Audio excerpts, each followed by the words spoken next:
Cornlock was just your average gamer, who suddenly woke up inside the world of the heroic legend of Arhin, a game he knew like the back of his hand. At first, he wasn't worried. After all, he wasn't the protagonist. That role belonged to Park Seo, the hero destined to defeat the final boss. Corrin believed all he had to do was survive and follow the script, but the deeper he followed Seo, the more things felt wrong. Missing heroines, twisted quests, and secrets buried beneath the surface.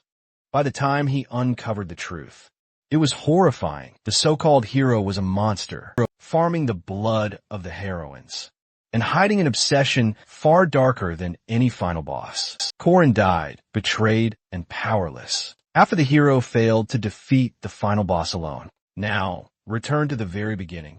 He's no longer naive. This isn't a game. The hero is the threat, and Corrin's only goal now is simple. Stop Seo before he becomes unstoppable, so he can calmly enjoy his wonderful school life, together with the beautiful girls at the academy. Corrin soon wakes up to find he's been regressed, to the point where he first started. 3 years ago, he vows to not repeat what happened, and needs to kill Park Seo. Corrin needs to kill the main player. Some time ago, the system notified us that an incident with the Ratian River had happened. The dam broke, causing tons of water, monsters, and villagers in the town to be drowned. At such a devastating incident, Park Seo laughs, finding it amazing. At that time, Corrin looked at him blankly. He didn't understand his joy.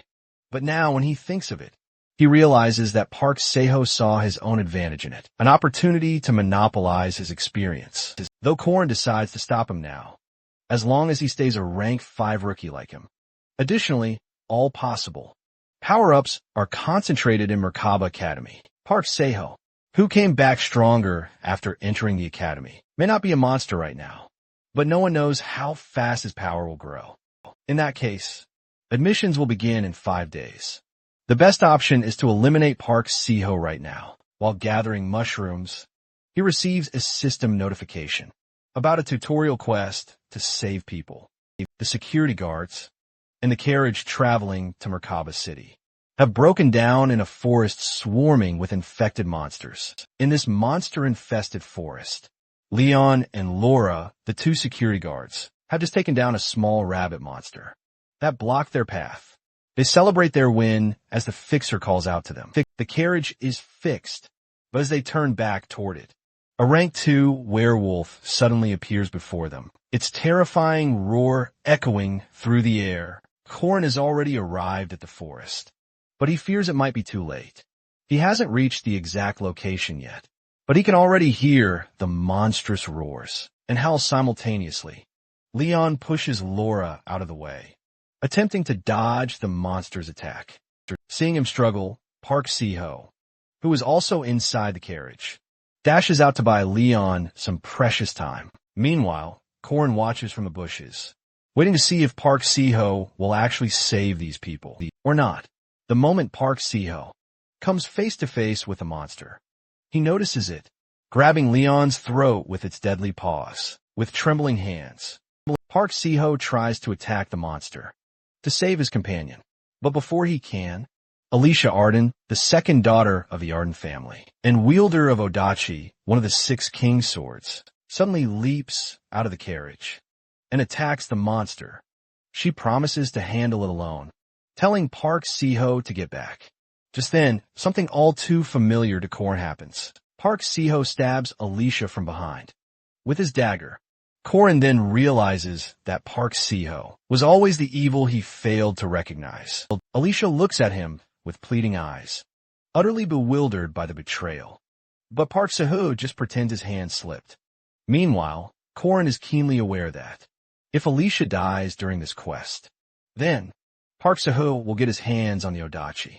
And because of that, he'd be joining Linnea Arden's party, the Great Swordsman, which is even worse. However, Alicia is incredibly strong, even after being stabbed. She immediately takes an attacking stance and jumps back several times, increasing the distance between her and the werewolf. Calming herself down, she unleashes her exceptional footwork skills emitting a potent surge of energy. She concentrates energy into her sword. Upon realizing she could take down that monster alone, he hurls a dagger, seething with dark energy, at Alicia. Yet, she parries the dagger with her sword, coming to the realization that his excuse about his hand slipping was nothing but a lie. Alicia then spins around to face the monster and spots it directly in front of her face, its mouth gaping wide, ready to swallow her whole. She swings her sword with lightning-swift movement, managing to land a devastating blow,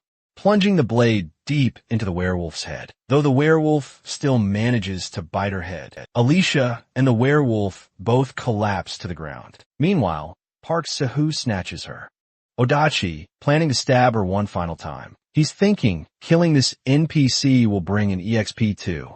But before he can deliver the killing blow, Korin covertly tosses a powder coated with panic mushrooms, a favorite treat of forest monsters.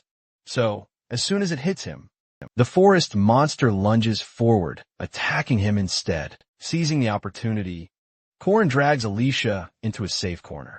He thanks whatever gods exist that she's still breathing. However, Korin uses his dagger to painstakingly remove the monster's fangs. But in the meantime, Park Se-hoo spots him dragging her away. Korin stands there completely unfazed, mocking Se-hoo for even having an Odachi, since he killed 3 hornets in just 1 minute. When Park Se-hoo stares at him more closely, he immediately recognizes none other than Korin. Park Se-hoo immediately assumes a defensive stance, gripping his Odachi tightly. He demands to know how Korin got there, which makes Korin realize Park Se-hoo might have forgotten everything. Seizing this chance to distract Park Se-hoo, Korin swiftly charges forward, swinging a fist at Park Se-hoo's head and throwing dirt he scooped from the ground directly into his eyes. Se-hoo wildly swings his sword through the air, but obviously misses the attacks. Korin deftly dodges these strikes, recognizing Park Se-hoo as a mediocre swordsman. Moving with lightning speed, pushing himself forward, Korin snatches one of the monster's fangs, aiming it straight for his throat. But Park Se-hoo manages to snap his eyes open, counterattacking at the very last moment. Korin lunges forward, aiming the fang right at Park Se-hoo's throat, intent on ending this fight for good. But once again, Se-hoo narrowly evades. Frustration burns in Korin's eyes. He wants nothing more than to see that fang. Buried deep inside Se-hoo, he charges, swinging his free arm as a feint, while bringing the fang in for another deadly strike. Caught completely off guard by this hidden move, Park Se-hoo stumbles back, fear flashing across his face. Korin crashes into him, slamming him to the ground, and driving the dagger deep into his shoulder. Blood spills profusely from the wound. Suddenly, terror washes over Se-hoo's face when he spots Korin, aiming the fang towards him with his other hand. Desperate, Se-hoo uses his hand to block the strike, letting the fang stab straight through it, to avoid a blow that would surely kill him. But Korin is absolutely unstoppable. He grabs the fang with both hands and pushes, forcing it down with every ounce of his strength, until the fang finally sinks into Se-hoo's throat. Killing him was necessary. He was a monster seed that would have grown further, causing numerous disasters for humanity. Just then, the system notifies us about an error occurring, and player Park Se-hoo being dead. The completion percentage of the main plot, once successfully completed, is meticulously calculated by analyzing the player's potential, factoring in their accumulated experience points, and the minimal support provided, should the scenario collapse entirely. With Park Se-hoo's current stats, he's now recognized as an A-class knight, the successor to the martial master. Subplayer Korin is on the verge of celebrating this, yet his attention sharply shifts to Alicia, who's gasping for air, desperately reaching out. He quickly realizes she's been poisoned by the peacock tree frog.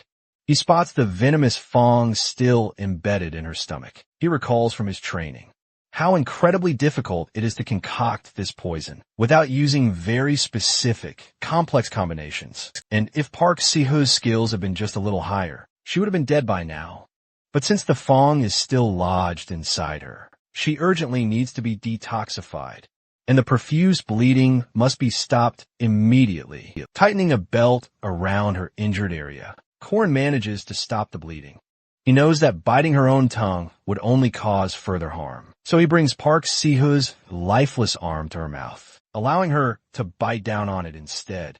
He then wraps his own shirt around her waist, and now she lies calmly on the ground, while Korn diligently prepares the antidote. Meanwhile, as the antidote slowly takes form, Korn's mind races with a whirlwind of thoughts. He still has no idea how he traveled 3 years back in time. But now, things are decidedly not the same. He's killed a player and even saved a life. His thoughts are abruptly interrupted when Alicia murmurs, asking to know his name. Korn gently suggests she rest, purposefully ignoring her question.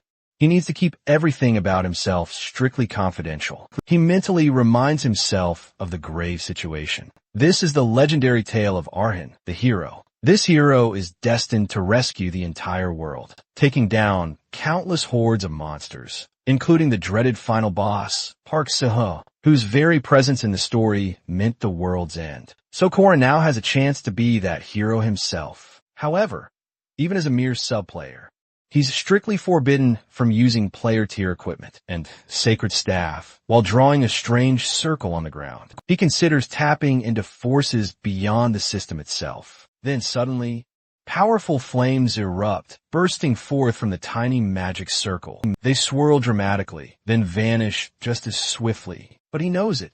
Worked back in his previous life, though inherently weak to magic, he had dedicated himself to mastering one thing: runes, ancient symbols of immense magical power, duty, restriction, oath. These 3 primal laws are the source of superhuman strength. Now, with nothing left, he decides to engrave all 3 runes directly onto his body. While engraving these 3 powerful runes, he promises not to turn a blind eye to the misfortunes of good people, not to perceive spirits, and to save the world. Once all 3 commandments are completed, they will be applied to the player. However, failure to uphold the oath will result in certain death. Sometime later, Alicia slowly opens her eyes after a very long sleep. She's utterly surprised to find herself in a bed, and as soon as she fully wakes up, she feels the intense pain from her recent injury, though the nurse nearby informs her she's in Merkaba City's emergency hospital, suggesting she not move. Curious, she wants to know about the person who brought her here, but she ends up disappointed after learning her savior has already left. On a nearby table, she notices her savior's belt, which still has traces of her blood on it. Try to ignore it. She demands honey bomb candy from the nurse. Yet, she gets frustrated upon receiving strict instructions to have stew instead. For now, it has been 3 days since that incident in the forest, and today is the day for Merkaba's entry test. While searching for his ID in his wallet, Corinne notices a letter tucked inside. It's from his mother, telling her son how incredibly proud she is, and advising him to help the people around him. After possessing this body, Corinne felt quite strange, though he is now one of them, one of his new family members, due to the fact they never treated him. Moving forward, the train station buzzes with activity. People mill about, gazes drifting in every direction, each face reflecting a myriad of emotions. Then a girl appears, Mariette Dunleavy. Yes, the very same one who was trapped by Park Si-hoo. This first-class, second-year Merkaba mage waves and warmly welcomes the new students. Moments later, as the train pulls away, Mariette gestures toward the training room and introduces herself to the eager crowd. Mariette's path seems paved with gold, smooth and effortless, as she basks in everyone's blessings. However, the tables are about to turn, and quickly. Soon, people will face numerous mishaps, and even greater tragedies await. These will befall none other than Mariette Dunleavy. In the near future, she is, in fact, the first act's final boss. With their journey complete, students are advised to disembark. Each must grab one potato and one sweet potato, as instructed by Mariette, who then bids them all farewell. The students then arrive at Merkaba Academy's Freedom Hall. Corin immediately spots the magic circle swirling above them. Realizing the space expansion magic is about to begin, the moment the space expansion magic takes hold, the entire hall plunges into complete darkness, sending all the students into a terrified frenzy. Corin, however, stands perfectly unfazed, having already experienced all of this before. A familiar voice echoes through the pervasive darkness, aiming to motivate the students who are starting to back down. It is the voice of none other than the old Haman. Everything is unfolding exactly as it did before, just like a high-stakes training camp. Instantly, a commanding figure steps forth from the shadows. It's Furman Damon, the Knight faculty professor. He declares his intent to observe every student's capabilities. So, a system window materializes before each and every student. It displays their current overall rank. With that said, they must all stand before the number sign, corresponding to their rank. As soon as Furman wishes them good luck, they are all instantly teleported to a new location, because the battle is about to begin. To analyze their skills, Josephine Clara is utterly amazed to witness just how much hidden talent this year's students possess. But she decides not to judge the top 2 ranked students just yet, and must wait until everyone else has been thoroughly assessed. Coming in at second place, it's Alicia Arden, the very same girl Corin Yule saved earlier. Drawn Worski and Cranoliden. And taking the top spot, it's Warren. Yet, Josephine is absolutely shocked to see Warren enrolled here. Meanwhile, the examiner can't help but feel disappointed, seeing how weak the 5th-ranked students are. He even hesitates to test the 6th-ranked students, believing they'll be even worse. But Josephine won't let him get away with it, because every single student deserves a chance to learn. With no other option, the examiner announces the test will begin in just 30 seconds. Monsters will appear, scaled to the students' levels. Then, weapon cases are dropped right in front of all the students. In his previous life, Corin always went for a sword, and most of the other students also pick swords. But this time, Corin opts for a spear, a far superior weapon than the rest.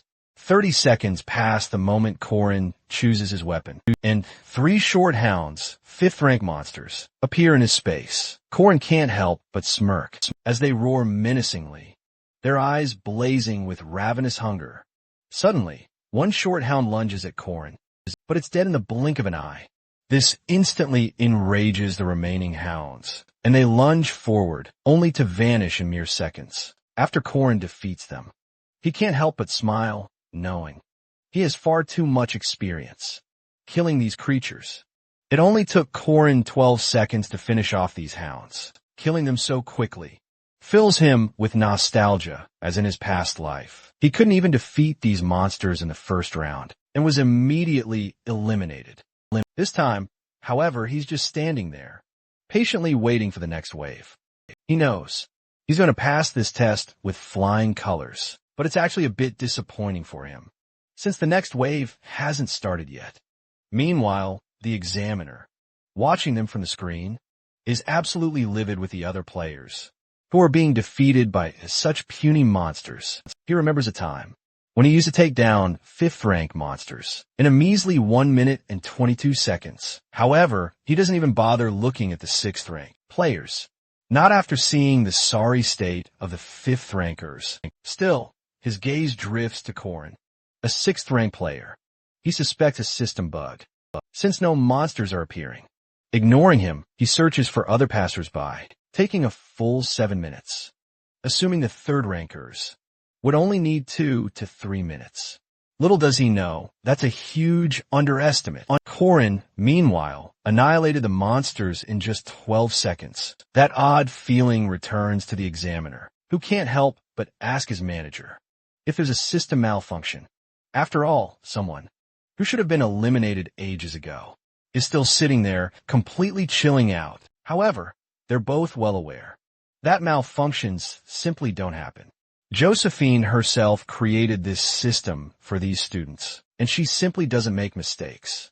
Annoyed, the examiner summons monsters into Korin's space himself. In Korin's space, their eyes widen in shock as they witness Korin absolutely obliterate the monsters. In just 7.3 seconds, they stumble back, calling out for Professor Fermac to witness this exceptional sight.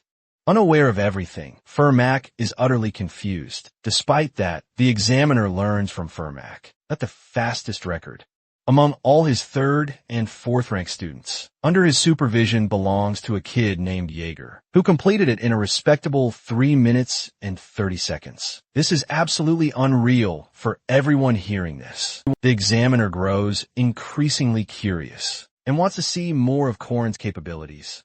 He assumes Korin might be a hunter's son, noticing his exceptional skill with a spear. In that case, he summons a 4th rank monster, a mat bear, but to his utter surprise, Korin slays it in just 3.7 seconds. This makes him even more curious about Korin's true potential.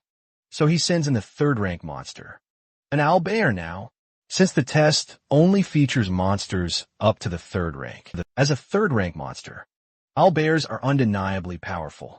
It doesn't enter a defensive stance. Instead, it launches an attack at Korin. Seeing its aggressive posture, Korin swiftly unleashes his rune magic. Flames erupt, engulfing the area, completely trapping the owlbear in fire. However, the blaze itself isn't its main offense. But as soon as it's ensnared in the flames, Korin rapidly lunges with his spear and defeats it with incredible ease. All the examiners are utterly stunned by this. They quickly reach a unanimous conclusion. This particular player is absolutely not a mere 6th rank participant, but someone with truly extraordinary potential. After what feels like an eternity, however, following the intense monster-killing test, the dreaded evil spirit test commences. The moment the evil spirits materialize, Karen is unable to see or hear them. This is due to the sacred promise he made when engraving the powerful runes onto his body to never perceive any spirits. Karen attempts to wait it out for a minute, but once it's undeniably confirmed that he truly cannot interfere with evil spirits, he reluctantly gives up. Later, in Merkaba Hall, students are buzzing, discussing their newly assigned ranks. That's when Korin's keen gaze darts towards Jaeger, Hinch Peter. In his past life, this very guy was killed by Park Seo-ju, all because he was incredibly full of himself. He still is, however, though it's probably due to his young age. Lark, a 5th rank player who appears visibly uncomfortable. In his previous life, he was severely bullied and never overcame his complexes, and he met a similar grim fate as Jaeger, getting killed too.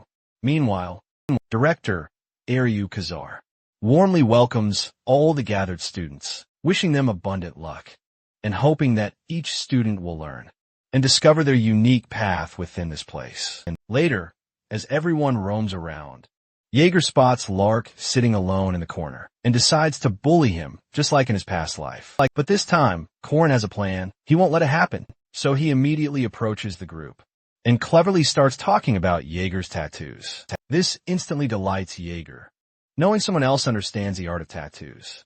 Korin only knows this because, in his past life, when Jaeger went missing, his mother came to the academy, consumed by worry. She revealed his tattoos weren't just for show. They were something she had discovered while trying to protect her son, who had joined the Guardian Academy.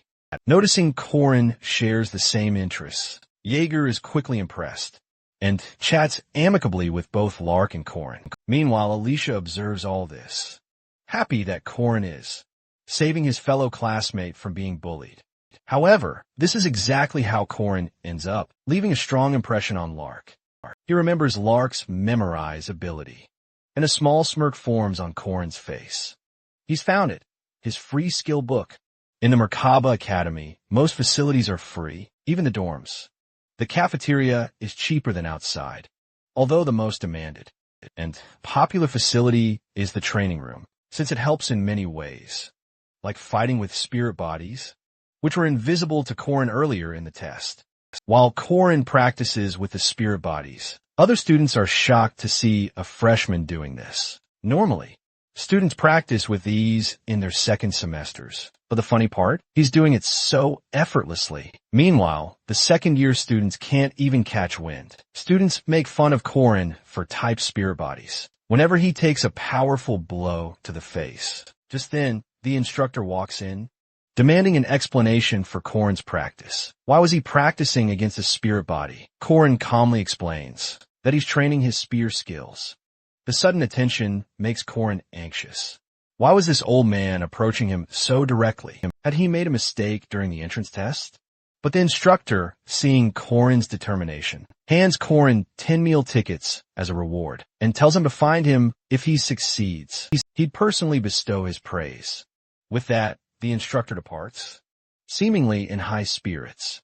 Meanwhile, Korin quietly resumes his training. Thanking his lucky stars, everything went smoothly. At the same time, Mariette watches Korin's training. The unstoppable way he trains clearly reveals his burning urge to improve. Thus, following an arduous training session and absorbing a powerful strike, Korin collapses to the ground, breathing heavily, gasping for air quickly. Mariette hands him a glass of water, assuring him he did exceptionally well. He should rest now and will be even better next time. But Korin is utterly relentless. He's acutely aware that in his past life, he had Sihu by his side, which meant they had access to potions and skill books from the combination window. But now, he has to achieve everything on his own, so he refuses to stop pushing himself to practice again. With that firm decision made, Korin chooses to thoroughly test his limits. He knows it might be dangerously excessive, but he urgently needs to understand how far his past abilities can truly be pushed. One by one, he unleashes them: ominous serpent stab, black capture plague, counterattack, returning heaven spin, and pagoda tree mountain throw. Each strike landing with immense force against the spirit. As he seamlessly cycles through the techniques, a crucial thought races through his mind. In his past life, his body was frustratingly weak. All the information he had about Park Sao, or the future itself, was utterly useless when faced with true monsters and geniuses, if he wants to truly stand among them. This time, he needs far more than mere knowledge. He needs immeasurable, raw strength.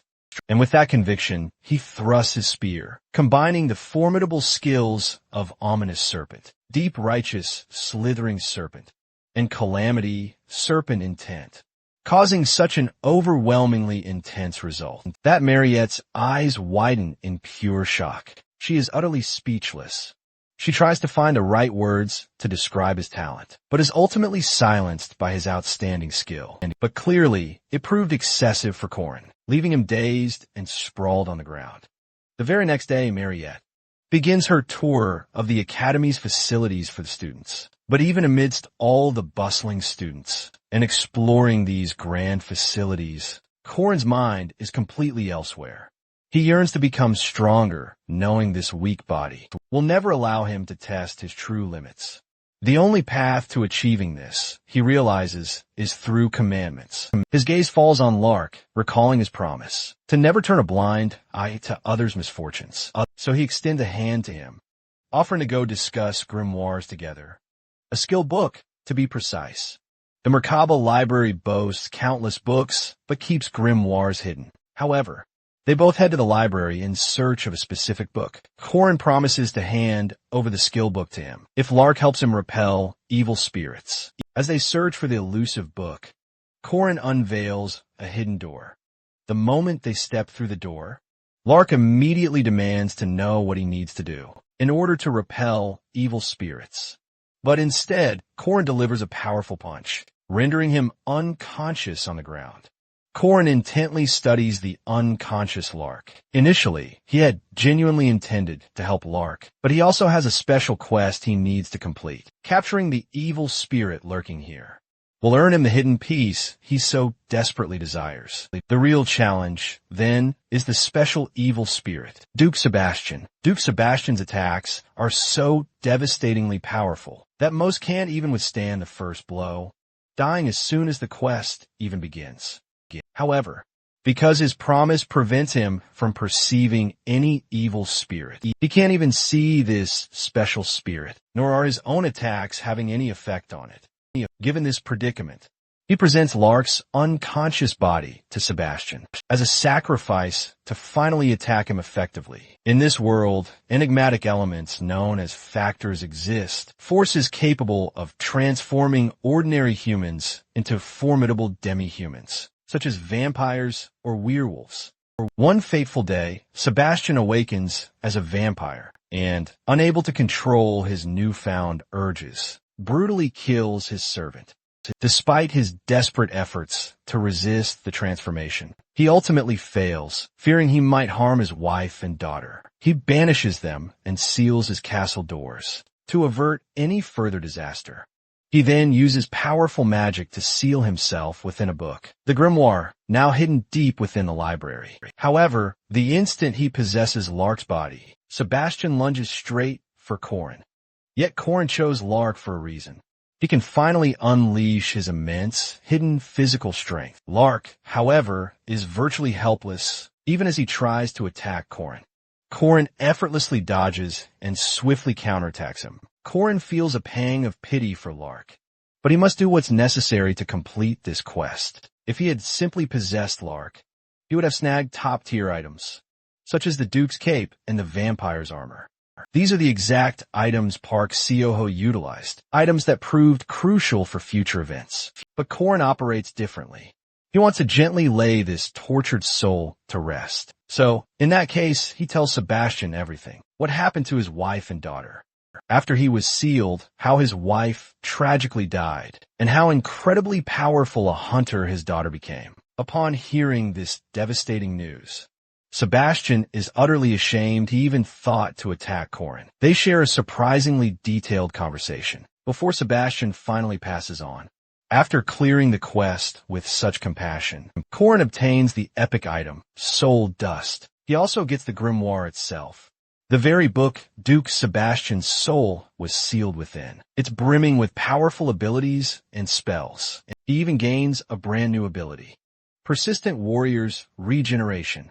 This allows him to heal his own wounded body. The moment Lark finally wakes up, Corin tells him to stay put, explaining that an evil spirit had possessed him. He then hands him the grimoire.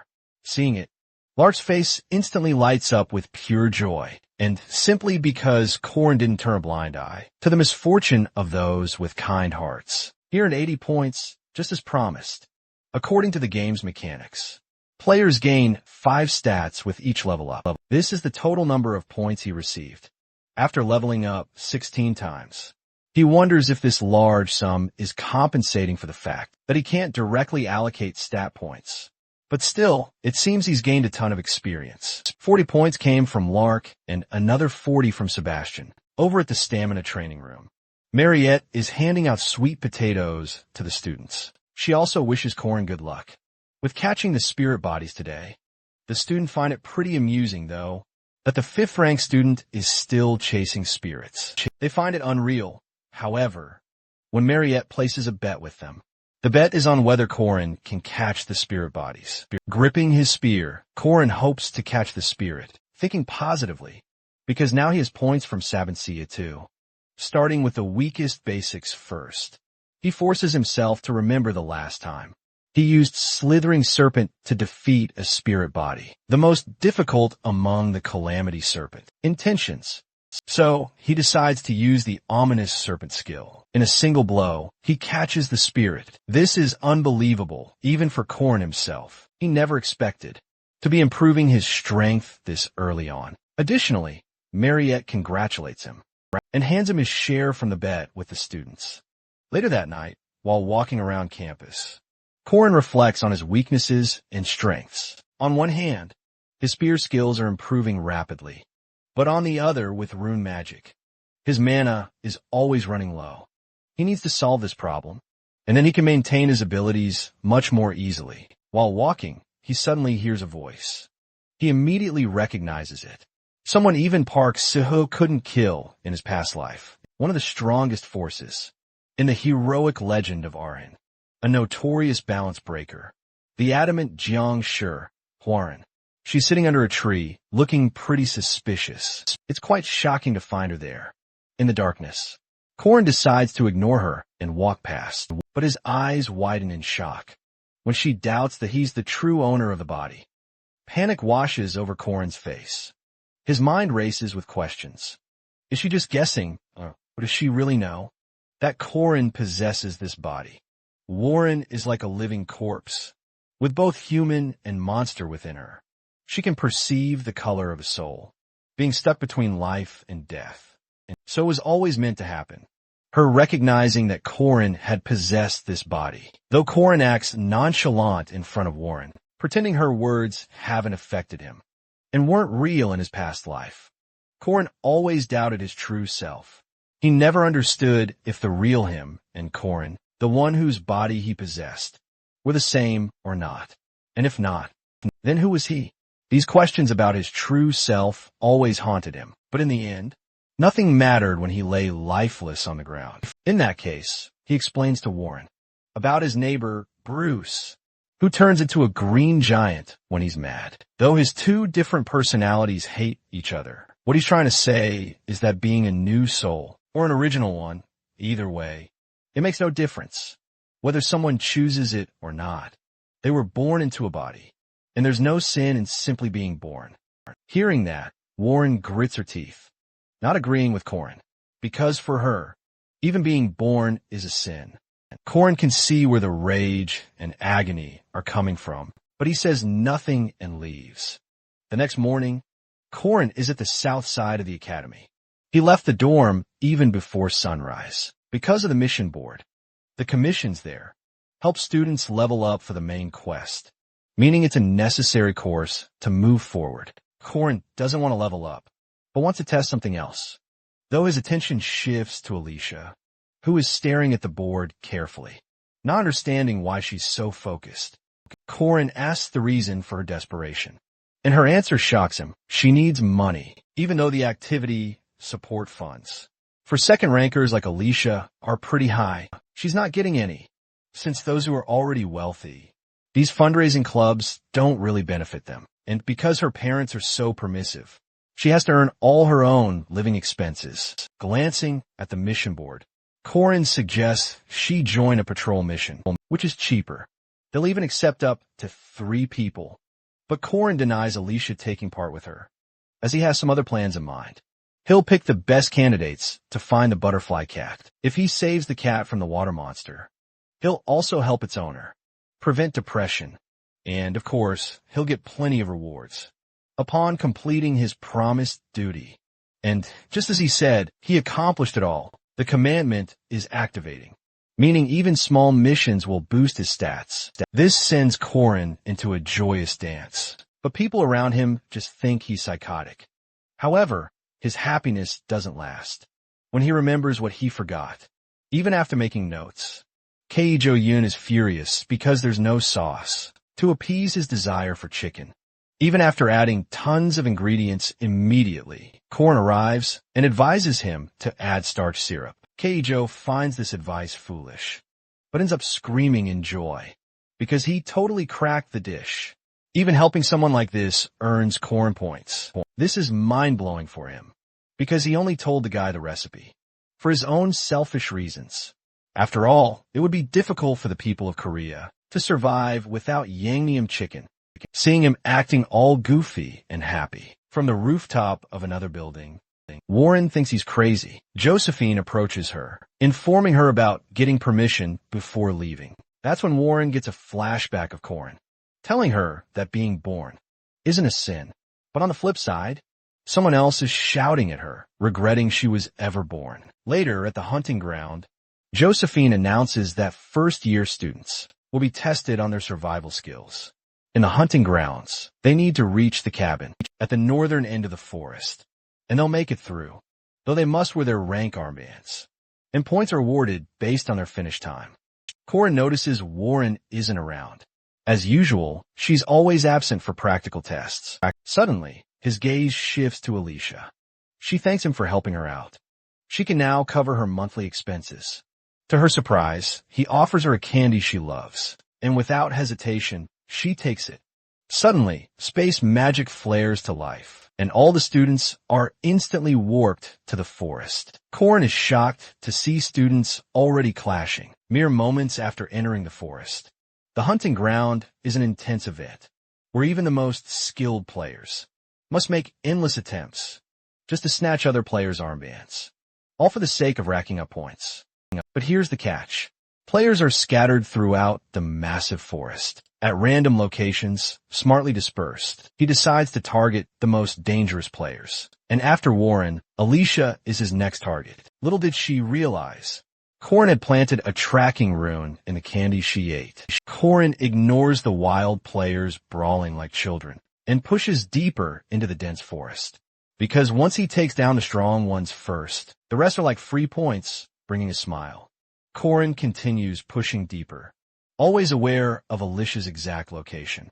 Thanks to the tracking rune placed deep within her, sweat beads on Alicia's face. She simply can't understand why everyone is ganging up on her at once.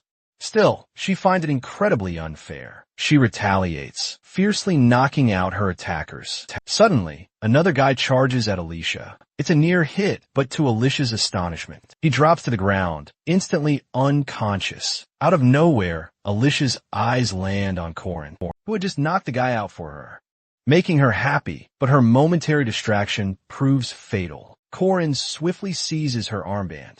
Her eyes well up with tears of betrayal. She genuinely thought he was a good person. Alicia is a pure combat specialist, a formidable second-rank knight. She still struggles to properly utilize her vigilant skill, her unique eye ability. In terms of raw combat power, she's pretty average among the second-rankers.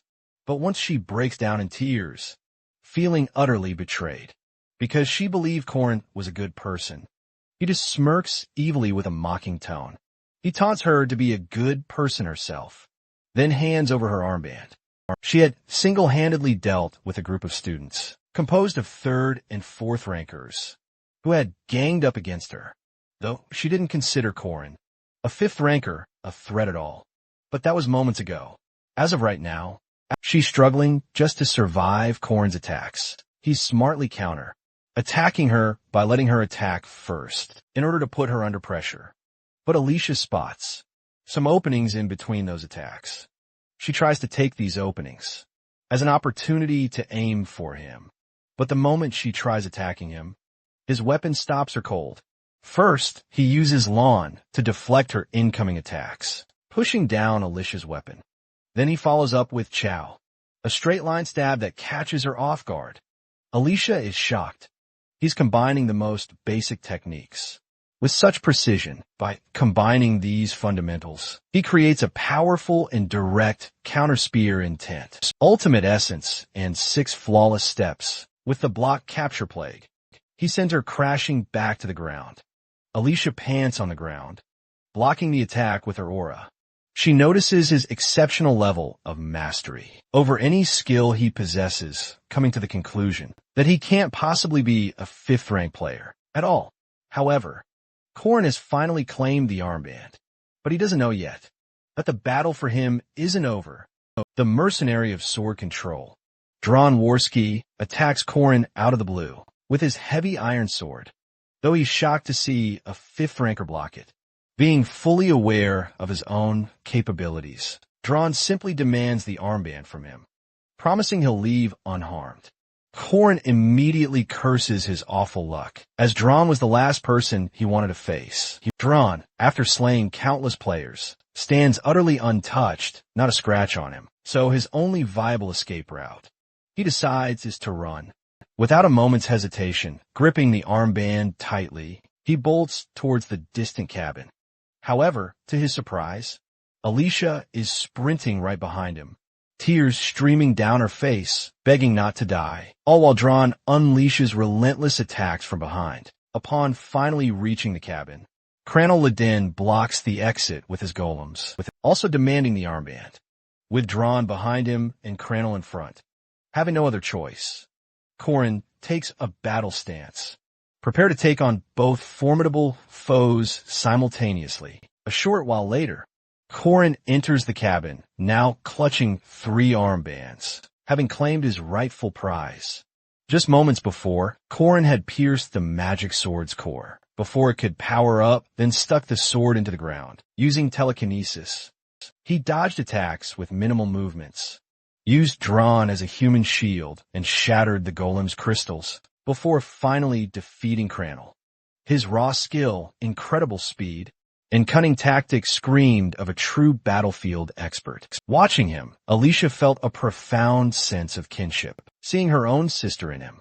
Witnessing this, Alicia is now more motivated than ever. Meanwhile, Dron is utterly floored by Korin's capabilities, and Crannel is left openly weeping on the ground. Korin then advises Crannel to be smarter next time, explaining that if he were in Crannel's shoes, he would have had a friend stand guard. Crannel now has no friends left. The strongest participant remaining is the druid, Yule, who possesses the protection of the forest skill. However, the remaining participants aren't quite who they seem, but powerful mages, especially Mariette Dunlevy. Although tragically, Yule couldn't fully utilize the forest protection because experts like Mariette took on the role of relentless monsters themselves. Seeing her tears, Mariette gently consoles her. But then, something completely unexpected unfolds. She suddenly senses a presence right behind her. It's none other than Warren, someone who absolutely shouldn't be there. Warren, a strange mix of mobster and human, tries to attack Mariette but ends up utterly frustrated when he discovers she's actually a monster.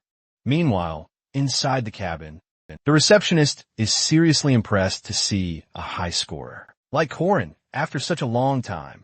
So, Korin gets to choose his well-deserved winning prizes. These include a matte boar molar knife, a sturdy leather protective coat, and sharp bear's bile. But just as he selects the sharp bear's bile, he has a change of heart and picks a mandrake seed instead. He still has 17 points remaining, which he uses to buy nutritional plant supplements and earmuffs. After exiting the cabin, Korin is absolutely stunned to see Jaeger and Lark securing second and third place. They're working together, unlike in his past life, where Jaeger was Lark's biggest bully. Jaeger suggests they all head to the training room that night, but seeing him so pumped up, he suggests both Lark and Jaeger help him find the golem core, which Crannel is anxiously searching for, without uttering a single word. Korin knows it's incredibly important to Crannel. He even worked with Crannel Ladin quite often in his past life, so they all help him find the core. At this very moment, Alicia is injured.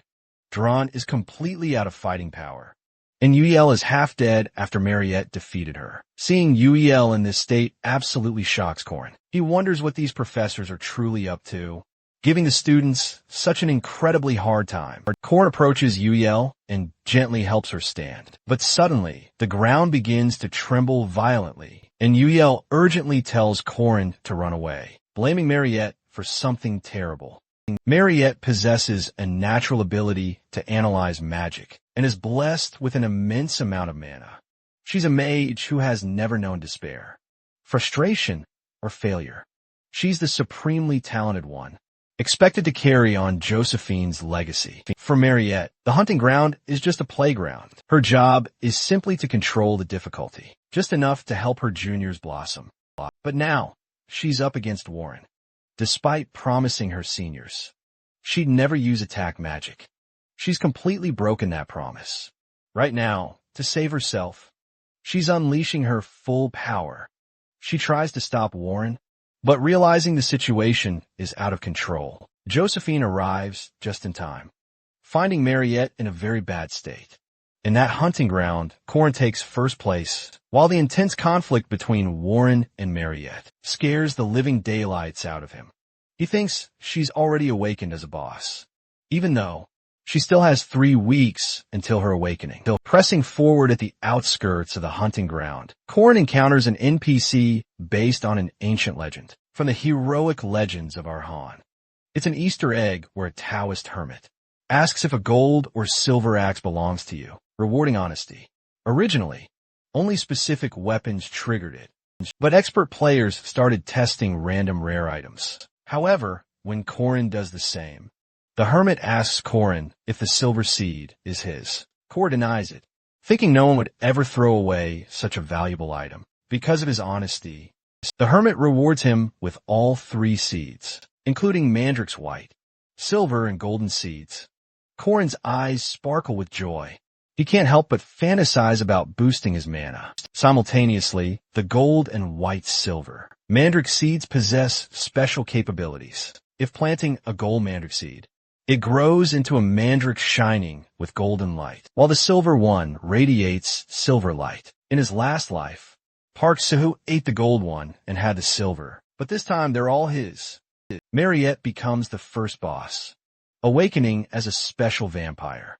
After a mission involving Fog City's vampire, John Doe, in 3 weeks, Lauren has no idea how a demon agent ended up inside her, but there's still time left, which is mainly why he chose to reveal his power against the second-ranked knights earlier, as no one would ever team up with a weak 5th-ranked knight. However, Mariette has finally woken up, still feeling frail from her injuries, though Isabel, her roommate, tries her best to console her. To her surprise, Mariette is far quieter than usual. Meanwhile, Corin has made it his mission to save a girl from her misfortune, deciding to train Alicia first, strategically working alongside Yahello and drawing closer to the golem sorcerer Crannel to create a formidable party for the upcoming disaster. He believes it all will be okay, hopefully, if everything goes according to plan.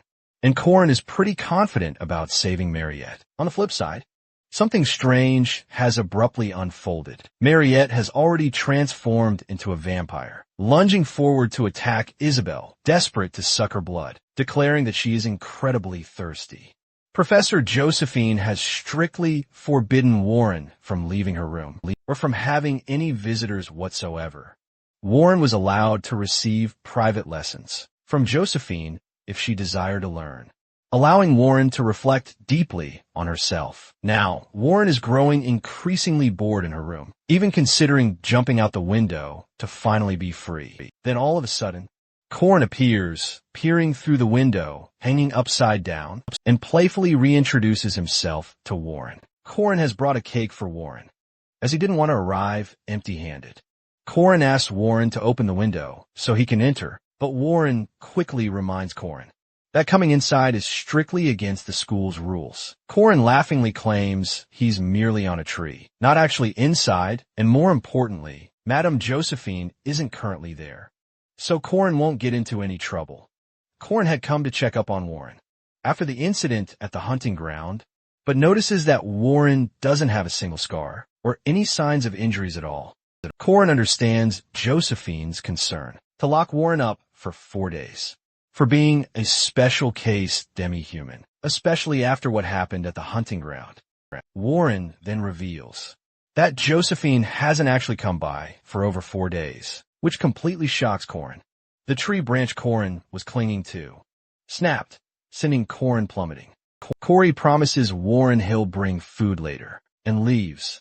Corin finds it odd why Madame Josephine left Warren all alone, given Warren's critical role at Merkaba Academy. Corin suspects something abnormal might be brewing, especially since Josephine has been gone for 4 days, and magic faculty Professor Dana, along with Night Professor Fermac Damon, were seen heading towards the outskirts, searching for a particular woman.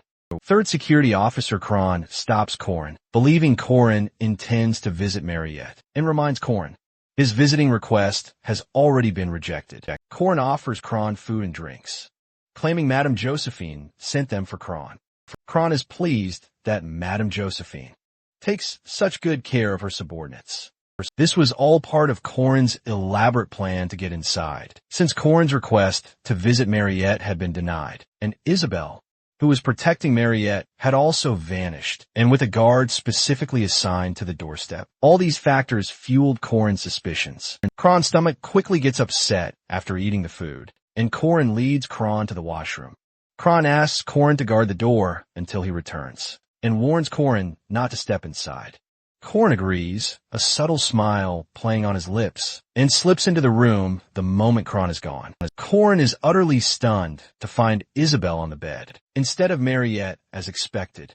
Mariette herself is nowhere to be found. Corin spots a distinctive vampire bite mark on Isabel's neck. Corin immediately realizes That Mariette has awakened her dormant vampire powers, but is utterly disbelieving.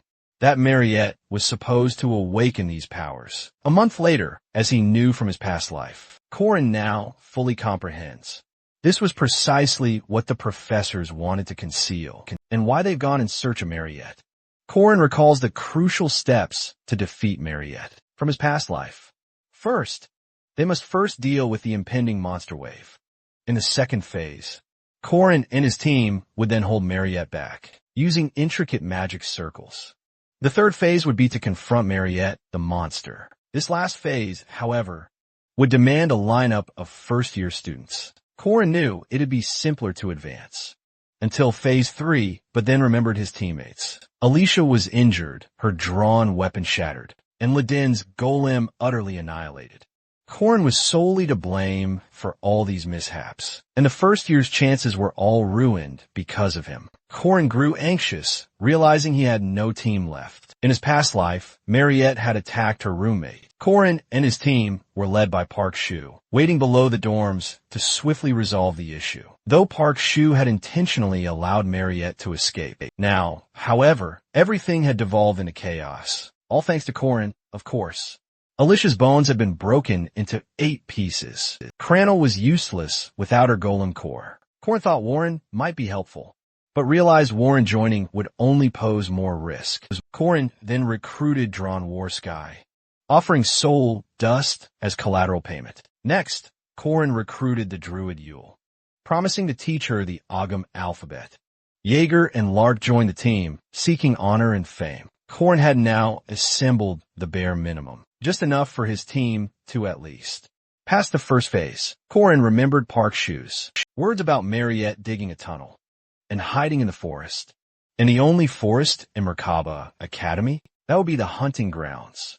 John wondered how they'd ever find Mariette. At Corin's request, you'll ask the spirits to pinpoint Mariette's hiding spot. Everyone could see the spirits, except for Corin. All of a sudden, the team pointed to a monster charging Corin from behind. Corin instantly slashed it in half. The team then found themselves facing a sea of monsters, surging straight towards them. Jaeger and Lark asked Corin if Mariette was behind this. Corin denied it, claiming this was something else entirely. Corin swiftly set everyone in place, calling out their attack formations. John admired Corin's skills, believing Corin's 5th rank status was utterly unjust. Corin was clearly showing true signs of a great strategist and leader. He even began calling Corin commander. Jaeger asked again if Mariette was controlling them. Corin clarifies that Mariette isn't a puppeteer after all, but that the monsters are attacking based on instinct and habit. These creatures are essentially just fleeing from a much greater threat, one they're completely powerless against. And that major threat? It's revealed to be Mariette herself. Corin quickly assembles his team, ordering them into position, while he himself steps forward to lead the charge, gearing up for the next phase of battle. Corin and his squad have successfully defeated the monsters, now preparing themselves for phase 2. As Mariette makes her entrance, Yule notices her crying. Drawn, however, knows Mariette's tears won't change a thing. They still have to subjugate the demon. Mariette blocks a powerful, heavy, iron sword attack with her mysterious orb shield. Lark reveals the orb is a familiar, born from a vampire's blood, and is shocked to see a newly awakened vampire wield such an orb shield with incredible ease. Corin reassures Lark that there's no need to panic, as this vampire has only just been born. It won't be able to properly receive Mariette's blood, or mana, making it unstable. So while this vampire won't be sustained by Mariette's blood, all it can do is merely block the squad's attacks. Drawn reminds Corin that Mariette is a mage, and for mages, defense is always a critical weakness. Yet, the vampire has perfectly covered this vulnerability, making it a serious cause for concern. Still, Corin remains unconcerned, believing it won't be an issue. Mariette is completely possessed, having lost all control over her vampiric powers. She unleashes a devastating, wide-range attack. Yule shouts that while she might not know any other places, the forest is her stage. Yule then expertly conjures a wooden shield to block Mariette's powerful assault. Jaeger thinks the shield might break from the impact. Yule has already used half her mana on that attack, and her mana heart begins to throb intensely. As an after effect of the Hunting Grounds curse, Yule is on the verge of reaching her limit, but she pushes through, refusing to give up, all thanks to the promise Corrin made her. Corrin assures Yule to hold on just a little longer, as he plans to turn the tables completely. In just 5 more strategic moves, Corrin knows this from the game and his past life experiences, that Mariette won't reach her full power until the 4th phase begins. Corrin orders Lark to leave before Yule. As Corrin well knows, Lark's beginner magic can only be used 2 more times. Lark is stunned by Corrin's precise calculations. Corrin alerts his squad to prepare themselves. When Mariette unleashes her alchemic freeze magic, the wooden shield crumbles. Yule notices the earth, the gods, and the bugs all responding to her. It's revealed Corrin had engraved an ancient text, an ancient method to activate an ace, up his sleeve, and it required Yule to activate. Corrin's plan to summon the giant, wicked doll, known as the Wicker Man, who can only be activated by a forest sage, such as Yule. Corrin's squad, including Yule herself, are stunned to see the Wicker Man summoned. Corrin directs Jaeger toward an owlbear monster, which is still alive, and tells him to toss it to the Wicker Man. Jaeger is shocked to realize that Corrin was serious about the owlbear being alive and throws it as Corrin instructed. It was Corrin's intention all along to keep the owlbear alive as a sacrifice for the Wicker Man, as long as the sacrifice burns within the Wicker Man's hollow prison. Its golem-type magic will keep the Wicker Man moving until the sacrifice completely burns out. The Wicker Man charges toward Mariette. Yule struggles to maintain control of the Wicker Man. Corrin reminds Yule, if she stops now, they all will die. Mariette begins attacking with powerful beams toward the Wicker Man, and Jaeger worries if that'll be a problem. Corrin assures everyone they're definitely going to win with this move, but all of a sudden, Corrin is utterly shocked to see Mariette has extinguished the Wicker Man's fire. Everything Corrin had anticipated backfired, leaving Corrin completely confused. Corrin makes Yule leave, as Yule's presence won't make a difference anymore. Corrin charges toward Mariette, with Ron and Jaeger following him. Ron unleashes his direct acceleration sword attack, but he can't even scratch Mariette's orb. Jaeger, a smirk playing on his lips, lands a powerful blow with his signature move, Cumulative Destruction. And this time he shatters the orb. Jaeger begins to get a little too cocky, only for Corrin to scold him to stay vigilant. The 3rd phase has officially begun, and Mariette has conjured the terrifying Blood Realm, ensnaring Corrin, Drawn, and Jaeger. Drawn and Jaeger immediately collapse under the immense pressure, leaving Corrin as the sole defender. It's then revealed that Mariette was only using minimal defenses until this very moment. The orb has forcefully drained her blood and mana to fully manifest the Blood Realm. Corrin never expected to be the last one standing, as it usually requires at least 3 people to withstand the 3rd phase. But it doesn't matter to Corrin now. He's ready to face Mariette all by himself. He's confident he'll achieve the same result, with or without anyone else. A flashback shows how Mariette, after becoming a vampire, couldn't control her insatiable bloodlust, leading her to consume Isabel's blood. After realizing she had treated her friend, Isabel, like mere livestock, Mariette fled into the forest until Corrin finally found her. Fast forward to the present. Corrin now confronts the dog demon summoned by Mariette. Daring to bite a human, the demon lunges at Corrin, only for Corrin to effortlessly swat it aside. Corrin mocks the demon, which then mysteriously vanishes. But Corrin immediately notices the demon is moving at an incredibly high speed, making it invisible to the naked eye. Corrin decides it's time to teach this demon a lesson, and attacks its vulnerable weak point. Corrin already knows the demon's weak spot from his previous life, making his task much easier. Corrin admires the demon for protecting its creator, Mariette, until its very end, finally putting an end to the demon's existence. Corrin promises the demon he'll save Mariette even calling her the demon's mom. The final phase is about to begin.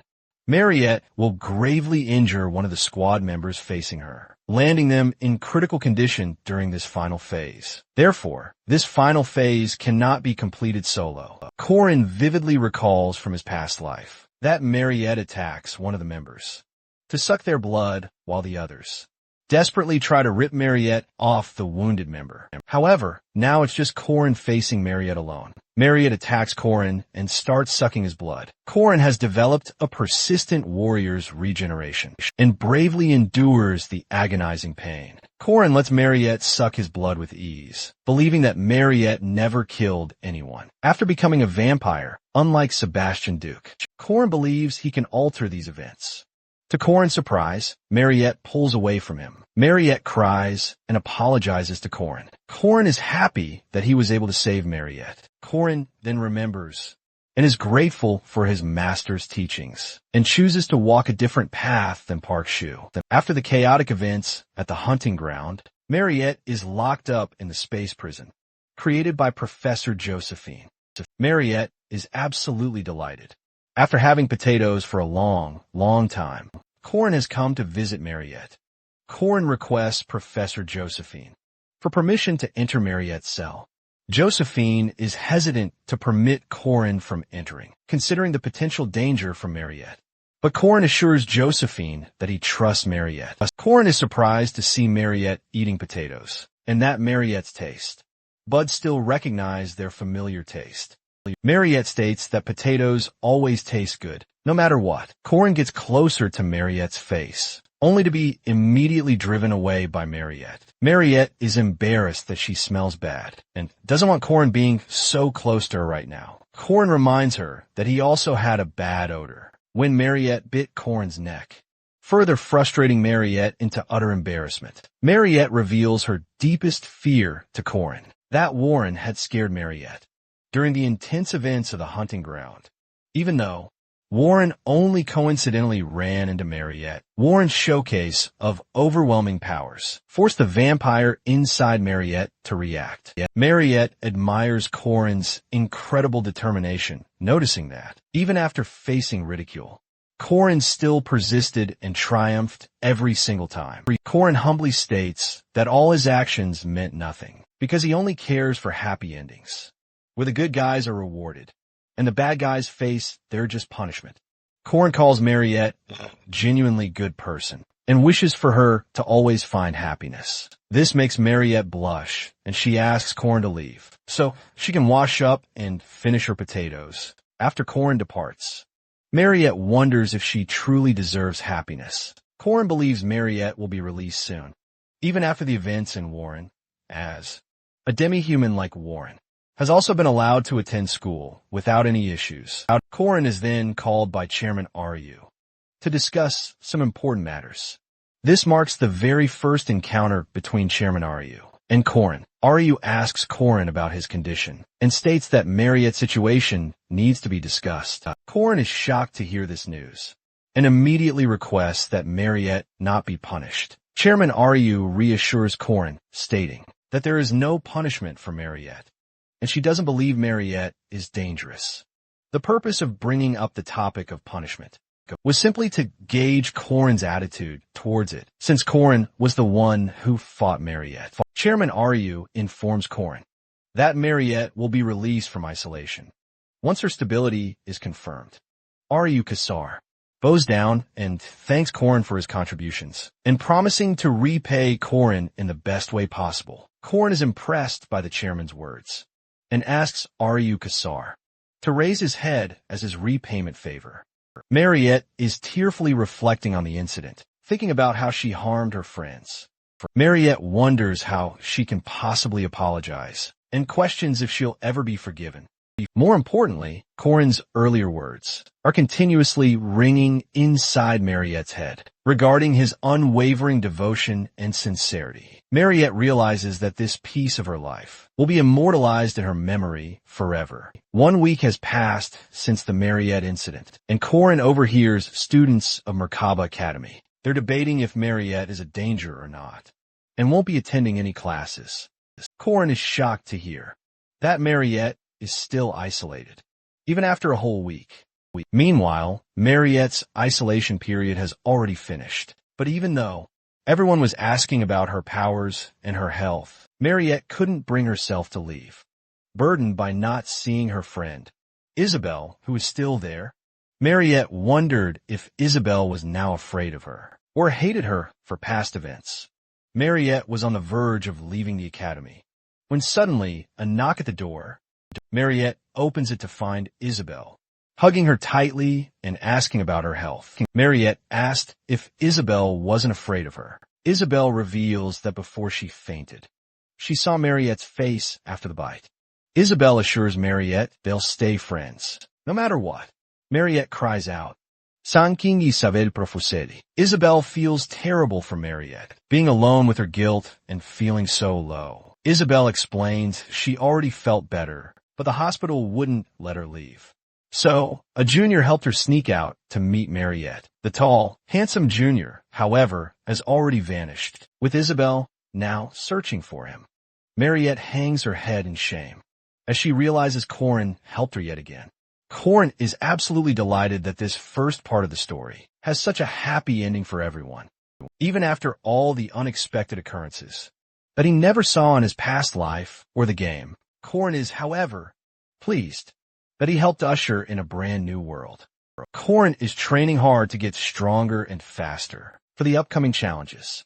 Corin's intense training is interrupted by Mariette, praising his efforts and noting how he's working too hard. She's back to normal, as if nothing ever happened. Since Corin is working so hard, he needs to eat a lot. Mariette reveals she's prepared a feast just for Corin. Corin is surprised by the sheer amount of food, but incredibly grateful to eat since he was starving. Mariette notices Corin's bleeding hand, and Corin asks Mariette, "Is something wrong with my face?" Mariette's mortified, drooling at the sight of Corin's blood. Corin smoothly asks Mariette if she's been drinking blood lately, and the difference between live blood and a blood pack. Mariette accidentally blurts that Corin's blood is yummy, but quickly corrects herself, explaining, with an example of frozen versus fresh-cut meat for the blood pack and live blood. Corin offers Mariette his blood, saying she can drink it sometimes, as Corin has strong regeneration and endurance. Ashamed, Mariette quickly changes the topic, not wanting to be a bother to Corin, and Corin should avoid saying things like that. Mariette offers Corin a bottle of her blood, explaining a vampire's blood is a healing elixir. Corin drinks Mariette's blood, completely unashamed, right in front of Mariette. Mariette asks if Corin liked the taste. Although the taste was bitter, Corin still feels stronger than in his past life. Corin believes he can now kick off the scenario with the girl he was training for. Alicia Arden is a direct descendant of the Arden, a family famed for swordsmanship, and a second-rank knight.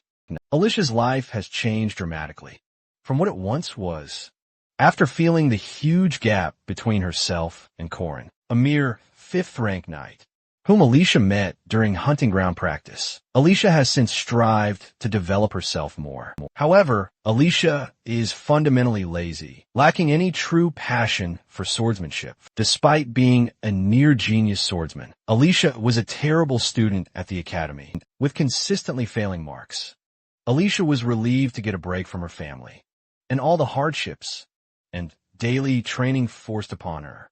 Instead, Alicia spent her time shopping and enjoying life. Corin spots Alicia in the shop, asking about her absence from the training room. Alicia fabricates an excuse about assignments and missions. Corin offers Alicia a way to earn more money by joining Corin's party. Alicia's annoyed, wondering why Corin always seeks her out. Under Corin's watchful eye, Alicia felt her complacent reliance on her talent was laid bare for all to see. Corin's methods are incredibly rigorous, and she always makes Alicia focus on the crucial importance of the basics. Corin reveals the mission's enticing reward. 2 gleaming gold coins for a 2-person, second-rank mission. Alicia eagerly agrees to join Corin, already dreaming of buying new clothes with the reward. Corin then asks Alicia to join a short-term mission, with an additional reward of 20 silver coins, further fueling Alicia's burgeoning greed for the bounty. Corin, of course, had already anticipated Alicia's decision, knowing it was all for the money. Alicia typically favored patrolling missions, where she simply followed designated routes to ensure everything remained problem-free, as any monsters venturing near the city were at most 4th or 5th rank, simply implying that Alicia typically shied away from higher-rank missions. During this mission, Alicia easily defeats 10 low-rank monsters and tells the knights to sell their leather. For some extra cash, Alicia immediately starts to gloat as the knights shower praise on her talent from the prestigious Arden family. Although, in reality, Alicia was often looked down upon by her family for being weak and constantly compared to her sister, Linnea Arden, who had already reached the supreme stage at Alicia's very age. However, buoyed by her recent victory, Alicia is still utterly consumed by gloating as the patrol mission draws to a close. Corin and Alicia's group is signaled by the preceding patrol group via a magical fireworks signal, warning about a nest of second-rank monsters. The knights feel a wave of relief having Alicia in their group. Alicia grows visibly nervous, while Corin smirks, proven right, about the monster nest being full of wolves, all centered around the very werewolf Alicia had defeated once before while poisoned. Corin and Alicia's group easily manages to defeat the wolves, this time around as well. Then, all of a sudden, a formidable first-rank monster, Dullahan, suddenly appears, leaving Alicia utterly terrified. Alicia valiantly attempts to fight the Dullahan, launching a flurry of attacks. However, the monstrous Dullahan effortlessly dodges all her blows. The Dullahan then seizes Alicia, who screams out for Corin, only to discover that Corin himself is deeply entangled in his own monster battle. At the very last, critical moment, the Dullahan's head is swiftly severed by a sword, saving Alicia. Alicia, as she thanks her mysterious savior, discovers that the one who saved her is none other than Linnea Arden, her very own older sister. Linnea is the greatest swordsman of her generation, and a true genius destined to walk the path of the sword. Linnea Arden, the eldest daughter of the renowned Arden swordsmanship family, and the most gifted swordswoman of her time, is clearly frustrated. She immediately questions Alicia's actions during the recent attacks she faced. Linnea is furious that Alicia didn't retreat upon seeing the Dullahan, failed to properly analyze her enemy, and acted so recklessly without much thought. Even more frustrating to Linnea is the way Alicia wielded her sword, almost as if trying to imitate someone else. When Alicia begins to profusely apologize, kneeling before her sister, Linnea seems completely uninterested in listening to any of her apologies, because Alicia's actions not only endangered herself, but also the soldiers who had trusted her back there.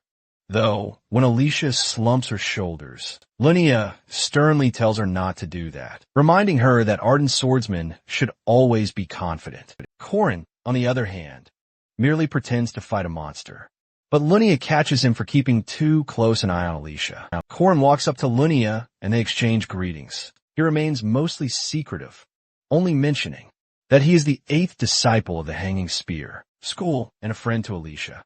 In stark contrast, Linnea confidently introduces herself, stating she holds the title of the Divine Sword, is the top disciple of her school, and also serves as the master of the first sword, Pavilion. His introduction immediately sparks Linnea's suspicion, but he refuses to reveal his spearmanship technique, because besides himself, only 2 others know it. However, the Arden troop includes second-rank knights, known as the 5 Swords, all Alicia's equals in rank. The troop suggests Linnea hunt for any remaining monsters, if there are any left to find, but she instructs Alicia and Corinne to head back instead. Swordsmen typically travel in tightly knit groups. These groups, known as sword factions, are essentially swordsman guilds, loyal to their leaders, operating as unified units. 60 years ago, a legendary sword genius named Grant pioneered an entirely new style of swordsmanship. Later, the current family elders disseminated this style through various martial arts schools. This propelled the Arden family into a renowned swordsmanship lineage, celebrated across the entire continent. Now, at the Merkaba Arden studio, everyone bows before Lunia, kneeling in respect. Even Alicia does the same. This confuses the other swordsmen present as well. Lunia reflects on the missions Alicia has been conducting and harshly calls her pathetic for participating in them merely to look cool. She's deeply disappointed to see Alicia use her guardian certificate in such a superficial manner, wondering if she'll become a stain on the Arden name, especially since all her missions only involve low-ranked monsters. She certainly doesn't appear heroic doing those raids. Alicia says little, however, after Lunia leaves. The Arden troop then informs Lunia about Corinne being a 5th ranker. Yet, she senses there's something more to him. She knows these Merkaba tests aren't entirely reliable. Perhaps she noticed how Corinne's attention was constantly on Alicia, even amidst the chaos. The monster barely registered half his attention. This wasn't a simple oversight. It wasn't something gained through mere practice. It was the mark of a truly seasoned warrior. Even though Corinne was guarded about his spearmanship, for someone as qualified as Lunia, she could easily discern the exceptional, professional manner in which he wielded that spear. She's always been protective of her sister, but she's quite satisfied having that boy by her side. Later, Mariette brings Corin some food. As always, she promises to whip up more of his favorite dishes. She nervously grabs his hand, trying to say something, but the moment quickly turns awkward. But when Isabel spots them together, Mariette immediately flees with her. In his past life, Corin had plenty of flings, but never settled into a proper relationship, all because of Park Seo-hoo's constant interference. However, in this current life, his platonic relationships are vastly different. Sometimes, Yeol brings him rare and precious mushrooms, fresh from the forest. Then, they begin lessons on the Ogbom alphabet. In the library, John and Corin sometimes hang out too. It's more like a co-worker relationship than a friendship. However, Corin spends most of his time with Jaeger and Lark as they press forward. While adventuring with Jaeger and Lark, Corin freaks out when they suddenly scream, convinced a monster has appeared. But it's Warren, who's practically a monster herself. Despite that, she immediately demands food, since he offered her a month's worth of food a month ago. Corin finds it quite amusing that she's here a month later just for food, but he ends up hanging out with her anyway. Meanwhile, Jaeger and Lark make a quick escape, fleeing from Warren as Corin takes her out to eat. She decides to try eating raw fish, thinking to herself, it doesn't matter if food is raw or cooked, as long as it's chewed and goes down. But when she finally tastes the cooked food, she can't help but devour more. Weapon production is finally completing, and the second phase is about to begin. It's midterm season, and all the students are going crazy, though Corin is surprisingly chill. But when it comes to putting pen to paper, he draws a blank, realizing he never studied in his past life. The faculty exam is a chance to redeem marks that were botched in the written exam. This exam is overseen by knights from outside the academy. Teams of 15 students must defeat their instructor. But the moment Corin's team sees the instructor, their eyes widen in pure shock. But Corin stands there completely unfazed. He hasn't even seen his instructor yet. But his jaw drops, and he trembles with shock. His instructor is none other than Lunia. For the practical test, the invited guests are the elites of the renowned swordsmanship family, the Ardens, and the 5 swords of the first sword pavilion. And these 5 formidable opponents. From their troop, they'll face the second rankers. All the girls utilize the Arden-style sword formation, which includes the 5-sword combo technique.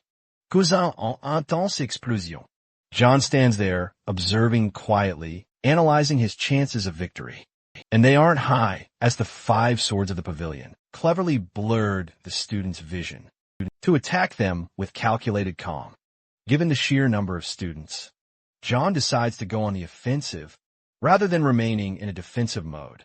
He charges his massive iron sword at Melia, the phantom sword. Meanwhile, Alicia is handling Jenny's high-speed sword style, skillfully dodging her powerful attacks. However, it's truly shocking for Alicia that Jenny works under her own sister, yet she's still treating her so roughly. Jenny's attacks are incredibly strong, so much so they make Alicia stumble, ending with her falling to the ground. Students witnessing this intense display now understand the true power of the 5 swords. Finally, all the students are being knocked out, one after another, except for Drawn and Alicia. Drawn proves so exceptional that his power stands strong against the 5 swords. Meanwhile, Alicia is still fiercely fighting Jenny. Jenny is attempting to discourage her, aiming to pressurize her into submission. But Alicia refuses to give up, fighting with every ounce of power left in her body. Initially, Lunia was about to take on Jenny's role, meaning she'd be fighting Alicia. But to everyone's utter surprise, she is the examiner for Group B, in which Corin is enrolled. Lunia has now taken an attacking stance, proclaiming to everyone to brace for an experience akin to a great special rank war. A great special rank war is a true monster of a challenge, able to take on an entire army all by themselves. Not even dozens of elite guardians still wouldn't be enough to defeat such a threat. And frankly, most will never face such a threat in their entire lifetime. Normally, if Corin heard stories like these, he'd dismiss them as nothing but made-up tales. But with Mariette, things are entirely different, and that's because Lunia is powerful enough to take on monsters like those easily.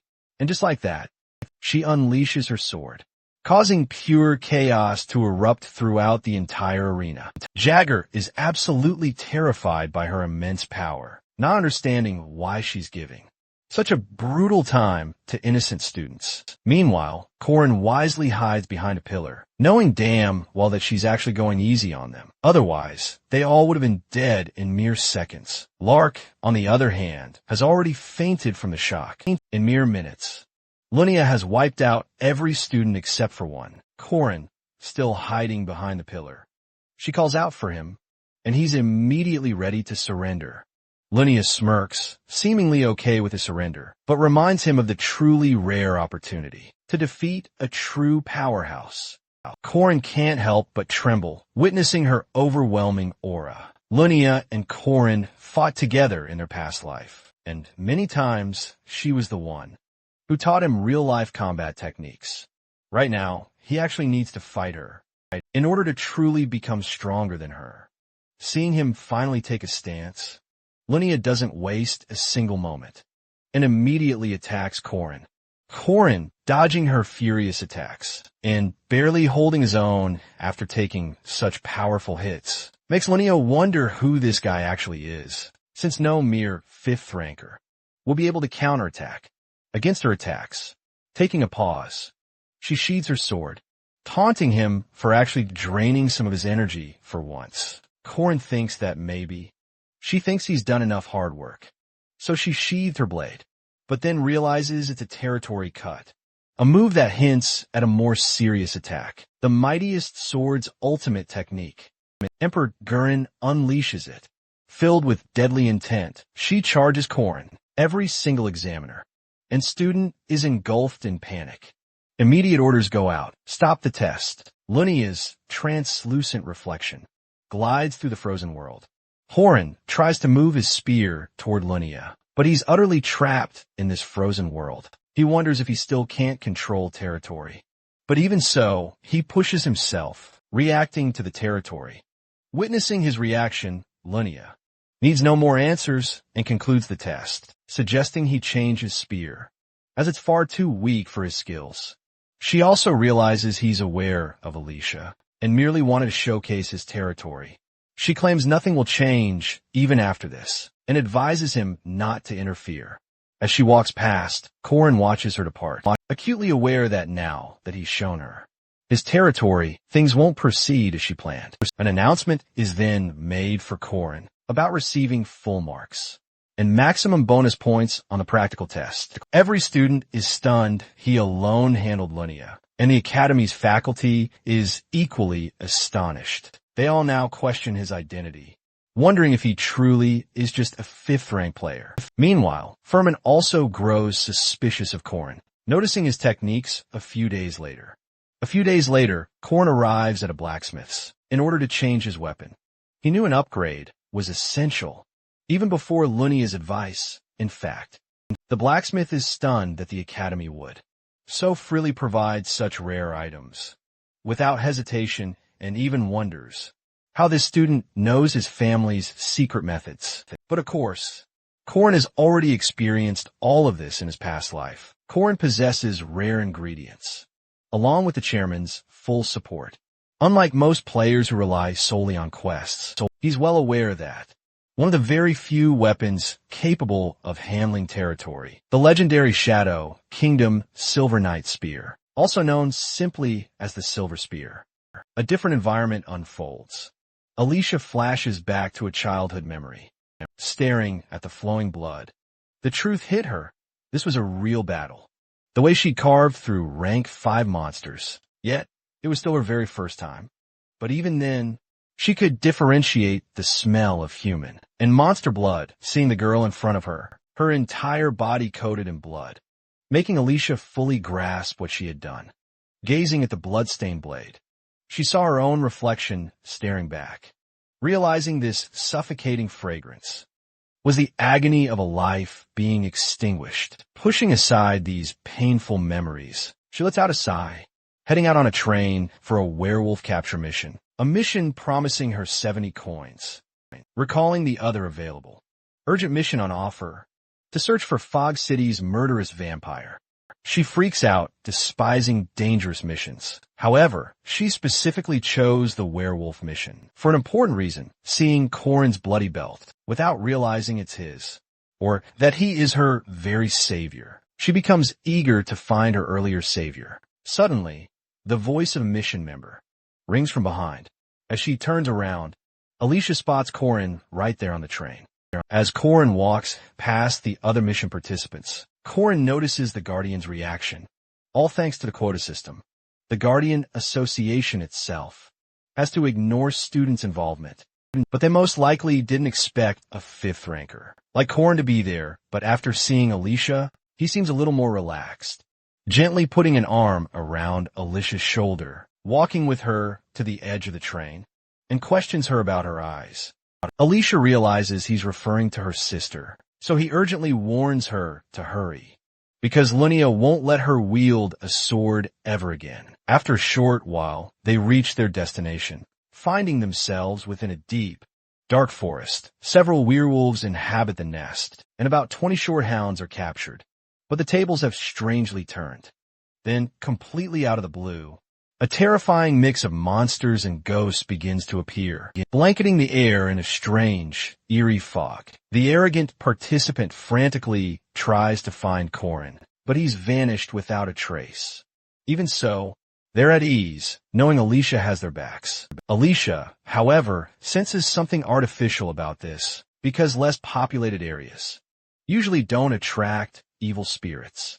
Brushing aside her suspicions, Alicia ruthlessly cuts off the limbs and heads of several monsters and spirits. Then, abruptly, heavy footsteps and the clang of armor head straight for Alicia. She immediately spins around, realizing these aren't ghosts at all, but actual living knights. They threaten to kill her if she doesn't back off, but when they refuse, she kills one of the knights. Guilt immediately washes over her face, as she never wanted to kill people. Remembering a terrifying moment from her childhood, she trembles in fear, breaking into a cold sweat. She even freezes completely when another knight begins to attack her. But then, a sharp blade pierces straight through his head. He collapses, and it's Korin who saved her, once again revealing they aren't real people, but corpses reanimated by black magic. Now, in the second part's opening, we have Fog City murderous vampire subjugation. Players are usually chased by the serial killer, Mariette, who they missed earlier. But if they choose the werewolf capture mission, they instead face off against John Doe, And this is how the serial killer actually appears. But Corin immediately advises Alicia to run away, while he uses his combined skills to defeat the spirit, realizing it's not the boss of the opening act, as the real one can't be defeated so easily. Just then, a terrifying voice fills the entire area. It's the real serial killer, seeing the fog intensify around them. All the players immediately start running away, but the spirit suddenly grabs Charlie's leg, which makes Alicia immediately step in to help him. But instead, she gets trapped by the fog. Corin immediately yells at the participant to leave, remembering what happened in his past life. Trapped in the fog, he didn't stand a chance. But in this life, he has powerful regeneration skills. But right now, Alicia is in grave danger. Alicia tries desperately to sever the misty vines that have her trapped, but she suddenly freezes as negative thoughts begin to swarm her mind. That's when she hears Corinne's familiar voice. The same voice she recognizes amidst all the chaos. The voice of her undeniable savior. Corinne has already reached Alicia's side, but several crimson hands still clutch her, suspending her off the ground. Corinne tries to motivate her, placing a comforting hand on her shoulder. The moment she looks at Corinne, she breaks down crying, claiming she can't budge, begging him to save her. He places a hooded cape on her, gently trying to calm her down, before placing the odachi firmly in her hand, advising that random slashes won't help. She needs to aim and cut these vines with precision. Meanwhile, the undead relentlessly approach from all sides, yet Corinne promises to shield her from them. But she must cut these vines down herself. He claims that. She's the strongest swordsman he's ever met. Spotting him rush towards her, she sees his unwavering determination, despite having a lower rank than her. So with little choice left, she swings her sword, employing her grandfather's techniques. To cut these, one must be awakened.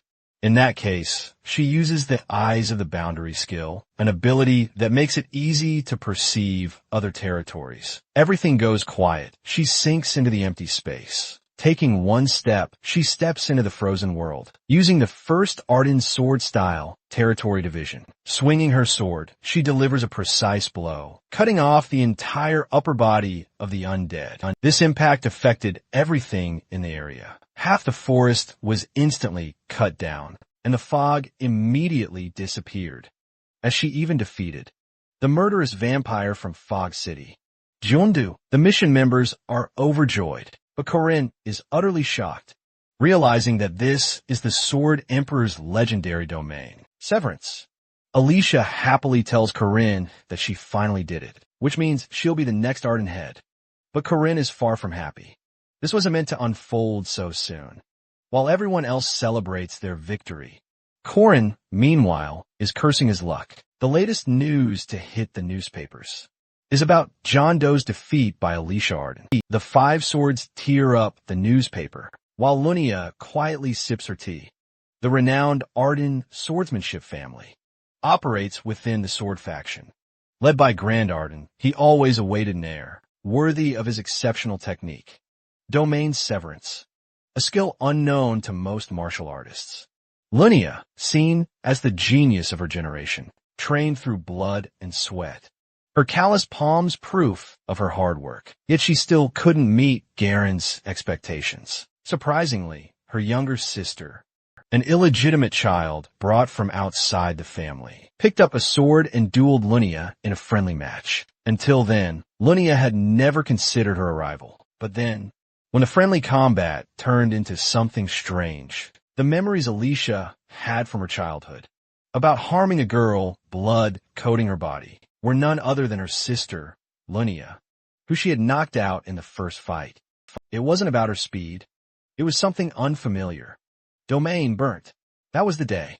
Garen appointed little Alicia as a candidate for the heir, too. Lunia remembers stroking little Alicia's head, who was looking happily into her eyes, informing her big sister about holding the sword for the first time, her thoughts lingering somewhere far away. She sips her tea, noticing the Five Swords looking worried for her, but she wanted Alicia to step into the territory, ordering the Five Swords to prepare everything for the sword challenge. In her dorm room, Alicia is resting while Corin looks after her. Out of curiosity, he asks about Domain, even though it's beyond her current capabilities. But Alicia reveals that he believed in her, so she did it. They both are interrupted when Mariette barges in, but seeing them both a little close. Mariette's jealousy is practically radiating from her face. All three of them are interrupted too, as Warren abruptly moves away from the window, demanding the raw fish he requested earlier. Meanwhile, ignoring this reunion, Corin is informing Alicia about the sword challenge proposition she might receive from Linnea after her success in Domain Severance. Alicia is completely freaked out, knowing damn well that if she fights her sister, she'll die. Despite that, Corin decides to help her, but only on one condition. She must train and practice relentlessly in the training room, without any complaints. Alicia quickly agrees, while Warren and Mariette look on blankly. Later on that night, May is taking a leisurely stroll around the city when a sharp knife suddenly flies right in front of her, stabbing into the wall. May immediately turns in the direction from where the knife was thrown, only to find Warren standing there. May doesn't understand this behavior of his, but Warren claims he'll buy her sushi if May is caught. Meanwhile, on another street, Lena is struggling, as Corin is already locked in a fierce battle with her. Sparks fly in all directions, with the collision of their weapons, and the clang of steel echoes everywhere. But since it's nighttime, nobody's around. With an evil grin, he claims to have requested permission to train with the outstanding wave sword master, Lena. The five masters of Alicia Dojo: Guan Dao Master Corin, Lock Knife Master Warren, Flying Sword Master Dronzer, Gandalf Style Master Mariette Dunleavy, and the new headmaster, Alicia Arden, are fighting off the five sword women to raise their fame and build up their dojo. That being said, the next morning in the newspaper, the latest news is spreading across the city about the new Arden-style dojo's first steps, defeating the five swords according to the rules. To choose the pavilion master, the Hamling family's important decision, the sword challenge is being held, which is why Corin announced changing this order into a dojo challenge, triumphing over the five swords through various dojo challenge formats, all to face Linnea in a one-on-one battle. Soon enough, both teams converged in the same hall. However, the registration fee, event purchases, and all essential arrangements were handled by Mariette. As Linnea finally arrived, the tension in the air grew palpably thick as she taunts Alicia for even showing up, instead of fleeing, guessing it was Corin's bright idea. Hesitantly, at Corin's subtle signal, he proposes a friendly duel as the new master of the Arden Dojo. Linnea agrees, but sharply warns her to be prepared, because she won't be going easy on her.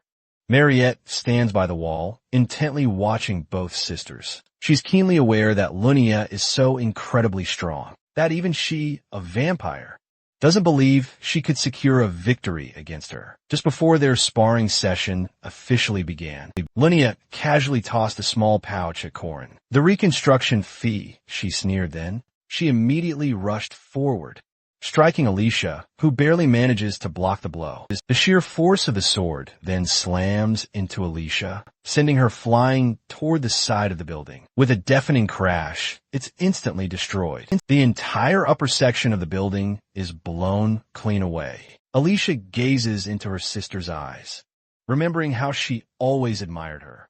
When she first took an interest in swords, Linnea was the one she truly looked up to. Even at just 15 years old, people admired her immense strength, Alicia included. But then, as soon as Linnea picked up her sword for the first time and cut down a human, her own sister, everything gradually changed between them. Recalling all this, she refocuses and continues the battle. Linnea points the tip of her sword straight at her, and Alicia intensely concentrates, thinking Alicia would first take a step back, and then to the side, Linnea attacks. Instead, Linnea's sword is shockingly thrown backward. This utterly shocks Linnea, because she wasn't expecting such a reverse defense for her little sister. But without wasting a second, Lunia attacks again, lunging forward fiercely, forcing Alicia to parry the powerful blow. Bouncing back, she skids across the ground. But when Lunia mocks her slippery footwork, Alicia resolves to keep her speed up, slip out of sight, then strike from the shortest possible distance, taking a sharp leap forward and employing lightning's third form. She's about to attack, but Lunia senses her, instantly unleashing the Makiwaza technique. Alicia just barely manages to throw her head back in time. Fed up, Alicia just wants to end this fight. So she wraps both her arms around Lunia, forcing her body tightly onto her. However, they both tumble to the ground after Lunia pushes her. Their attacks intensify dramatically, and Alicia can now clearly see the domain. This is what Lunia wanted, to see her true self, the one Alicia always denied. When Alicia realizes this path won't lead to victory, both of them activate domain severance. Mariette and Corin can't see a thing. Only a massive explosion erupting in the arena. One of the players has collapsed on the ground, while the other is standing firm. The winner has been decided, but nothing is visible as the dust has yet to settle. Alicia wins. Corin believes her only strength was domain severance, so he instructs her on some techniques. By exploiting Lunia's patterns, he knows from his past life, they seize their only chance to win in the domain battle, and Lunia's sword is sliced in two. Lunia promises that neither she nor her subordinates will interfere with Alicia's work. Alicia stops abruptly, scared, as she still considers herself weak. Yet she defeated Pavilion Master Lunia, so she's afraid of Lunia's wrath and the attitude she'll show when she turns her back. The first time Corin met Lunia in his past life. All that time, Lunia searched for Alicia's murderer, but failed as the true culprit was Park Saho. Lunia continued searching, even until Alicia's third death anniversary. At that time, Corin realizes Lunia prays every year on Alicia's death anniversary, though Corin used to think she hated her. Lunia agrees and adds, the truth is, no one can truly soothe Alicia's bitterness, except for him. Corin realizes that Lunia hasn't forgotten her or ever given up on Alicia.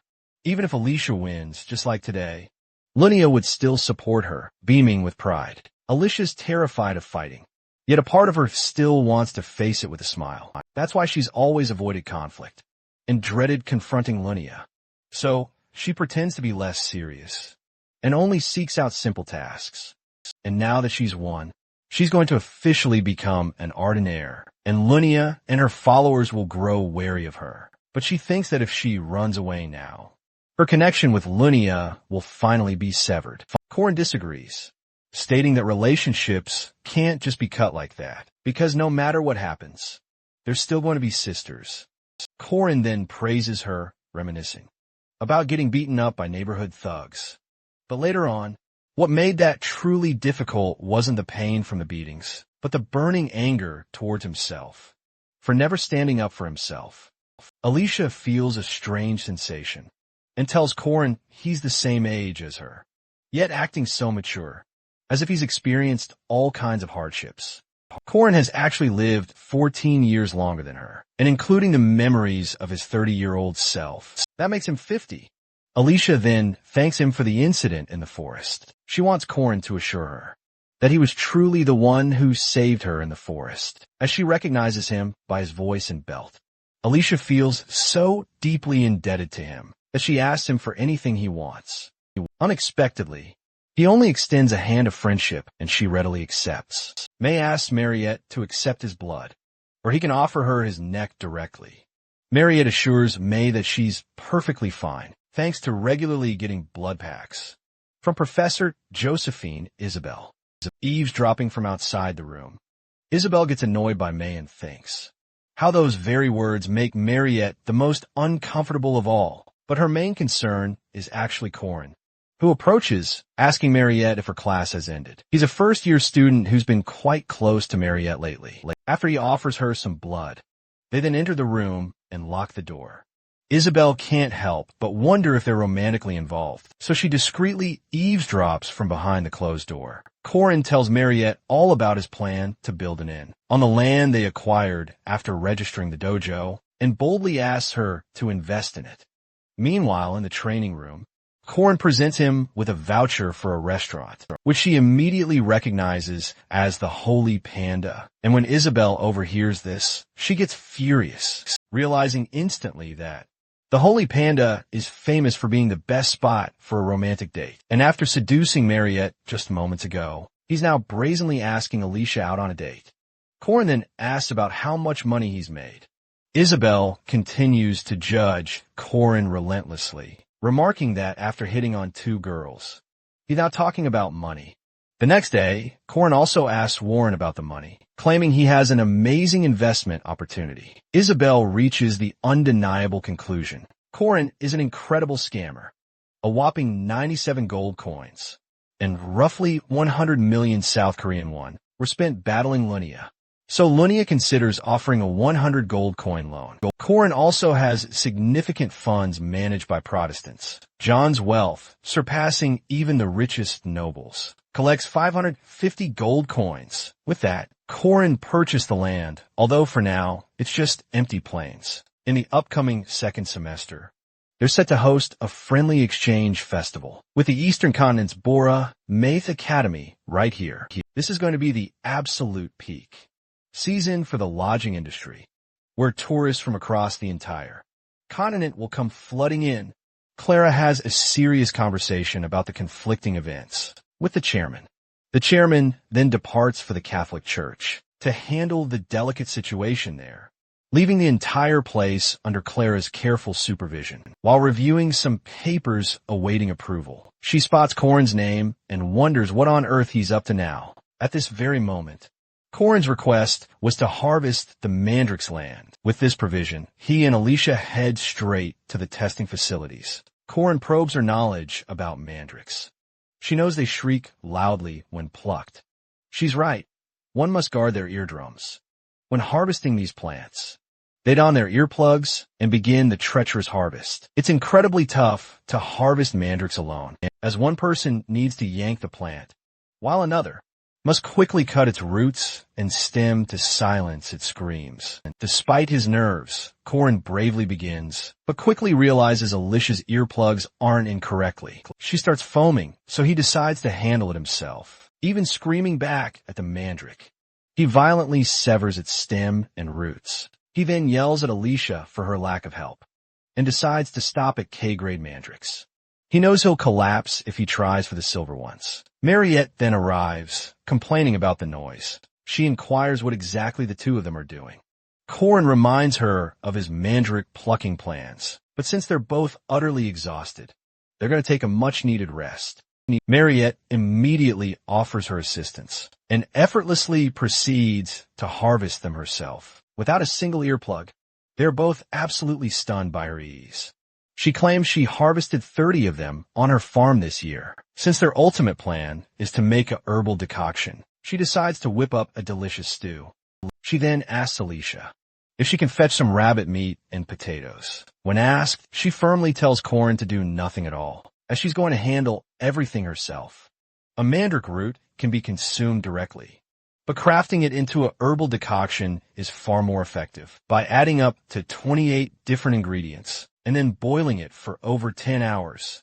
Finally, the mandrake herbal decoction is ready. As Corin draws some ancient rune characters in the sand, she immediately recognizes them and asks how he knows such a dead language. He claims to have learned them from his master. Corin has been training in martial arts for years, but this is different. These are the original runes. He claims that true knowledge is power, but only if you know how to wield it. These original runes are retrieved and then engraved onto the body, a power that can only be used by one person. And one of the final boss's main goals was to retrieve and seize the original rune. Meanwhile, the master sought to entrust the original rune to him, but passed away before she could. Mariette then asks if his master was a member of the Mage Tower. He replies that she was just a normal person. A normal person, indeed, Mariette then offers him food and calls for Diakgu, an ex-vampire orb, to bring the basket of food. She thanks Korin for continuously sharing his blood. That's how she officially gained a familiar. Diakgu then asks if he's made from Korin's blood. If so, half the blood in his body must be his, which would make Korin his dad.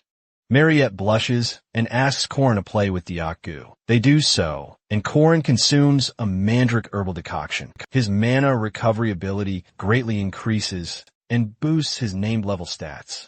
He shares the rest with them, as drinking it more than once has no further effect. He then picks up the white silver mandrake and eats it by the root.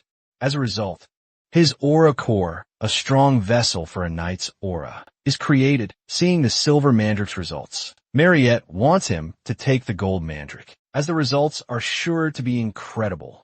But he denies it, stating he'll do that later. Hemmenvelsch, by looking at Korinlock's rank, gets shocked and wants to remeasure it. The others call his rank underwhelming and question the need for a remeasurement. When Fermac tells them how Korin won against Lunia, they can barely believe it. One of them asks if raising his rank based on some midterms is a bit much, and they cannot acknowledge a promotion, as it's against the rules. So, they all decide to leave the official rank assessment to the association. Instructor Hammond is chosen to take charge. Fermac thinks that even a 5th rank seems excessive, based on Korin's stats. But his duel with Lunia was remarkable, so he still wants to remeasure him. Alicia and Korin are both in the same class, and she sits beside Korin in Jaeger's usual spot. Jaeger keeps glaring at Korin, as he's incredibly jealous of him because Korin has his favorite person in the entire academy, and even the super cute demon tribe girl, and even the granddaughter of the Sword Emperor. Professor Firma announces their group projects. He begins by explaining the group project is all about spearmanship. Alicia tells Korin that this will be incredibly easy for him. He becomes doubtful of Firma Damon, a boxer suddenly teaching spearmanship, and wonders if Firma is trying to test him. Firma then explains the project when a student questions if those good at spearmanship would be favored. Firma replies he'll adjust the assessment criteria by offering bonus points, and explains there will be 4 members in each group, and everyone will be randomly assigned. Korin knows exactly what group projects are like, especially with those who just want a free ride. He suffered through it during his 4 years as a physical education major at university and 3 years at the academy. But now he has Jaeger, a 3rd-ranked knight with top-tier physical abilities and excellent judgment skills.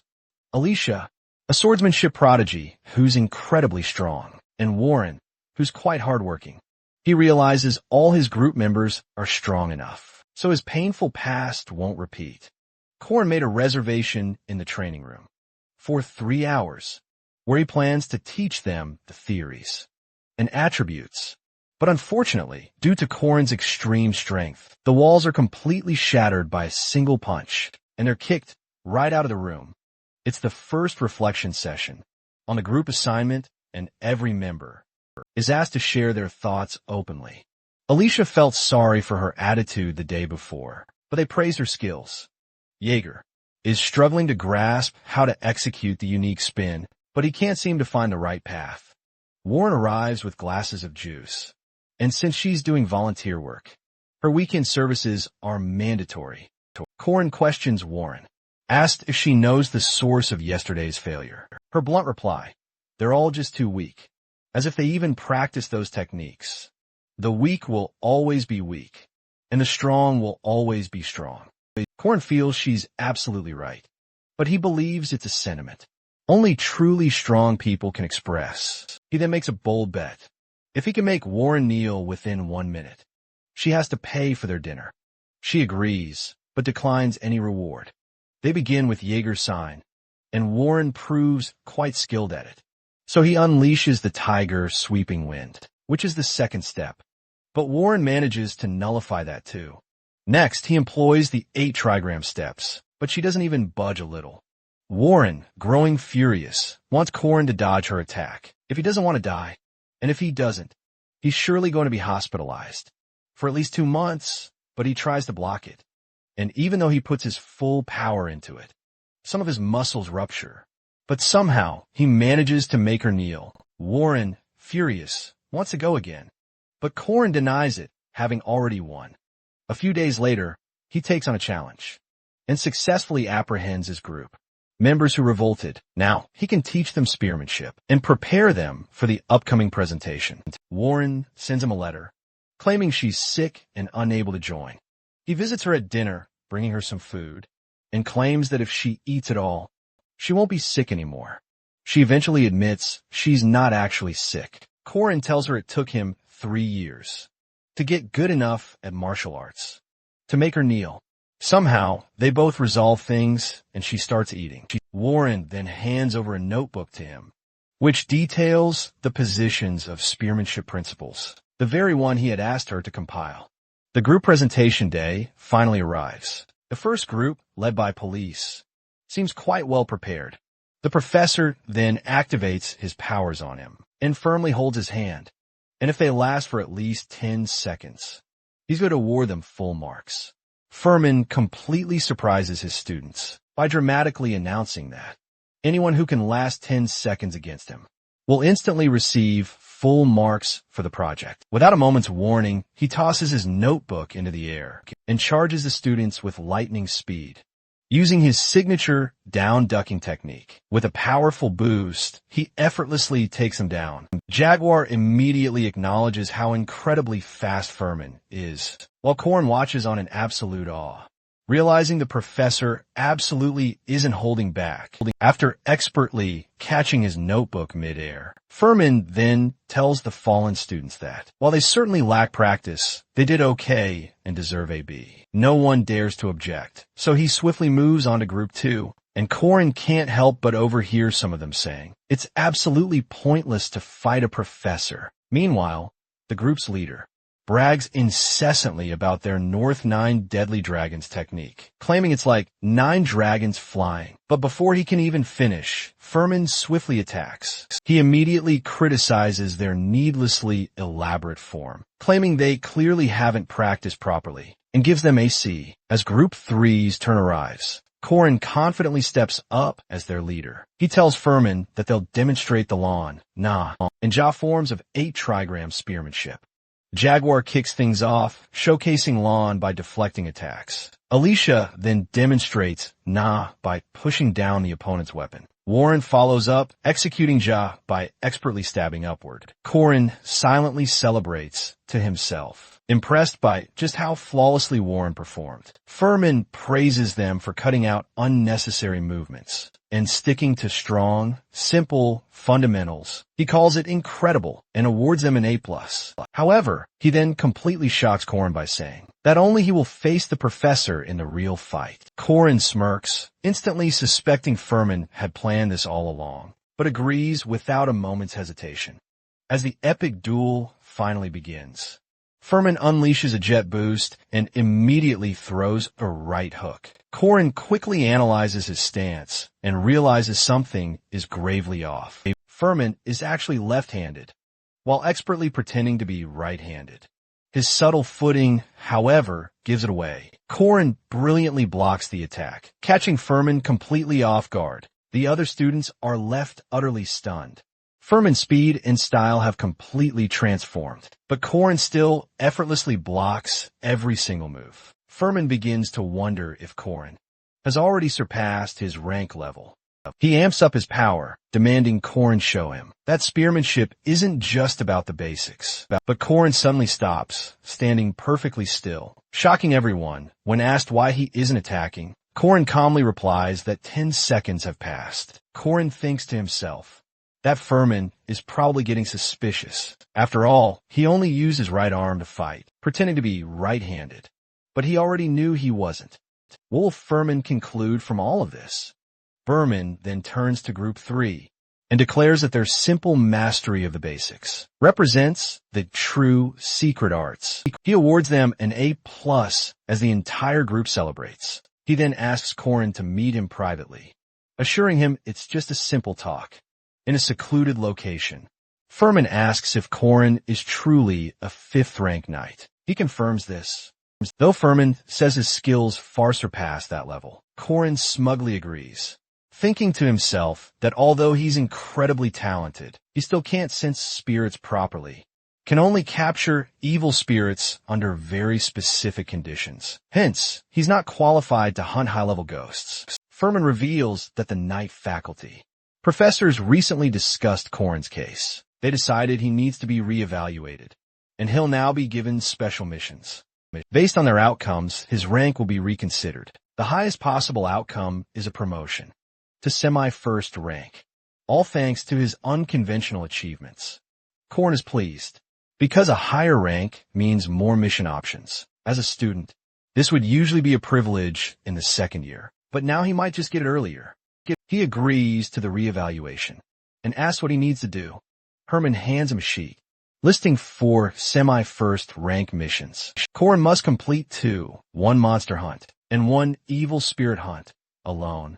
He immediately feels the pressure of this immense decision, but quickly steels himself for what's to come. Korin heads off to meet the esteemed Professor Herman, who greets him warmly as a thick fog blankets the sky. Herman regales him with tales from his adventurous youth, venturing into the densest fogs to hunt fearsome monsters. He jokes that these thrilling stories will keep Korin entertained, a comment that clearly delights Professor Herman. Korin's very first target is a formidable twin-headed ogre, lurking deep within the city's western mountains. Though undeniably powerful, this creature is still just a juvenile. Its rank downgraded from first to semi-first due to its age. Herman also pointedly mentions that the cunning ogre is currently raising several longhounds and a few trained hunting dogs as well. Korin wisely decides a direct frontal attack would be unwise. Herman agrees, stating that guardians truly value strategy, not merely overwhelming brute strength.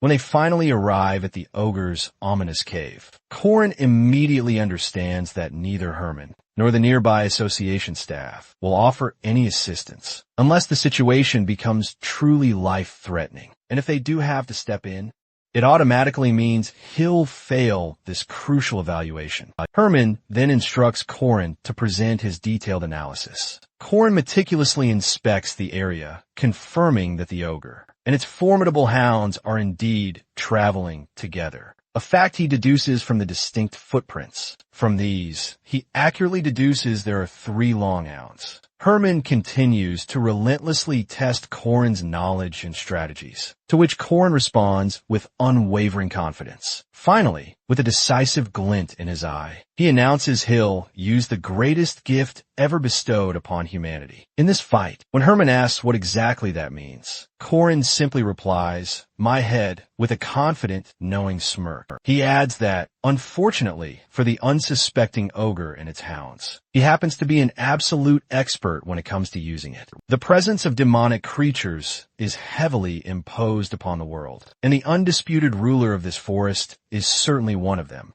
An intimidating 2-headed ogre, much like a tyrannical monarch, controls the entire forest and proudly proclaims it as his kingdom. The longhounds suddenly notice that their female companion and her infant have mysteriously disappeared.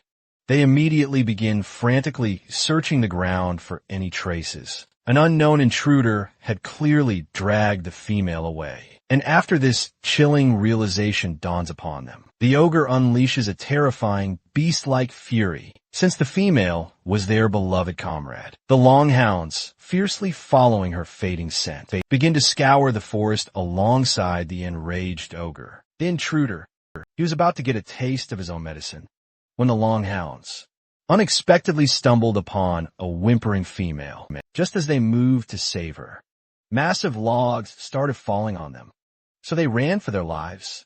After spotting what seemed like a safe place, they stopped there, but failed to grasp the true malice of humans, as they're utterly annihilated by Kenas. When the ogre witnesses this, he seethes with rage at the loss of his pawns. The flames creep closer to him, and logs begin to rain down on him too. Such trivial traps could never truly harm him. However, even after dodging the trap, he had no idea that it was just the beginning. The twin-headed ogre was a natural hunter, with one head gifted with keen vision, and the other gifted with a powerful sense of smell. Tracing them wasn't difficult, but the sheer number of traces was absurd. So he thought the intruder failed to hide his traces and scent out of sheer foolishness. And it's utterly ridiculous the longhounds lost to him. However, the ogre unexpectedly failed to locate his prey. On the first day, due to the numerous traces, he's about to muster his courage again, when he's ambushed by hagglers. He'd have been dead if not for his twin heads. He was barely grazed by a few pieces of hail, but whenever he tried to sleep, hail would begin to fall, so he decided to ignore it after a few times.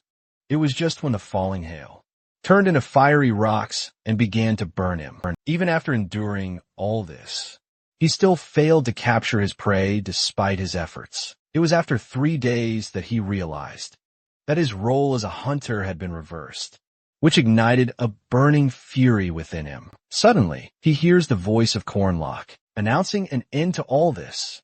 The ogre launches towards him, but Corn also leaps into the air, unbeknownst to the ogre's impending attack. However, Corn steadfastly dodged the attack and started unleashing his powers on him.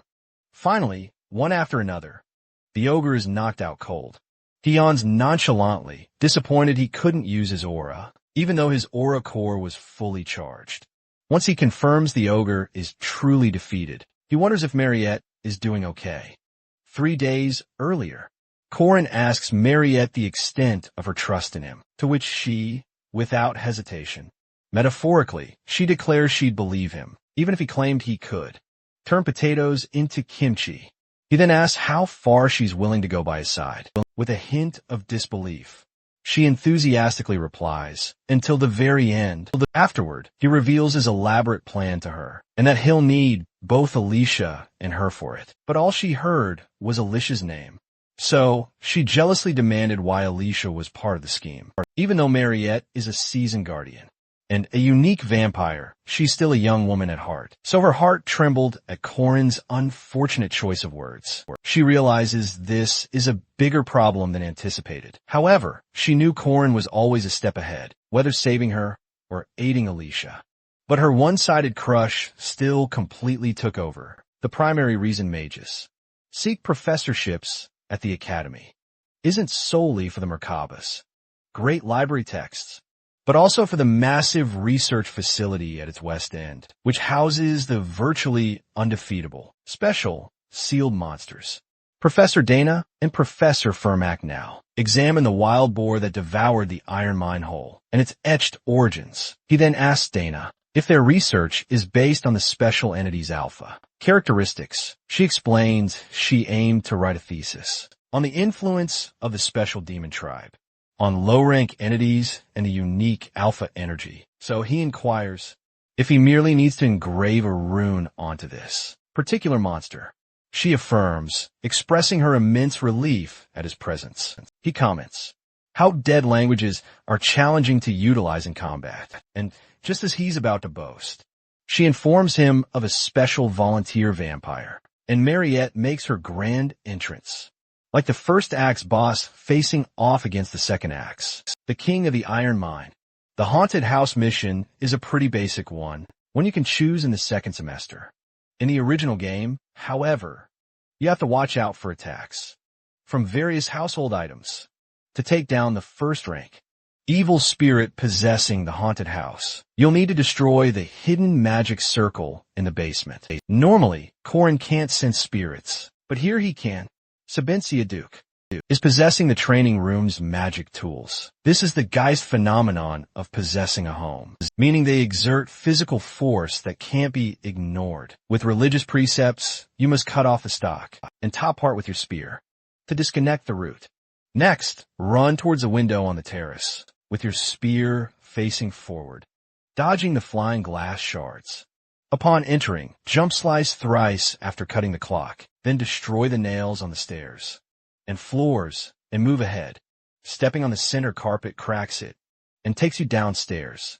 Here, after defending yourself from the attacking table, scratch the magic circle to weaken its telekinetic power. Then, using a candlestick and your spear, fire Kinas plus Hagelas, and keep running upstairs, dodging the attacks. After the attacks halt, all of the rune magic that's been engraved will activate now, so you can leave the house to burn. Hammond asks how Corin cleared a magic cave, when even 2 second-rank mages couldn't. This was the last strategy that a legendary streamer had left behind. Hammond congratulates him by acknowledging him as a semi-first ranker and takes him out for a meal in SAR. Hearing the mention of SAR, he realizes it's a raw fish place, where his reason to raid this region lies as well. As they walk out, Corin notices Daoku following them and feels relieved. 88 years ago, in the polar region of the northern continent, this peninsula is enriched with countless natural resources, even including the iron mine. There, miners witnessed a massive boar devouring everything that they realized was the king of Iron Mountain. Alicia quickly makes her way to the 4th floor, deep within the basement of the testing facilities. In the morning, as Corin had requested days prior, Alicia called Mariette to the 1st floor. But then, Mariette asked Alicia if she wanted to try the elixir first, claiming she needed to ensure its safety. Alicia takes a sip and absolutely loves it. This, of course, delights Mariette, as her experiment seems to be working out. Afterward, Mariette explains to Alicia all about the mysterious king of Iron Mountain, now sealed away within the testing facilities. Meanwhile, Professor Dana queries Mariette about the crucial difference between special demons and regular monsters. Mariette explains it's the sheer strength of these specials, specifically their domination abilities. Dana confirms this, revealing how some demons, dubbed alpha entities, emit a distinct energy and possess superior strength. They can dominate their own kin, but not other types of demons. However, curiously, it does work on some specials, allowing them to command any weaker demon. Mariette then recalls a past event, when she fled from the hunting grounds and compelled the monsters to offer their blood to quench her thirst. She tells Dana she believes it was more about exploiting their fear rather than pure domination. So, Dana clarifies the 3 main types of species: monsters, evil spirits, and demi-humans. Mariette then asks Dana if she could easily command other demi-humans simply by utilizing her alpha traits. Dana states that more research is definitively required and expresses strong doubts about its possibility, given that demi-humans are intellectually superior to humans. Mina then requests Fong boars to conduct experiments on their alpha traits, as they are a special monster. She explains that if alpha traits can be successfully used on them, then theoretically, humanity should gain control over most monsters, and even evil spirits. Mariette is clearly content to be trusted as a mage, especially when Dana asks if she's finally made the elixir tasty. After she conforms, Dana tasks her with dominating the boars. She then manipulates them into coming out of their cages and orders them to stop, but when they fail to understand the command to lie down, Dana then asks Fermac to release the King's Seal. Since lower-ranked monsters lack intelligence, he only releases the first seal, and Dana announces that the 1st, 3rd, and 7th resistance circles have been activated. She asks to strengthen the chains of the 4th and 6th seals, and the boars begin attacking. When Mariette stops them, Dana wonders if they're losing control, speculating it's because they're all boars. Suddenly, the monster in cage 107 escapes. It's a manticore. Mariette shoots blood spears at it, and Fermac also joins in, but it's far too strong. Suddenly, a lab assistant alerts them that monsters are trying to escape from their cages and tells them to evacuate immediately. Dana orders the activation of large-scale monster, resistance circles, and sealing magic, and reseals the king. But the magic circles and sealing magic fail to activate, and the king breaks free of his chains. At SAR, Corin and the men enjoy a grand feast to celebrate his promotion to semi-first rank. He gets turned down for asking for soju, since he's a 3rd year, a minor, and feels absolutely devastated by the refusal. Corin tells Hammond a wise saying from the East about how alcohol needs to be learned from adults, and slyly asks him to be that adult. And Hammond gets manipulated by Corin's admiring eyes. Corin's eyes shine with unconcealed greed when Hammond pours him a drink. But suddenly, they hear a loud bark, and Hammond is utterly confused by it. Corin almost cries at Daiko's terrible timing, since this was going to be his first drink in ages. As the king frees himself, Fermac tells Mariette to block him together, using their crystal lance magic. She tries blocking the king, but her lance unexpectedly shatters. She can't comprehend how it had such little impact on the king, but Fermac appreciates her effort anyway, and lunges forward towards the king. But Fermac's attack proves utterly useless, and the king, wielding a Thurisaz Fehu rune, strikes Fermac, shattering the wall by slamming him into it. Ariat grows increasingly anxious, not just for Fermac, but for the barrier system as well, when suddenly all the caged monsters violently break free. The emergency alarm blares across the entire facility as the enraged monsters charge directly towards them. Code Veronica activates immediately, ordering all workers to evacuate at once, while the security team is tasked with activating every available magic circle and mobilizing the spirit golems. The golem team springs into action, and the interception system engages. They stand firm, ready to halt the enraged monsters' advance. Dana declares emphatically that the monsters absolutely cannot escape the testing facilities at any cost. Among the terrifying creatures, there are even top-ranked demonic beasts, such as a poisonous dragon and King Harant. The golem team battles fiercely against the monsters, but the sheer number of monsters easily overwhelms them. Given the rapidly deteriorating situation, Dana urgently requests backup. As they struggle to block the higher-level monsters without a proper magic circle, worried about them escaping into the academy, she permits consecutive lightning attacks. In the shared area, they were on such thin ice, she wasn't even sure their budget could handle the use of all these facilities. The lightning attack activates and begins striking down the monsters. As one gets dangerously close to Dana, someone intervenes, saving her by attacking the beast. A voice then comments, "Our employer's insight just keeps getting scarier." He turns towards the voice, astonished to find Dron standing right there. When questioned about his sudden appearance, he casually brushes it off as a field trip. Dron then calls out, drawing the monsters toward himself, diverting their furious charge from Dana.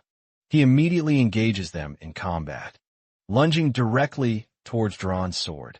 The dragon beast unleashes a roar of fire from its mouth, and Dron, in response, assembles his 5 swords. Using debris fusion, Crannel crafts a golem from scrap to battle the monstrous foes. Crannel leaps with pure delight.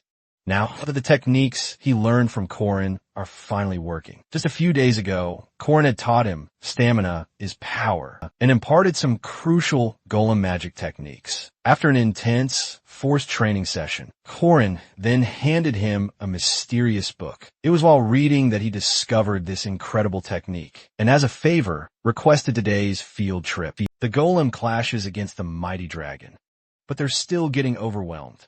Could it be because this monster is a fearsome first rank? Yul then unleashes root supplementation and creates a wooden golem from scrap.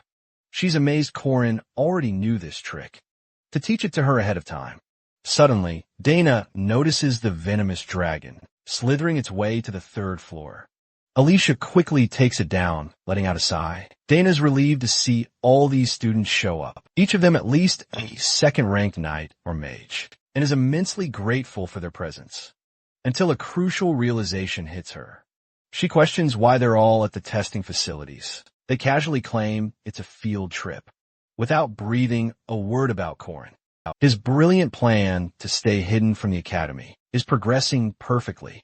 The blood barrier's domain springs to life. They're relieved they set it up in advance, by heeding Corin's precise words and preventing the king from touching the ground. The king abruptly sprints right at them, while Mariette unleashes her magic.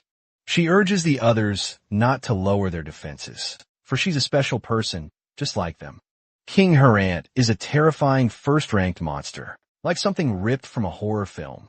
With his every movement, everything around him crumbles. Dron urgently calls for help holding the lever, At the control panel, Cranel implores Yule for aid to deploy the spirit golem's devastating bombs. Combining Corrin's technique and Yule's potent mana, they swiftly mend its damaged joints and unleash it against her aunt.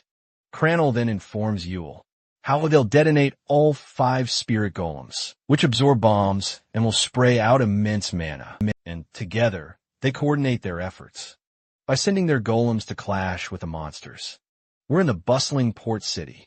Corrin decides to visit that ominous haunted house. He knocks on the door, and an old woman appears. Corrin then introduces himself to her. He claims to be an academy student on an overseas mission, since he couldn't attend mass previously due to his dispatch duties. He requests permission to use her prayer room. Corrin enters the room and tries to recall, according to his memory. The marker and the response were quite impressive. Alicia is stunned by the sight of the dragon, having never witnessed anything like it. So, she resolves to face it alone. Mariette then reminds her that Corrin strictly told her not to use that. Alicia realizes that Corrin must have seen her true potential, which is why he wants her to hold back. She then questions if she can truly succeed. Meanwhile, Mariette charges at the dragon, while Alicia is down, unable to defeat it. This makes Mariette realize Corrin was right. As she struggles against the demonic pig, the dragon is transformed into a demonic pig after consuming the ancient steel, which possesses 100% resistance to both physical and magic attacks. It's why countless heroes have been murdered, yet still couldn't kill it. But since Corrin specifically asked her, she must succeed at any cost. Although Mariette is struggling and just barely managing to fight the demonic pig. This conflict is only possible because she is special. Professor Dana, watching, realizes she's witnessing a moment that will one day be etched into history. She cannot hide her mix of wonder and fear. The students fought hard to prevent the demonic beast from escaping the testing facility, but everyone feels its power, and here comes Alicia, who is struggling, as she cannot use domain severance, her ultimate dragon-defeating ability. She also tries to put herself in Corrin's shoes, thinking, what would he do right now? She then realizes he must use the dodge and cut method, and she succeeded without even activating his domain of severance. Meanwhile, Corrin arrives and praises her for a job well done. Corrin ponders, if the king's hair, that poisonous dragon, has truly been dealt with, then where did it go, leaving only its fluids behind? Alicia hadn't expected Corrin to come. She immediately wants a status report, starting with the demonic pig.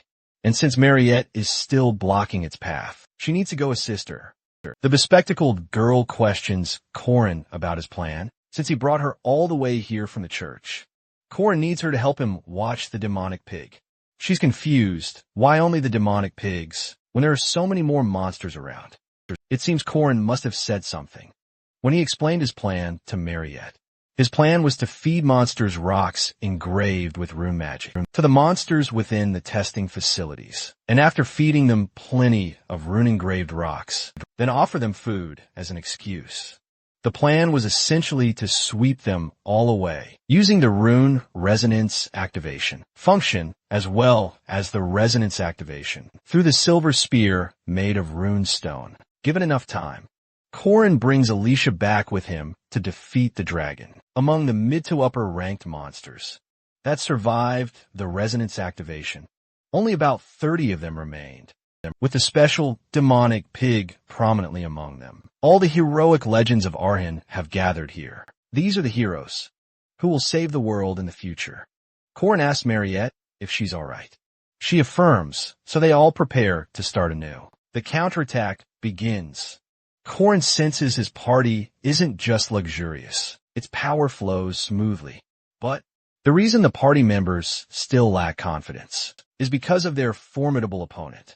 The king of the Iron Mountain dominated, unruled by any, was pulverized, yet never truly subjugated, and ravaged, showing no mercy. Alicia orders everyone to split up, as the tyrannical king who devours everything is unleashed. Corrin commands Cranel to relentlessly attack the demonic pig, no matter what it takes. He tasks Yule with growing the plants and holding the line, one way or another.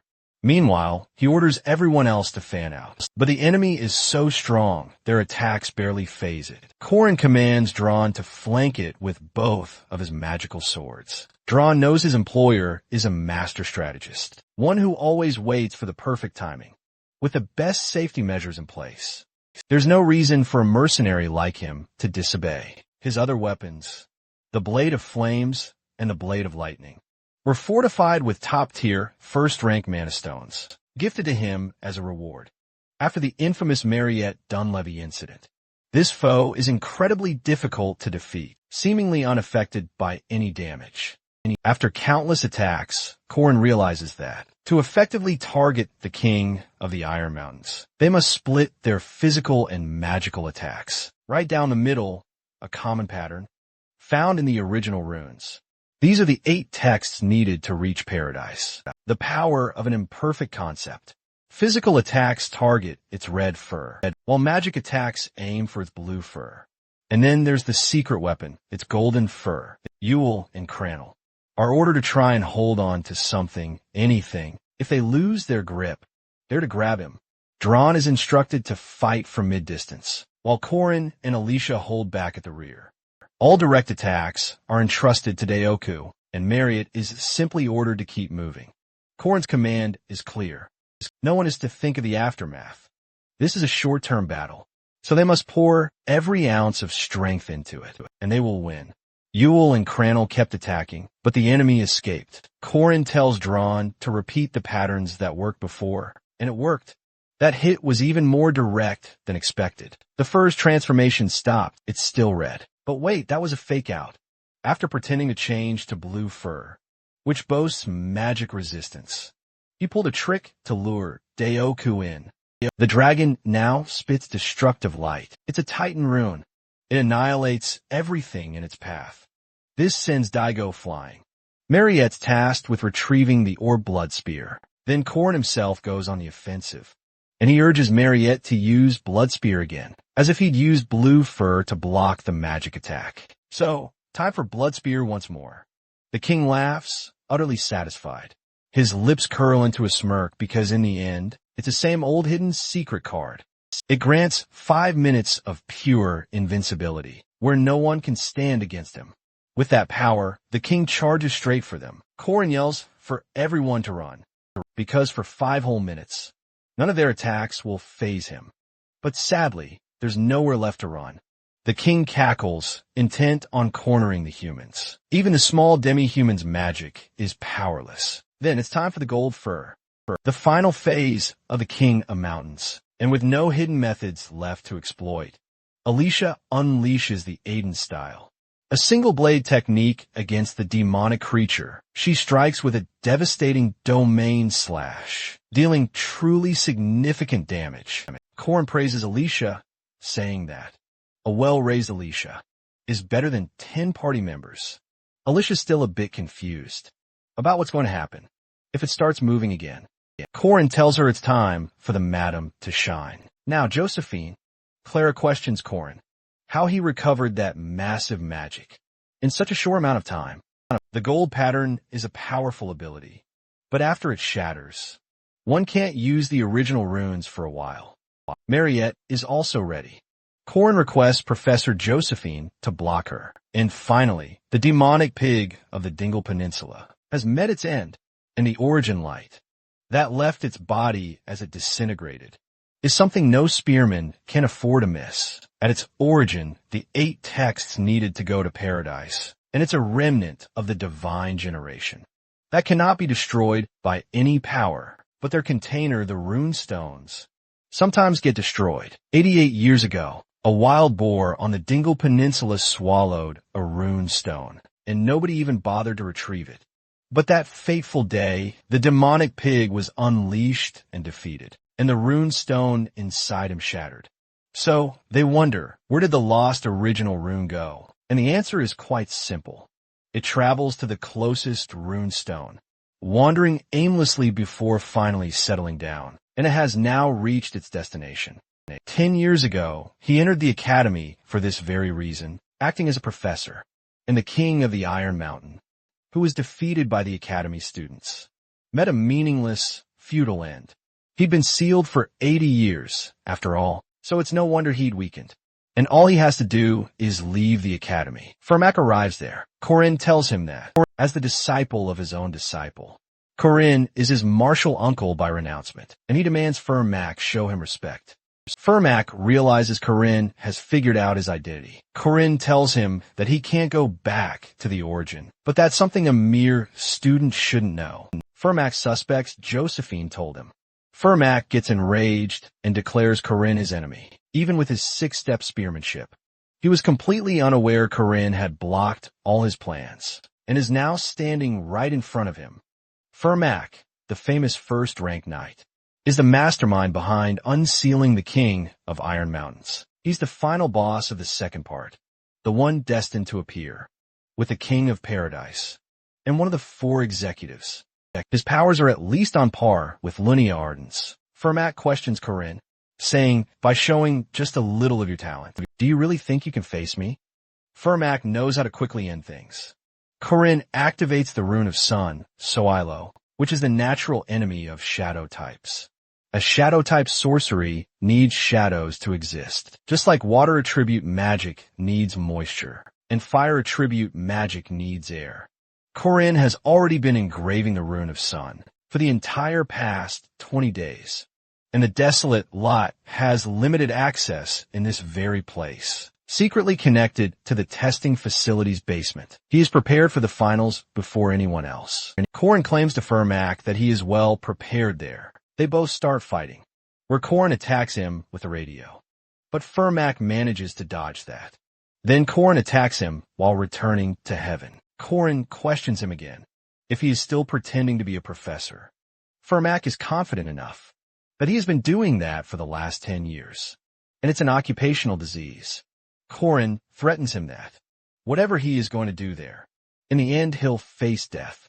But Fermac confesses that he is not going to be able to end the battle there, and is going to kill Corinne the next time he sees him. But Corinne wants him to leave the city as soon as possible, even though he needs to avoid the attention of those who still think he's dead. Because if he escapes, he is going to use space magic to even shake off Madame Josephine and Fermac Damon, who have engraved the commandment, and have no other choice but to accept the duel. And that is the reason Corinne came alone. And even the imprisonment's limitation is that the duel has to be one-on-one, and even according to the sacred rules. They both have to reveal their real names to each other, where Fermac's real name is King of Paradise, Tadas. Balthazar's is Corin and Arandanua's first spear. The conclusion to the duel is going to be the same, whether they win or lose. The two opponents are getting ready for the duel. They reveal their names to each other, according to the sacred rules.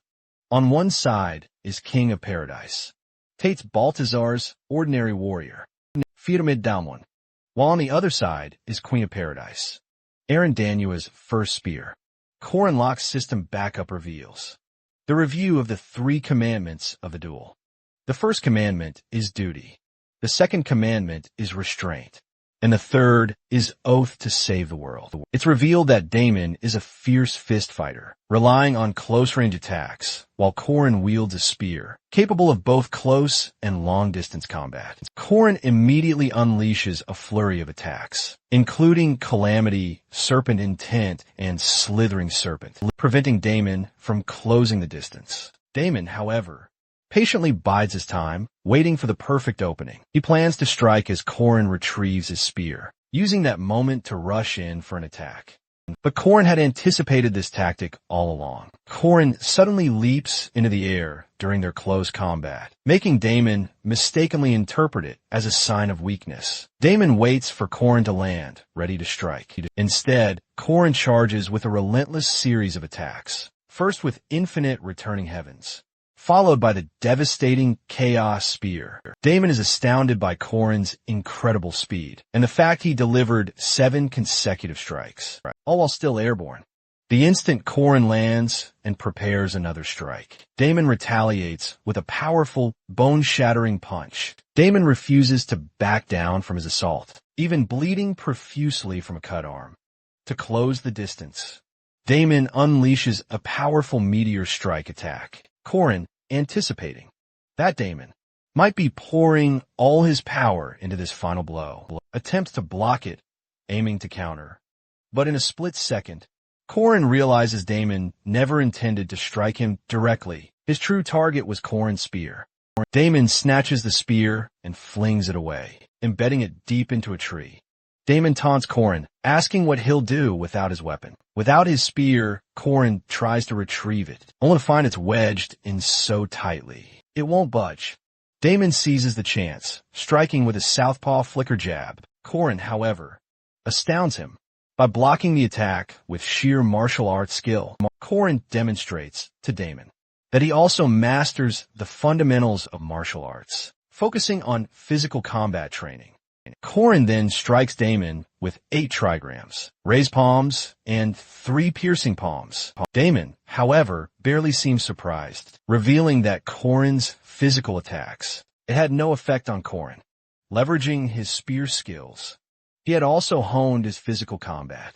But Damon had solely focused on physical combat. Damon unleashes a barrage on Corrin with a flurry of consecutive multi-range attacks, seeing Corrin endure such a pounding.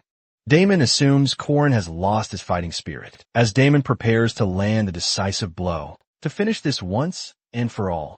Corrin deftly blocks the attack with his spear. Damon is utterly shocked to discover that Corrin had intentionally absorbed the blows, all to get closer and reclaim his spear.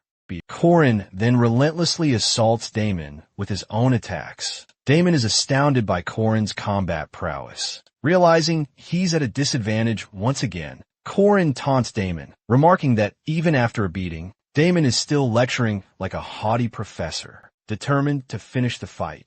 He summons forth the terrifying Shadow Citadel, a sinister domain teeming with shadow demons. Damon begins to gloat triumphantly, boasting that Corrin won't escape his demons or his relentless attacks now. Corrin merely laughs, a hidden trick up his sleeve. He pulls a shimmering golden mandrake from his bag. The mandrake's piercing scream cannot be blocked by any magical ability, not even by shadow demonic beasts.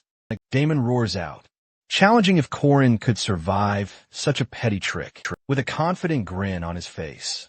Corrin retorts that Damon will absolutely die right here. Corrin mockingly asks Damon what his next move is, now that his demonic beasts are gone, and the mandrake will continue its relentless scream. Corrin then reveals his incredible abilities, regeneration, and tolerance, so Corrin will adapt to the scream and easily endure the golden mandrake's piercing cries. He mockingly challenges Damon, asking how long he can possibly withstand the agony, calling Corrin a despicable coward. Damon summons forth 12 shadow servants. Damon declares that Corrin's chances of defeating him are absolutely zero. The moment Corrin entered the Shadow Fortress, Damon charges, unleashing his terrifying shadow demon, and the demon promptly seizes Corrin. Corrin breaks free with an attack called the Demonic Spear makes its return. Damon charges Corrin, his horde of demons right behind him, unleashing a barrage of attack combinations. A frustrated Corrin quickly reminds Damon this was supposed to be a one-on-one battle, and dramatically rips off his shirt. A blinding light suddenly erupts from Corrin, instantly disintegrating the shadow servants. Damon is utterly shocked, seeing the sun runes emblazoned all over Corrin's body. The shadow servants can't even get near Corrin. Damon scoffs, thinking Corrin is a complete idiot, to let his body be consumed by the sun rune's flames. Corrin challenges Damon to a true one-on-one battle, pure combat, free of any petty tricks, and to come at him with every ounce of his power. Corrin senses that Damon is his destined arch-nemesis. Damon activates a life-risking skill, 6-step Sora, which burns his aura core for immense power and speed. Corrin then activates the 6-step Spearman Sora, revealing he can use the exact same skill. The two warriors go all out for this. This very move erupts into fierce combat. Then in a mere split second, Corrin pierces straight through Damon's heart, winning the battle. Corrin then enters a vivid flashback, remembering how he faced Fernak again, after suffering a crushing defeat in their second encounter. Corrin and his friends had found themselves trapped in a nightmarish realm, a hellish paradise. There, Damon, an evil king, tried to unleash hell upon this world, leading to the deaths of countless innocent people, including Corin's closest friends. Corin is now relieved, knowing that this time it will be different now that he has killed Damon. Corin searches Damon's body for the fabled Yahello, a sacred stone, one of the 4 secret treasures, guarded by the ancient druids. Corin fails to find the Yahello, but instead finds an original rune clutched by Damon. Corin then solemnly vows that he will not let Tate's Balthazar get his hands on this rune, as Balthazar intends to gather all 8 original runes to unleash Shadow Paradise upon this world. Corin gazes down at Damon's lifeless body. He wonders why it was so crucial for Damon and Balthazar to mercilessly slaughter innocent people. Corin comprehends Damon and Balthazar's anger and profound resentment towards the world. But the way they're unleashing their anger is absolutely wrong. Overwhelmed by his grave wounds, Corin collapses from the pain. Corin thought he had finally grown accustomed to the pain, thanks to his incredible regeneration and high tolerance, only to completely lose consciousness. For his efforts, he's rewarded with a map to Findia's son, one of the 4 legendary secret treasures, all for defeating the great evil known as Fernac Daemon. However, Corin is actually more concerned about the golden mandrake and the mysterious runes than the reward itself. Corin wakes up to find himself being carried on Alicia's back. Corin immediately asks Alicia about the cleanup efforts. Alicia responds that Professor Dana is overseeing the entire cleanup. However, she's upset that Dron just left. Alicia tells Corin that Yule and the others were the ones who actually found him. Corin instantly calls Dron a bastard, claiming he has no idea what loyalty means. Dron had explicitly clarified not to expect much from him, as their relationship was merely business-related, before Corin can even finish his sentence. To inquire about the rune and golden mandrake, Alicia quickly interrupts and assures him that the items are perfectly safe. Corin finds it incredibly strange that Alicia knew exactly what he was going to ask, especially since she's not usually that smart. Alicia is instantly triggered by this statement and reminds Corin that she's the one currently carrying him and could easily drop him right then and there. Corin expresses his deep gratitude to Alicia for bravely saving his life. Alicia then brings up the topic of domain severance. Alicia reminds Corin that she wouldn't have been able to defeat the king of the Iron Mountain if it weren't for Corin. Alicia then thinks and suddenly realizes that during their group assignments and while making mandrake potions, Corin was actually drawing mysterious runes. Corin was actually preparing for this very fight ahead of time, with tears welling in her eyes. Alicia emotionally tells Corin there is absolutely nothing wrong with fighting together, so why do you have to face Damon all by himself? Corin stated it was better if fewer people died. Corin's friends soon find out about his battle and injuries and decide to go visit him at the hospital. They burst into his room, ready to surprise him with snacks and to be there for him during his time of loneliness. To their utter astonishment, though, Corin's friends found 3 beautiful women pampering him and serving him food. Corin spots his friends, a wide smile spreading across his face, asking why they brought snacks since he's already full. This leaves Corin's friends absolutely seething with rage. Corin's friends internally question why they even bothered to come, believing they shouldn't have visited him at all. The girls, on the other hand, are happily chatting about how it's not often they all get together like this with Corin. Then the girls suggest playing a game and even invite Corin's friends to join in. Hearing this, Corin's friends suddenly burst into tears of joy, thrilled to be getting some attention from the girls. They start blessing Corin until a knock on the door interrupts them. Everyone starts to wonder, was someone else supposed to come? One of Corin's friends goes to check who it is and is utterly shocked by the visitors, asking what brought them there. Corin answers that they've come just as expected and he was going to see them anyway. It's revealed that the distinguished visitors are Chairman Aryu Kazar, the esteemed lady, publicly acknowledged as the chairwoman of Merkaba Academy, and Professor Josephine. Aryu Kazar asks Corin about his health. Corin responds that he's much better now, and it was about time he revealed his hand a bit. His chairwoman, are you? Khazar apologizes for sending Korin's friends away, as they need to discuss confidential matters with him. Korin understands the situation. Are you? Khazar states they have many questions to ask, as this recent incident is something they absolutely cannot overlook, unlike what they did with Mariette. Korin then exposes that Fermac was a spy, and the other two don't seem surprised by this information.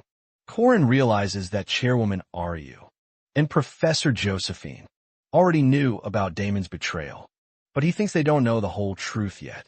He reveals that Fermac Damon was a disciple of Tate's. Josephine doesn't buy a word of Korin's story. To back it up, he demonstrates moves Damon once used. Korin further clarifies that he's capable of them too. Josephine is furious, recognizing those techniques instantly. She then asks Korin if he's another one of Balthazar's disciples. Rising from his bed, Korin quickly reassures them that they have no reason to be wary of him.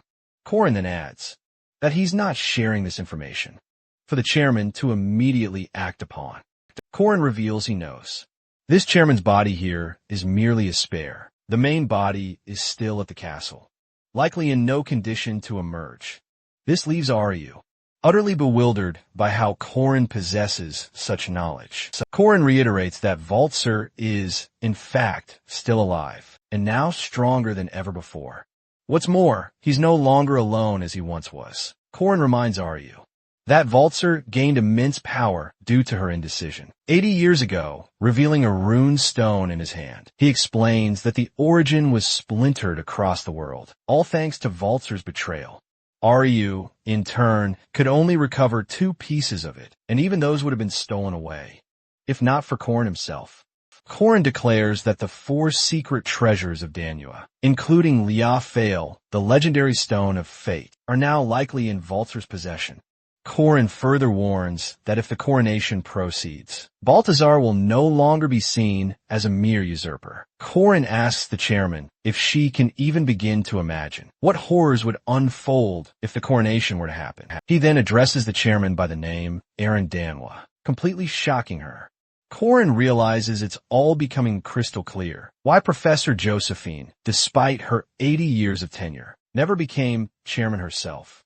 Instead, all previous chairmen were merely bodies of Aaron Danwa, constructs of rune stones tasked with watching over the world. Aryu then inquires about Korin's intentions, to which he replies that they both share the same ultimate goal, Korin's own commandment, and he will gladly become her first spear. Korin is even willing to be treated like a dog by Aryu, if it means protecting the world. Kusar sternly reminds Korin that she's the adult here, and it's her job to protect children like Korin, not the other way around. Korin calls Aryu by her true name, Aaron Danua, reminding her he hasn't forgotten her heartfelt act of sacrifice. For Korin, it's now his turn to protect her. At the castle, Aaron Danua is conversing with Josephine, hesitant to allow Korin's decision to protect her. Aaron can't believe Balthazar is still alive, and she questions if they can truly trust Korin. Aaron wants Josephine to keep an eye on Korin for now, just to ensure he can actually be trusted. Aaron can't make this decision alone. As a person, she bears a much greater responsibility, and they can never truly know if Korin might be lying about everything. Aaron couldn't understand why Korin was looking at her with such sorrowful eyes. The Merkaba Academy summer break ceremony takes place, where student ranks are being reassigned based on their stellar performance. This holds a very special meaning. This reassigned rank is an official title, bestowed upon students by the Guardian Association. The students are lauded for their immense efforts and outstanding performance this semester. The chairman begins announcing the students who are about to receive their newly reassigned ranks. Second-year magic class valedictorian Mariette Dunlevy is promoted to semi-special rank. Mariette, despite facing unfortunate hardships, displayed incredible strong will and helped prevent a massive incident. At the testing ward, even after transforming into a vampire, Mariette earned her achievements by assisting Professor Dana's research. Her conversion into a vampire significantly boosted Mariette's mana, and she showed her incredible efforts in holding back the king of Iron Mountain, preventing countless casualties. These heroic efforts made it impossible not to increase her rank. Hearing this announcement by Chairman Ryu, the students erupt, praising Mariette as the youngest semi-special rank guardian ever. The students were absolutely joyful to witness such a legendary moment. Chairman Ryu begins to announce the names of the students who, alongside Mariette, made significant contributions to resolve the incident at the test ward. The students are shocked to learn that who else specifically had contributed to boost their own ranks. The students were completely unaware of the others who had contributed, even though the Iron Mountain King incident was widely known as a massive catastrophe. Most of its details were shrouded in secrecy, including the very existence of the Iron Mountain King and Fermac's shocking betrayal. Are you then? Announces the names of Cranel, Laden, and Yol from the Magic class, Alicia Arden and Juan Warski from Night class, and finally, Corinne Lowe. Are you promotes Cranel, Yol, Alicia, and Juan to the semi-first rank for their achievements during the test. Ward, Are you then? Continues to announce that, although Corinne is a 5th rank guardian, given his remarkable brilliance in his class and his astonishing achievements, Corinne will be promoted to 1st class rank. Corinne's promotion was recommended by our U. Kazar, Professor Josephine, and Professor Heyman Welsh. The news of Corinne's promotion left the entire crowd of students in utter shock, as Corinne was merely a 5th rank guardian, yet achieved 1st rank in just 1 semester. Corinne muses to himself that his promotion to 1st rank was the upper echelon's way of ensuring he stays silent regarding Damon's betrayal, even though his skills were undeniable. However, Corinne couldn't care less about that, as the most crucial part of this promotion was the special privileges of a 1st rank knight, and ultimate control over the other guardians. Corinne would have reached this rank by his 3rd year, if this were the game, even in his past life. Yet, Corinne achieved this in his 2nd year. Corinne grins, triumphant at this achievement, because now he can bring all the aces under his command. Meanwhile, Corinne's friends meet up outside, sharing their exciting plans for the summer break. Some are heading home, others off to internships, while others are gearing up for an adventure. Alicia, however, is feeling down, sad because her grandfather is calling her home. Alicia asks Corinne about his plans to head home, and Corinne replies that his plans have been canceled. Alicia nervously invites Corinne to come along, explaining she'd be scared to go alone. Corinne is taken aback by her words, but quickly understands everything. Considering Alicia's timid personality, Corinne thinks everything should be fine, since there weren't any problems in the game either. Corinne replies that he'll join Alicia next time. Suddenly, Mariette comes shouting Corinne's name. Corinne and Alicia are now aboard train, where some rough-looking thugs are present, trying to hijack the train.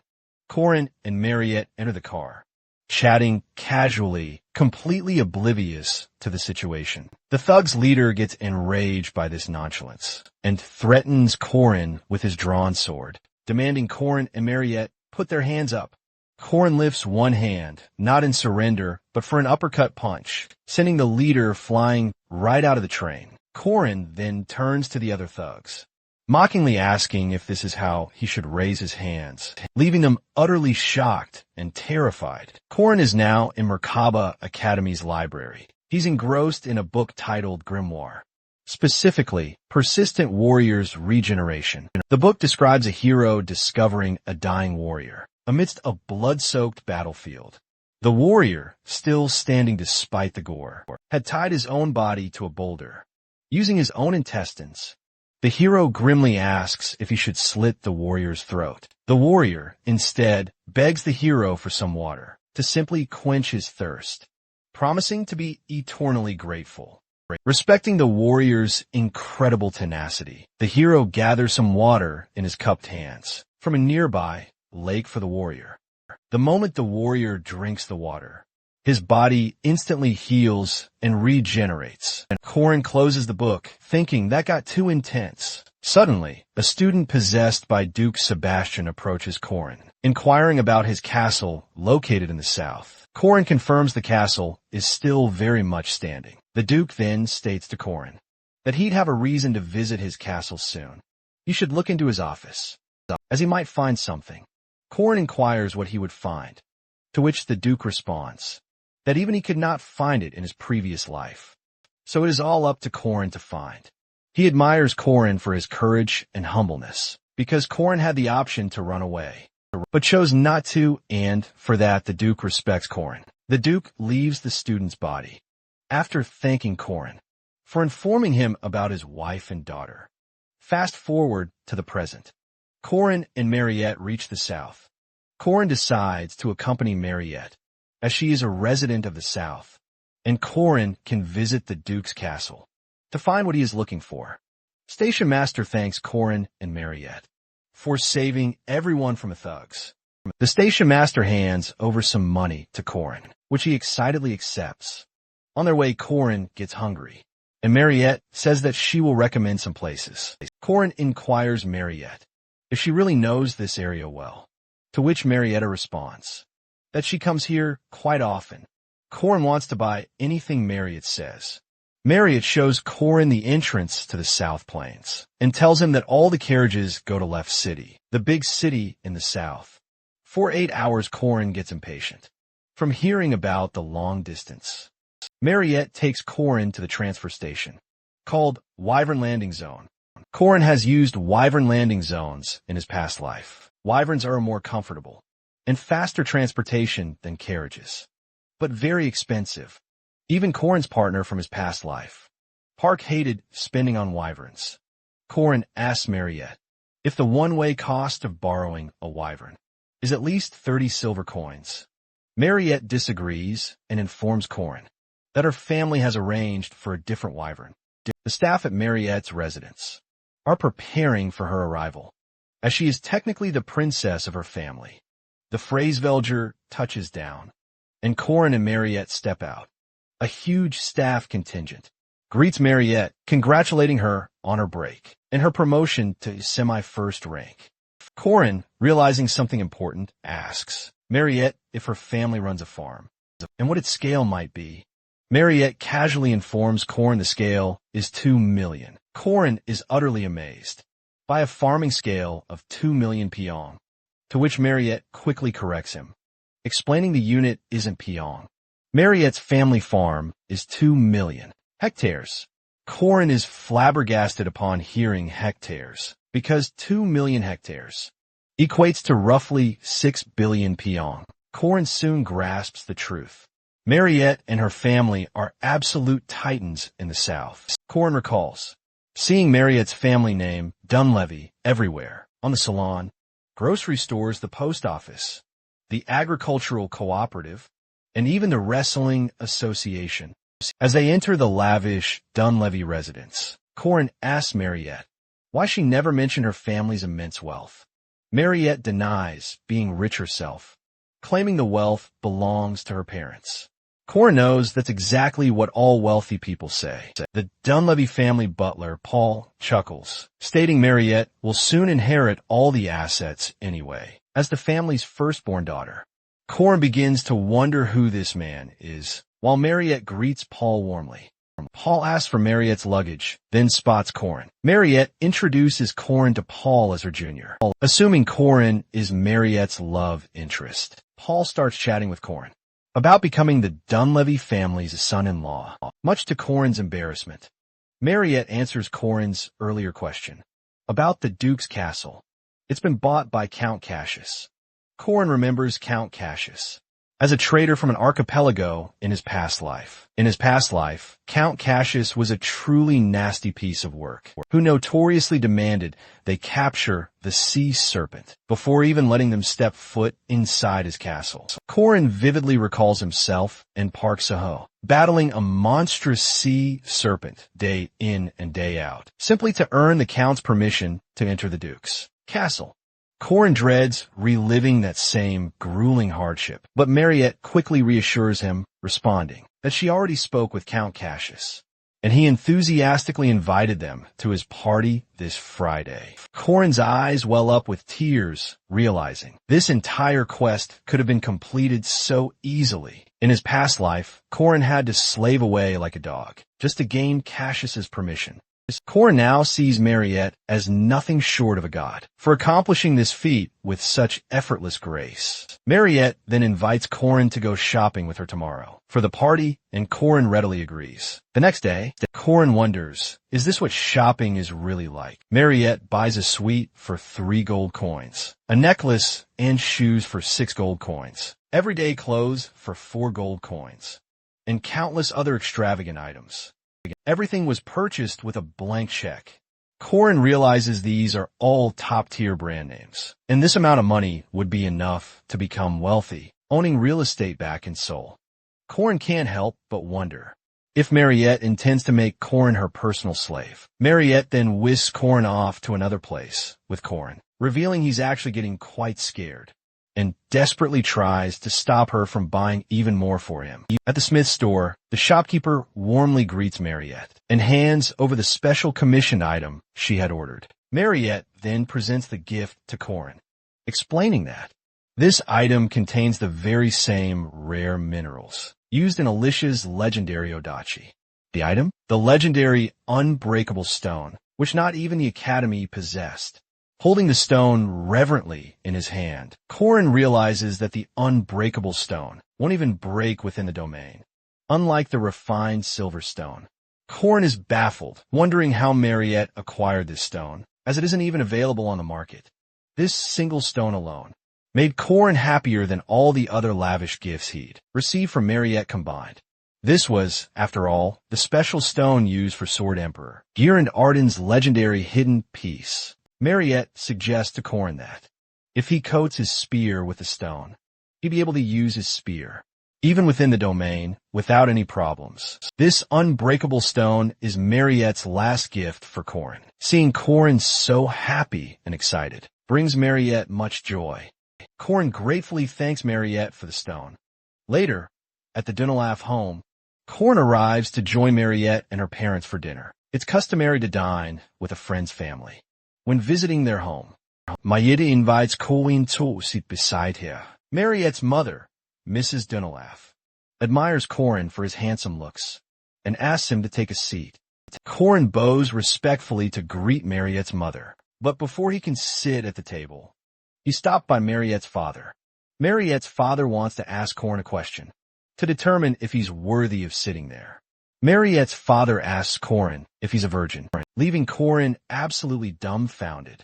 Mariette and her mom burst into a rage, questioning why Mariette's dad asked such a bizarre question. Mariette asks Corin to ignore her father and take a seat. Mariette's dad stops Corin again, still determined to find out if he's a virgin or not. Apparently, the son-in-law of the Dunelaf family must be a virgin, leading to an uproar and a heated argument. Corin already senses this meal won't go smoothly. Finally, at the dinner table, Mariette's father makes it abundantly clear to Corin that his daughter Mariette is absolutely off limits and will only marry someone just like him. He explicitly forbids Corin from marrying his daughter. Mariette's father gets slammed onto the table by Mariette. Mariette's dad, undeterred, declares Mariette strong. And just like her mother, Mariette stops him from spouting any more nonsense. As Mariette drags her dad away from the room, he questions Mariette why she's acting this way, claiming he only wants to protect his daughter. This leads Mariette to silence him again. Mariette's mom apologizes to Corin on her husband's behalf. Surprisingly, Corin still finds the situation quite amusing. Mariette's mom was eager to meet Corin and greet him properly, as she had heard a lot about him in Mariette's letters. Mariette's mother bows her head in gratitude to Corin. He simply replies that he did it because he could. For Corin, the most important thing is Mariette's happiness. After hearing Corin's heartfelt response, Mariette's mother is utterly shocked. Yet she admires Corin's personality and his genuine nature, confirming Mariette's letters were indeed true. In fact, at one point, Mariette's mother almost accidentally calls Corin her son-in-law. Mariette's father suddenly charges in, interrupting his wife mid-sentence, and declares he'll only allow hand-holding. He then reiterates his strict rule His future son-in-law must be a virgin. The very next second, Mariette pummels him. Mariette's mother warmly welcomes Corin, advising him to just ignore her eccentric husband, as she's quite liberal herself. Mariette is utterly mortified by her parents' antics. Corin, however, smiles, charmed by the quirkiness and genuine merriness of Mariette's family. The next day, Mariette takes Corin to the Duke's castle for Count Cassius's grand party. Cassius greets Mariette right at the door. He's clearly excited and honored to have Mariette visit the Blandria family. Seeing all this jolliness, Corin wonders if Cassius is truly the same stiff man who sent him to capture the sea serpent. With a nod, Corin is allowed into the castle. Mariette and Corin are formally announced as they enter the party. Corin feels a surge of pride, realizing if he hadn't saved Mariette, he would never have witnessed her being this incredibly happy, and the Southern people would have lost their beloved princess. The other ladies are utterly amazed to see Mariette at the Blandria family's party. Cassius must hold immense value for Mariette to accept his invitation. The Dunleavy family holds significant influence in the South. For Cassius, having Mariette's presence at his party is far more beneficial than catching a sea serpent. Corin suggests Mariette enjoy the party for a bit before they head to the Duke's office. Corin and Mariette had brought their gear ready and intended to ask Cassius for entry into the Duke's office once the party reached its peak. Suddenly, Mariette is surrounded by eager suitors from various high-class families, all vying for the first dance with her. Mariette quickly begins to feel overwhelmed and confused, noticing Mariette's confusion. Corin swiftly approaches and drops to one knee, leaving all the other men utterly dumbfounded. Corin then taunts the other men, stating that, while they might be energetic, they still lack manners. Corin then kisses Mariette's hand and asks for the honor of her first dance. Corin reminds Mariette of the basic etiquette for a ball, which dictates that one's first dance should be with their partner, from his memories of a past life.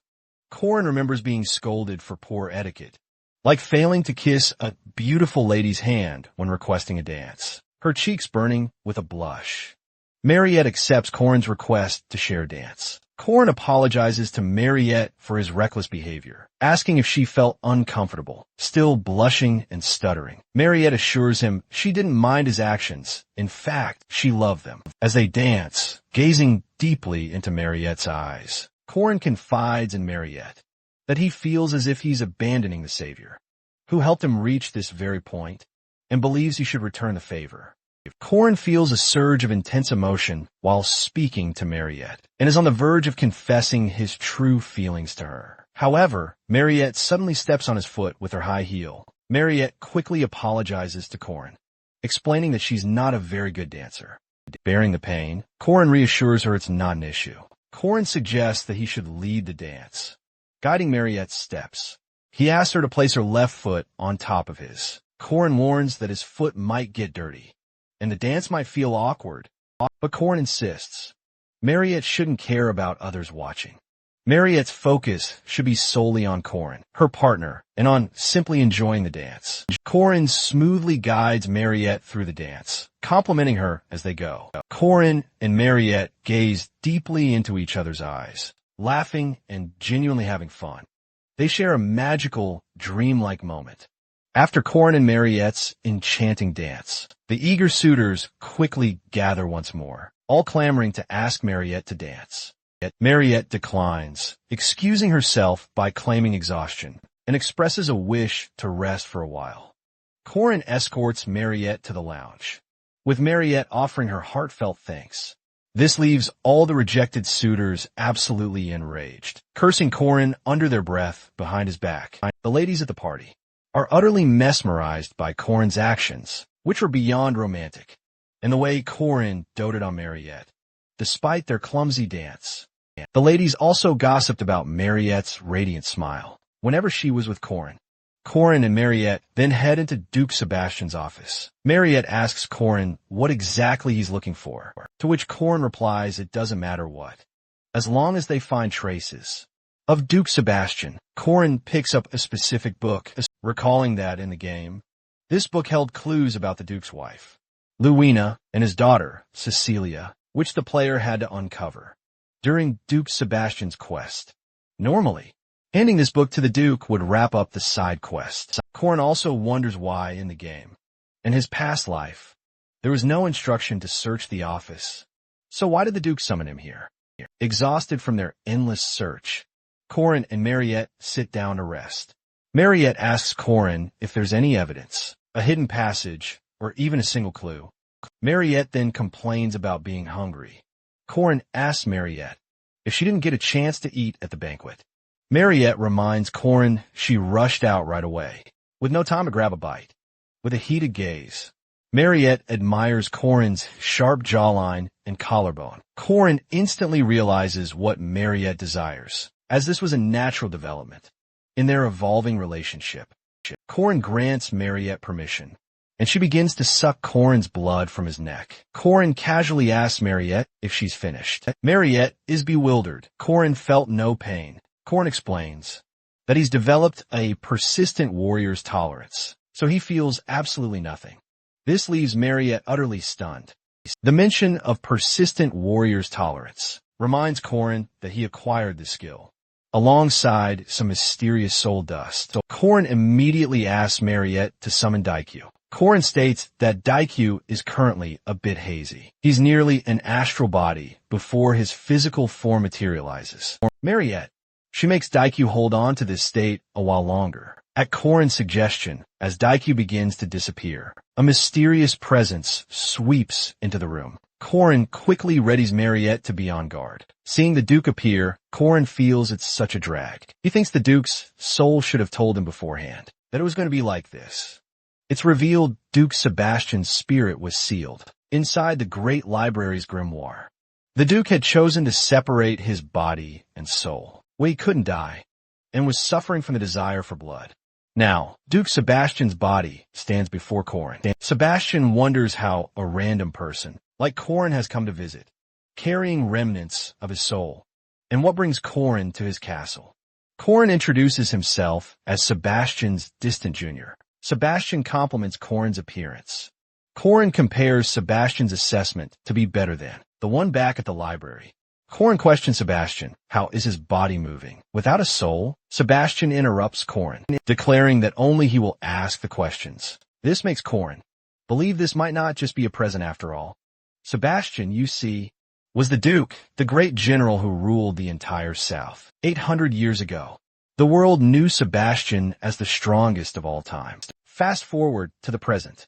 Corin is in a fierce battle with Duke Sebastian. Sebastian remembers Corin had met his soul and asks Corin if he killed it. Corin answers that he did not kill Sebastian's soul, but rather helped him find peace and ascend. Corin had thought Sebastian would bring more than the grimoire. As a gift this time, Sebastian believes if his soul truly guided Corin to his castle, then Corin wouldn't have brought a vampire with him, something that Sebastian utterly despises. Sebastian dismissed all of Corin's statements as lies and refused to believe Corin. Corin once again asks Sebastian how his body is moving without a soul. Sebastian reveals that since his body is a vampire, it needed a piece of Sebastian's soul, trapped within the castle walls, to stop him from transforming into a beast like Mariette. Corin attempts to convince Sebensi that Mariette is controlling a vampire's powers. Sebensi flat out refuses to believe Corin, as he had to rid himself of bloodlust. For 800 years, wearing out his soul, his senses and emotions. However, the one thing that never vanished for Sabensia was the insatiable taste for blood, which is why it's revealed Sabensia has sewn his own mouth shut. Corin immediately regrets bringing Mariette and putting her directly in harm's way.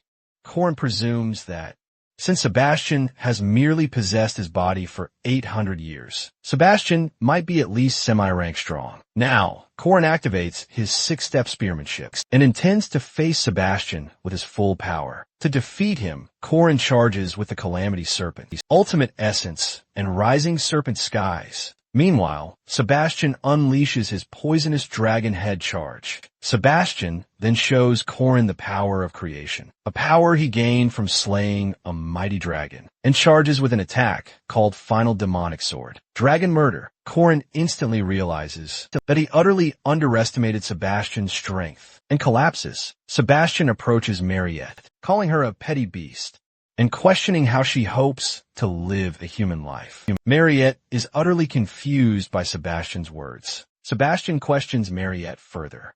Does she truly not consider herself a beast?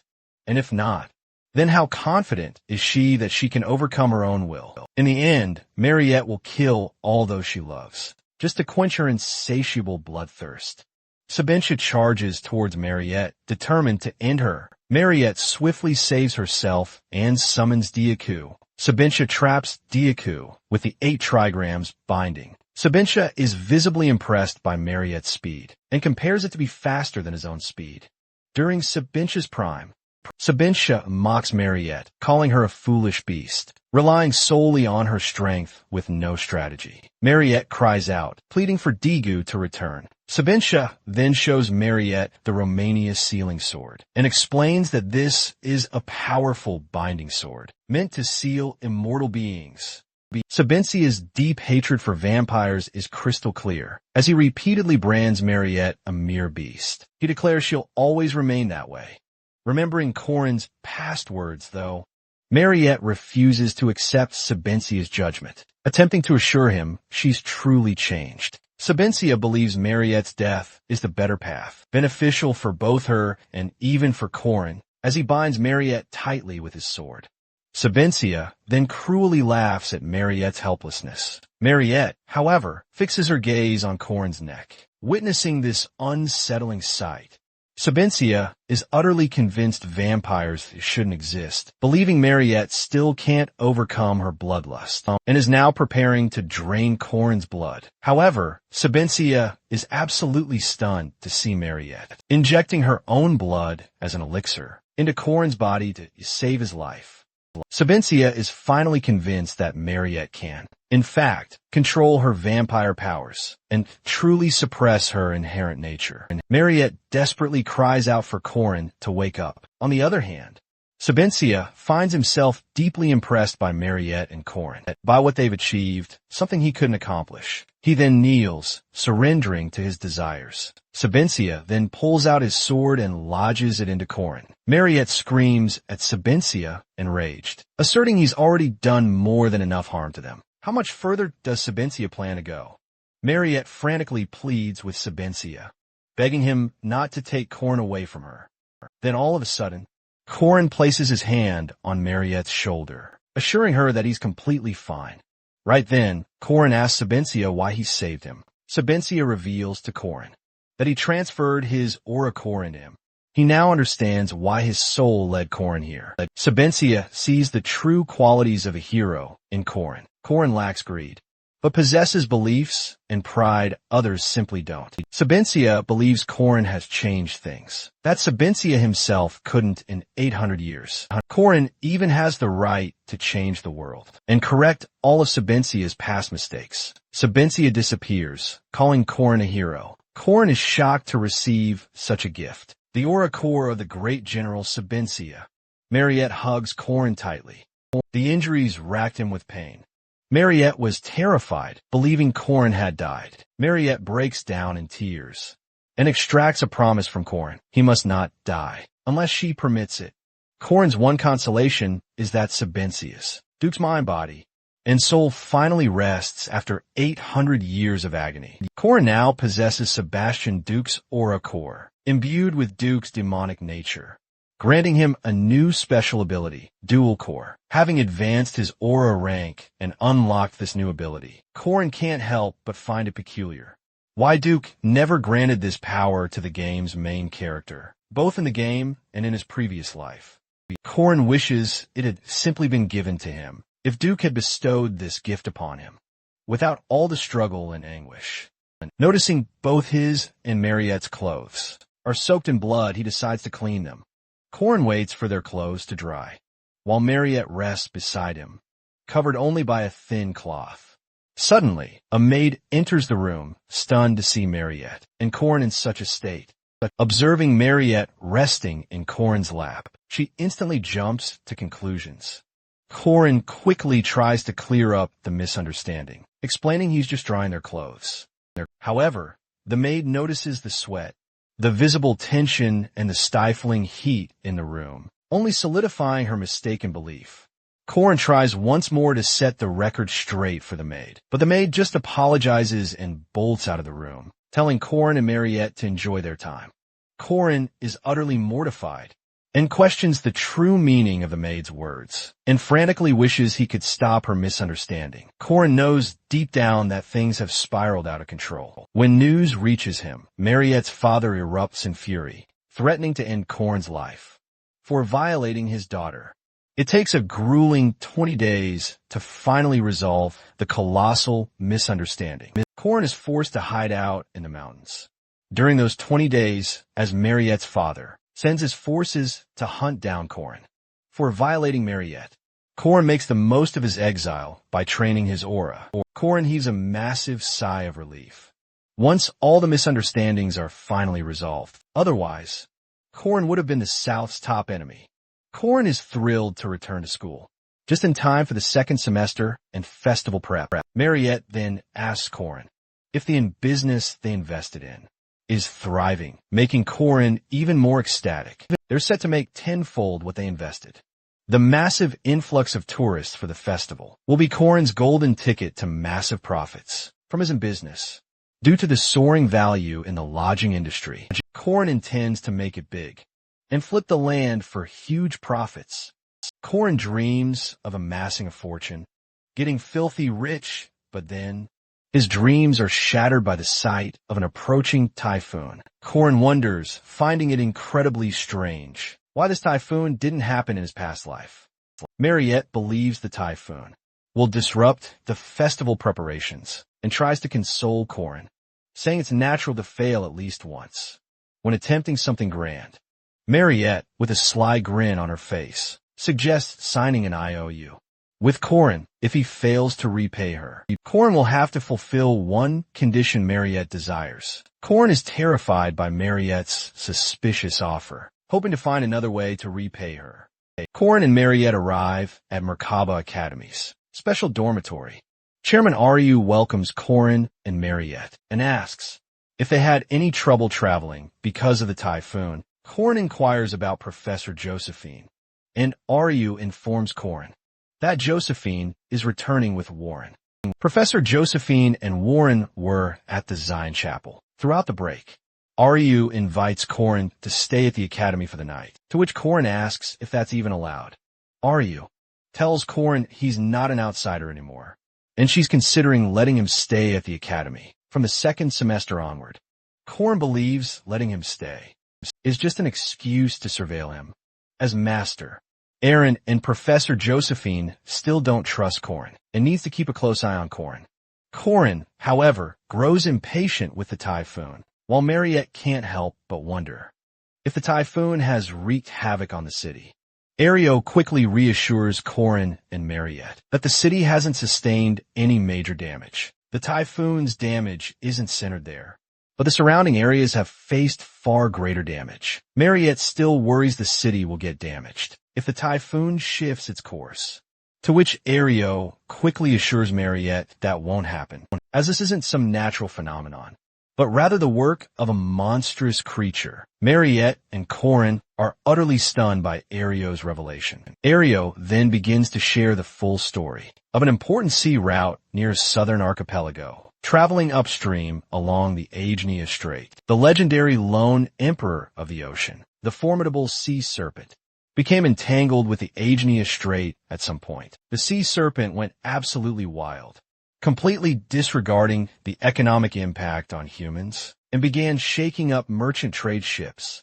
To counter this territorial invasion, one man, desperately wanting to be a hero, set out to challenge the lone emperor of the ocean. That man is revealed to be Levant Blandria, the son of the esteemed Count Cassius Blandria. Levant fully intends to be promoted to a first-rank knight after vanquishing the sea serpent. Levant also intended to win Mariette back from Corin, after Mariette chose to dance with Corin instead, leaving Levant utterly humiliated.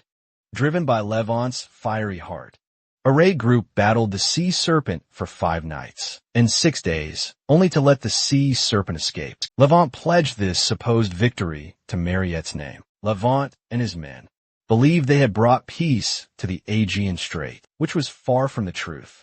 As they couldn't truly capture the sea serpent, they lost it. The lone emperor of the sea had merely fled, causing the loss of many more innocent lives. The typhoon bat Alvin, in order to breed, became the core of these devastating typhoons, protecting itself from its enemies. A typhoon bat Alvin is also known as the golden bat because its blood, bones, and flesh all act as potent elixirs, making them highly demanded and sought after, not only by humans, but by monsters as well. The injured sea serpent devours the male Alvin, forcing the female Alvin to flee far north to protect the baby in her womb. This left the academy safe from the serpent, as the female Alvin chose it as her birthing place, watching his land get decimated.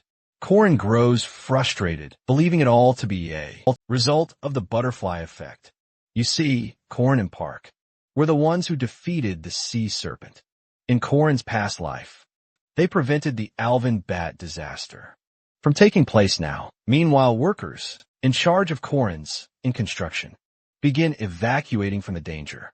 Corin pleads with the workers to stop, as they're almost finished, but the workers refuse to die from the intensifying typhoon, and even ask Corin to give up. Corin believes if the typhoon continues one more week, the inns will be destroyed, and there will be no festival. Corin worries that if the typhoon goes on, he'll bear a staggering loss of 720 gold coins. Merkaba Academy holds an emergency meeting regarding typhoon measures. Chairman Aryu has called a few presiding professors and students. Tenured faculty professor Heman Welsh asks if everyone is aware of the Alvin bat typhoon. Magic department professor Donna Aurian questions the idea of subjugating the Alvin bat, as they could capture the bat, and the money earned from its research could help recover the losses from the king of the Iron Mountain.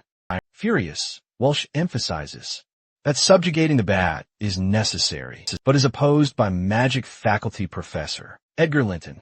Edgar explains that the typhoon will clear up in 1 month, so there's no need to risk facing the Alvin bat. The alchemy faculty professor Laurala Mass inquires Edgar for proof of his opinion. Edgar adds that Alvins breed from June to September and are known to repeat short-term pregnancy cycles. The typhoon is predicted to finally cease in roughly a month, even after carefully considering all the variables. Laura L.A. sides with Edgar's strategic decision, while the night faculty's newest professor, Ogun Rentree, insists on the vital importance of at least attempting subjugation, at least once, since the students' return will be significantly delayed and their festival plans thrown into chaos. Laura L.A. initially agrees with Ogun, but ultimately decides Edgar's cautious approach is superior. Corin dramatically interrupts the association's meeting, first addressing them as professors, then quickly correcting himself to seniors. Corin humbly pleads for everyone to hear his plea, even admitting his own lack of knowledge. Corin passionately reminds them they all swore to be brave and embody kindness and justice, that they would never betray their sacred creed, even when staring death itself in the face, and that together they would protect the weak and vanquish evil, for they are all sworn guardians, the true protectors of humanity. Edgar tries to reason with Corin regarding the dangers of immediate subjugation. However, Corin makes Edgar painfully realize the devastating loss endured by the people on the streets, who are losing their homes and livelihoods, and that human lives cannot be simply calculated by money. Edgar is utterly dumbfounded to witness Corin's incredibly sincere nature. Corin, growing emotional, insists it's not about oaths or mere chivalry. He simply wants to save lives and desperately implores everyone to save the people. Almost mistakenly, revealing that the one Korin truly wants to save is in. Everyone erupts in praise for Korin, hailing him as such a passionate young knight. Heman then suggests forming a special subjugation squad, bearing the Guardians' names to rescue the people, to which Chairman Ariu agrees and gives her final, authoritative word. Korin's passionate, heartfelt plea led everyone to swiftly form a subjugation squad, and they all immediately head towards the destructive typhoon. Edgar states he consulted the support group, and all they need to know is if time is of the essence to take effective action. Korin is then questioned about his unwavering sincerity and fierce passion to save the people. A smiling Korin agrees, delighted. His will be saved from destruction. The subjugation squad assembles, and their plan is simple. Catch the legendary golden bat, Alvin, who dwells deep within the eye of typhoons. The subjugation squad will get help from the support squad to rip open a crack in the typhoon. If they succeed in opening that crack, the entry squad will dive in to defeat Alvin. Soon, Korin and the squad find themselves facing countless monsters within the typhoon, all caught inside the raging storm, trying to devour Alvin. These monsters are ravenous and super pissed. Korin, on the other hand, isn't worried in the slightest, because the squad boasts some elite fighters. First rank, Knight Heman Welsh, once known as Stronghand Heman in his prime. First rank Knight Professor Ogun, who wields a 2-meter axe like chopsticks. A first rank mage, and the current party leader with outstanding talent, Professor Edgar, and above all, second-year academy student. First-rank knight, the crazed warrior Berg Jacker. With these powerhouses on the squad, defeating these monsters is a piece of cake. His burglar gets absolutely furious when Korin asks if he's a half-giant. Amidst fighting these monsters, the squad's focus remains on capturing their target. Korin and the squad need to enter the eye of the typhoon before the typhoon's damage spreads further. For Korin's Inn, this is their main concern. The subjugation squad charges headfirst towards the typhoon's eye, making Korin ecstatic as they enter the storm. The squad is shocked to find a smaller typhoon churning within the larger one.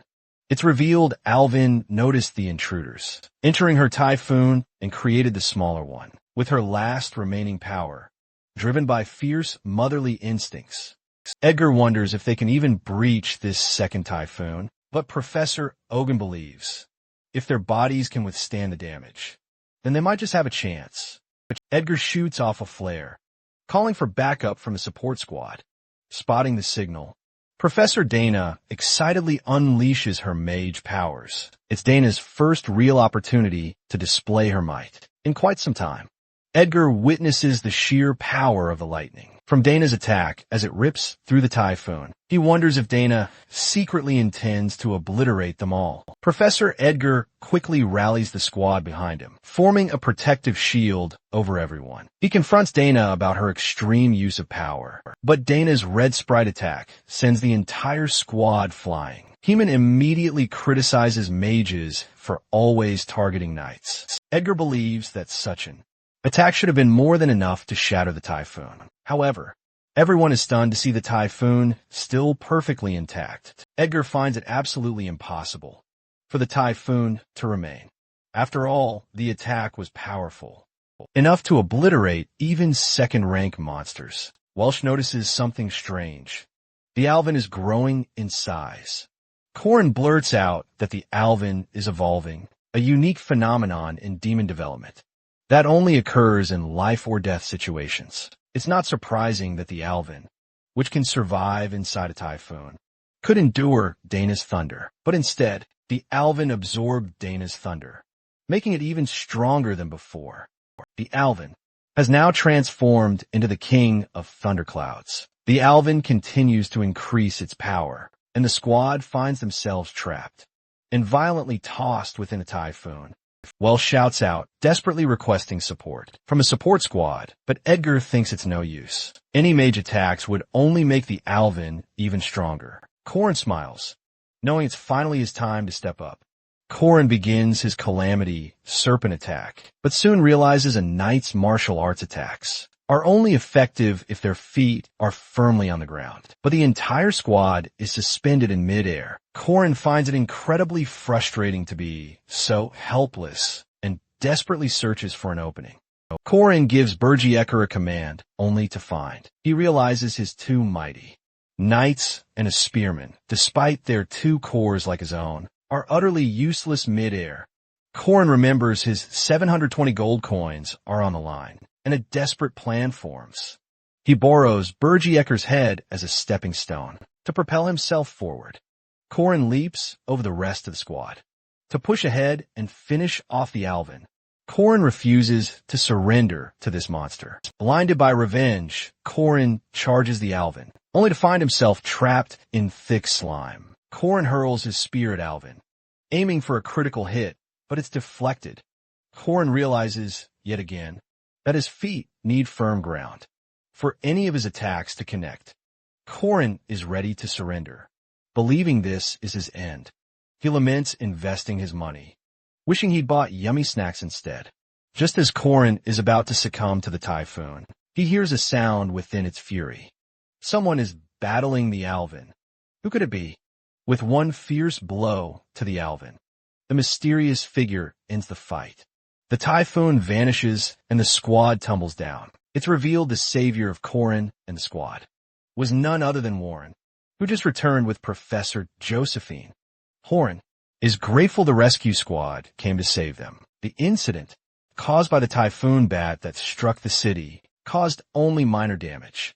Before Horan put a stop to it, only the highway suffered damage, as the commotion was suppressed early. However, there were some victims in the windy rains, but they are expected to recover soon. As the Academy is funded by taxes, the Guardians of the Academy uphold an image of heroism and symbolism, maintaining that image is of paramount importance. And with it comes the responsibility of volunteer work for the city. The Guardians of the Academy are now carrying out their volunteer work in the aftermath of the typhoon, distributing food and drinks to the citizens. A citizen asks Warren for an extra piece of potato, only to be refused in a truly rude tone. Corin, paired with Warren for this volunteer work, points out Warren's glaring mistake. He reminds Warren of the story of how civilization started. Warren quickly starts to get annoyed, but Corin continues the story nonetheless of how humans helping their weaker peers creates a true civilization. Warren misinterprets the story by concluding that humans are inherently weak. Warren finds all of this utterly meaningless because she believes no human would ever help her. Warren stops dead when Corin volunteers to help her so that it might truly mean something for Warren. However, Warren just wants Corin to stop talking, stating that if Corin knew about her past and how she was created, he wouldn't help her. Warren calls herself a living jinx and believes even Corin would turn his back on her. The soul whose body Warren is currently using demand her body back from her, something which is revealed to deeply haunt Warren. Warren starts arguing with the soul and later asks Corin again if he would truly help this version of Warren. In Merkaba City, where the Guardian Academy is located, it is said to be the safest place in the world. However, that is actually far from the truth. There are shadowy back alleys in Merkaba City, led by the ruthless Black Star faction, who completely lead this lawless area.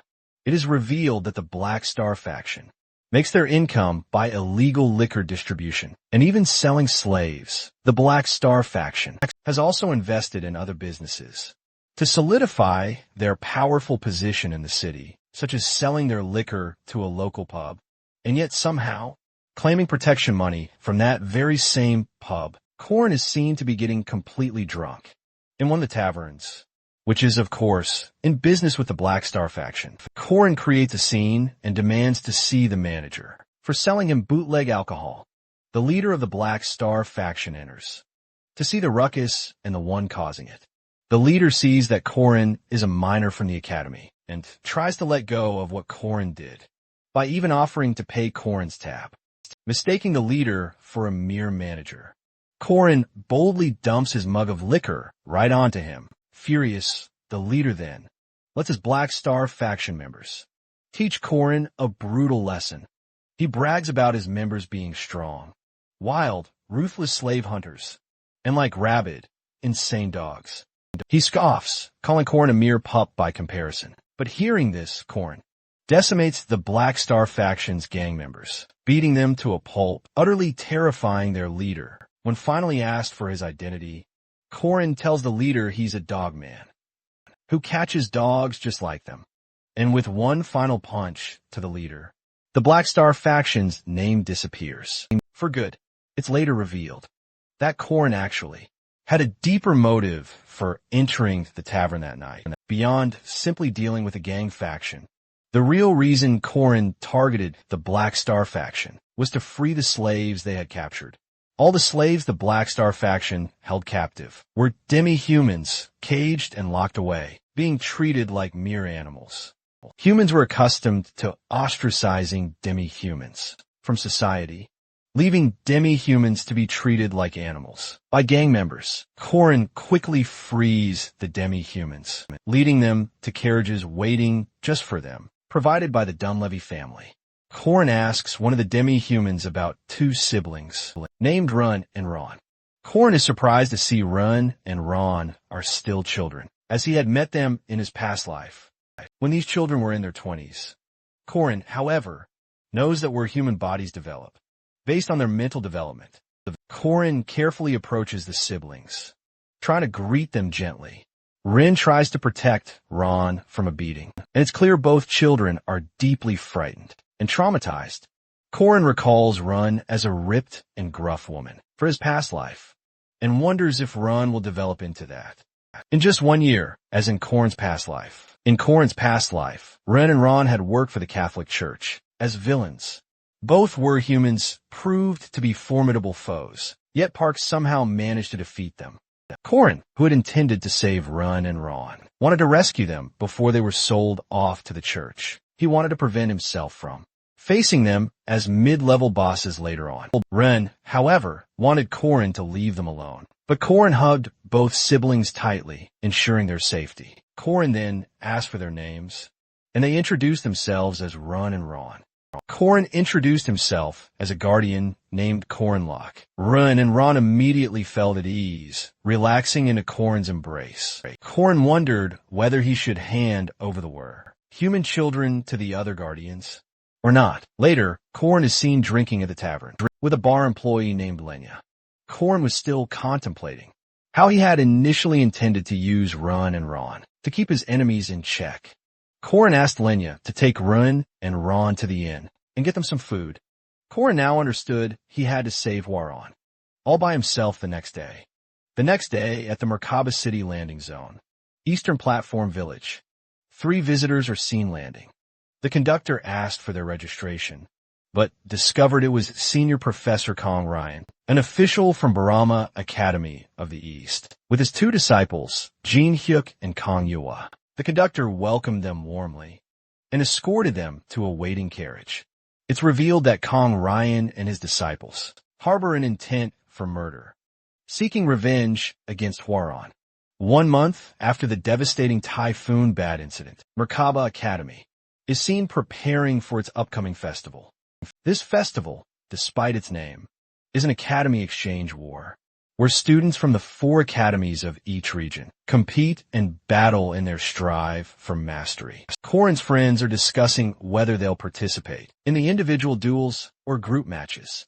Alicia asks Corrin which match he'd be choosing. Corrin has decided to choose the doubles matches and intends to take Alicia as his partner. Corrin notices Alicia's hesitance and assures her they're a fixed team just like before. Alicia quickly tries to change the subject, suggesting Corrin pick the group matches. But Corrin refuses, hating random team distributions. Alicia reminds Corrin that even the doubles teams might have random partner selections too. To which, however, Corrin reminds Alicia it'll be announced that students ranked 2nd or higher get to choose their own partners. Alicia definitely doesn't want to team up with Corrin again, since Corrin treats her like a slave, making her do all the work. This visibly surprises Corrin. Alicia suggests Corrin partner with Mariette instead. However, Corrin informs Alicia that Mariette plans to pick the individual matches to snag the prize all for herself.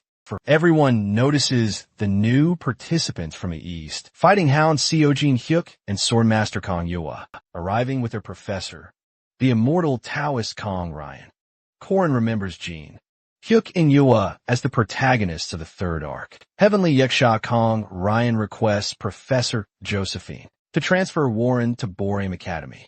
Josephine immediately refuses his demand. Kong Ryan believes this to be a reasonable request, being Warren's blood relative, especially since Warren was at the center of the tragic accident they faced a year ago, which turned Kong Ryan's castle to ashes. Ryan reminds Josephine that she took Horan during that disaster, and now that Ryan knows Horan's whereabouts, he wants his niece back.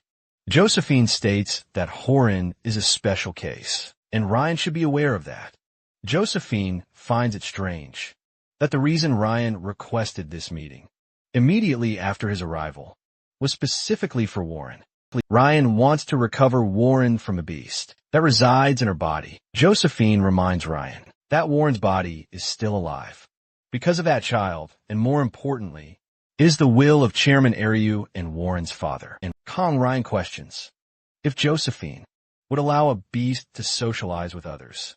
And Josephine states that she spent her first semester with absolutely no problems. Lee Jin-young, the Catholic Church's dispatched bishop, believes Warren's socializing might just be part of the beast's wicked plans. Josephine tries to shut down the bishop's accusations, yet the bishop requests Warren to participate in the festival to test the demon's true nature, as it will be revealed in the heat of violence. Josephine sees this as a perfect opportunity to show that even demons can socialize with others. Josephine clarifies to Rayon that it's Warren's choice, where she chooses to stay, and Warren's legal guardians are Chairman Ariu, Josephine, and Zion Cathedral's great saintess. Josephine suspects Corin's words might be true. Corin had informed Josephine that Balthazar's loyalists are hidden within the festival. When Josephine asked him to reveal their identities, Corin states that he doesn't know the specifics, but suspects it's the Catholic Church in Boromay. The Catholic Church is desperate to expand its influence, making desperate attempts to do so. While Bora may has sent its students to participate, it's revealed that the Heavenly Yiksha event is a crucial incident that will decide the entire direction of the Yahello's kingdom. Corin asks Josephine to keep a close eye on the Catholic Church and requests Josephine to have the Bora May students stay at an inn in the outer region so that Corin can keep an eye on them. Josephine still doesn't trust Corin, believing him to be Balthazar's disciple. However, Corin shows Josephine his oath as a shadow warrior. To change her mind, Josephine questions Corin about him owning the inns in the outskirts, trying to make a profit with his stalls. Meanwhile, the festival's group match preliminary round begins. Warren is the only named character absent, so Corin believes Warren might be participating in the individual matches. Kong Ryan is the judge in charge of the group trials and will determine the 16 guardians who will advance. The objective of the exams is to save the civilians, and any participants who get their armbands ripped off will be eliminated. Ryan activated the 8 gates array. It's revealed that the stone dolls will serve as the civilians. After touching a civilian, the guardians can give them commands. Guiding a civilian earns 1 point, and destroying a civilian deducts 2 points from each guardian. Corin's happy to see his friend's passion and excitement. On the other hand, Alicia is performing well against the obstacles. The Guardian's task is to transport as many civilians as possible to safety. Alicia felt quite accomplished with her group, gathering many civilians. They decide to find a safe zone to win. But all of a sudden, the ground starts shaking below Alicia and her group. It's revealed that Corin's friends, Jaeger and the others, have tied the civilians together to make a trolley. They call themselves the Mandrake Bandits, with Corin as their leader. He's calling himself the almighty immortal Locke. Corin and his crew believe they must eliminate everyone else to secure their own victory. When Alicia calls out Corin's name, he just brushes her off declaring she must refer to him as Almighty Immortal. Behind him, Jaeger and Lark are hyping him up, thrilled by his behavior. So, Corinne very cleverly took students to his side. The real reason was to join forces, and easily passed the first match. And since only 16 participants could pass, they eliminated even more students. Cleverly, they didn't go into defensive mode. Instead, they used students as protection by taking them onto their side. The students not on their team are furious, thinking of removing them using magic. But they hesitate because civilians are on Corinne's team. Meanwhile, the stone civilians form an army and carry Corinne together. Getting to a safe zone earns him 1 point, and destroying them makes him lose 2 points. Seeing this, the students immediately fly into a rage, lunging to attack Corinne. But Lark steps up, a wicked grin spreading, and unleashes a fiery fireball against them. Their swift teamwork gave them a massive advantage, as they rapidly swelled in numbers. They quickly surrounded most of the stone civilians, while others were slower to gather, prioritizing finding safer zones instead. However, after 30 eliminations, Corinne unexpectedly encounters Alicia. She's furiously screaming at him to stop, while he, on the other hand, proposes she join the Mandrake Bandits. He demands her colleagues' armbands, promising her the vice president position. But seeing her hesitate, he then orders his opponents to snatch Alicia's armband for him. Doing so guarantees them a spot.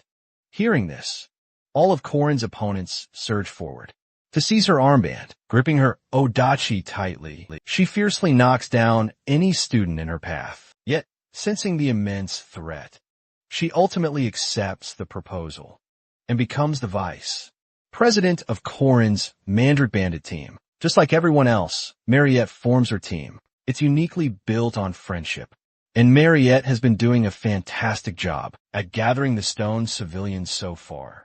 She was absolutely certain that their friendship and unity could conquer any obstacle until they encountered the Mandrake Bandits. Staring at Corinne's feigned innocent face, she decides not to fight and also joins his team, chanting Corinne's name repeatedly. This utterly shocks Isabel, who completely wasn't expecting this behavior from Mariette. Watching through the screen, Professor Kong Ryun is absolutely furious to see Corinne, while Josephine flat out denies even knowing him, refusing to accept he's from her academy. This results in Corinne's party quickly gaining a terrible reputation. However, they pass the match with flying colors and reap their rewards. In another round of the double match, Borome's twin duo, the second-ranked guardians known as the Chun siblings, they take an attacking stance, poised to strike Corinne, but despite their skill, they're swiftly knocked out by Alicia, right after Corinne effortlessly dodges their attacks. Meanwhile, two onlookers are scrutinizing Alicia's performance. They had expected Alicia to be truly exceptional, considering they'd heard she was the Sword Emperor's granddaughter. But now their attention shifts to Corinne, as they were aware of the two primary threats, Warrior Burjacker and Mariette. Corinne, however, was not on their radar as a threat, since the Chun siblings are notoriously difficult to handle, and Corinne effortlessly dodging their attack. That easily highlights his exceptional skills. They can sense his immense experience, just by the way he stands, breathes, and moreover, the precise way he observes his opponent, ready to unleash a calculated move. The onlookers find him utterly annoying, wishing he doesn't interfere when they deploy that formation. However, a mysterious guy among the onlookers was already privy to their conversation. His expression darkens, having overheard everything. At the academy, Warren walks around. Nostalgia of her becoming a yaksha hits her hard, as the campus's eerie silence reminds her of that fateful day. The emptiness is due to the ongoing festival. Her mind drifts to a horrifying memory. Before her, a building is engulfed in roaring flames as she stands upon burning skeletons, watching the building crumble to destruction. In an instant, Warren's attention abruptly shifts to something else, a surprise attack. But then, she senses something else, killing intent. It's an incredibly powerful skill. Warren quickly spins around, and the same suspicious guy Saijin Hayok from the crowd is smirking, impressed by her sharp presence of mind, given most people can't even sense it, and simply faint. Warren, however, can sense danger. She knows something is definitely amiss. So she demands to know if they know each other. By any chance, upon hearing that question, the guy's expression undergoes a drastic shift. A strange, untwisting sensation washes over his face. He flashes an evil smirk, pretending not to know her. Before excusing himself, Jin Hyuk quickly clarifies. He was just trying to prank her, he claims, by mistaking her for someone else. However, Ryan senses an odd familiarity with the guy, but she ignores it and promptly leaves. One of the female onlookers from the crowd, Yinhua, suggests he shouldn't have done this, especially not in a place like this, but Jin Hyuk brushes it off, since the Master's 8 Gates technique works on that monster, basically to save this powerful creature and prevent its utter destruction. The 8 Gates array, utter annihilation, must be activated. Yet, Yinhua advises Jin Hyuk to wait for the precise moment of Yiksha's provocation. However, her plan involves taking fire from the orchid, and the rest will fall squarely on that guy. Meanwhile, in the second round venue, Elias Kingdom, Central Nazria City, the metropolis is bustling. At a cafe, Korn is struggling to digest the fact that they've come this far for the match, and was utterly shocked when Professor Josephine announced the sudden change of the group stage, matched by Professor Kong Ryan. She then investigates Korin, because Barama claimed a bandit stole the supplies. However, Korin denies stealing those particular supplies, but he did steal something else. Supplies secretly funneled through the Catholic Church. These crucial supplies are vital for Kong Ryan's secret plan to set up the 8 Gates array, utter annihilation, and control Ryan. It swiftly becomes clear that the story about Barama's stolen supplies was actually fabricated by Kong Ryan and Lee Jin-young, so they could cover up their own theft and cunningly acquire the materials they needed. They acted swiftly to conceal their actions. Korin's thoughts are abruptly interrupted when Alicia keeps chatting away at him, ordering food for both him and herself, but he sternly reminds her about the precautions of not eating anything there. Just then, Kong Ryan strolls into the cafe, realizing everyone is already present. He immediately starts counting down, and once the countdown is complete, suddenly, all the armored men present begin attacking the player. Korin was already on high alert, but Alicia is quite confused by their sudden assault on each other. She's even more shocked to see the corpses decompose instantly, but at the same time, Korin isn't surprised. For the last 300 years, the city has been trapped in a time loop. During the day, life seems normal, but at night, the entire city of 1.2 million people transforms into a land of the dead. As soon as the city awakens as the dead, Kong announces the beginning of the group match. He'll announce the team divisions very soon, and the mission is to retrieve the Moonstone. They have from now until 3 days later in the morning to complete their task, but they can choose to forfeit at any time. The team members are announced. They're sent outside the inns, where the undead roam freely. They were only given the mission briefing and some necessary items. Korin's team is D, including Alicia, Jaeger, and Lark. Korin is acutely aware that he needs to be among the top 4 teams to pass and make it to the 3rd round, no matter what, to save Warren. Korin has meticulously planned everything, knowing that the most dangerous enemies lurk outside the city center. In that case, they'll focus on the lower-level zones, at the city's outskirts, where the undead will match their difficulty, and Korin's spear will clear the path. And they do exactly that. Then they arrive at the outskirts steeple. They move to a higher vantage point and only target the shining moonstone-bearing undead who have swallowed the moonstone. Korin announces defeating the stage boss, immediately suggesting Lark use flying magic. But before Lark can even cast a spell, the Revenant Titan and his team lunge forward to attack Group D. Korin and his team freak out and order Lark to use his flying magic. But maybe luck isn't on his side, and suddenly a ghast emerges, a terrifying phenomenon where a spirit possesses an object. And just like that, Lark gets eliminated. Meanwhile, the undead attack the outskirts steeple tower, and it begins to crumble. All three group mates scramble to the highest peak to avoid being crushed by the rubble. The moment the tower collapses, both Alicia and Jaeger mock Corin's terrible luck, because these unlucky events only happen to them, only when they're around Corin.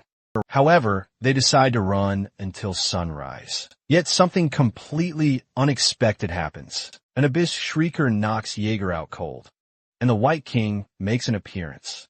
Now Alicia and Corin are surrounded by Nazria's three bosses, a White Tiger, an Abyss Shrieker, and a Revenant Titan. Corin is painfully aware that this could go terribly wrong for them, since all of them are 4th-rank monsters. Corin's body trembles as they charge forward, dreading their imminent elimination. Yet, instantly, a flash from an unknown person's spear, matching the flash of Corin's spear, blocks their attacks. Taking this chance, both of them bolt and arrive at a safe location. The unknown person in the cloak is glad to see them safe, but at the same time, the person insists on knowing how Corin knows her spearmanship. Just then, the person in the cloak turns around and walks towards Corin. His eyes widen in shock. It's his disciple from the future, his master, Aaron Daniel. In his previous life, during the winter break of his 2nd year, Park Seho called Corin outside the chairman's office. Seho wanted to introduce him to someone who would make him stronger. That someone was Aaron Daniel. Thanks to Seho, Corin encountered the person who would become his master. Now, in the present, Aaron has taken both Corin and Alicia to a building where the undead are unlikely to enter. As a gesture of gratitude, Alicia offers Aaron some hot chocolate, but she gently refuses. Seriously, don't eat anything from another time, especially while you're here. This entire place has been frozen in time for 300 years, and consuming food native to that specific era could have some serious consequences. The food itself might adjust to the present day, or the eater might get trapped back in the past. Corin hasn't actually tried it yet, but he suspects there'll be some kind of effect no matter what. Later, once a bit more time has passed, Corin explains everything to Alicia. How Aaron is his master, how they first met, and everything else that's happened since. But as he's talking, both he and Alicia find themselves completely puzzled, in a place where time loops endlessly, with everything from 300 years ago repeating itself. So how is Aaron still completely rational, utterly unaffected by the loop? That's when she finally reveals the truth. She's actually friends with the Grim Reaper, and has been secretly working to prevent the rise of the immortal king in Nazaria. But now, that king is about to be born, right at the very center of the city. Upon hearing all this, Corin insists they move out right now. Aaron clearly needs an assistant, and he's ready to take on that role. This is the main quest of Nazaria's field. The player and the Grim Reaper must assist the unknown spearman to stop the immortal king from being born. Neither Aaron nor Corin rejects this vital mission. Corin knows that to weaken the king's power, those 3 powerful undead must be defeated. Without wasting any time, they reach the city's center. The Revenant Titan looms before them, a towering mass of rotting muscle, wielding a monstrous weapon, and surrounded by its menacing minions. As soon as it detects their presence, it charges, but Corin and Aaron act instantly, unleashing their devastating combination technique. Tiger Weeping Wind and Whirlwind. Great magic spear lightning surges from their spears, crashing into the undead giant and staggering it hard. That's Corin's cue. He signals to Alicia, and in a flash, she vanishes from sight. Moments later, she materializes right next to the monster. Her Odachi slices through its throat in a single, clean, swift motion. A moonstone drops. 1 down, and only 1 remains. With dawn fast approaching, they decide to return the following night. Alicia quickly drifts off to sleep, and Aaron suggests Corin do the same. As she watches him, she can't help but feel incredibly impressed. He's learned so much, and all of it from her. He nods in agreement, acknowledging she taught him spearmanship's 6 steps, the concept of infinity, origin, and so much more. Aaron is absolutely stunned. by the idea of having chosen a successor. He knows she picked Waltzer before him and regrets it, but that very choice led her to him. She pokes his cheek, a small smile playing on her lips, happy to be loved by her disciple.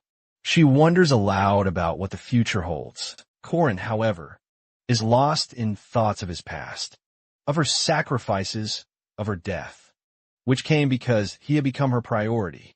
Regret burns fiercely within him. He didn't uncover Park Seo-ju's true identity. Soon enough, again and again, he's tried to change the past, only to fail every single time. Even his participation in the festival to save Hwoarang hadn't prepared him for this. Meeting his master in this city, 300 years in the past now, with things changing in ways he can't possibly predict, he fears his efforts might be in vain once again. Eren senses his unease and gently reassures him. Everyone fails. What matters is continuing on. He promises to bless his future, so he should rest for just a little while. Still, as he closes his eyes, questions swirl relentlessly in his mind. Only time will tell what truly lies ahead. The very next day, the match begins. Hwoarang cuts through her opponents with ease, her strength far beyond anyone else's. But she's been warned, told to hold back and go easy on the others. After all, they're no real threat. Josephine has also spoken to her about Corin, saying he's the strongest among all the students. After absolutely dominating round after round, she now advances to the 8th match. Her opponent? Someone from Boreum Academy. It's him, the very same boy who ambushed her before. Sae Jin Hyuk's face darkens the moment his gaze meets hers. But even with that smirk, he can't conceal his tension. They've crossed paths once more, and this time, neither of them plans to hold anything back. Sae Jin Hyuk immediately unleashes a furious storm of attacks. Sky Wind Kick, instantaneous arrow, fighting hound, combatant, and deathly full moon hit. Each strike lands with incredible speed and devastating force. The crowd absolutely erupts, stunned by the sheer power and raw ferocity. Everyone knew he was formidable, but no one imagined this explosive level of strength. With a final, explosive roundhouse kick, he gasped for air, but he doesn't realize yet, all of it was utterly useless. Against the Yiksha, with an impenetrable defense, she stands there almost taunting him, even offering him a chance to surrender. He snarls, calling her monster, declaring it's too late for kindness now. She should have shown that when she murdered his family. His voice trembles, eyes brimming with both tears and raw rage. Sweat beads on her brow, and for a fleeting moment, she simply doesn't respond. It takes a moment for his words to truly sink in, and then the flashbacks come crashing down. Elsewhere, at a hidden workshop in Nazaria, the Black Mage senses a disturbance. He's furious. Everything in his calculations was perfect. The ritual had worked. The magic circle had activated. But the city remained unervingly calm. That's when it hits him. They're behind this. Her and the other one. The idea of 3 days, repeating for hundreds of years, profoundly disturbs him. Deeply confused and utterly infuriated, he storms out, barefoot and seething, staring up at the massive magic circle, carved deep into the city's very foundation. One fueled by pure, moon-drawn mana, stronger than any great magic in recorded history. And then he sees it. A foreign element has been subtly inscribed into the circle. It's En, the language of beginnings. An original rune, lost for 300 years. And just as that terrifying realization dawns, she appears, and her very presence confirms it all. She's still up against the same old immortal king. He must be stopped by their second night in Nazaria. The two have already bested the abyss. Shrieker and the White King. Only through her planning and guidance could they, despite their difference in ranks, overcome the undead. Now, only the immortal king is left. On the third night, they confront him. But there's one crucial warning. They must not awaken the immortal king within him. The Black Mage, who unleashed an undead army 300 years ago and aimed to become the undead king, looks even more hideous than expected. He wonders if the mage isn't fully a lich. She simply chuckles, explaining his soul extraction is incomplete. Unlike most liches, He lacks sharp intellect or refinement. Then, without a single warning, the spear in his hand lunges forward. He charges, declaring he'll handle this alone. His power now exceeds even Mariette's, and he knows it. But then, the black mage retaliates with a doom bolt. A massive explosion engulfs the area. It immediately becomes clear. This won't be easy, no time for delays. The enemy follows up with a time curse. Death Wind, an apocalypse. The onslaught is truly relentless. But amidst all that chaos, he loses sight, and that's when his chance finally comes. Core counters with infinite returning heaven. And Nage's demonic technique, cutting through everything and knocking him out effortlessly. It's no surprise, not to him anyway. This is a repeat quest. He's beaten this one many times before. She's impressed, but before they can celebrate, they notice she's gone missing. He finds her on a rooftop, staring out at the city. She knows this wasn't the mage's first rebirth, and then she tells him it's been 36,000 times. Nazria resets every 3 days. The black mage used a lunar eclipse to turn the city into a land of undead. 300 years, 3 months, and 27 days ago.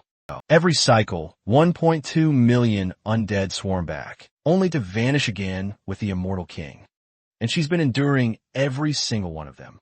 Finally, she reveals the shocking truth. The very reason this all keeps repeating, the reason this cursed city still stands strong, is because she made it this way herself.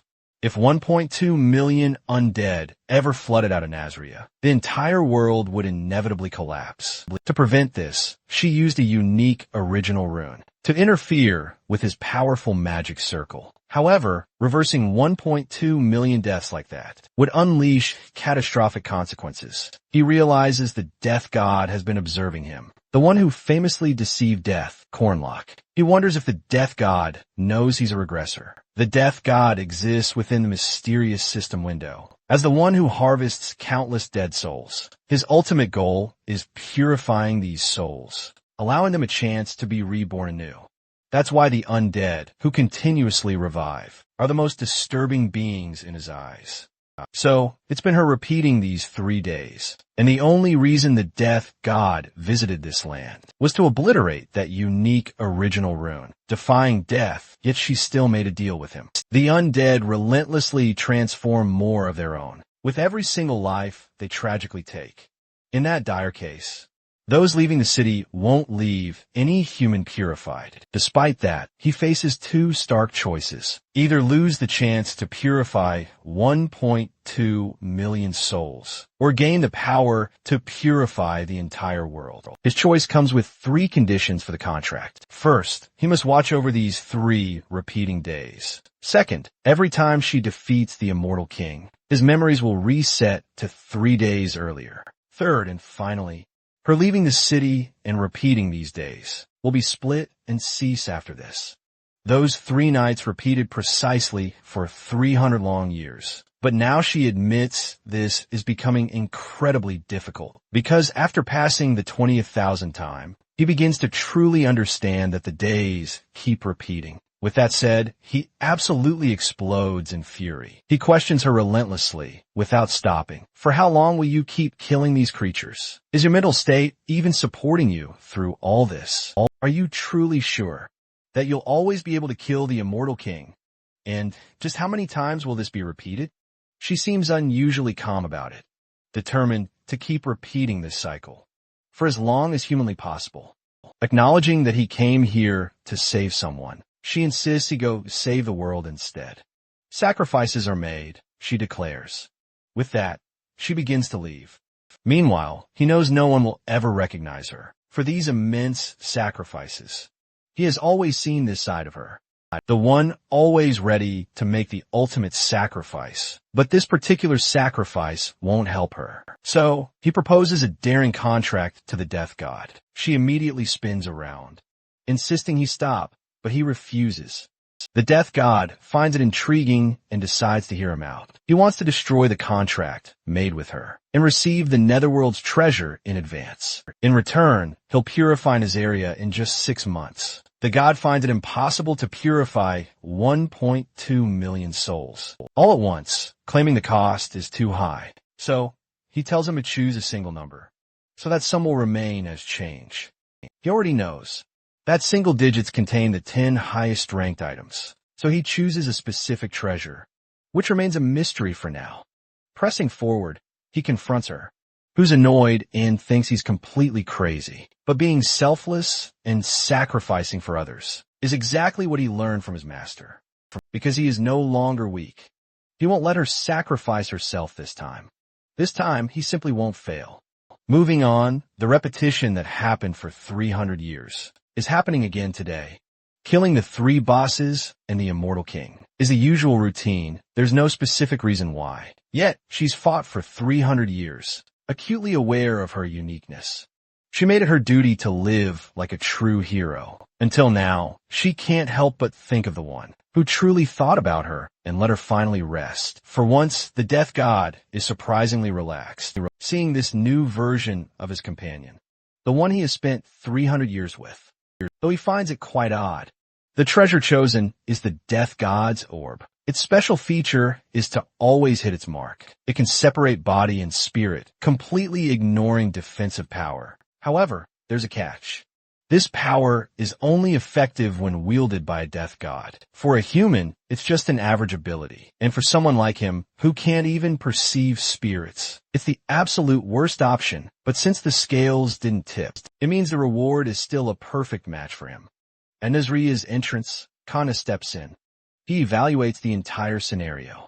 Only 8 teams and 32 participants remain, and only 4 teams can advance to the next group stage. The Borum Academy team, led by her, has a total of 558 points. Group A, with Mariette, has 449. Borum A is undeniably leading the leaderboard.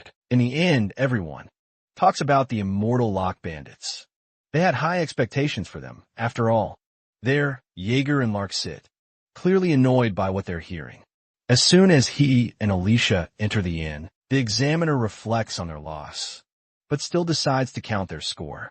Group D secures 3rd place with 250 points. But when they reveal the King's Moonstone and the Immortal King's Moonstone, everyone is absolutely shocked.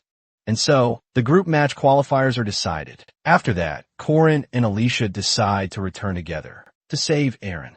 Alicia didn't know exactly what Corin was planning, but she was sure she could help him somehow. As they rode, our MC pondered how he could find a way to utilize the power he'd received from the Death God. He received the treasure of the Netherworld, in a way different from what was planned. But if he plays his cards right, the Death God's orb might be the ultimate hidden card for the upcoming 3rd part. A hidden card to aid some arrogant kid like our MC. When they returned to the academy, they learned the shocking news. Warren had been arrested. But before we find out how that happened, let's dive into Ran's story. Ran was a girl loved by everyone, but she was incredibly unlucky. She never even went outside on her own due to a chronic illness. This is the dreaded Tyene-Kue blockage disease. It's a legendary innate constitution spoken of in ancient tales. An overwhelming surge of Yin energy suppresses the Yang. This self-destructive curse shatters the body's harmony. Tragically, Ran was born cursed with this very affliction. Her father, Kong Yu, exhausted every possible solution, but nothing could break through her critical blockage. They would have been a happy, harmonious family if 2 grave misfortunes hadn't struck. Ran's chronic illness and Kong Yu's dangerous genius. As the foremost necromancer of his time, he'd sworn to do everything within his power to save his beloved daughter. He searched for a source of potent Yang energy to break through the overwhelming Yin, but human effort alone was insufficient to overcome the barrier of the Tyene-Kue blockage. The blockage disease persisted. Still, Kong Yu refused to give up and began searching for an alternate path. He reasoned that if there wasn't enough Yang energy to contain the overwhelming Yin, then perhaps he could find another method to exhaust the Yin. So, a being of pure Yin was conceived, a being only a necromancer could command, one who guides lost souls back to their homes. Kong Yu transformed his own daughter into a Jiang Shi while she was still alive, And that's how Jiang Shihua was born. Fury boils in SAE Jin Hyuk's blood. He screams at Warren, raging, that she should have shown such mercy when she slaughtered his family. His anger blazes through his bloodshot eyes as he's surrounded by searing fire and countless dead bodies. He swears he will kill Warren.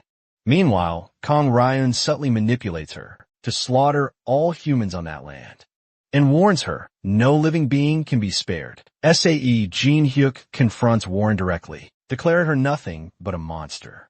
It's disgusting to see her feign humanity.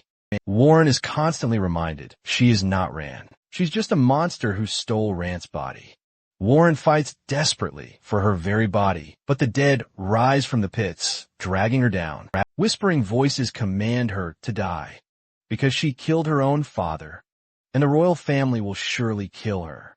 Suddenly, two hands clamp around her throat. Rand desperately tries to reclaim her body, but Warren fiercely resists, fighting back against her. At last, Warren unleashes a powerful wave of energy, sending SAE Jin Hyuk flying across the room. SAE Jin Hyuk seizes this chance and binds Warren with powerful magic chains. Powerless to do much else, Warren tries to explain to them that this body is rightfully hers, that it is hers, but they refuse to listen.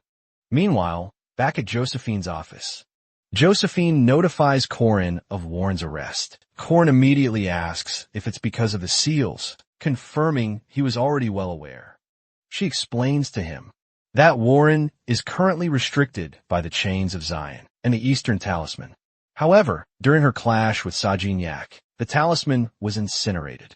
The bishop seized this opportunity to denounce it as proof of Warren's inherent violence. But ultimately, Warren was relocated to the east, thanks to Kong Ryan's leadership, and a new talisman was commissioned. Witnessing such a forceful decision over a single burnt seal makes it glaringly obvious to Warren that they are determined to pin her instability on the academy. Meanwhile, the principal asks Corin how much he truly knows. Realizing he's noticed the situation as well, it's clear that the Catholic Church and Kong Ryan are secretly plotting. Corin knows. They refuse to hand Warren over to Borum. He asks for their complete trust and instructs them to leave everything in his hands. However, to achieve the desired outcome, everyone must follow his instructions precisely, without a single misstep. The third boss of the heroic legend of Aryan, the Heavenly Yiksha, possesses a distinct background. Compared to all prior bosses, it focuses heavily on a player's favorability with the character and a narrative path they forge. That's ultimately what the decision hinges on, and whether he chooses Warren or Ran. The easiest and most effective path would be Park Sehos. Just to pick one, no matter who that person is. Our hero, however, sees things another way. He's determined to save everyone. Meanwhile, Warren, bound in chains, keeps muttering to herself that the body belongs to her. Kong Ryan approaches her now. He reveals he's the uncle of Kong Ran, whose body Warren is currently possessing. Warren defiantly declares she won't give the body back, but Kong Ryan tells her she clearly doesn't understand. In an almost threatening tone, he asks her, "Do you truly desire this body?" He then, once more, orders Warren to eliminate every human on that land. He even offers his help. Suddenly, Rand's soul appears right behind him, telling him that voice won't reach anyone. It never did. Kong Ryan continues to scheme, offering to give the body to Warren. 2 days after returning from the group match, the players were finally given some free time. This was out of consideration for the students returning from this area. Corin, meanwhile, needs to prepare something for Borum. Corin asks Mariette about the street stall they'd set up right in front of the inn. Mariette reveals the ingredients they used were delivered by the Dunlap family. They then sold everything at triple the price. After just adding some sauce, hearing about the massive profits makes Corin practically jump with excitement. Mariette spots a mana stone throwing stall and pulls Corin over to it. The owner explains these mana stones were deemed faulty back at the mines, so he broke them apart right here. He adds that they're squishy to the touch. However, mana stones shouldn't be this squishy. Mana stones are excellent at absorbing mana, which means their attributes change easily. That's why they're often used for magic stones. If a stone is this squishy, it'll explode in an instant. Korin takes a mana stone from Mariette's hand and hurls it himself. The tricks he learned during his spear and stone throwing practice make his accuracy at this range almost flawless. He throws the stone and scores an impressive 95. Higher accuracy translates to a smaller diffusion range. The festival used defective mana stones, and lower accuracy means a much wider diffusion range. In the game's mechanics, our hero, using every debuffing trick in the book, from equipment to magic, achieved 0% accuracy. This allowed him to boost the diffusion range to a whopping 100 meters. An idea suddenly strikes Korin. He asks the stall owner to sell him all his mana stones for double the asking price. He intends to use them for a special skill that only the originals can wield. This is precisely what brought him to the festival. As the owner takes a moment to ponder, Mariette catches sight of Korin's mischievous grin. Korin then asks her to arrange a carriage, since the carriage transportation is her very own subsidiary company.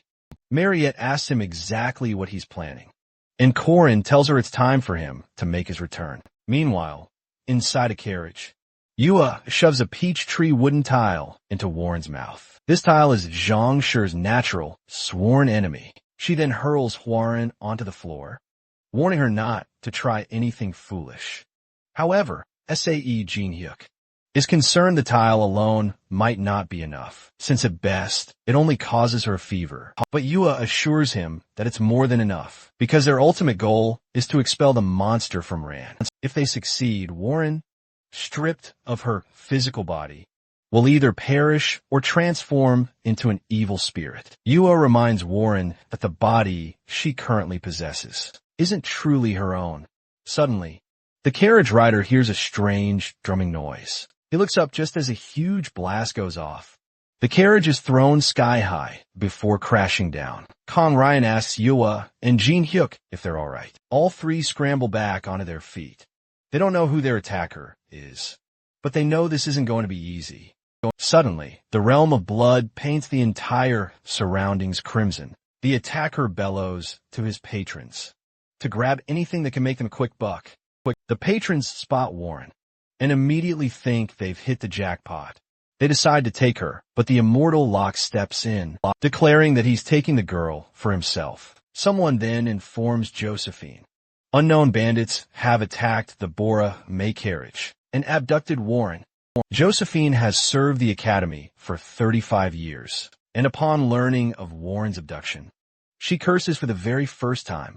Korin tells Warren he heard about her plight and came to save her because if she was abducted, he wouldn't get to see her in this state. Besides, being under the same roof makes this his problem. Korin is glad he arrived just in time, because if he was a little late, Kong Ryun would have forcefully ripped her soul from her body, and then either Hua or Ran would have disappeared. Since they've arrived on time, Korin decides to leave a trail to buy himself some time. The bandits celebrate their score, bid Korin farewell, and leave the scene. Korin notices Warren's condition and realizes they must have fed her the wooden tile. However, it'll only give her a fever, but she'll suffer for a few days. Warren starts to regain her senses and realizes she's being carried. She insists on walking, but Korin tells her she can barely walk, and he doesn't mind carrying her since she's so light. Meanwhile, Kong, Ryun, and his two puppets still don't know what hit them, but they know for sure whoever that was powerful. Mariette decides to tie them up for an hour. As Korin told her to, the realm gets a little weak, and Yua takes the opportunity to escape. Mariette sees Yua escape, but decides to tie the other two. They didn't think anyone would escape the realm, and now Korin needs to be careful. After walking for so long, it starts to rain, which makes Warren's condition worse. Korin decides to find a place to rest, but then he notices a shadow moving around. Upon seeing Yua, he realizes she escaped the realm. Yua throws a dagger, which stabs Korin in the shoulder. However, he knows it won't be poisoned, so he doesn't need to worry much. Korin puts Warren down and tells her he's going to fight. He turns around and tells Yua he's certainly not the one to choose, something with such a low probability. Korin unleashes the returning heavens second technique, along with the devastating rotating demonic spear, but Yahello effortlessly parries his assault. She reminds him he's utterly delusional for even thinking he has a higher chance of victory. Against her, she then counters with her own attack, making Korin realize her aura is as formidable as he'd imagined. Yahello is a renowned swordmaster, the strongest Bora main knight, also known as the legendary Sword Fairy. She wields an immense amount of aura, an aura visible to the naked eye, proving her incredible power. Yahello tells him to stop playing games and use his full power because she knows he must possess an aura core as well. However, he learned through cunning tricks that his aura core is a secret weapon. He must keep hidden until the very last moment. Yet this very aura core he obtained by helping the Sebastian Duke ascend is more of a curse because our hero hasn't learned to control it yet. It's like a dam constantly accumulating power, but unable to release its energy. Realizing Korin isn't going to show his cards so easily, Yahello decides to force his hand. Suddenly, the entire area illuminates. Yahello unleashes her Slaughter Dragon sword technique, and lightning crashes down from the sky. She then follows up with her second technique, the True Dragon Strike. Our hero counters with the Calamity Serpent intent and the Slithering Serpent attack. A colossal blast erupts as the two attacks collide. A blinding light envelopes everything for a moment. After the dust settles, Korin remains in his position, completely unscathed. He casually tells Yahello she went a little overboard. Seeing Korin untouched, even by such a lethal move, makes Yahello question who he truly is. She asks him why he's going to such lengths to protect the child, but he tells her he's simply an abductor. However, Yahello knows that's just a blatant lie. She reveals she's the child's cousin, but warns him the child isn't human. It's a monster. She then reminds him of the Moonlight Castle tragedy. Korin argues someone else is truly responsible for all of that, while the underlings are left to fight. He describes the dojos as brutal, with everyone obsessed with challenging them. Suddenly, the branch Yua stands on is sliced, with surprising, rapid severance.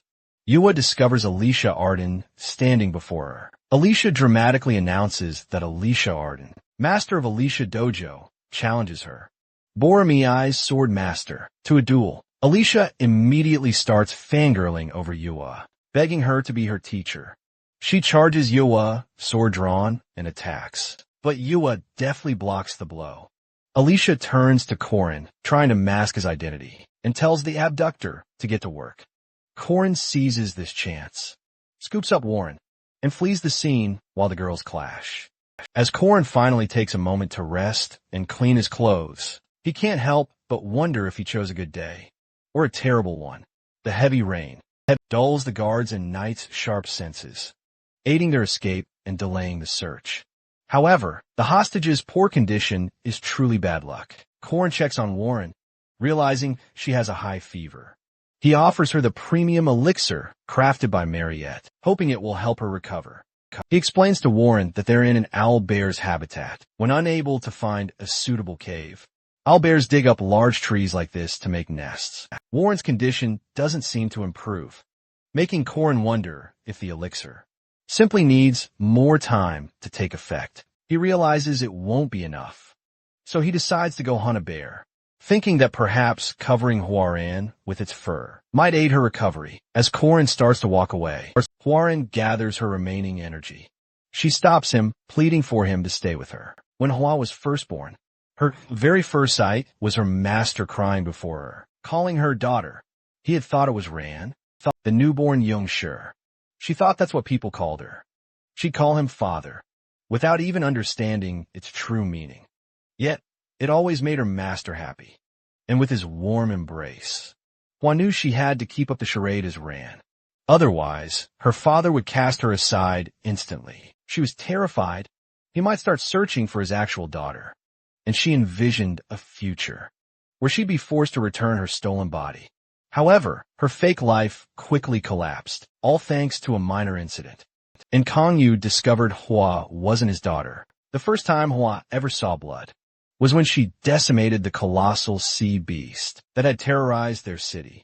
It was her own father who commanded her to slay the creature. At the Lord's behest, her uncle sought out a Jiangshi, a being capable of effortlessly slaughtering a first-class monster, and he arrived to offer his aid and heal her. It was Kong Ryan who then named her Hua, with a gaze full of greed, instantly realizing her true potential. Her father's utter neglect upon discovering the truth, and the revelation of her true utility, was what ultimately led to everyone exploiting her. After that, the Castle Lord, the Imperial family, and even the ascetics kept ordering her to kill monsters, ghosts, and humans alike.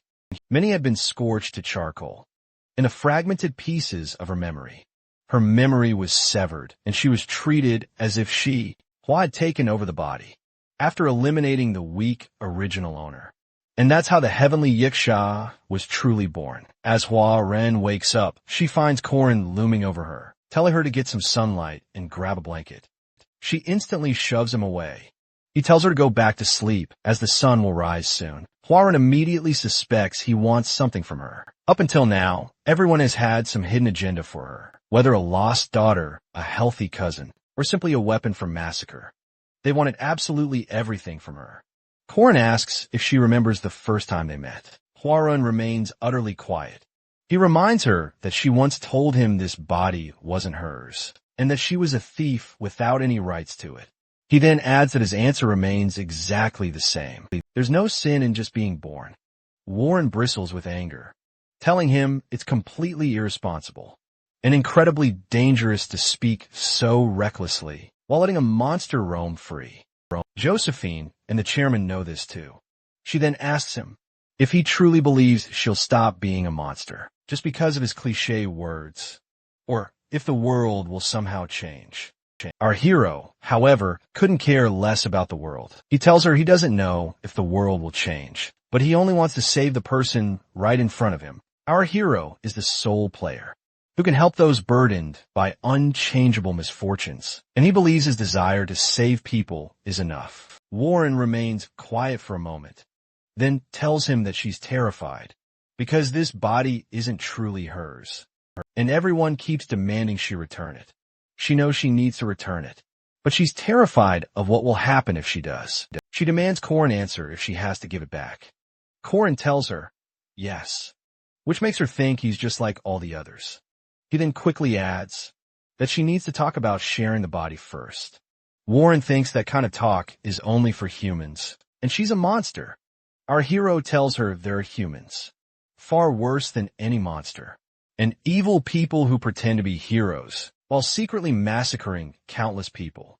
So, it isn't her nature that truly matters, but rather her decisions and actions. She hasn't decided anything yet, and Korin offers to help her until she does, telling her to get some sleep. However, it was decided from the very beginning that Hua couldn't possibly yield to Ran, but she can't tell Korin that, because if she did, the only hand that reached out to help her would simply disappear, leaving her in pain, because she could neither hold nor reject that hand. The next day, they continue to walk, searching for a sacred jujube tree.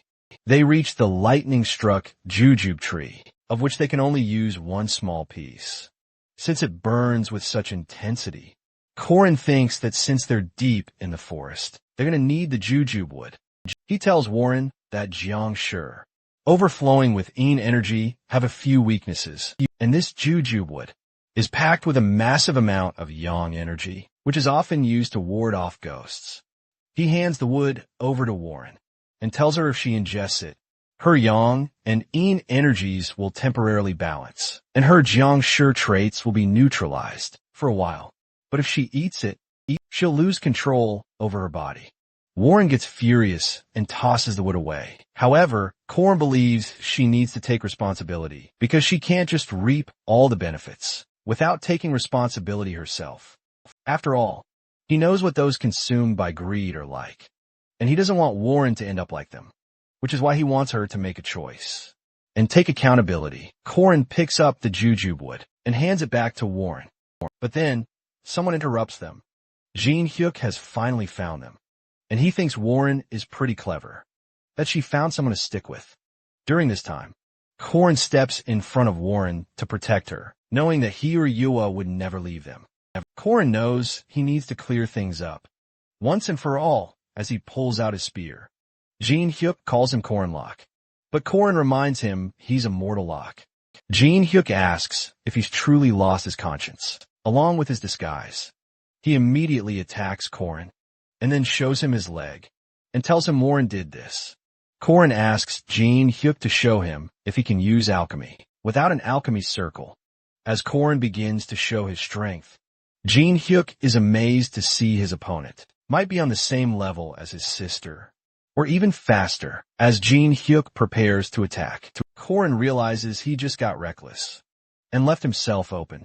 However, before he could seize the opportunity, someone decided to stop playing games. Talismans begin raining down, trapping our hero. Kang Ryun walks in and tells Korin to stop struggling. Since the talisman holds an 8-array formation, the signals guiding his thoughts, muscles, and even the flow of his strength will refuse to obey his will. Korin struggles just to get to his feet. He tells Warren to run as Kang Ryan approaches her. Cornered, Warren has a talisman placed on her head, instantly sending her into a deep sleep. Kang Ryan informs Yuhua that this talisman seals Warren's consciousness, and without it, her soul will be lost forever, through utter annihilation. Yuhua sighs in relief, realizing that they can finally recover Ran. Korin screams at Kang Ryan, seething with anger. Kang Ryan tells him he'll pay for his dreams and become monster fodder. He leaves Korin struggling beneath his talisman. Our hero wonders what happened to Alicia. Even in his agony, he can't stop thinking that he can't let Warren go like this. He screams her name, but Warren, devoid of consciousness, mindlessly follows Kang Ryan. As everyone leaves, Korin continues to struggle. But then, all of a sudden, he starts laughing. The immortal lock takes over, laughing mischievously, because everything is going exactly according to plan. While Korin continues to struggle under Kang Ryan's magic, a pack of wolves begins to surround him. They tear away the talismans with their jaws, freeing Korin from Kang Ryan's trap.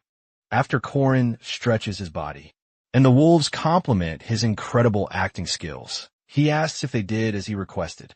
Rin and Ron tell him Lenya will take care of it. They ask what he tasked her with, but he only tells them it's something about the corruption in the defense industry. Meanwhile, the bishop tells Yuhua he hasn't managed to find the thieves who stole the items, or any suitable replacements. He pleads for her patience, because he doesn't wield the same influence as her or her friends. Yuhua thinks the bishop has drawn too much attention to himself. The bishop wishes for the old days because back then, these people wouldn't have dared to talk to him that way. But he understands he must swallow his pride, because he desperately needs their power. He explains to Yua that the thieves are elusive shadows, rarely revealing themselves. He informs her he's tracked down a merchant group that's been consistently trading with the Eastern continent for ages, and they can supply the substitute items. As he names them, the Mandrake Merchants, Yua gets the nagging feeling she's heard that name before. Meanwhile, the announcer's voice booms, hyping the festival's highlight, the final round of the group match. Kang Ryun, meanwhile, secretly negotiates for an item, while Hwarin stays completely hidden, still clutching that jujube wood. The audience erupts in a storm of cheers and excitement as the announcer calls out Kang Yua's group head and group hip. The announcer then proudly welcomes Merkaba Academy's groups, A and D. However, she grimly reveals that Group D has a disqualified member. Their leader, she explains, Korin, is inexplicably missing and failed to show for the doubles competition. Just as she begins to explain the group match, she spots someone striding dramatically onto the stage. The figure shouts for his team to charge alongside him, to shine like eternal chrome, and that he will lead them straight to Valhalla. Yua gasps, utterly shocked to see that person alive. The person, of course, is none other than our hero, Korin Lack, the immortal lack. The audience chants, swept up by his dramatic entry. And Korin boldly tells the professor to start the match. Kong Ryun seethes, utterly annoyed by Korin's sudden presence. But he can't possibly deny him. So the match begins. The rules of this match are deceptively simple. The 8 massive doors will continuously transform, cunningly misleading those trapped within this formation. To claim victory in this final match, players must discover the correct path and reach the very center to recover the golden dragon sign. The entire maze is designed to confuse, as the deployed formation radically transforms the venue and strategically separates the participants. Kong Ryan knows nothing about Korin-lac, but he's certain that the eruption of poison is no longer stoppable. Suddenly, the broadcasting video abruptly freezes and stops working, and their best guess is the formation's overflowing mana is messing with their video transmission. Kong Ryun seizes this chance to start removing Hwa's influence from Ran. He instructs Yua and Jin Hyuk to guard the Black Tortoise of the North, because as long as it's protected, nothing else matters, even if everything else falls. As Yua heads off for her task, she tells her uncle to take care of Ran. Meanwhile, Korin's teammates spot the 8 trigrams and the 9 cardinal directions, wondering if the formation is right there. Korin orders them to locate the formation. However, his intimidating makeup makes them feel like they must call him boss. The Black Tortoise has always controlled the North, protecting the Emperor in the center. Its position behind the Emperor's back allows it to both protect the Emperor and strike at him.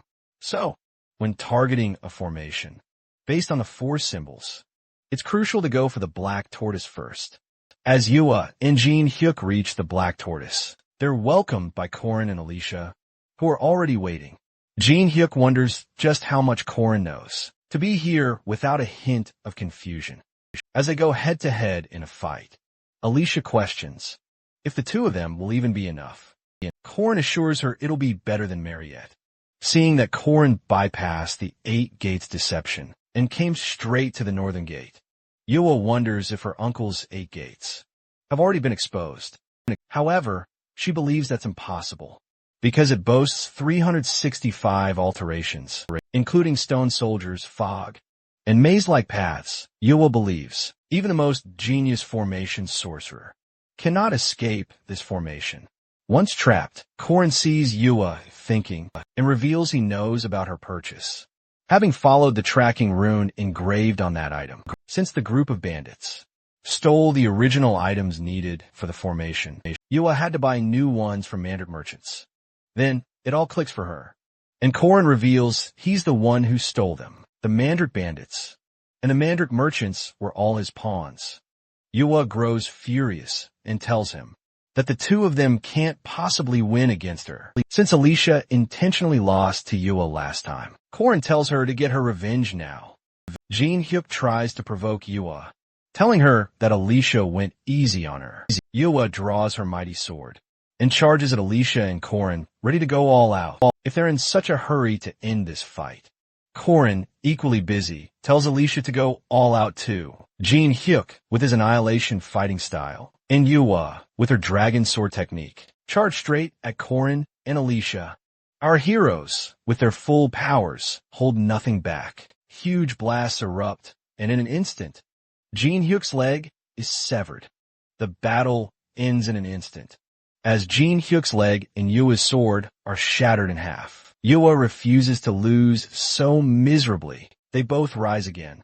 To eliminate Hwa and save Ran, they would have fought until the very end. If Korin hadn't struck the Black Tortoise's shell and declared he would show them his sincerity, Yua and Jin Hyuk stop dead, having no idea what he's talking about.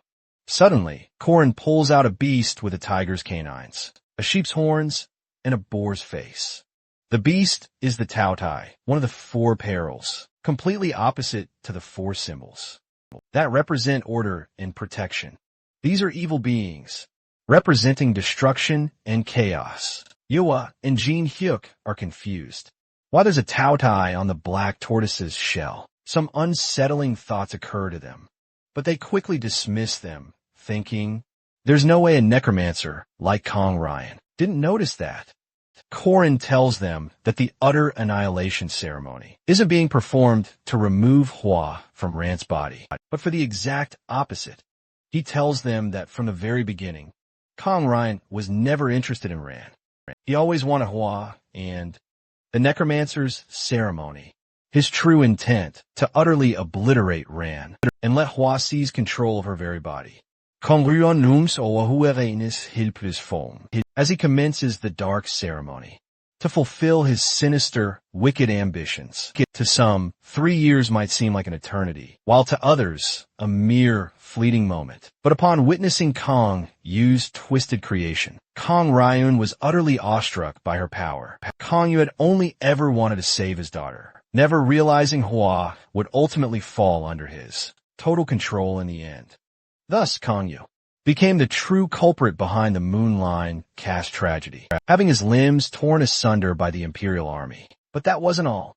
He also unleashed the terrifying heavenly Yiksha, Hua. Yet, Kong Ryan remained blind to one crucial detail. Her brother, Yusi, had pleaded with the Merkaba Academy's chairman to personally look after Hua Ren. Even if Kong Ryan was the finest formation sorcerer and Borome's esteemed senior professor, he wielded absolutely no influence on another continent. Kong Ryan plummeted into despair until Tate's Baltazar, the legendary spear star, a figure from 80 years past, suddenly found him. He only had one request for the professor: go wild. He told him to slaughter as many humans as possible and obliterate the chairman's protective shell until she had no choice but to abandon the castle. This chilling offer made Kong Ryan practically drool. He believed sacrificing an entire city for the afterlife was a truly minuscule price to pay. Soon, the Western Protestants' sacred relic, the Chain of Zion, which had restricted her, draining her infinite inner power, would finally be shattered, and Rant's very soul, which kept Hua Run in her human form, would then be utterly annihilated. Once Kong Ryan fed her the 10,000 flesh pill, personally given to him by Baltasar, Hua Ren would then transcend to the afterlife and awaken as the true Yiksha. Yua suddenly interrupts Kong Ryan while he's lost in contemplation of his evil plans. Yua immediately starts pressing her uncle with questions. She asks if this ceremony is truly meant to destroy Rant's soul, and why the items of four perils are being utilized, instead of the sacred four symbols. And if the tragedy of Moonlight was indeed caused by his command. Kong Ryan then realizes Yua and Jin Yuk are utterly useless to him now. He casts the law of fresh blood, covering himself, and declares that everything living within this formation will melt and become one in just 10 minutes. He plans to use them to create the pill that transcends. Yiksha, the Golden Bat. Alvin was a second-rank monster at best, after it sacrificed its life to ascend, even semi-first rank. And first-rank guardians couldn't stand a chance. So if a special-ranked monster like Warren ascends, stopping her would be utterly impossible. Korin reminds Kong Ryan that he can't defeat the deep-rooted corruption within the defense industry. Suddenly, the law of fresh blood vanishes, leaving Kong Ryan utterly surprised. Korin then reveals to Kong Ryan that the very items he was smuggling through the Catholic Church, Korin was the one who stole them. He was the one who introduced the merchants, who sold the replacements, and it was he who provided them with the items, and even engraved runes on them. He controlled it all, and when he ordered Mariette to destroy them all, Warren's transcendence will never, ever happen. Kong Ryan refuses to lose. He gives up on the afterlife transcendence, and uses his remaining power to unleash the seal. Kong Ryan believes if he kills them all, he can perform the ceremony again. He orders Warren to kill them.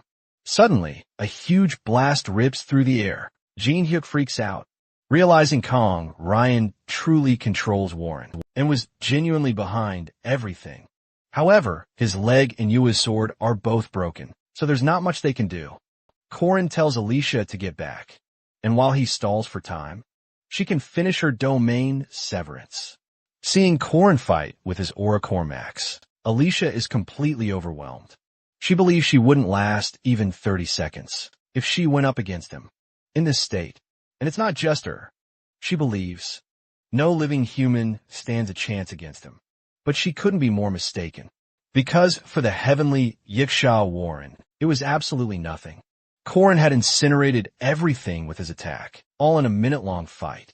Yet this natural disaster didn't even flinch. Warren strikes Korin with such devastating force that he's sent hurtling across the field. Korin realizes that everything about Warren is on a different level, and just as he thinks, keeping up with her movement is difficult. He sees her leap at him again to attack. Our hero has reached his absolute limit and can no longer regenerate. And with this next attack, he will surely die, leaving nothing behind. Yet even then, Korin gets up to fight, but to his surprise, Alicia steps in and blocks the attack with her domain. Severance. She knew the plan, but she couldn't just sit by and watch him die. However, Alicia took dozens of steps within the domain, and its burden is far heavier than receiving Warren's direct attack. So her body must be crushing her right now. Warren attacks again, and Alicia attempts to block again. A huge blast goes off, and Warren stands alone in the field, surrounded by rubble.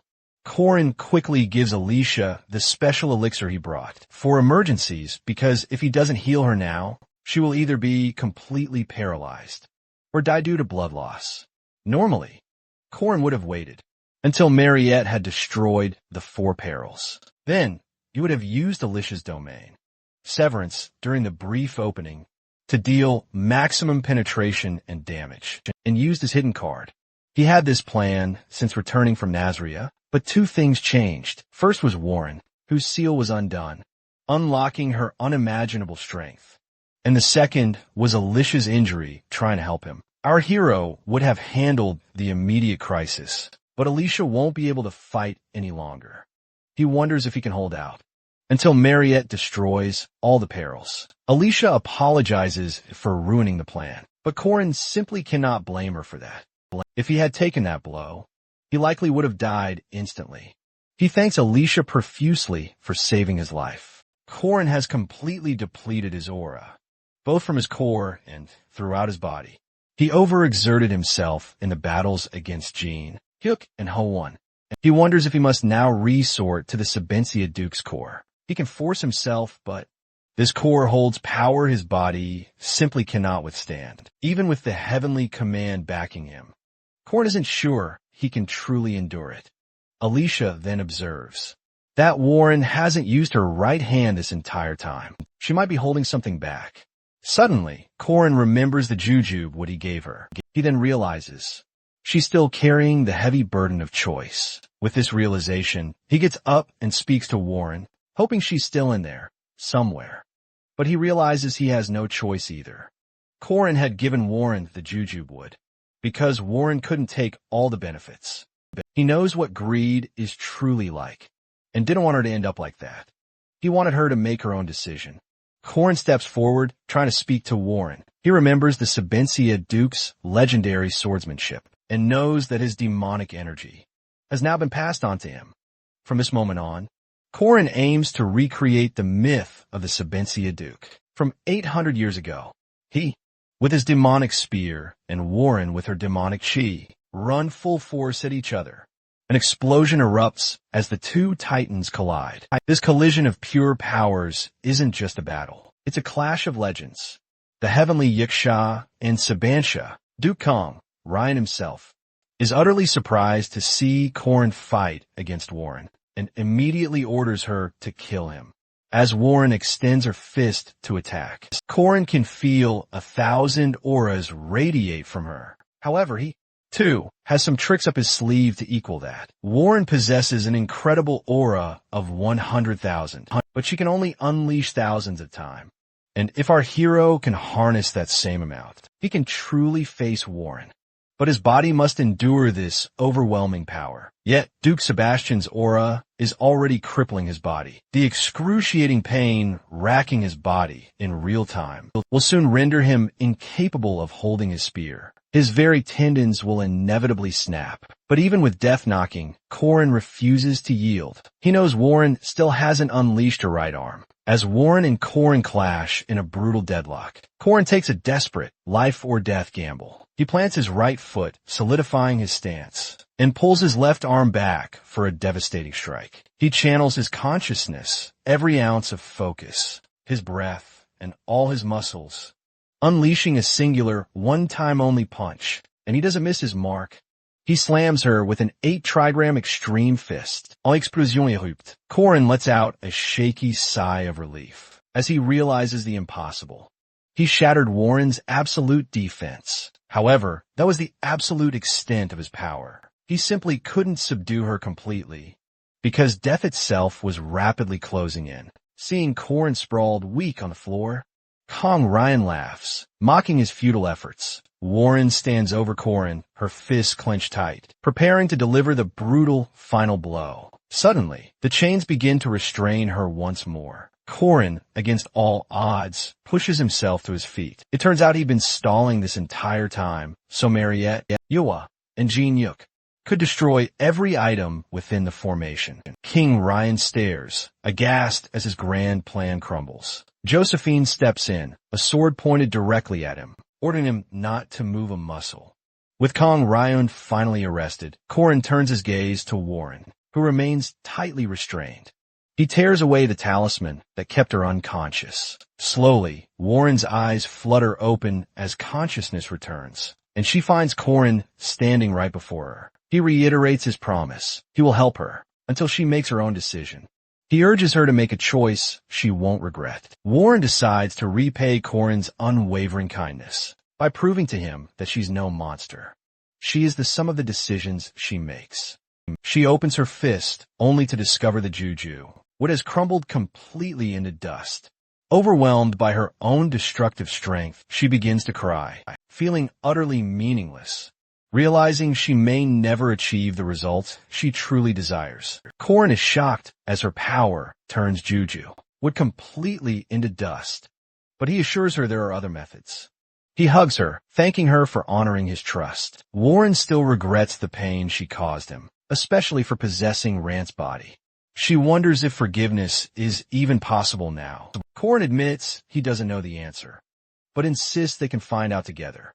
After Kong Ryun's spectacular failure, the incident was handled exactly as planned, by keeping Borame's senior professor's involvement a secret. Causing such a high-profile incident is already problematic, and this ceremony involving Warren would only draw more unwanted attention. Those who feared her would denounce her, while others would desperately seek her power. Josephine then informs Corin that they're making it look like Kong Ryun had an unfortunate accident, and even Barame's chairman agreed. Given that, it's a great consideration for them. They even requested compensation for the damages, which the chairman tried to avoid, but it was eventually worked out. Josephine knows they're in no position to trust anyone, but she's still thankful to Corin for his help.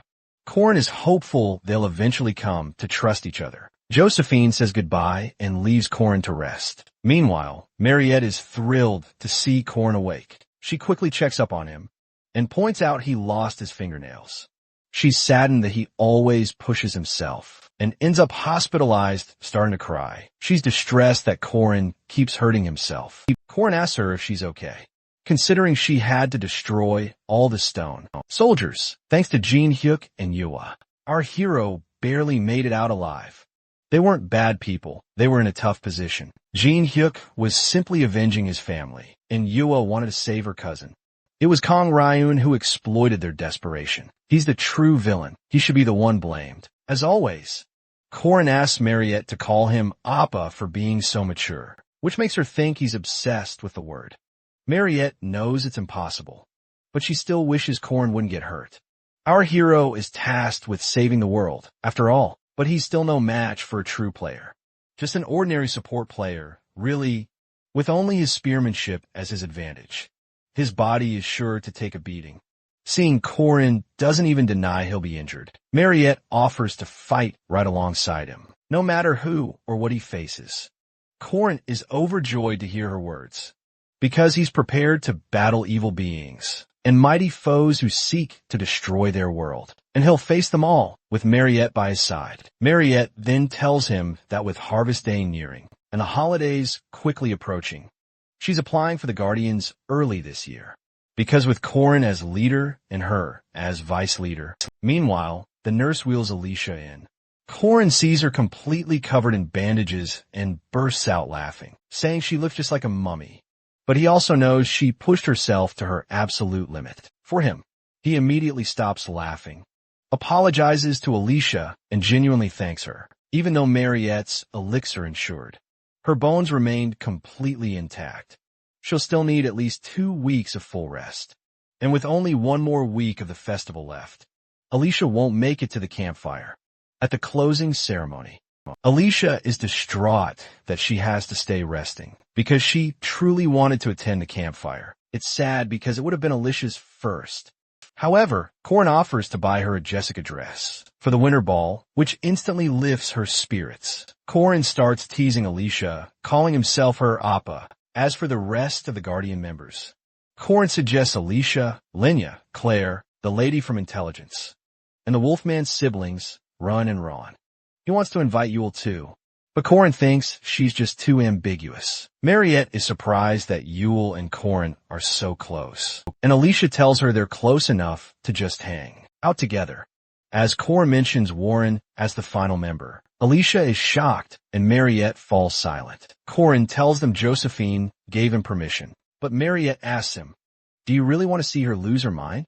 People have always feared Hua. They've hated her, stoned her, and even called her a monster this time. Corin got hurt, all thanks to her, and she nearly took innocent lives. Just like before, Corin's words echo in Warren's mind. She believed her immense strength was the only way to justify how she forcefully took over Rant's body.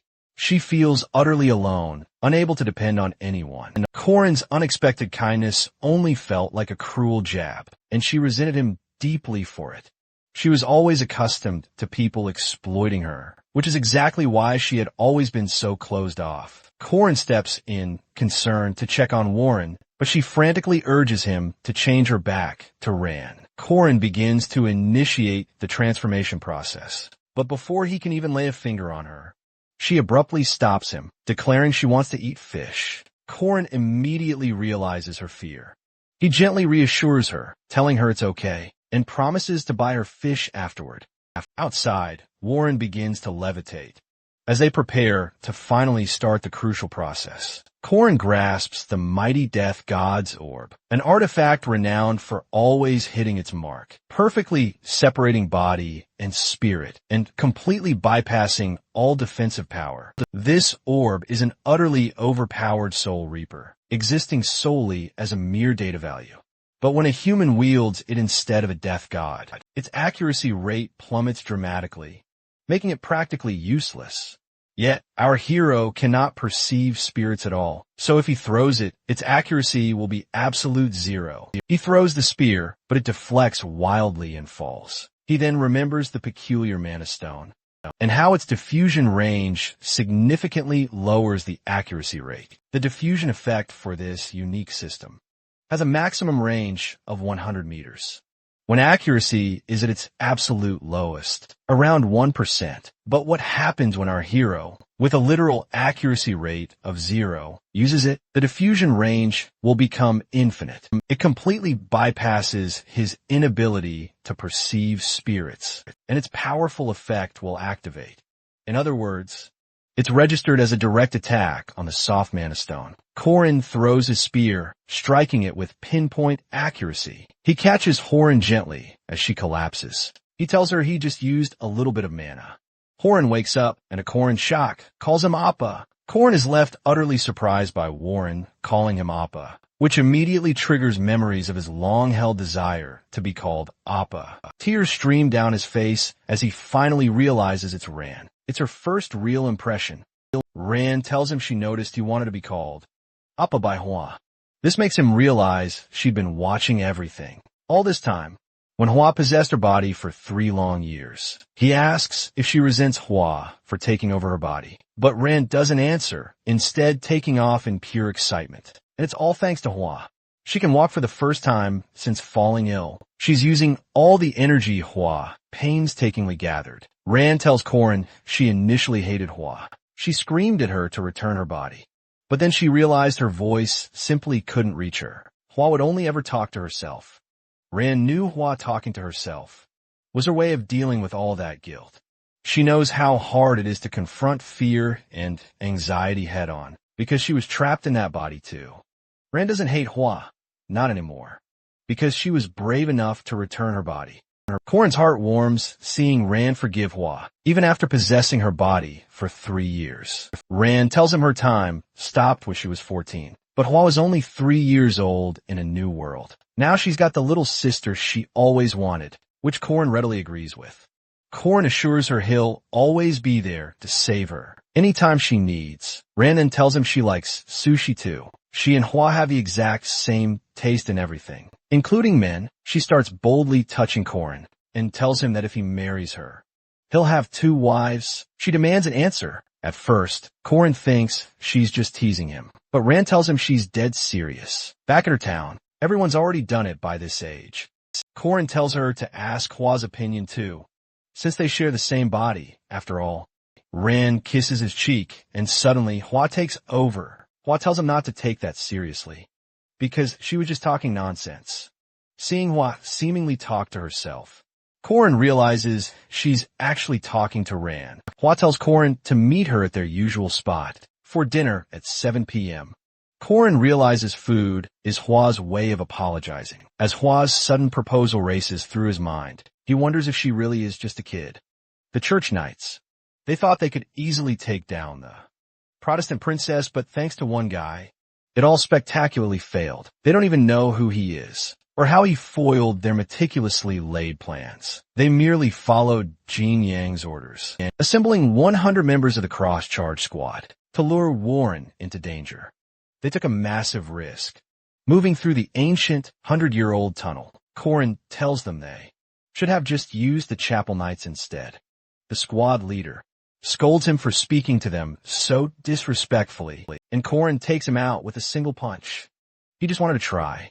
The move that took everyone down simultaneously, as Josephine warns she'll arrest them. Corin reminds her to remove their suicide poison capsules from their right molars first. Josephine had so many questions, starting with how Corin even knew about the church's century-old secret tunnel, and why did he ask her to keep tabs on the Catholic Church? For now, Josephine was just thrilled to have him as an ally, born with immense strength and a body that simply couldn't be injured. The Jiang. Sure, girls' vitals were naturally slower than others. That's why Horan was incredibly lazy.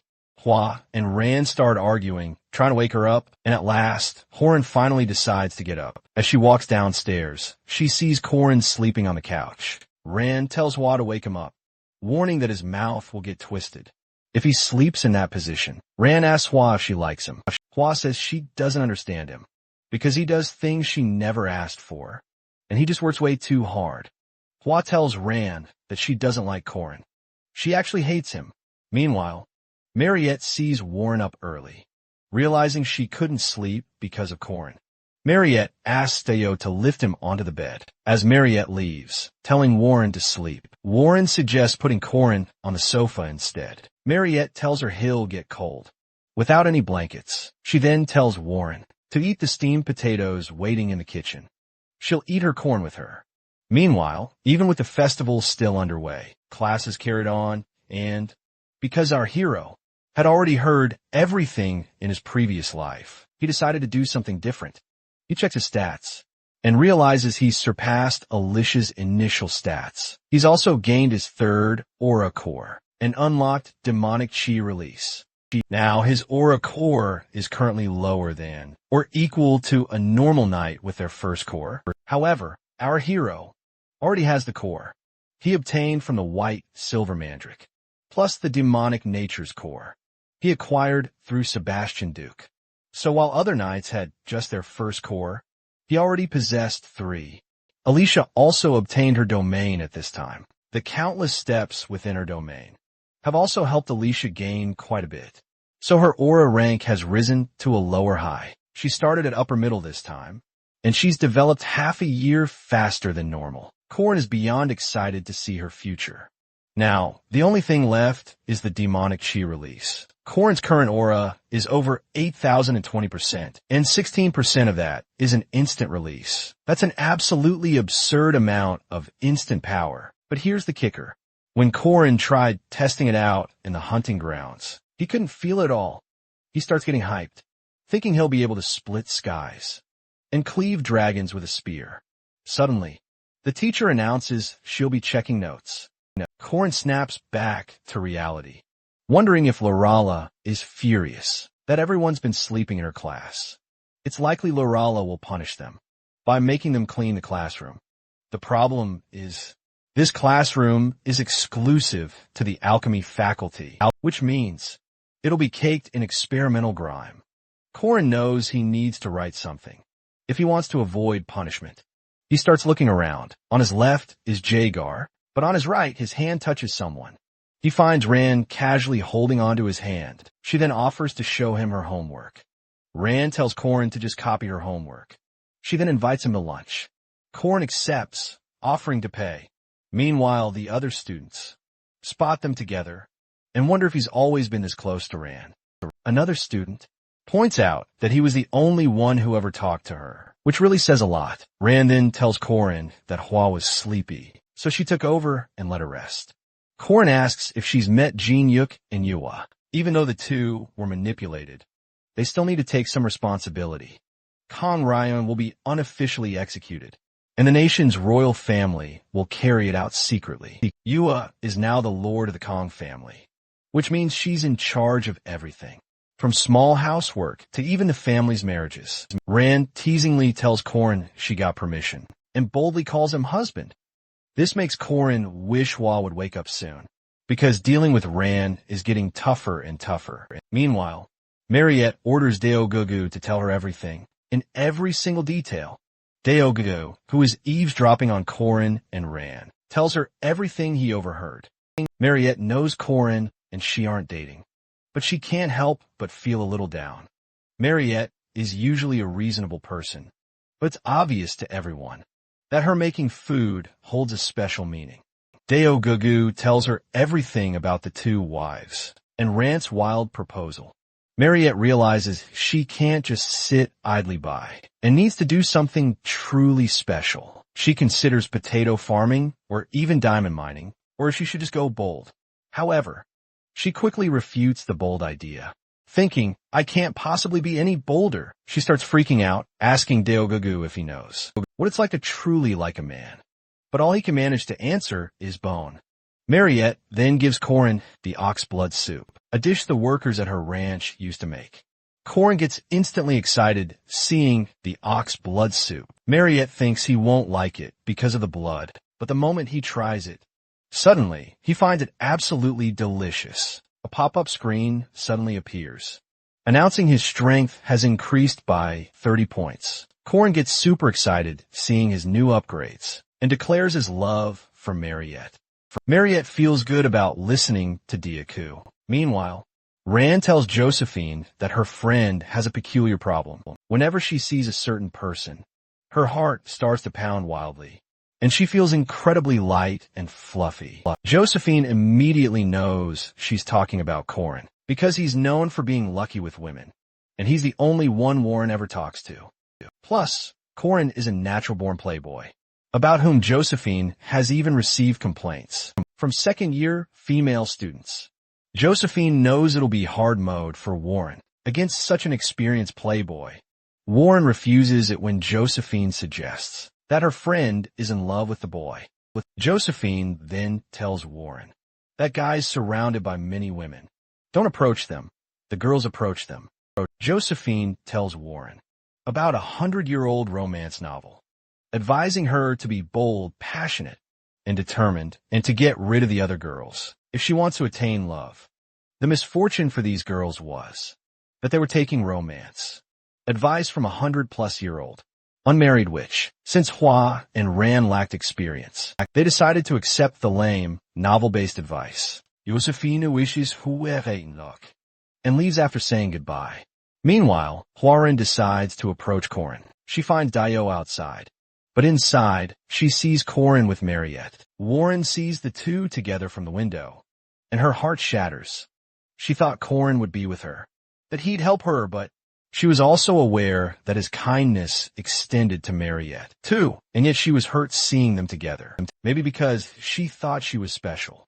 As she sees Mariette dig her fangs into Corin's neck, Warren realizes that it was something more than a senior and junior relationship. Ran asks Hua to leave it to her, and confidently declares to her that she'll ruthlessly eliminate anyone who dares to stand in their way. As the group sits down for dinner, Alicia can barely contain her excitement for dessert. Coming from such a remote countryside, she's never seen a dessert store before.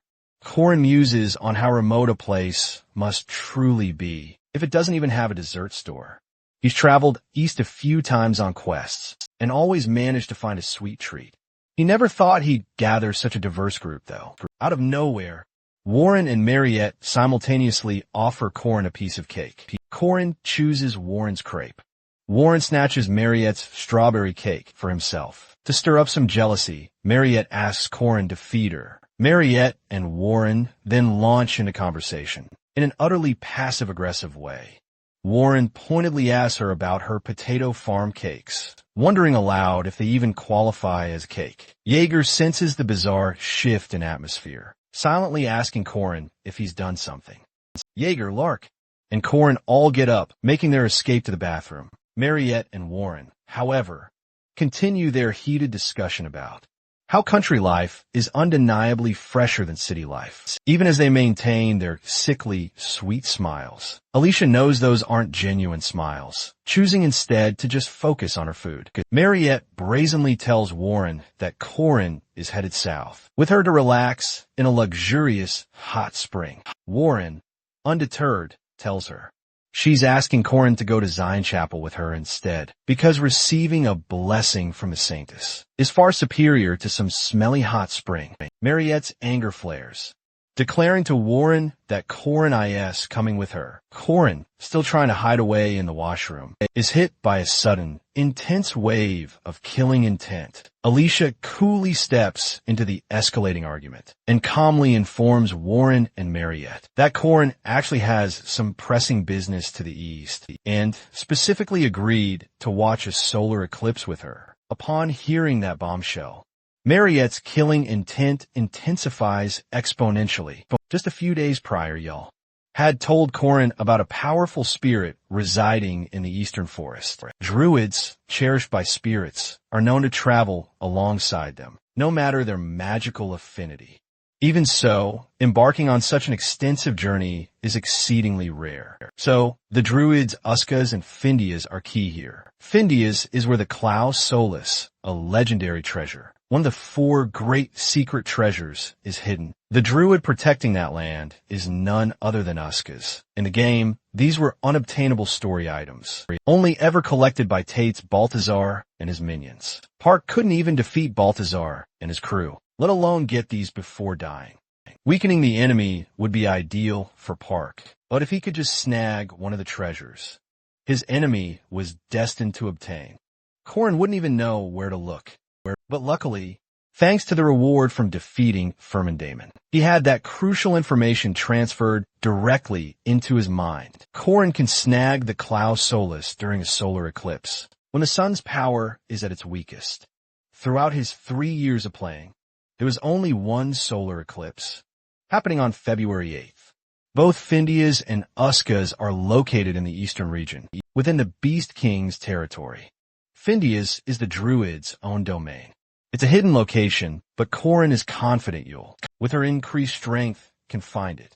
Corin is thrilled everything's going according to plan, and soon, he'll snatch the Clau Solis and utterly ruin Balthazar's schemes. Corin informs Mariette he's heading out, and he's unsure about Duke Sebastian's abilities, so he'll need to consult the sword-crazed recluse in the east. You find Mariette giving him an intense stare. She then hands him her personal sigil, which could grant him assistance almost anywhere. Corin asks if she really wants to give it to nobody, but Mariette reassures him he's far from a nobody. He tells her he might genuinely need her help, and Mariette readily agrees to be there for him. She then gives him a sack of potatoes, and warns him not to take potatoes from strangers, treating him like a child. As Korin is about to leave, Mariette stops him, suggesting they do it. Before he goes, Korin tells Mariette to enjoy freedom as much as she can, because soon she'll be stuck with blood packs. Meanwhile, a day before his departure, Korin feels utterly exhausted and decides to finally get some sleep. As he enters his room, he finds Warren already on his bed, who immediately objects to his surprisingly long shower. Warren suggests they both get some sleep, but Korin refuses. She reminds him they've done this before.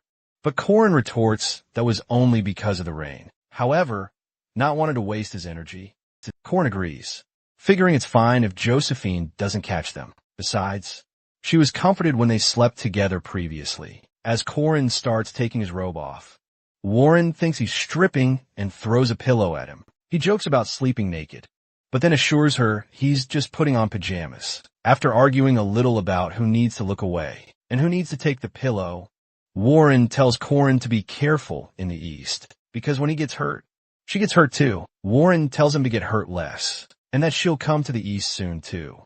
Meanwhile, the next day, Korin reads the news about the Sword Emperor, Garen, leaving his granddaughter, Alicia, the 5th Sword Pavilion. Alicia had no idea about this. Alicia tells him she brought her coat and bag, filled with food and clothes as snow equipment, and Yul thinks nature will protect her. Korin tells them they're amateurs, because they're heading directly east on a wyvern, and they'll soon find out what that means. As they get 1 kilometer in the air, Yul and Alicia soon realize that nature doesn't protect anyone. When they fly over Taklon, Alicia points towards a horde of elephants and tells Korin that they will wreck the town if they keep going, since they have enough time. Korin tells Yul to make roots sprout in the elephant's path and tells Alicia to handle the rest. Yul uses the roots to tie down the elephants, while Alicia attacks them with her sword. But to their surprise, the elephants block the attack. Korin tells Yul to focus on tying the front ones, while he does the rest. Suddenly, the monster hunters from Arden step in and slay the monsters in a moment. Lunia, Alicia's sister, calls Alicia pathetic and too slow. She tells Alicia that she could have caused even more damage. Korin wonders if Lunia is warning Alicia about the news in the newspaper. She then offers them the honey bomb candy, warning them to be more careful next time. Lunia praises Korin for achieving 1st rank, but just as Korin finds her a bit too reserved, she turns around and proposes marriage to him. This leaves Yul, Alicia, and even Korin himself utterly stunned. Dunlith, boasting bountiful lands, and the most influential family in the South, commands all major trade routes.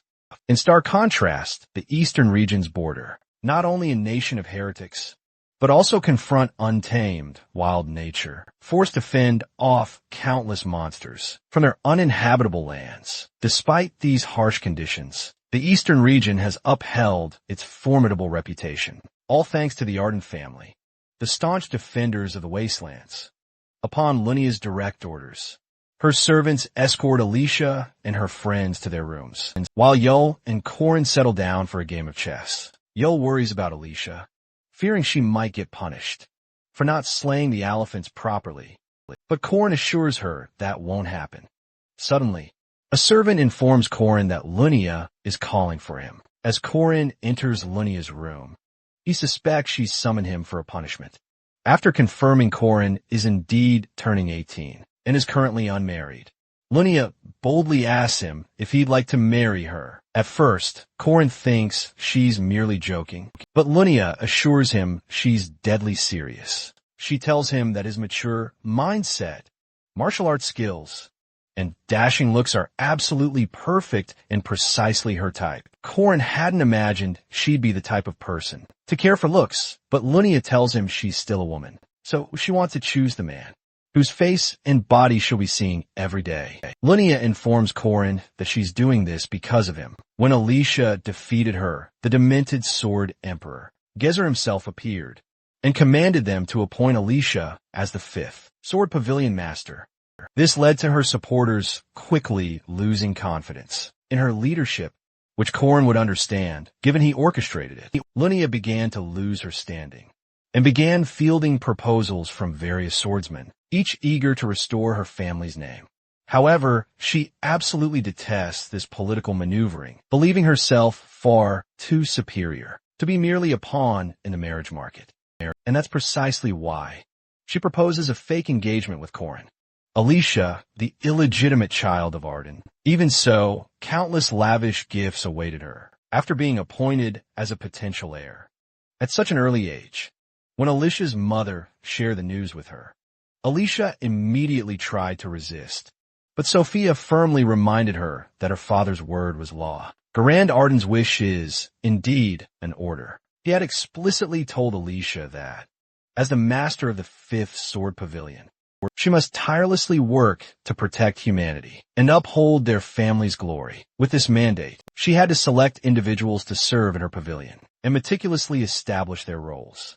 Alicia obeyed, for she knew she could not refuse, and this profound submission remains unchanged even now, even knowing these people will never truly accept her. As Alicia stands just outside Lunia's room, she overhears her boldly asking Corin out on a date. She knows this audacious move is very typical of Lunia, and that the proposal must harbor some hidden motive. But she also recognizes that Lunia genuinely likes Corin. As a swordsman, Lunia profoundly respects a warrior's prowess, and she would have never offered an engagement if she didn't genuinely like Corin. Alicia actually likes the idea because Lunia always played a motherly role for her, and even if they were sometimes at odds, she genuinely wants the best for her.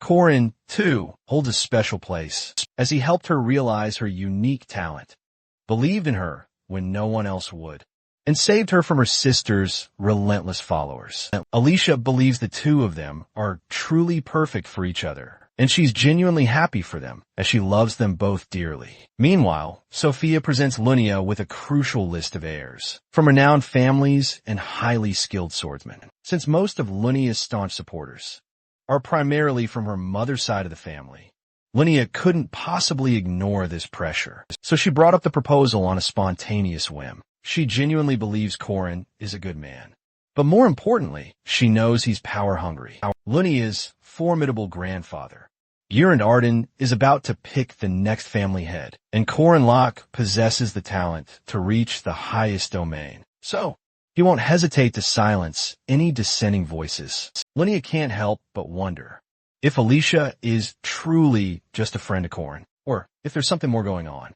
She cares deeply for her sister. After all, Jenny walks in on Lunia asking about the proposal. However, she doesn't seem to have an issue with Lunia's choice, because Corin is strong and a suitable partner. What she does object to, however, is Lunia's outfit for the date. As Corin arrives at their meeting spot, he's left utterly speechless by Lunia's stunning appearance. She confidently takes his arm, and they head off to enjoy their date. Meanwhile, Alicia, with her people, is relentlessly hunting down monsters, while Lunia and Corin are swept away by beautiful music. Alicia is covered in scars and the blood of her monstrous foes. While the singer hits the final notes of his song, Alicia delivers the final swing of her sword, where the musician captivates his audience. Alicia shows her people how to hunt a monster. At the end of their date, Lunia asks Corin if he had fun, and Corin warmly assures her that he did. Lunia kneels down and kisses his hand.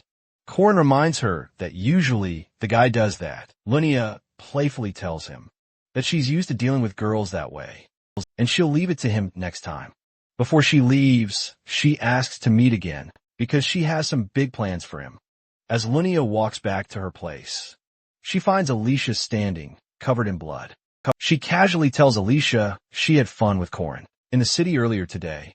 Alicia points out that this is the first time in 7 years that she's worn traditional clothes. Lunia, without any comment on that, tells Alicia she's going to get changed and asks her to come to the training grounds to spar with her, an invitation Alicia usually dodges. Alicia would typically have avoided this situation, and even though she wasn't entirely sure why her sister offered to spar, she still couldn't bring herself to say no. Standing ready in the training grounds, Lunia points out that ordinarily, Alicia would never have agreed to this. She reminds her No one's watching, so you can say whatever you want. Linnea and Alicia exchange their pre-sparring words, and the battle begins. Linnea's first attack completely catches Alicia off guard. Linnea relentlessly presses her assault, challenging Alicia to keep pace. Though Linnea's swift, invisible attacks blur before her, they should be visible to Alicia's boundary eyes. Yet, her reflexes are just too slow. But if Alicia can anticipate Linnea's moves, instead of just reacting, maybe she can finally counterattack. As Alicia finally lands a counter, Linnea dodges it with effortless grace. Linnea observes Alicia's ragged breathing, then sends her flying with a powerful punch. Thanks to her supernatural reflexes, Alicia still stands a fighting chance against her sister. Linnea realizes Alicia has grown significantly stronger, believing it's Corin who inspired this change. Shifting her mindset entirely, Linnea tells Alicia that she and Corin fight with identical precision. They never waste fancy moves on mere humans. It only takes them a finger's breadth to breach the lethal gap. Linnea instantly closes that distance and strikes Alicia, hoping she can manage to dodge the next blow. Alicia can dodge Linnea's attacks with ease, but how on earth will she dodge this one? And so she lost. Despite her momentary victory against her sister, Alicia had truly believed herself better, stronger even. But now, she thinks it was nothing but sheer luck. A chasm had opened between Alicia and Linnea, one she felt utterly unable to cross. Linnea urges Alicia to keep striving, because if she doesn't, she'll be left watching Corin's back, never catching up. A few days later, Sophia once again brings up Linnea's impending marriage, instructing her that if her current suitor is merely a fling, she can indulge such dalliances after she's formally engaged. After all, a man is nothing more than a tool to carry on the family name. Sophia, once celebrated as the greatest swordsman in the East, but after her husband's brazen adultery, her ideals for marriage were irrevocably shattered. Sophia reassures Linnea that she can marry anyone she desires. Linnea confidently boasts that her fiancé is a formidable warrior, far surpassing all the renowned names on that pamphlet. She reveals he reached the pinnacle of his domain at just 20, and his talent as a warrior is said to be comparable to her own grandfather's. Linnea further emphasizes it's more than just raw power. It's a talent for absolute victory. Plus, he's incredibly handsome and upsetting Alicia. Gives Linnea quite the thrill. Hearing that last part for the very first time, Sophia began to seriously reconsider her views on marriage. The New Year's ceremony finally took place 9 days after their arrival at Arden. The village's aesthetic looked strikingly similar to ancient Korea. Corin's initial goal in heading east was to locate Findius, one of the 4 legendary treasures. This treasure resides in the mystical domain of druids. Findius itself is a wild land teeming with nature, towering mountains, and dangerous monsters.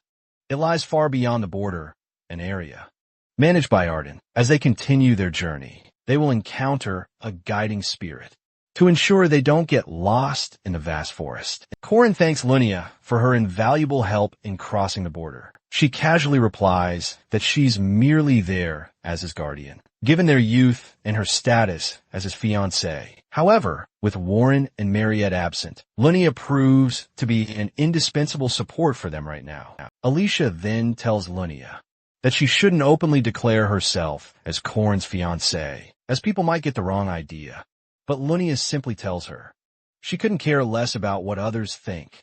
Alicia insists, urging her not to undermine Corin's potential. Like that, at last, they finally reach the entrance, needing only to cross through it.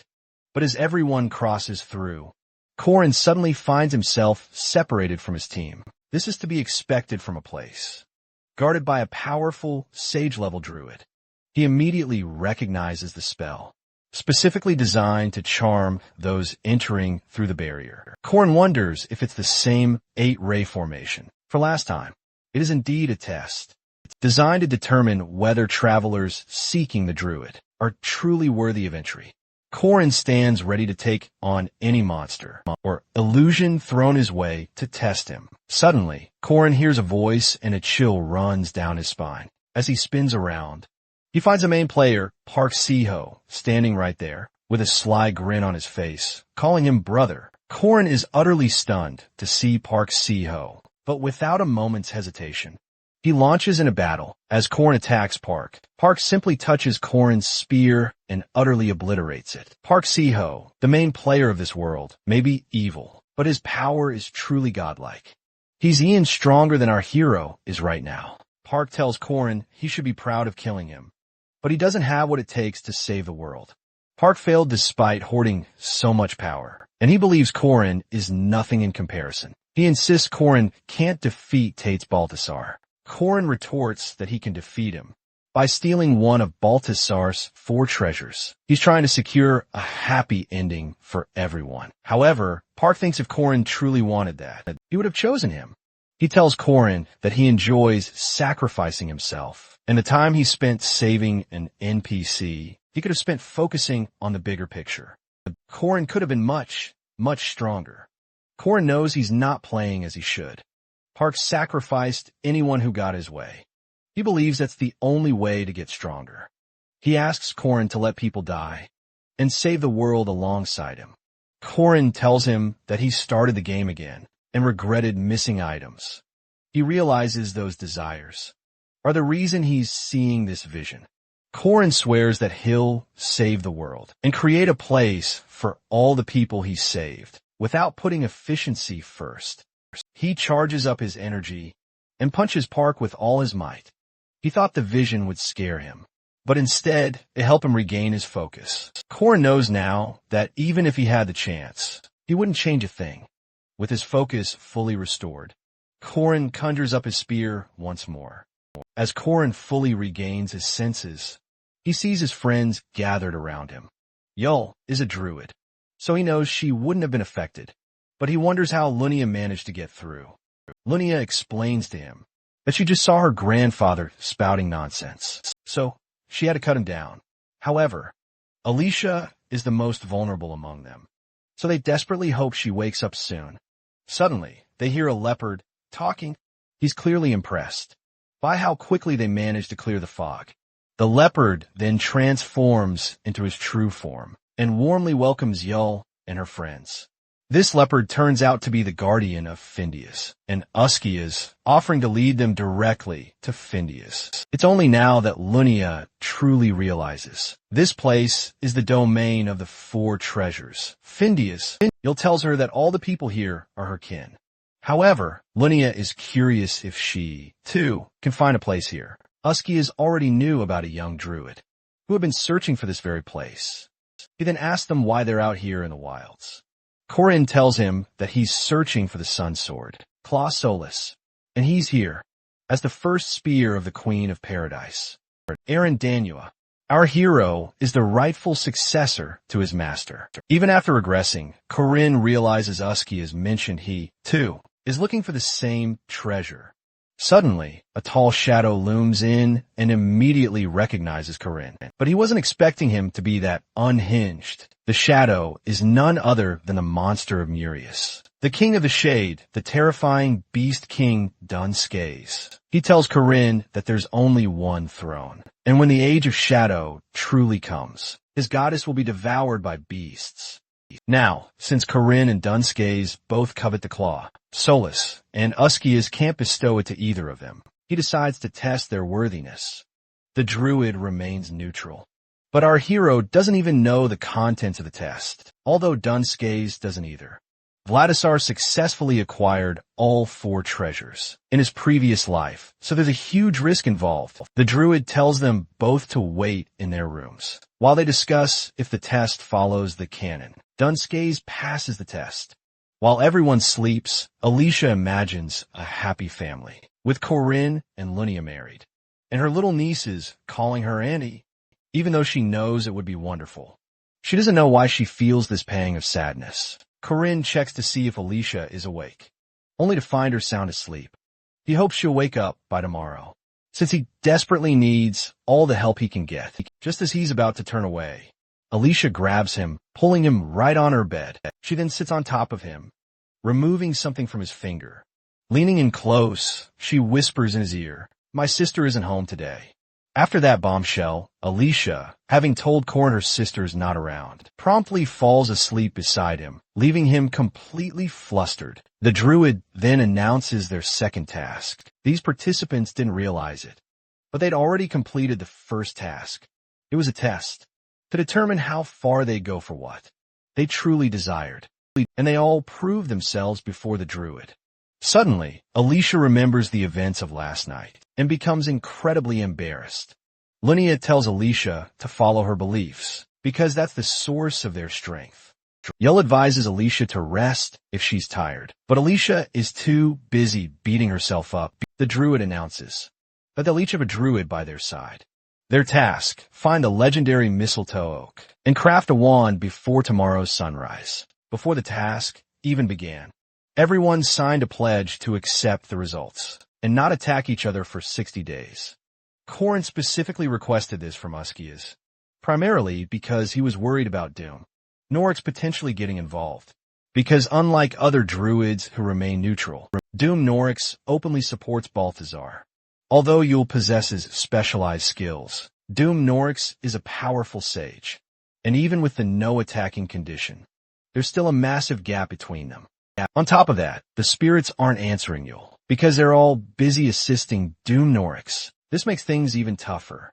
Suddenly, Alicia screams that she's found it, but it turns out to be just a common hackberry tree. Mistletoe doesn't usually leech off oak trees, and finding the right oak tree is already difficult enough in this forest, making this task quite a gamble. The task would have been tough enough, even with a spirit guiding them, but they're all siding with Doom Norix. Alicia suggests they find some mistletoe and stick it onto an oak tree, but Yahello believes it would lose its true meaning once the task is over. Uskia then asks everyone to bring their wands. Dunski spots Korn's wand and realizes his own is significantly bigger. Alicia did find a few mistletoes, which they stuck onto the oak tree, and used Yule's magic to make them grow. Usually, they would have just withered away, but the potion from the east worked wonders. Uskias approves everyone's wands and announces the final task. The final challenge is to bring the crimson fruit from the magical rowan tree in the northern forest. As they arrive, Sharon tells them to prove their worth if they want that fruit. Sharon is a Sky Titan from the heroic legend of Arryn, belonging to the same race as the Sky Titan, who protects the son of Findius. The participants know it'll be tough to fight her, and they won't be able to obtain the Claw Solis. Whether they win or lose, Korn knows. Battling the giant is pointless. He tries to figure out the theme, but the Titan reveals they need to solve a riddle.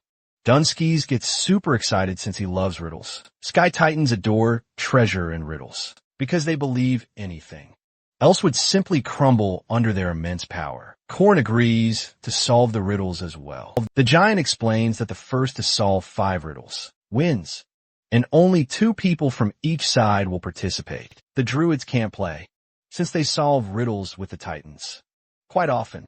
Dunskies is thrilled, while Korn decides to have Alicia on his team, since Lunia isn't a fan of riddles. The Titan gives the first riddle. It grows bigger in the morning, yet smaller at noon. It grows big again in the afternoon, yet disappears at night. While Korn tries to think and wishes he had enough time, Dunsky suddenly answers, shadow, and it turns out to be correct. Korn and Alicia are completely surprised, but Corinne completely overlooked Sky's unique trait, since he always gives off such an odd impression. The second riddle: it exists, but it cannot be seen. However, no mighty opponent can ever defeat it. It will relentlessly come at you, but will stop eternally if you manage to pass it. Sky once again correctly answers, time. The Titan then poses the third riddle, stating it is sometimes joyful, sometimes a comedy, and sometimes a tragedy, and all living beings are the main characters in this grand play. Sky again quickly answers life first, and he's correct yet again. He laughs triumphantly and quotes Shakespeare out of sheer happiness. Corinne feels utterly overwhelmed, as if he's fighting thousands, or even millions of people at once. He screams at Alicia, furious that she isn't helping, especially since she reads magazines so much. But she retorts that she only reads teenage girl stuff. The fourth riddle asks, "It is beautiful to me, yet others will not understand it. It may be violence to some, but an escape for others." Corinne struggled again, wondering if he was always this bad at imagination. Suddenly, Alicia raises her hand to answer. She rethinks the riddle carefully, and then asks if the answer could be an affair. Everyone is utterly surprised by her answer. Alicia herself thinks she's wrong, but the Titan accepts her answer anyway. Alicia immediately gets embarrassed by her answer, especially as she notices Corinne isn't looking her in the eye anymore. Even though they managed to break Sky's winning streak, they still had to accept defeat. After he correctly answered the other two riddles, Sky got the fruit, and they failed. However, Yo believes the task doesn't end there, and they just wouldn't have an item for the next challenge. Yo begins searching for enemies, but finds none, and she can't find any spirits either. Corinne then realizes they haven't seen any monsters there at all either. This forest is notorious for both spirits and monsters, and so not finding either of them could only mean one of two things. Someone either completely wiped out all the monsters and spirits, or thoroughly scared them all away. Sky begins laughing in a truly evil tone, as Doom Norix prepares his sinister plans. As the spell completes, the forest ignites with a vibrant green glow. Korra spots something hurtling rapidly towards them. He shoves Yule aside, shielding her from the incoming attacker. Once the intense glow begins to fade, they're stunned to discover a humanoid monster, and they can't help but wonder why it's even here. Lunia's jaw practically hits the floor as she recognizes the legendary Arden-style swordsman, the infamous Sword Demon. The demon territory stretches far beyond Arden lands. It's a wild place where mountain beasts and fierce demons, who all consider themselves lords of the forest, maintain a fragile, uneasy balance. But one old man, wielding only his sword, shattered that equilibrium. He didn't summon demi-humans, as they had already succumbed to their beastly instincts. Still, there were rare, uncanny occasions when a monster would emerge, taking on human form. It's unknown whether it fought for the sake of living or for the sake of dying. The Sword Emperor, who discovered this sword-wielding creature, merely laughed. He then initiated a one-sided master-disciple relationship, a bond only the master himself acknowledged. On the 8th day, he bestowed a name upon the monster. He called it the Sword Demon. The only ones who ever knew that name were Corin and the old man who bestowed it. However, in the not-so-distant future, that name will echo across all lands, as he rises to become the strongest swordsman in the heroic legend of Arhen, and eventually aligns himself with Valtazer. But witnessing his attack on Doom, Norix and Sky, Corin deduces he hasn't yet sided with Valtazer. Even so, an uneasy feeling still settles over him. Next, the Sword Demon charges, launching an assault on our hero. Corin knows he can't possibly dodge it. But then Lunia leaps in, unleashing her combo, to fight fiercely alongside Corin. Lunia is utterly taken aback by the Sword Demon's unparalleled swordsmanship. As she engages him in close-quarters combat, she observes it doesn't just wield its hands, but also uses its feet like sharp daggers. This demon, capable of controlling countless swords at once, faced an opponent who masterfully controlled her distance. With just a single sword, the victor would be determined by their ability to cut through the very gap between them. Corin and Alicia then step in, ready to attack the Sword Demon. But to their shock, it effortlessly sidesteps their attack. Corin dives in for another chance, determined not to miss this time. But the demon activates its domain, Severance, unleashing its 8-hand peerless skill. Corin is astounded by its sheer power. Just moving once is a monumental task. Yet the Sword Demon attacked 8 times. Alicia and Corin, giving it their all with powerful combos, only managed to block 5 of those strikes, while the other 3 hurtle straight towards Lunia. Lunia can sense the incoming domains, but she's just too slow to react. Corin believes Lunia is about to get seriously hurt, but then he sees her pull off an incredible technique, one Alicia would only master in the endgame.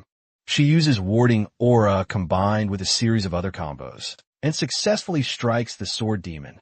However, she narrowly misses its vitals, so they move in again, determined to finish it off. The sword demon hasn't yet reached the ultimate stage that Korin knows of. Eventually, it will learn the skill of 8,000 peerless hands, and will be able to cut through anything and everything, which is precisely why Korin has to end it here and now. Suddenly, Skias leaps in and attacks the sword demon. The king's subordinates surprise even the powerful sword demon and force it to retreat. The Beast King, Dune Skias, and Legislator Doom Norix are beings possessing near-immortal levels of life force. These are the very monsters that Korin and his friends are destined to face. After the fight, Yul feels bad for not being more helpful, but Alicia and Lunia assure her that everything's okay, because everyone is safe. However, Lunia wonders where the sword demon learned the Arden-style sword skills. The only possibility she can think of is that it learned through thousands of brutal fights. Lunia believes there's only one person who could do that. Suddenly, her grandfather, Grand Arden, walks in, confirming her theory. Lunia thinks he's furious for teaching a monster those incredible skills. Grand Arden tells her that he was just passing the time, and he didn't actually teach the monster anything.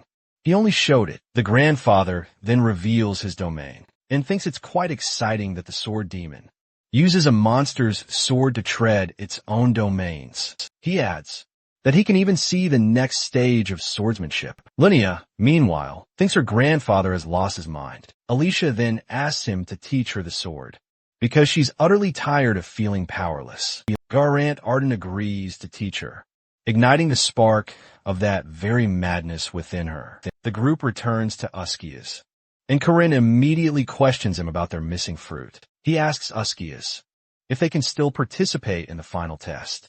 Uskias permits them, but not without a consequence. Uskias explains their lack of fruit will give Skis an advantage, essentially dooming Norix.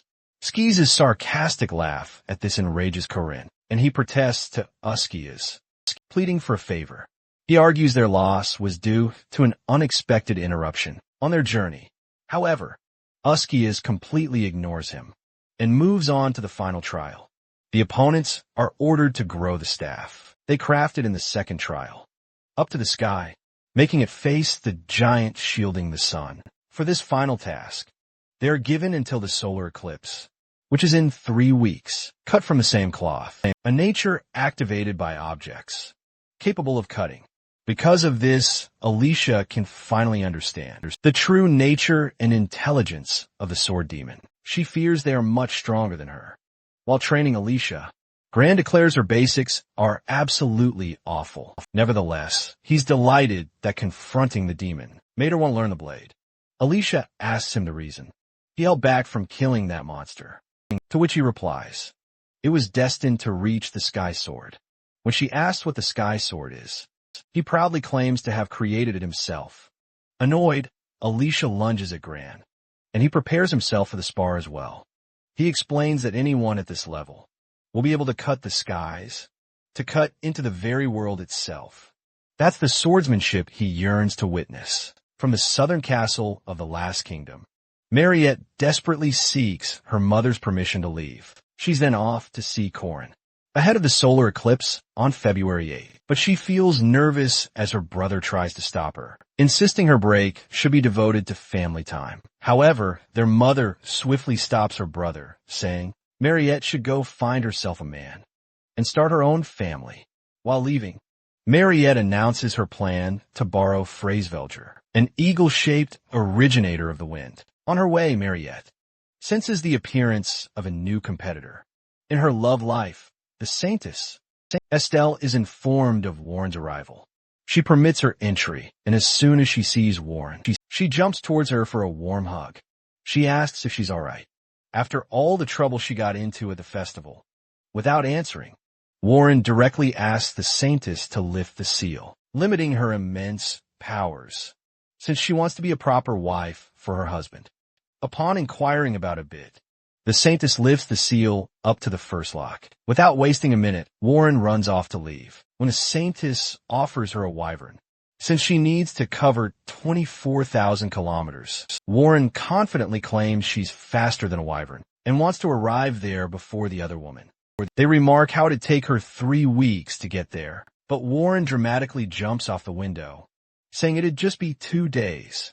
On the other hand, Estelle finds it interesting for Corin to be stuck between 4 women, Donalith, Lunia, Alicia, and Warren. After 4 days, Corin curses the Sword Emperor for being so harsh on Alicia.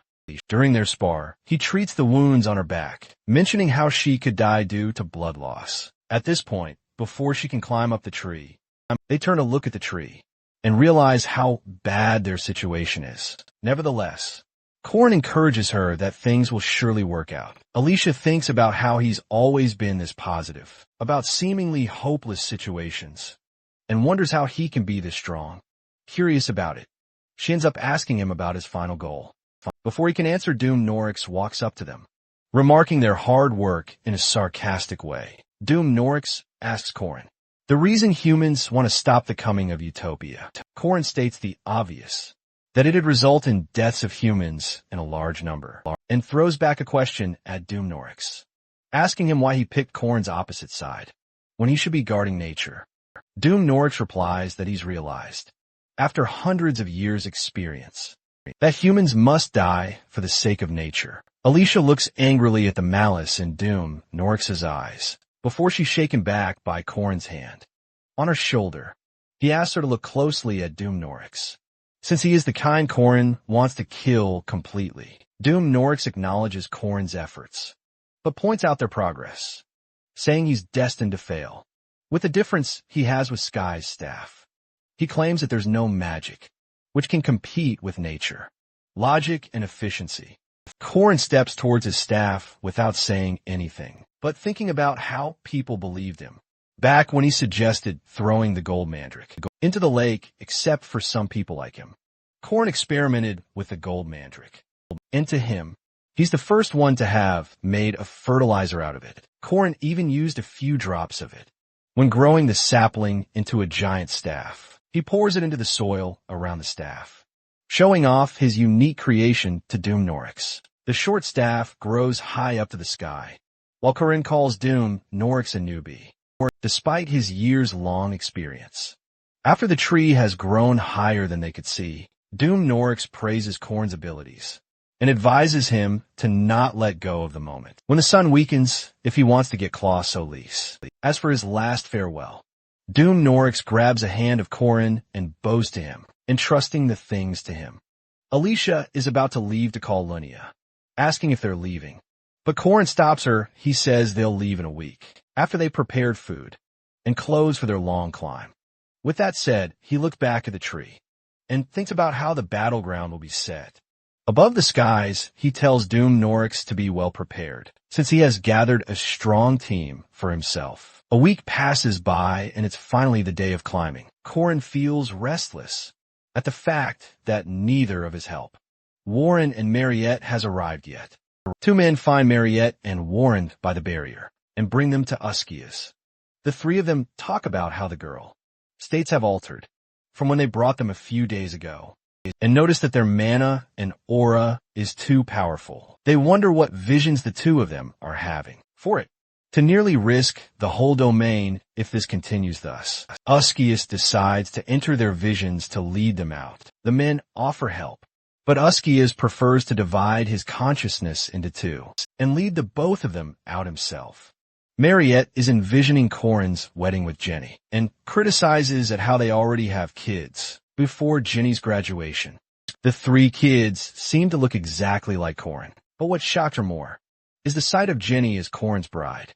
A year after the wedding, Mariette feels bitter to see the couple and thinks about how that kid should have been hers. She looks at the efforts Corin's putting in to get ready for the anniversary, but when she notices him wearing the same clothes he wore on his wedding, she gets envious and thinks about how she would have gotten her new clothes, food, and all the treasure and powers he deserves.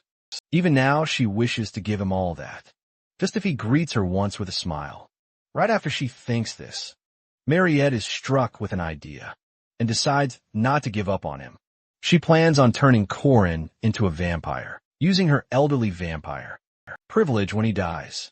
After living his life of mere 100 years, at this point she doesn't care. Even if her relationship with him is that of a mother and child, her plan extends to giving him another 100 years to live, until every trace of Jenny fades from his life. Next, Warren's visions unfold, where she envisions Corin marrying Mariette while perched on a tree branch. Outside her house, she accepts her defeat for losing Corin to another woman. She feels utterly devastated about the only person she'd ever loved or even touched as a nun. But she's pulled from her thoughts by the voice of her conscience. Her alter ego asks about her true wishes, to which Warren confesses that she wanted to live a life full of love, by Corin's side, and have a normal family.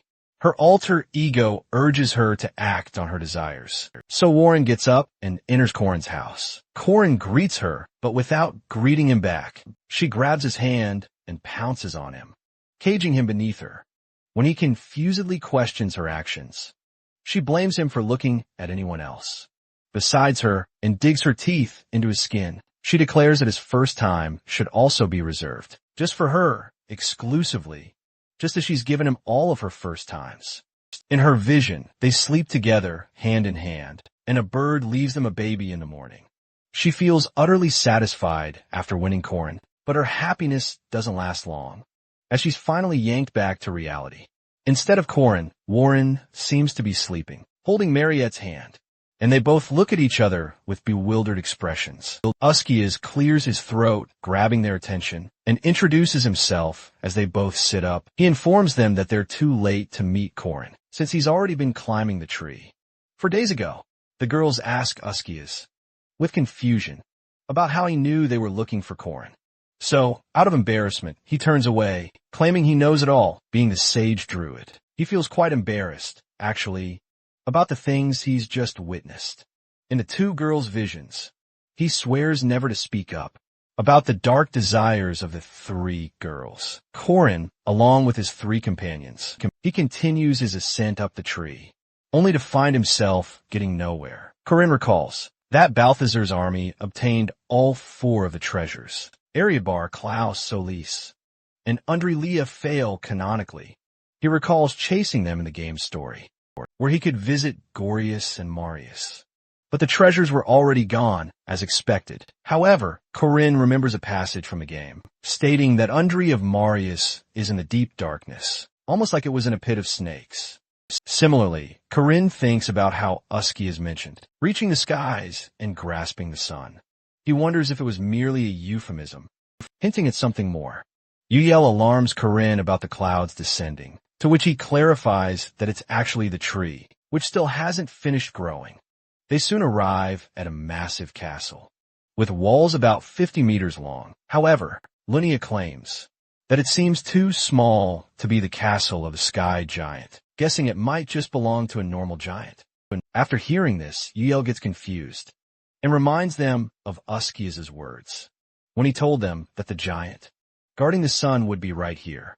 Therefore, whatever is inside, they definitely can't use the front door to enter. Corin gets an idea after hearing this, and realizes that their way inside was the very fruit they couldn't get. He suggests a daring plan, just knock on the door, and shouts out loudly, calling the giants out from the castle. Alicia feels unsure about Corin's plan, but he tells her they're just going all in. At this point, the giants question who's outside and open the door. They're surprised to see humans, whereas Alicia is astonished to see the giants, being almost higher than rank 1. And when the giant demands the key, Corin flat out refuses. Just as he's about to crush Corin under his punch, Corin asks him to stop, stating that they are the Forerunners, approved by Uskias. He further clarifies that their master will bring the Crimson Roan Tree fruit. Regarding the key, the giant demands Corin's master's name, to which Corin promptly states it's Dun's case. Planning to impersonate someone who already has the fruit, Corin convinces the giants to believe that their heroic master will surely deliver the fruit, as he has the full approval of Servon and Uskias. He then boldly claims to have even brought a druid with him, to deliver the words of the sage, and points directly at Yule. Yule gets visibly nervous at being dragged forward, whereas the giant demands she prove it. She conjures up a Walkman using her powers, which makes the giant believe Corrin's words. However, he still remains skeptical about the key. Once again, to convince the giant, Corrin states that they were instructed to announce their arrival first to the great giants as a sign of good manners. At last, the giant agrees to accept them as his guests, but reminds him of his conditions regarding the sun. When the giant returns inside the castle, leaving the door open for them to come inside, Lunia asks him if this was his entire plan.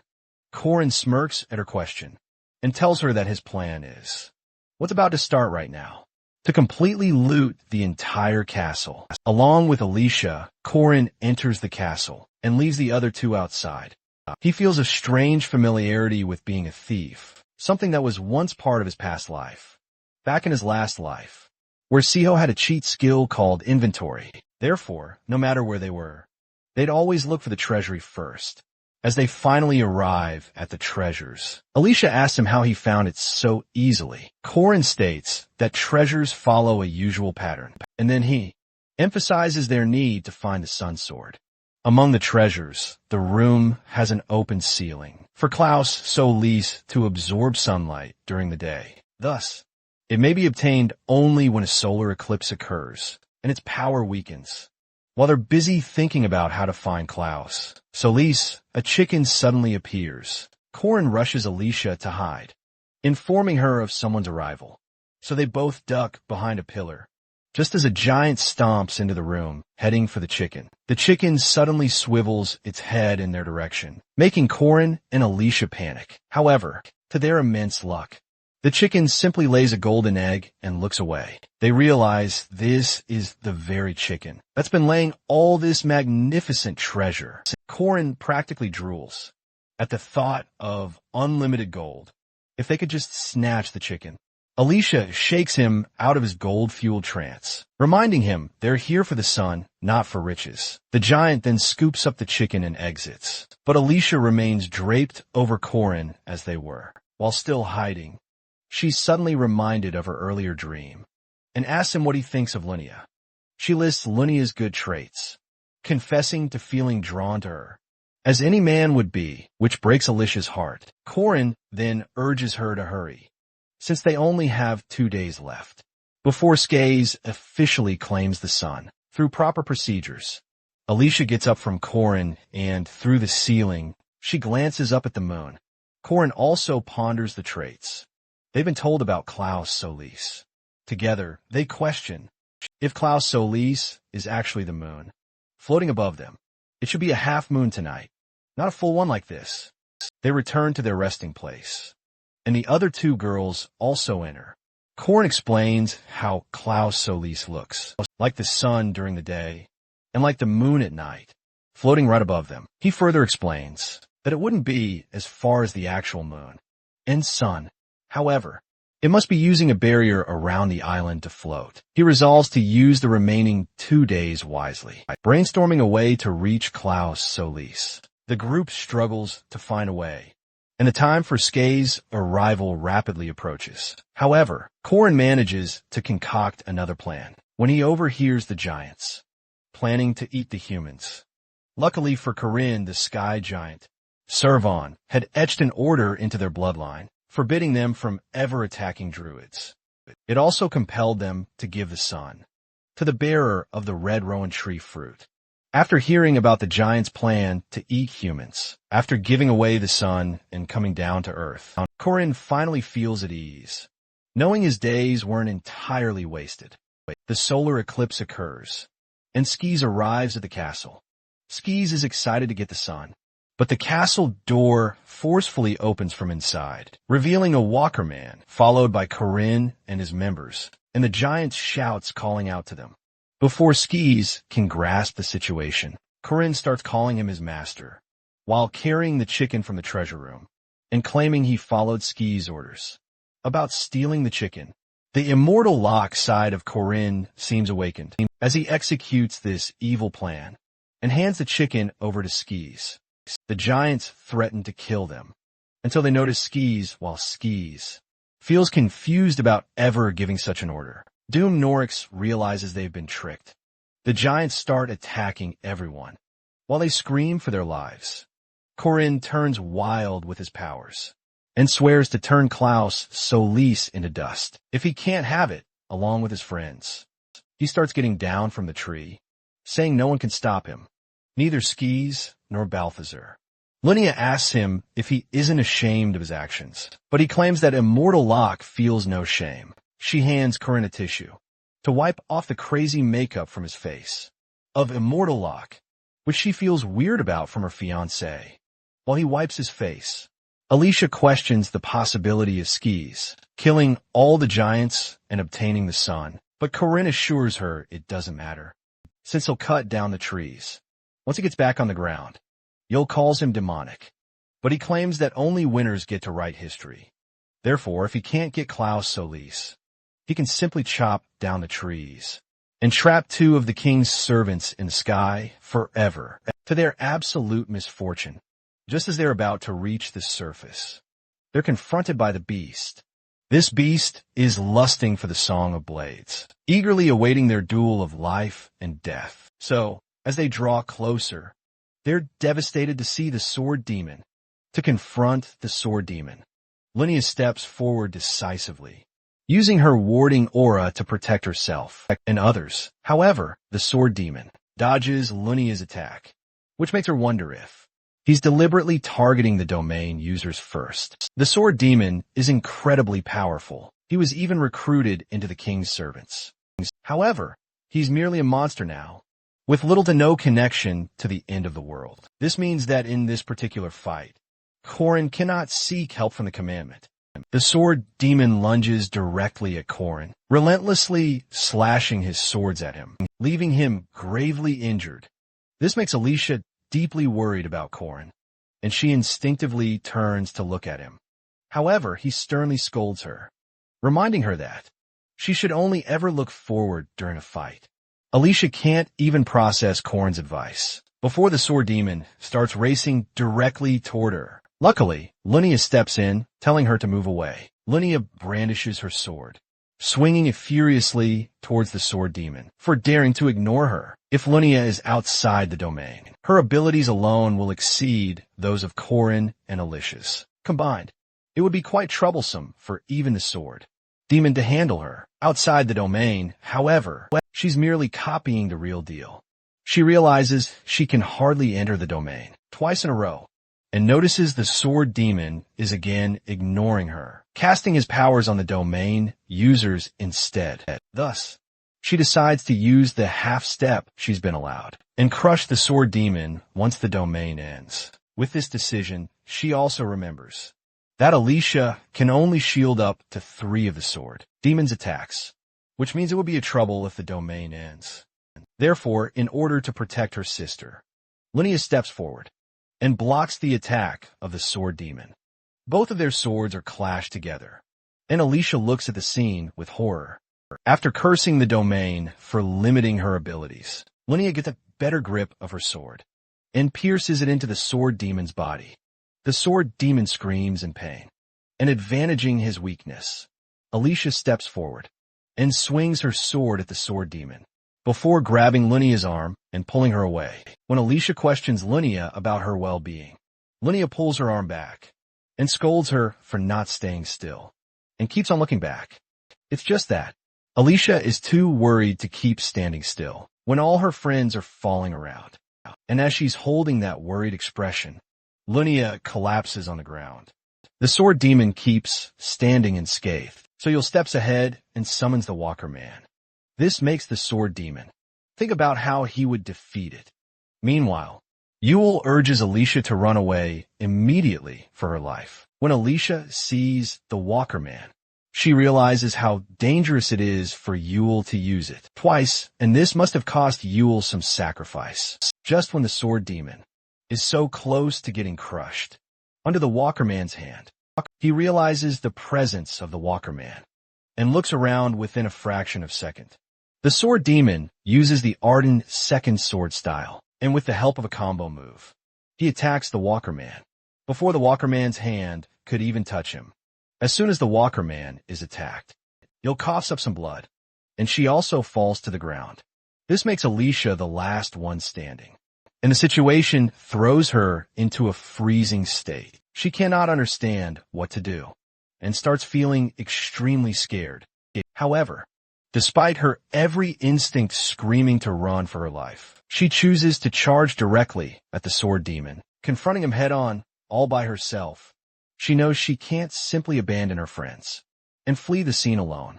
The three companions lay closely on the ground. When Yahello hears Corin groan in pain, she immediately asks if he's alright. However, holding a bottle of potent potion, she urges Yahello to tend to Lunia first, reasoning that Corin will recover with time. But without Lunia, they stand no chance of escaping this desperate situation, given Corin's current strength and speed. Just as the chaotic situation began to somewhat stabilize, a booming voice echoed from the sky. Looking up, the group sees Skaze descending rapidly towards them. He immediately targets Corin, dragging him off with a chilling, twisted grin. Skaze wants to test the Fermax killer's true skills. Instead of panicking, Corin smirks and thanks Skaze as his system's backup kicks in, summoning a powerful spear from the heavens. He swiftly severs Skaze's tentacles that were tightly gripping him, then hurls the spear directly at the tree, before leaping up to perch himself on it. Skaze, hot on his heels, also climbs the tree, his hat clutched in his free hand. Corin then challenges Skaze, asking why he's attacking, when, according to the Gia's rules, they shouldn't be allowed to interfere. Skaze laughs menacingly, admitting it's true. He warns that if Corin violates the rules, he'll explode just like Skaze's head did, demonstrating the explosion. However, he adds chillingly that he doesn't care who solves the riddles, in trials, or gets the Sun Sword first. All that matters to him is killing Corin and taking everything Corin has. As the two continue their heated argument, Mariette and Horan finally arrive, utterly astonished to see Skaze. Corin lunges at Skaze, tackling him down, telling his friends to ignore Skaze and climb up quickly. Skaze merely laughs at Corin's attempt to save them, asking why he's fighting against his own friends, when Sky's master would readily grant Corin any divine power he desired. To his query, Corin declares that Sky's methods and his people employ are fundamentally flawed. Why? Because he refuses to be the deity of a desolate wasteland. He elaborates, stating he's eradicating them all to vanquish evil and salvage the world, as it's bound by his sacred commandment oaths. With that proclamation, he brandishes his sword spear at Sky, announcing Sky is about to witness his own undoing. The sword demon finds himself challenged by Alicia, and as they clash, Garen's words reverberate in his mind, asserting that the swords he wields are truly Garen's. The sword demon grapples with what Garen truly believed, before choosing to impart his blade techniques. As his fierce battle with Alicia rages on, he's constantly reminded of Garen, questioning if Garen even knew he hadn't truly mastered the blades on his own. For whenever he clashes with an enemy, his blade inexplicably diminishes his physical prowess, and despite accumulating immense strength, he still feels utterly hollow compared to Garen. Meanwhile, Alicia appears to be more than holding her own against the sword demons. Yet, he can't fathom why he's even here, bedsitting Mia Moltzes, when he could simply dominate the skies. After scaling the trees, Alicia shrugs off his blows with ease, surging back with renewed vigor. At this moment, her eyes ignite with a vibrant blue glow as she reappears, mockingly asking if he truly believed she couldn't cut him. As the sword demon lunges at her with another ferocious attack, she swiftly arcs her blade, scarring him before he can even graze her. The sword demon utterly fails to comprehend the situation. He, the ultimate predator, should effortlessly tear his prey apart. Yet, he cannot wound her, and she remains completely unscathed. Furthermore, witnessing her triumphant laughter, he questions everything with even deeper confusion. No matter what formidable powers or spells he unleashes upon her, she effortlessly evades them all, openly scoffing at him, further enraging him as Alicia derides his sluggishness. After deftly sidestepping his latest onslaught, he finally comprehends the vast chasm between them. It's this. Even with plenty of energy and stamina left, he just can't keep up with her speed any longer. She's simply become too fast. He unleashes a barrage of spells and powers, but Alicia's speed is simply unmatched. He's met with several slashes from her blade. Before he can even react, he suddenly realizes this is the first time he's felt absolutely nothing. After using his domain severance power-up, it's because Alicia seems to be predicting his every move. Meanwhile, Alicia unleashes a flurry of different powers and spells, relentlessly cutting him down. It's when the sword demon takes a deep cut to his shoulder that he finally understands why he's truly here. He realizes that just like himself, Alicia is also possessed by the sword's power and possesses a formidable spectral talent. This is why he's come all this way, to cut her down and finally achieve the grand level, which he's always aspired to reach.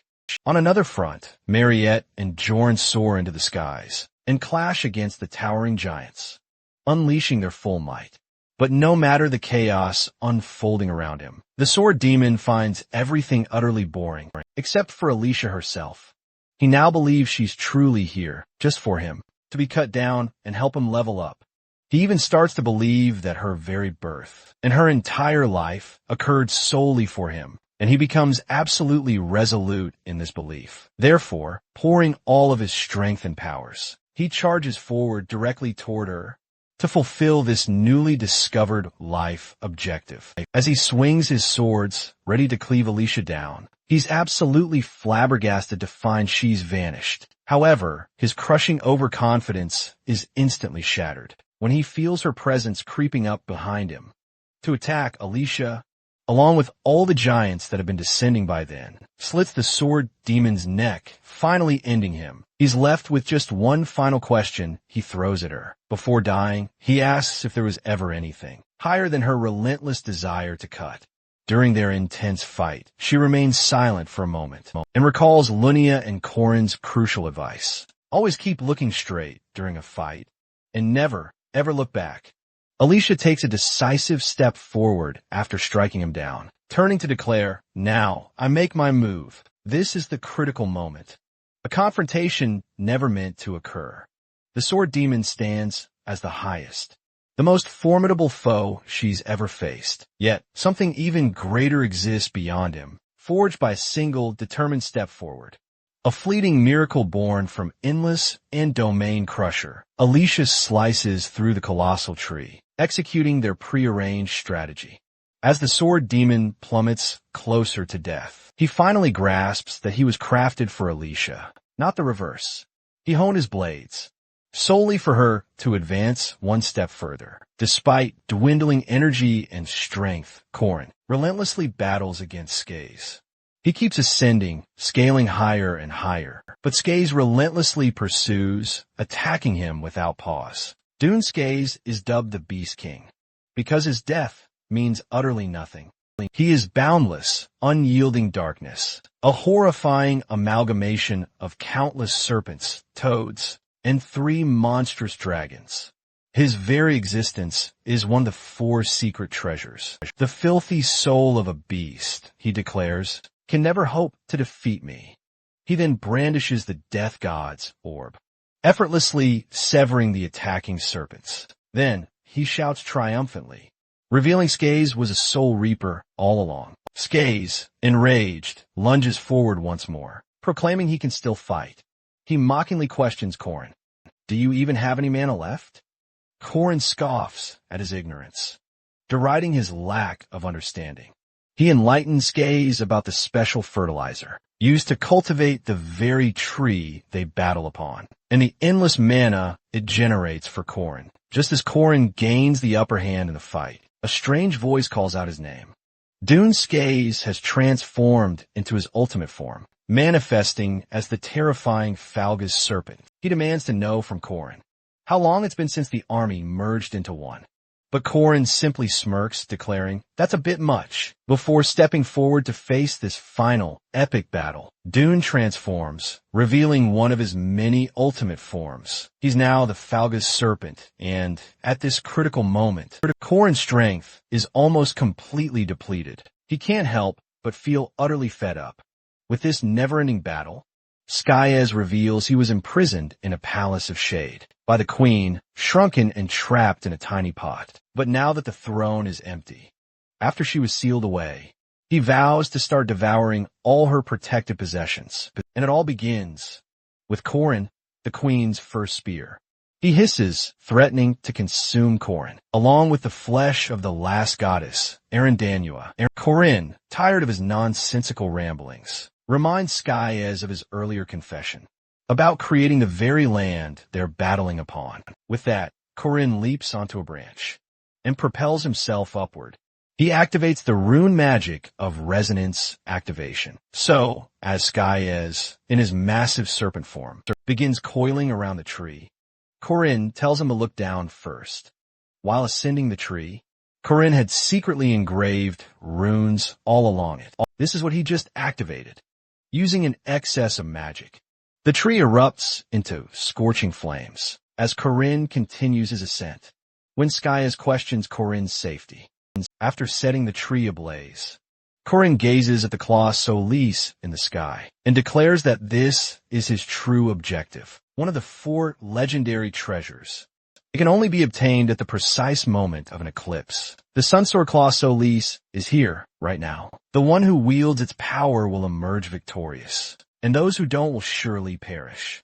Holding the spear firmly in his hand, Korin challenges Skyez to take flight for the sake of his own survival.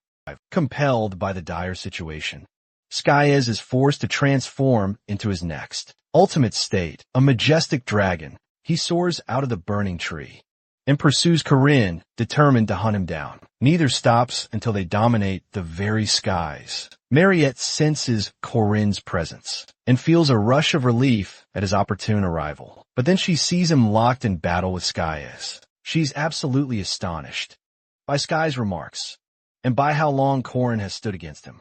Korin, however, simply urges him to end it. Meanwhile, the legendary, mystic dragon form of Sky looked utterly appalling. But without wasting a single moment, Korin goes absolutely all in, activating his 3rd core. He's sure of one thing: his attack will even surpass legend itself. He unleashes combo moves, however, to Korin's utter shock, Sky dodges Korin's assault merely by transforming. Korin quickly distances himself from Sky to protect himself from the impending disaster. But Sky tries catching him with his monstrous tentacles. Skillfully, Korin severs his tentacles once again, but he can't believe his strategy completely failed. Sky then questions Korin about the conditions for the Crimson Roan tree fruit to sprout. This fruit absorbs negative energy to sprout, specifically during an eclipse. After revealing this, Sky flies skyward and seizes the Claws Solis, a countless swarm of venomous serpents, toads enough to fill an entire mansion, 3 ferocious dragons, and 3 mystical cows, the beast of shadow darkness, the culmination of all monsters sealed in the underworld, and the king of all cows, Black Ox himself, on top of all that. After transforming into his ultimate final state, Sky has even acquired the legendary Sun Sword. This is truly unfortunate for Korin, to face the power of the sun twice. The unfortunate series of events in Korin's life continues as Sky slams him into the walls of the giant's castle with such incredible power that the entire castle begins to crumble. When Korin reactivates the runes he had engraved there, Sky laughs at him mockingly, asking if he climbed up early just to prepare for this. However, he declares it all utterly useless because all the flames across the world bow down only before the mighty sun. When Korin realizes he can't even buy himself some time, he feels utterly lost. He desperately tries dodging Sky's attacks, since he clearly can't compete against his strength. As Sky catches onto his strategy, he taunts him for retreating. Stung by the mockery, Korin scoffs at Sky for needing a weapon, claiming the sword demon isn't all that special if his power relies on something so trivial. Sky retorts, telling him to stop his grandstanding, especially when he's about to be reduced to ash. He braces himself for the impending assault. Both ignite with their formidable powers, charging forward to clash head-on. But as Korin's spear connects with Sky's weapon, it instantly incinerates, utterly annihilated. Korin is stunned, unable to fathom losing his weapon in a single, devastating blow.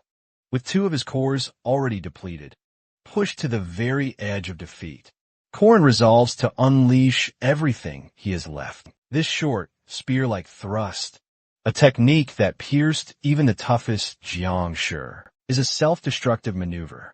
He unleashes directly at Sky. He's staking his very life on this attack. Sky takes the full force of the deadly blow, and both warriors plummet into the crumbling castle ruins. Just as Korin believes he might have finally defeated Sky, Sky erupts into maniacal laughter. It's at this moment Korin realizes this monster is truly unbeatable. No matter what tactics he employs, or how he tries to confront him, Sky will effortlessly defeat him every time. The giants of the Sky Castle grow into at least semi-first rank demi-humans once they reach full maturity. Naturally, Mariette and Warren, being special rank demi-humans, are expertly fending them off.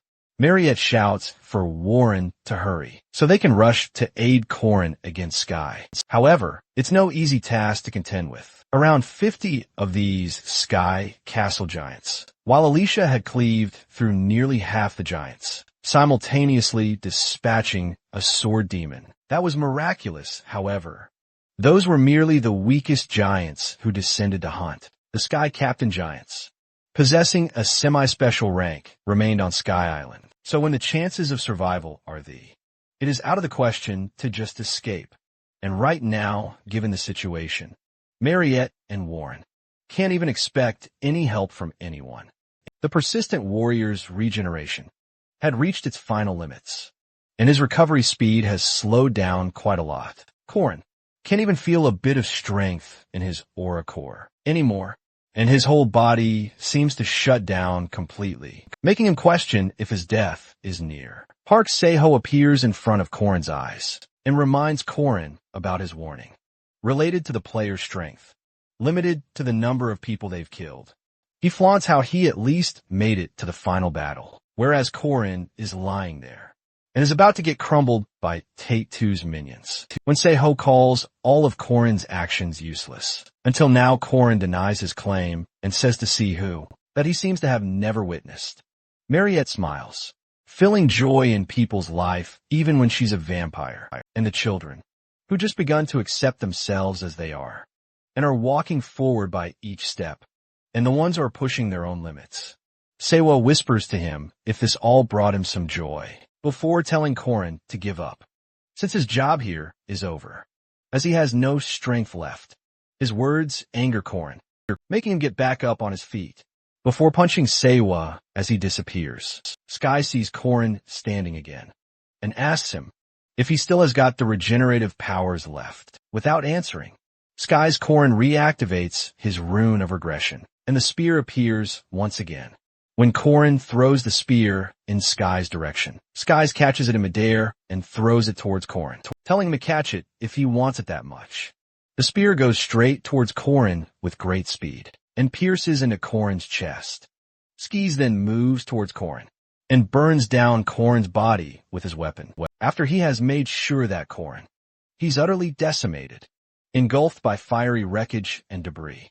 Skyaz turns to make his exit, but after only a few steps forward, he hears movement, prompting him to turn back. He's utterly shocked to see Korin standing there, and this sight alone is enough to reignite Skyaz's burning fury. He violently snatches Korin by his hair. Bewildered, he demands how Korin is still alive. He then hurls Korin high into the air, before seizing his own formidable weapon, wondering if Korin can possibly revive, if he's utterly incinerated to mere ash. Skyaz reverts to his terrifying dragon form, then rockets high into the sky, and spews a searing stream of fire at Korin, snarling at him to stop toying with his spear already and just die for good. Mid-fire breath, however, Skayes notices his fiery attack getting absorbed, an occurrence he simply cannot comprehend. He then spots his very own weapon hurtling his way, bearing the rune of regression clearly etched upon it. The moment the weapon strikes Skayes, Korin mocks him for his multiple, shifting forms, declaring Skayes is merely a servant of the king. Ultimately, when Korin asks Skayes what he truly thinks Korin is, Skayes scoffs, calling him an unfunny clown, and bellows for him to just die.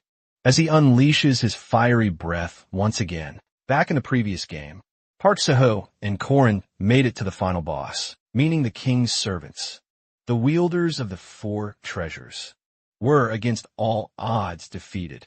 Korin serves as the queen's first spear, and he's the only human who truly comprehends Klaus Solis's immense power. In the previous game, Korin himself was its owner. Skayes' very own weapon transforms into a compact sphere of Klaus Solis, and Korin instantly devours it.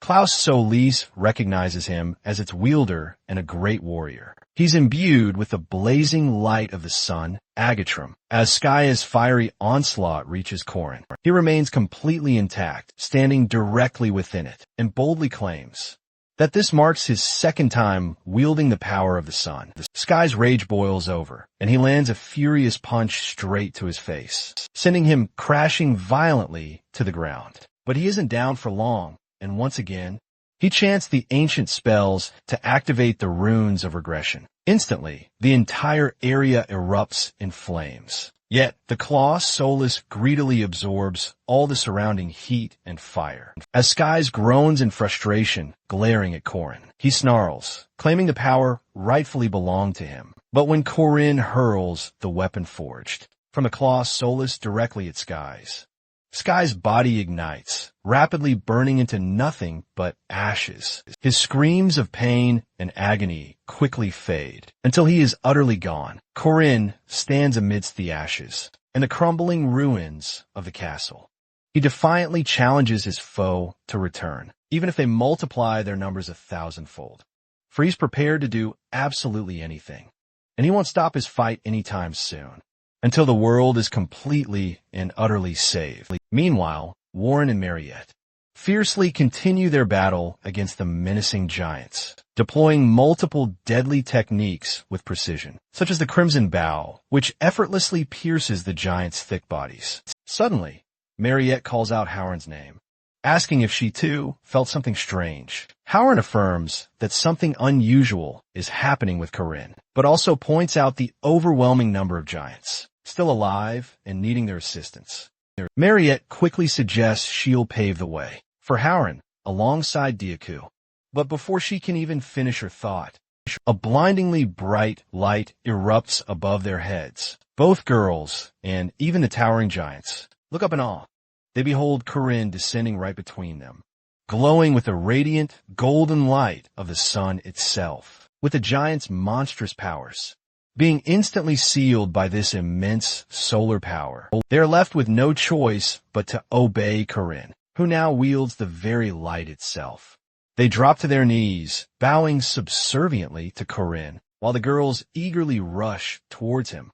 Mariette, in a burst of relief, quickly embraces him, which immediately makes Korin worry for her safety, given he now wields the sun's power, and Mariette, as a vampire, must be incredibly uncomfortable right now. Yet, when he anxiously asks if she's alright, she dismisses it as utterly insignificant, instead asking why he's so severely injured. Warren, too, looks on, heartbroken to see Korin so battered. To comfort her, he gently places a hand on her head, assuring her that he's completely fine now.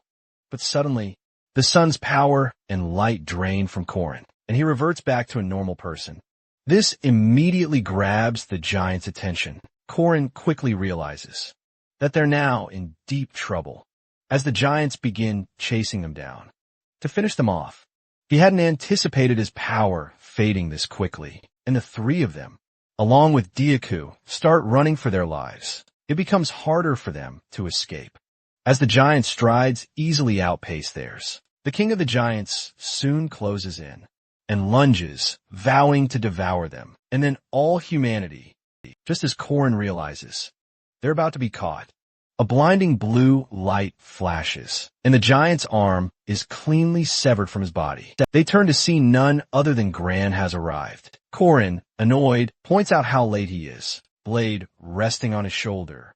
Gran strides toward the giants to protect Korin and his companions, muttering that his old body takes time climbing this high. He then muses about how everything has resonated so well, before instructing Korin to leave the giants for him to handle as Korin and the others make their escape. Gran fiercely battles the giants, thinking how he'd missed such a prime scene of the sword demon being killed. Nevertheless, he was thrilled to finally face a swordsman of his caliber, and after encountering them in a world higher than the highest mountain, he feels a true, exhilarating joy while Korin and the others climb down the tree. He feels he must repay his debt to Gran, for they wouldn't have been saved if it wasn't for Gran.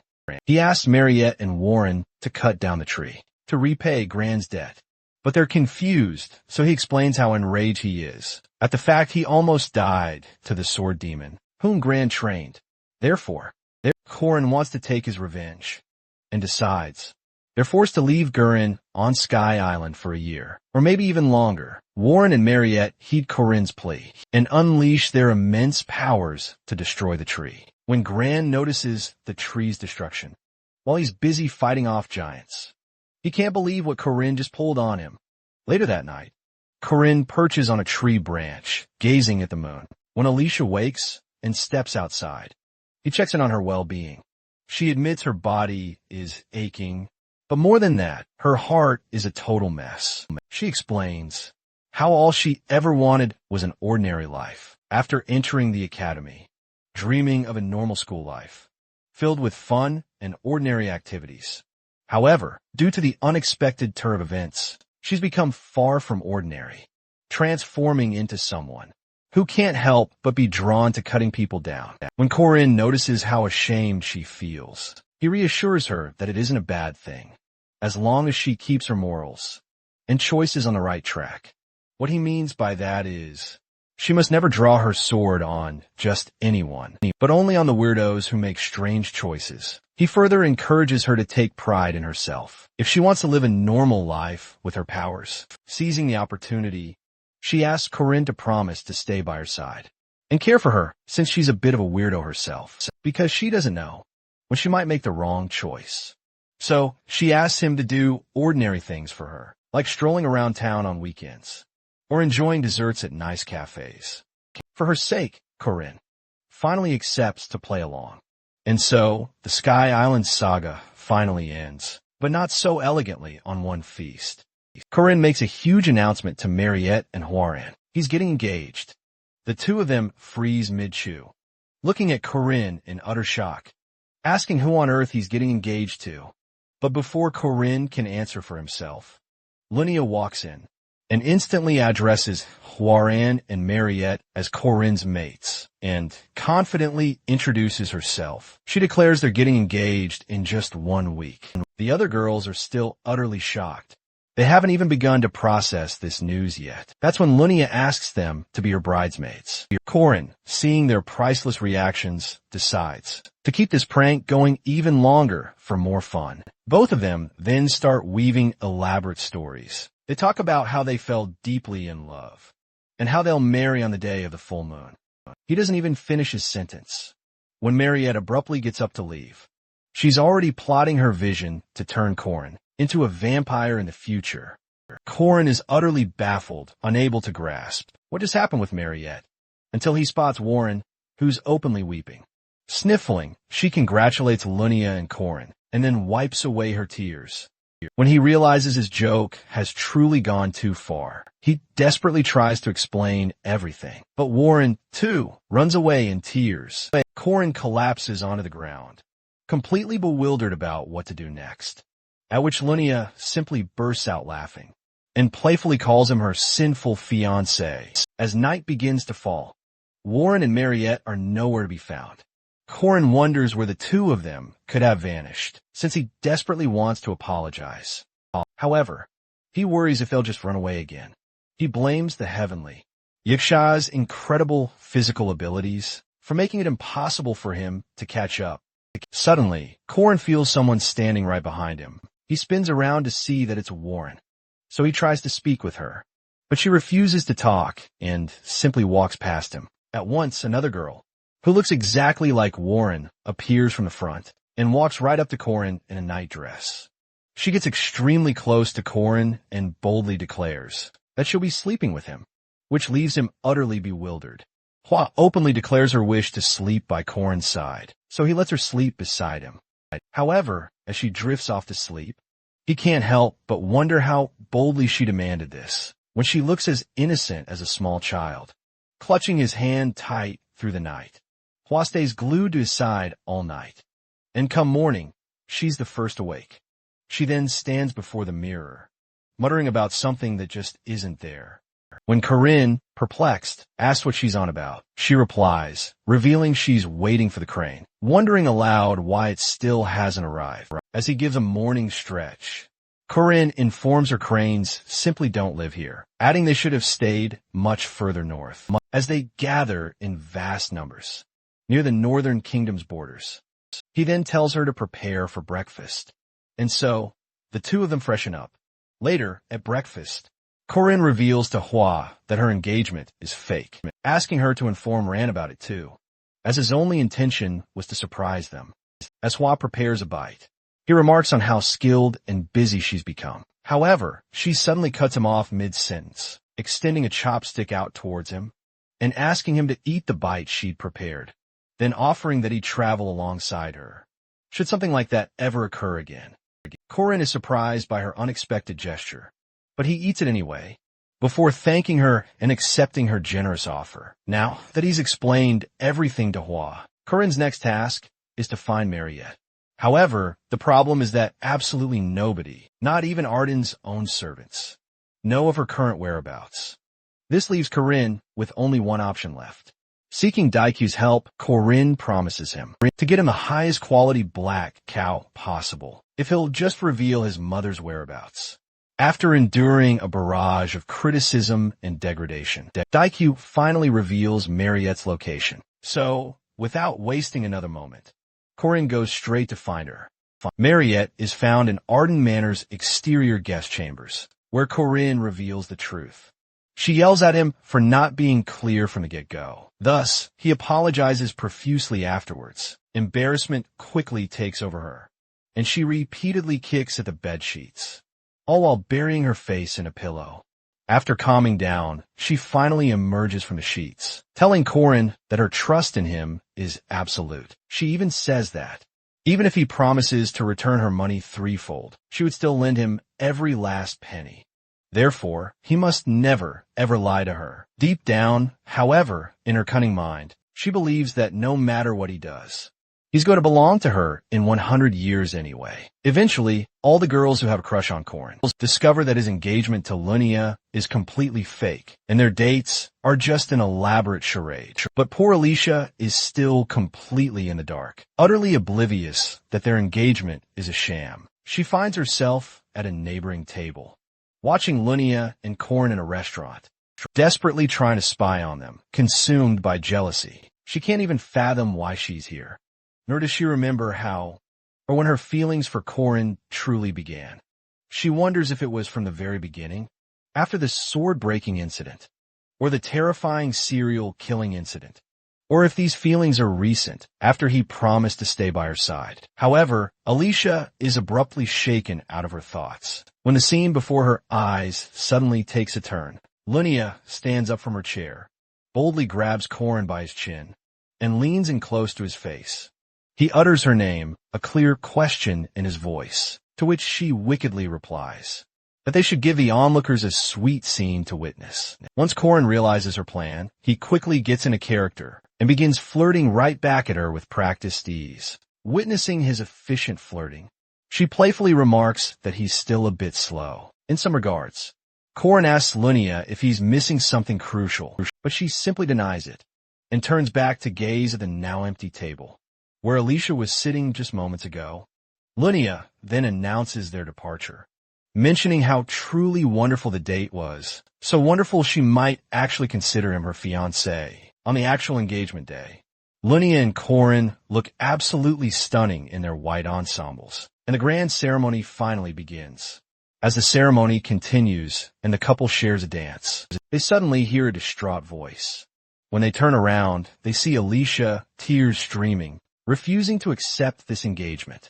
Witnessing Alicia finally stand up for herself, Lunia remembers a time when Alicia lived life to the fullest, radiating with a vibrant sparkle, but slowly lost that spark until this very moment. She wonders if Alicia has finally made up her mind. Then she spots Alicia dragging Corin away, right in the middle of the ceremony. Another woman urges Lunia's mother to go after Alicia, but Lunia suddenly fakes a faint from the shock. Meanwhile, Alicia drags Corin straight into Hwoarang, and the three of them soar away on the back of an eagle. Once Lunia is certain they've truly left, she casually gets up from her mother's arm and declares dramatically that she's far too shocked to meet any other men for a good while. And just like that, the wedding ceremony in East Arden completely falls apart as Corin and Alicia board the eagle. Corin immediately questions her about what just happened. She simply hands him a letter from Lunia. It reveals Lunia already knew about his plan and that they'd assembled a trustworthy team, consisting of Alicia, Mariette, and Warren. When they ask where to head next, he tells them to keep going as they have a lot to do. And just like that, their break in the eastern regions abruptly comes to an end. The queen battles against the king's swelling army for 4 consecutive nights. Yet, their enemies continue to grow stronger. She's pushed ever closer to her limits, reminded that Corin's life will be ruined if she fails to purify this place.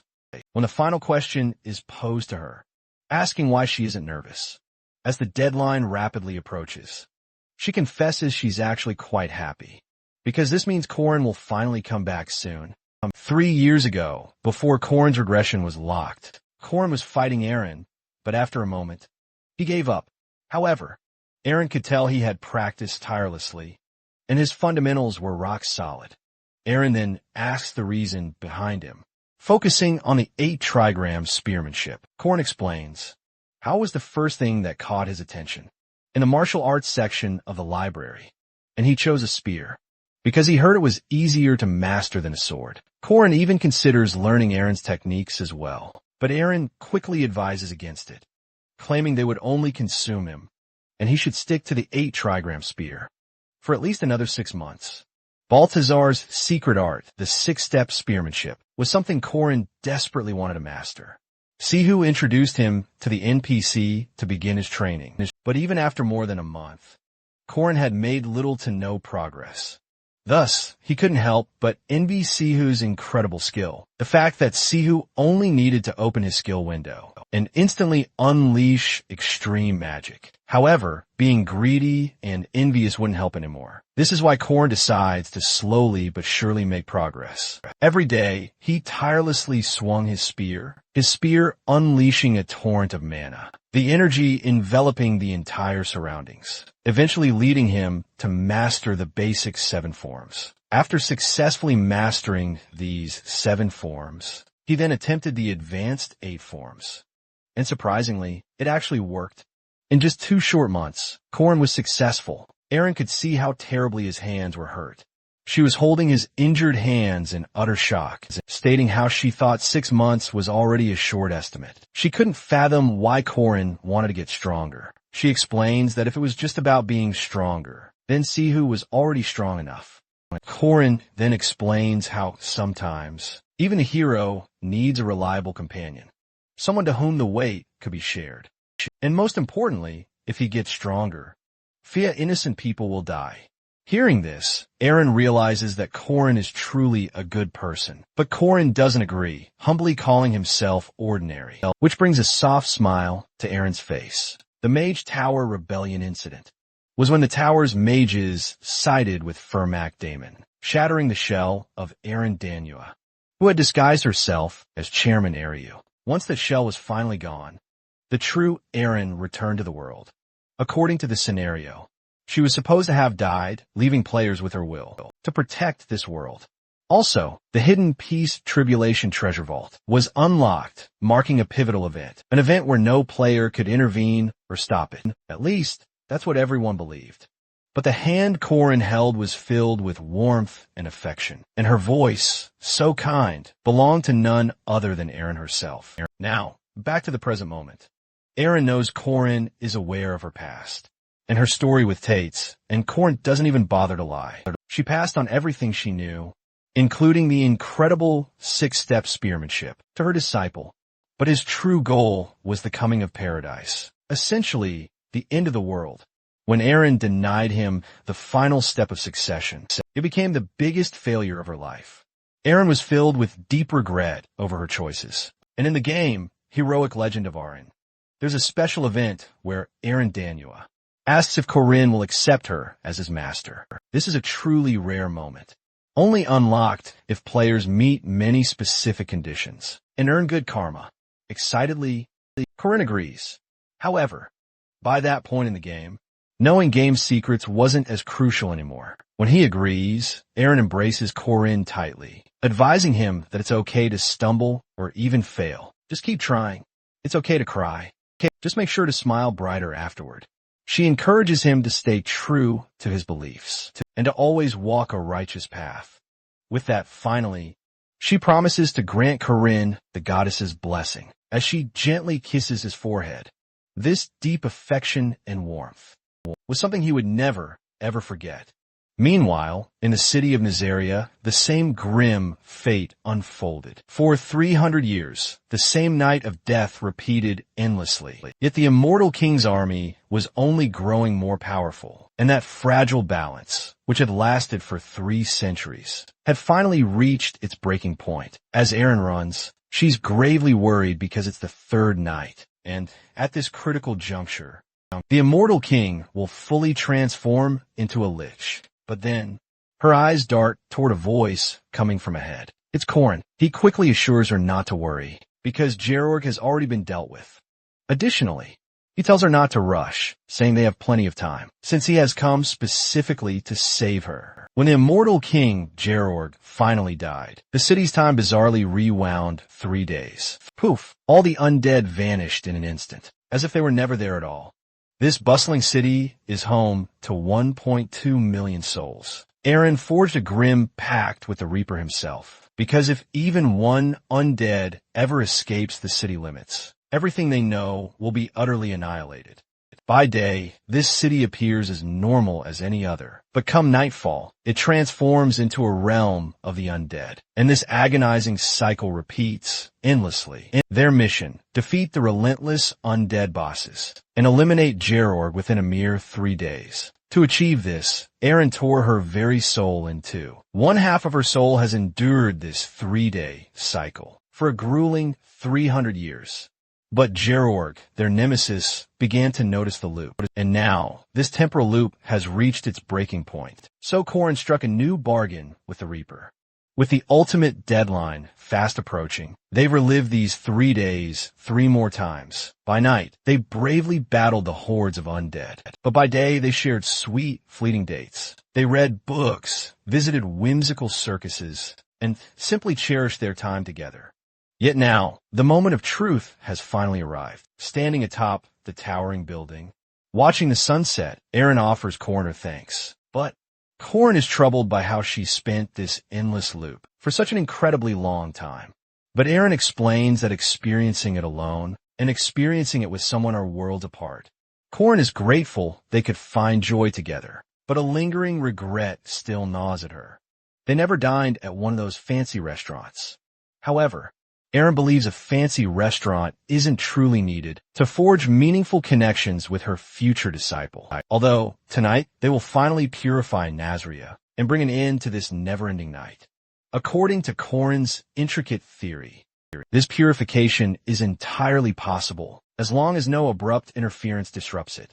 Corin clarifies this is his way of repaying her, and when it's done, she'll grant her a single wish. On the other hand, Gerorg has finally grasped that the regression has truly lasted 3 centuries. Gerorg places 2 ominous runes front and back, and utterly defiles the sacred original runes. With this heinous act, the Nazaria cycle ends, and the ancient curse has been amplified several-fold. Gerorg erupts in maniacal laughter, transforming into a lich. He immediately vows to kill Eren.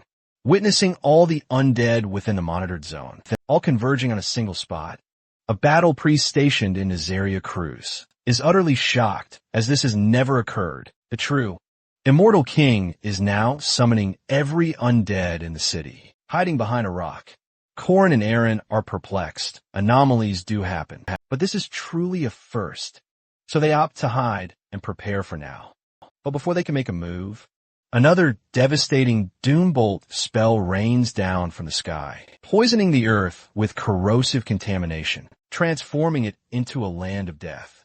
This forces Korrin and Eren to realize that Gerorg is already fully transformed into a lich. This means the magic power within the city is limitless. Instead of hiding, they begin to flee.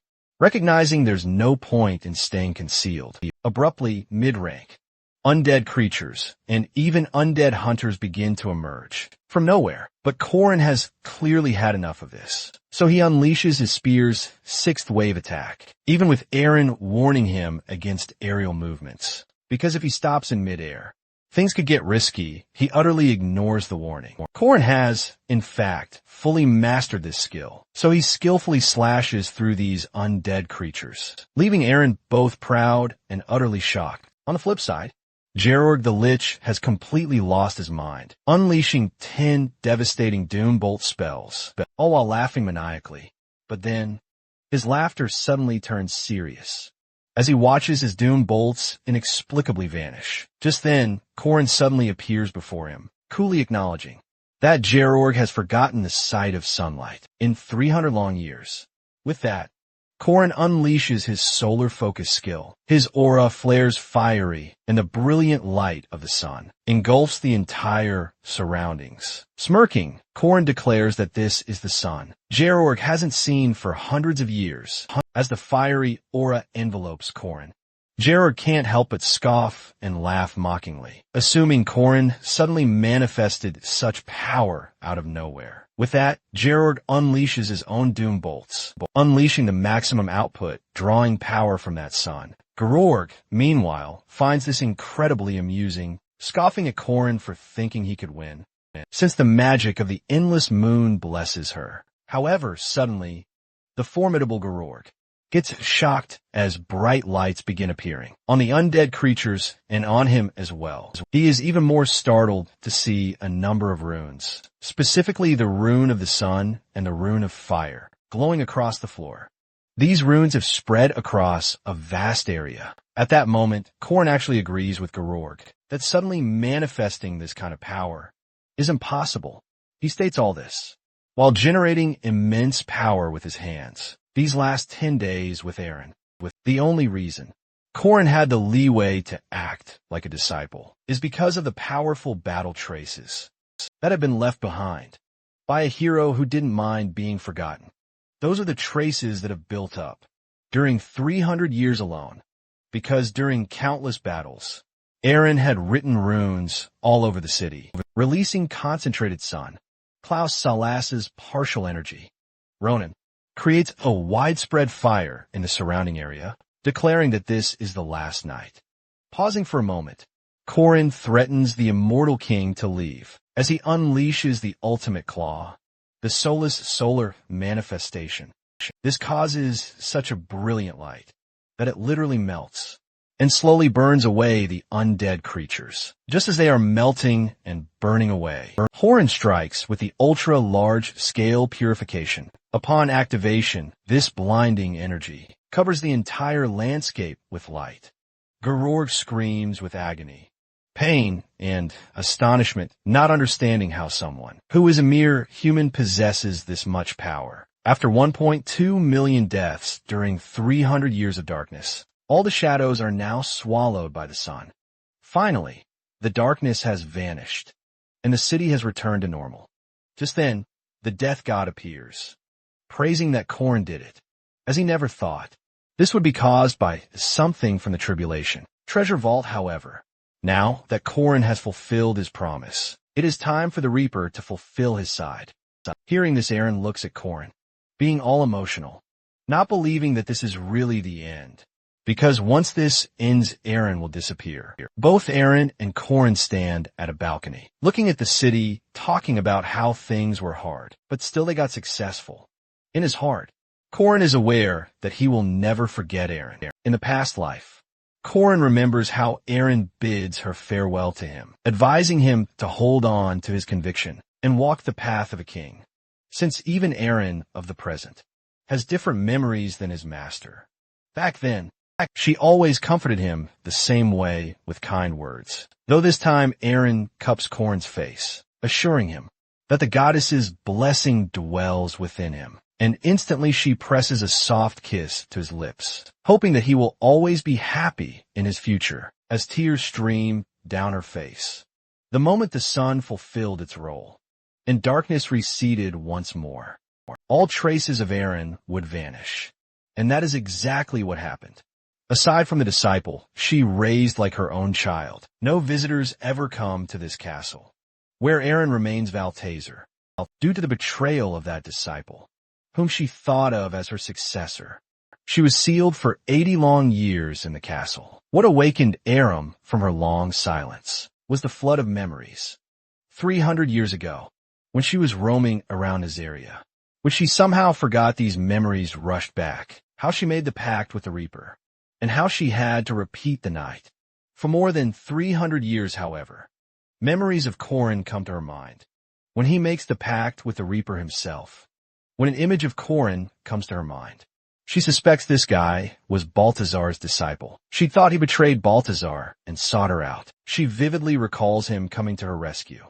But then, the last memory of her kissing him flashed through her mind, and a blush crept across her cheeks, warming them instantly, as a bead of sweat slowly traced its path down her face. In an instant, Josephine pops up by a portal, book in hand, asking Eren if she'd like to read it. But Eren is utterly mortified, so much so that she's clamped her eyes shut, absolutely refusing to face anyone. She touches her lips, unable to shake off the lingering memories of kissing her student Corin. Meanwhile, at Zion's second holy site, inside the Grand Cathedral, one of the saintesses, Estelle, is getting shocking news from her men, all about the city of Nazaria being purified in one single mysterious night. Her man explains how it felt like a miracle, and most likely a blessing for all of humanity. For years prior, Estelle had visited Nazaria and succeeded in purifying it through a sacred prayer ritual. But her efforts didn't last long, as it quickly reverted to its original state. After only 3 days, now that the place is purified, a different kind of suspense and fear has spread far and wide, because no one has a clue who the mastermind behind this purification truly is yet. Estelle immediately orders her men to find out who purified Nazaria. This news became the talk of the entire continent, echoing through the Mage Tower, the church, and all the way up to the freezing north, to the northern kingdom's Dingle Peninsula, where the atmosphere is perpetually freezing, and monsters are constantly roaming around. The people are always on high alert, ready for battle. Thus this harsh place inevitably transformed into a realm where only true strength is truly admired. And 80 years ago, a figure emerged in this very place. This was the only fitting domain for such a person. Tate's Balthazar. Now, sitting on his imposing throne, Balthazar is brutally interrogating his subjects. One of the terrified men is desperately begging him, trying to explain himself, that he wasn't the one from whom this son was taken. But when Balthazar unleashes a searing bolt of light at the poor guy, he screams out that it was Corin, since he might also be Fermax's killer. The man explains that Corin had called himself Eren's first spear. When Valtazer mutters Corin's name, everyone around them instantly realizes that Valtazer knows this name. Valter then reveals that he knows him, because his rival has shifted from that boy, Parksahut, to him. Valter even considers personally meeting Corin if he truly claims to be Eren's spear. Meanwhile, standing proudly in front of the academy, Korin smiles, now officially a second-year student. This academy was established to oversee special demi-humans within the section called the Integrated Dormitory. Essentially, it's a dormitory designed to isolate Warub and Mariette. Professor Josephine served as the supervisor due to a significant staff shortage. Right now, Warren is hoisting a tuna head high into the air, leaving Josephine utterly shocked. Korin is currently the assistant supervisor as well. All the students are busy chopping up the tuna and handling other tasks amidst all this chaos. Josephine demands an explanation from Korin, so he explains that Mariette mentioned she'd be having many guests, so she's currently busy setting up the furniture. That's why they're bringing in large furniture. Warren bought a bluefin tuna from the market, so they decided to all eat together. And Alicia is here just to help out. She's currently using her art-in-style sashimi technique to playfully slice the meat super thin. Korin playfully offers to give Josephine some meat at a good price, but she can't bear this chaos any longer. She suggests they clean up this mess and get the rooms ready for the first years that Korin told her about. Korin assures her that the first years he mentioned are a brother and sister pair, so they can sleep in a single room, which he can prepare all by himself. However, Josephine informs him that she'll also help him, because there are 2 other rooms to prepare, since more new first years are coming to the academy. Tomorrow, she requests Korin guide them. Hearing this, Korin can't help but smirk, because he only agrees to it if she complies with his request. So, the responsibility of guiding first-year students is always given to outstanding second-year students. And since Mariette is now a third year, the one guiding them this time is Korin. Now on the train, Korin passionately explains the academy to the students and guides them through everything. Meanwhile, Warren happily holds an enrollment board as he gives the tour. He waits for the students to ask any questions. The male students end up complimenting Korin's dress, leaving Warren feeling awkward upon arriving at the academy. Warren quickly decides to leave, as someone annoying comes to find her. Before Korin could dig in any deeper, Warren flies off, even though flying inside the academy is strictly forbidden. However, now it finally feels real to Korin that he's a second-year student after guiding new students. Though his attention quickly shifts to 2 sibling pairs, Ren and Ron, as they head inside the academy and brazenly deny Korin's offer of help, claiming they'll handle it all on their own. Seeing them, Korin is absolutely sure these are the students who will get the most attention. Right then, his gaze shifts to Alicia, and he asks who's in charge of the West Gate, but she's currently busy guiding the students. Unexpectedly, a voice calls out his name, confirming if he is Sir Korin. Upon turning back, Korin sees a new first-year student named Miriam Elizabeth Elras, who greets Korin with a warm smile. The moment he looks at her, Korin realizes how incredibly wrong his prediction was about Ren and Ron getting the most attention. Hearing Elras, Korin immediately kneels down in front of Miriam, leaving Alicia gasping as her gaze darts toward him, in shock. But here's why. While one may not recognize their face, or even their first name, there's no one who wouldn't know this surname. Elras, Korin, still kneeling, kisses her hand with utmost respect, because this person is no ordinary first year. This person is the second princess of this very country. Additionally, she is the notorious villainess of the heroic legend from Arhin's era. The way Korin behaves so respectfully deeply impresses Miriam, and she praises his impeccable etiquette, curious where on earth he learned such manners. Lowering his gaze, his expression immediately darkens, and he reveals a shocking truth, that he learned it from someone very familiar. The reality, however, is far more surprising. Miriam herself is the very person who taught him. During their first meeting, she demanded that a true gentleman should kiss a lovely lady's hand and ask a lady to dance if she stand before him. Even after that, in Korin's previous life, they had some kind of complicated relationship, and many other intriguing things transpire between them. However, in that previous life, they didn't cross paths, not within the academy walls. However, Both Miriam and Corin are sharply interrupted when Estelle, Hadasha Elraz, greets Corin, absolutely thrilled to see him. She wonders if they could perhaps share hands, and without the slightest hesitation, Corin reaches out to her, offering a formal greeting. As he introduces himself, acting all formal, Estelle quickly assures him there's no need, because they are fellow students from the same academy. With that, she casually glances over at Miriam, addressing her by the nickname Mir, while totally pretending she didn't see her at first, even making the excuse that Miriam is so small. Miriam can't help but visibly bristle with annoyance and reminds Estelle not to call her Mir. However, Estelle reminds Miriam to address her as Auntie or even Sunbae if she prefers, and proudly declares she's officially returned starting today, acknowledging the glaring fact that it's been a little over 2 years now since she took her leave of absence. Annoyed, Miriam sharply states how respect is only given to those truly above them, and the only thing Estelle has going for her, according to Miriam, is some utterly useless chunks of flesh. With that, Miriam thanks Alicia for escorting her so far, addressing her politely as Alicia Sunbeam. Before leaving, Estelle quickly follows suit, giving Corin a quick, playful goodbye.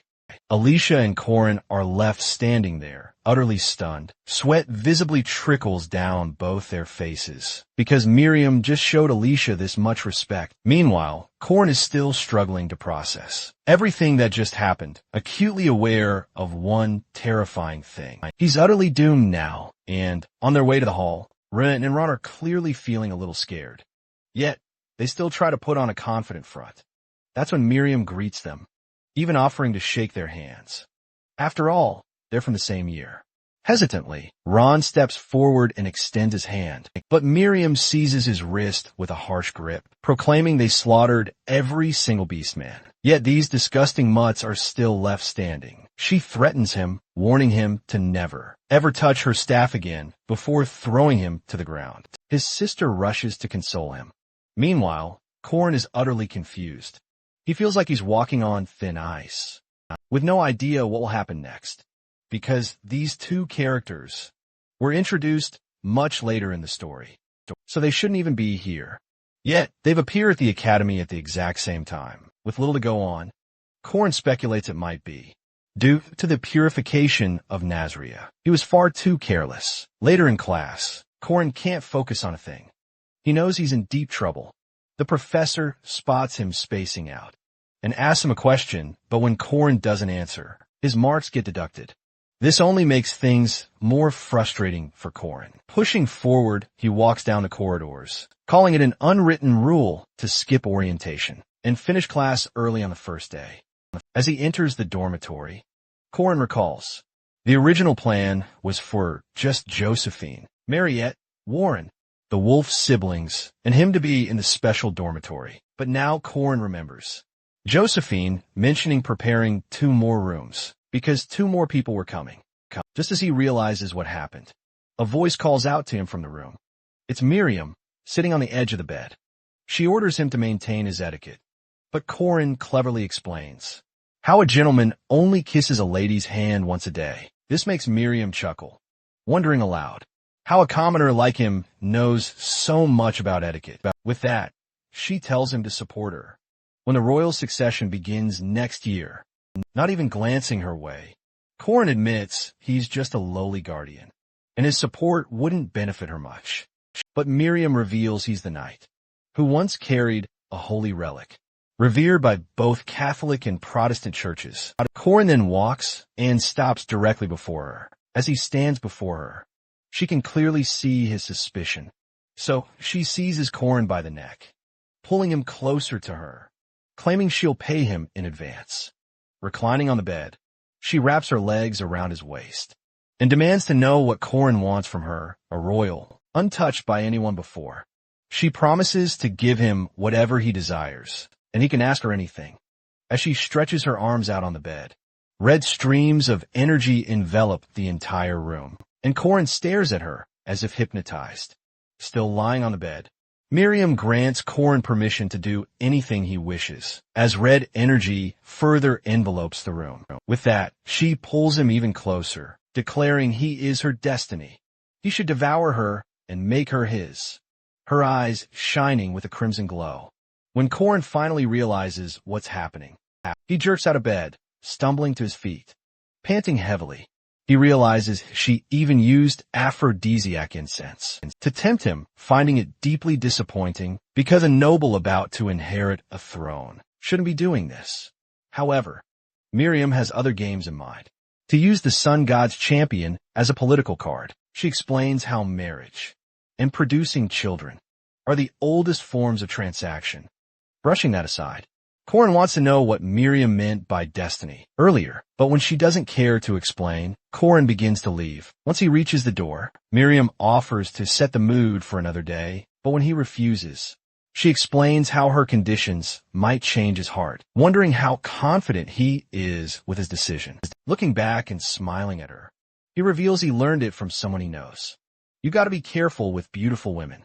And with that, Korin makes his exit from the room, leaving Miriam smirking to herself, already planning her hard work. Korin is panting, realizing how incredibly dangerous that was. And the weirdest part of it all is that he's been finding himself in these situations more often lately. Korin remembers an incident with Mariette, as well as with Alicia, who had some words for Korin, because she chose theater as her elective, and then decided to perform a play about an affair, and then Warren holding his hands every chance she gets. Ever since Korin swallowed the sun, his body has been flowing with yang energy, because Warren releases an endless amount of yin energy, all thanks to her 9 yin meridian physique. Even just touching him feels good to her. At break time, she keeps holding his hand and insists on staying for a little longer. Later on, at the cafeteria, Korin discusses this issue, all about women clinging to his body, with Jaeger and Lark. At first, Lark and Jaeger remain calm, but then they start grabbing him in anger, calling him a playboy and telling him to pick one woman. All of them freeze in their position when Miriam approaches them. So both Lark and Jaeger sit back down and listen to their conversation, with their jaws completely dropped, since Miriam requests Korin to give her a tour, because she's heading to the city center soon. Seeing him, Jaeger thinks that they don't have to give this guy any advice, as it feels like he'll be split in 5 ways any second now. Lark agrees. At first, he was jealous, but now he's taking this academically.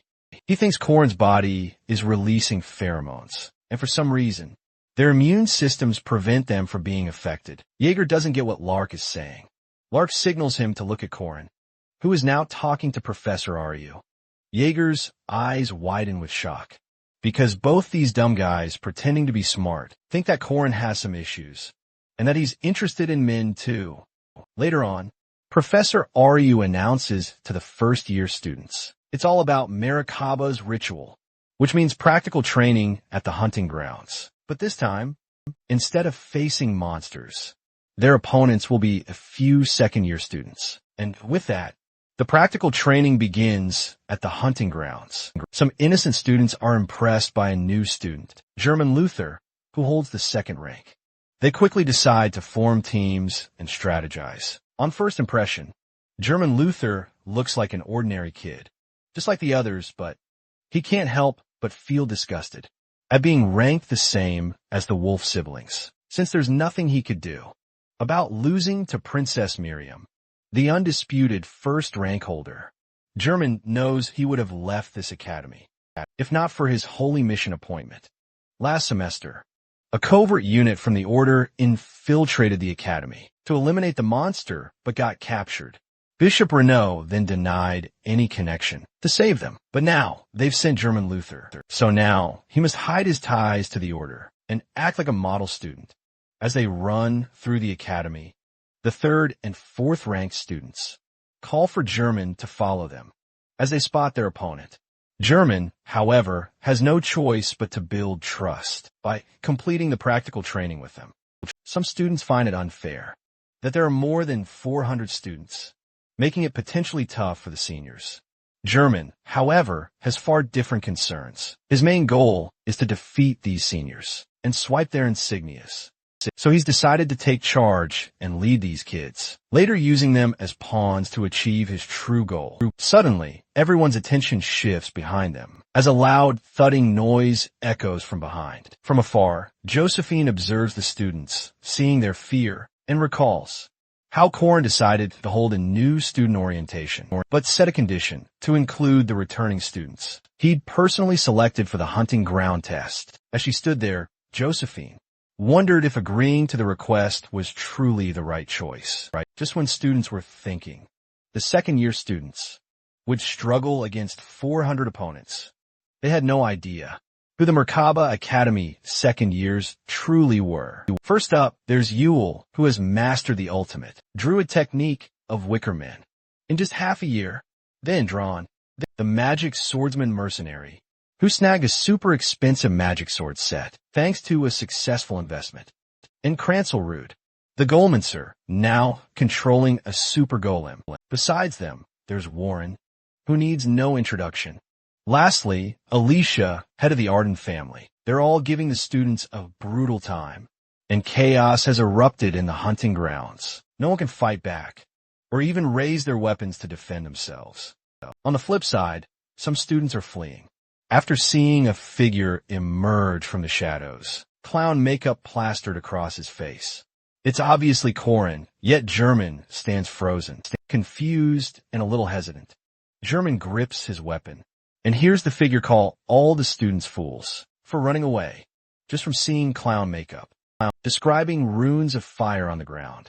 Corin unleashes fire, spreading horror across the hunting grounds, creating more commotion as fire erupts everywhere. German shivers with fear as horror slashes across his face. Corin is aware that German has no idea that the person who turned Merkaba Academy's notable second years into super soldiers was the very clown before him. While some students faint and cry, German is frozen in place, paralyzed by fear, and Corin can't help but enjoy this sight.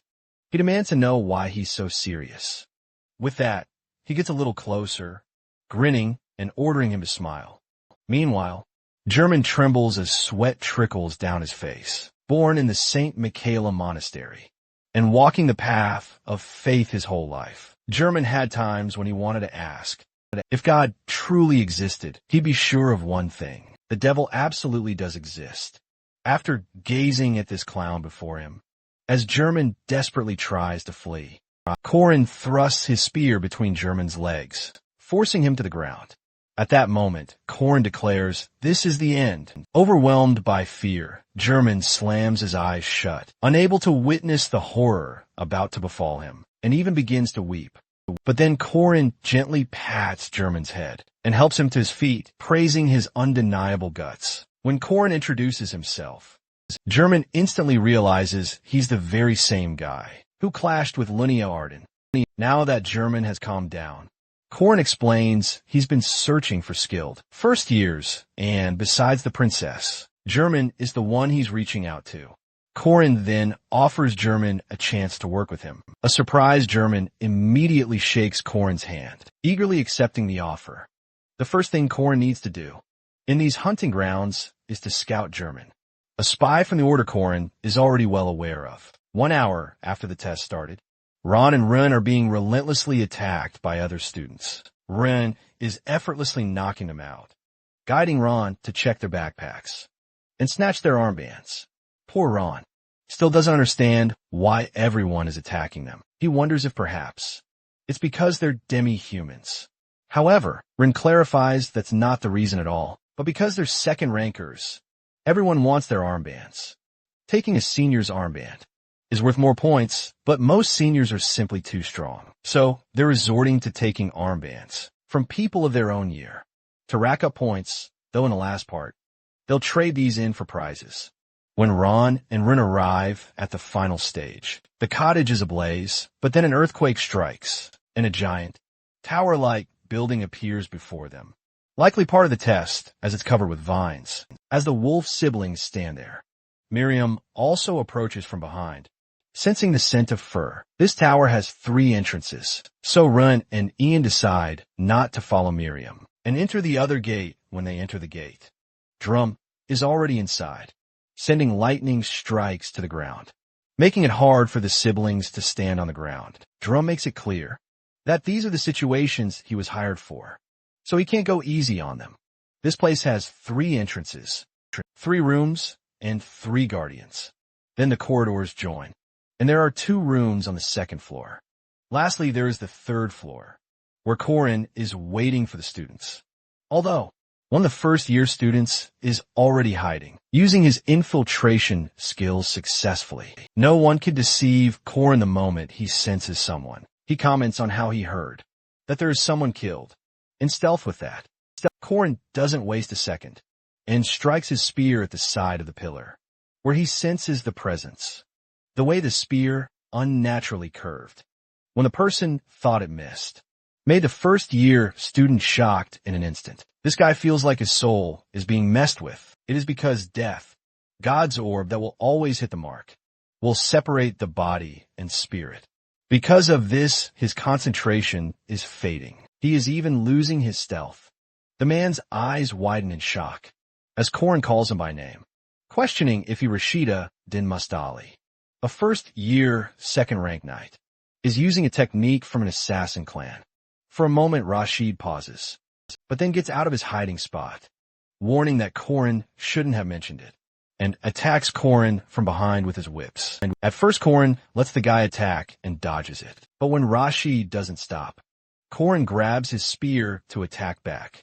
Rashid always wanted to stay away from bloodshed, wanting to leave his past behind.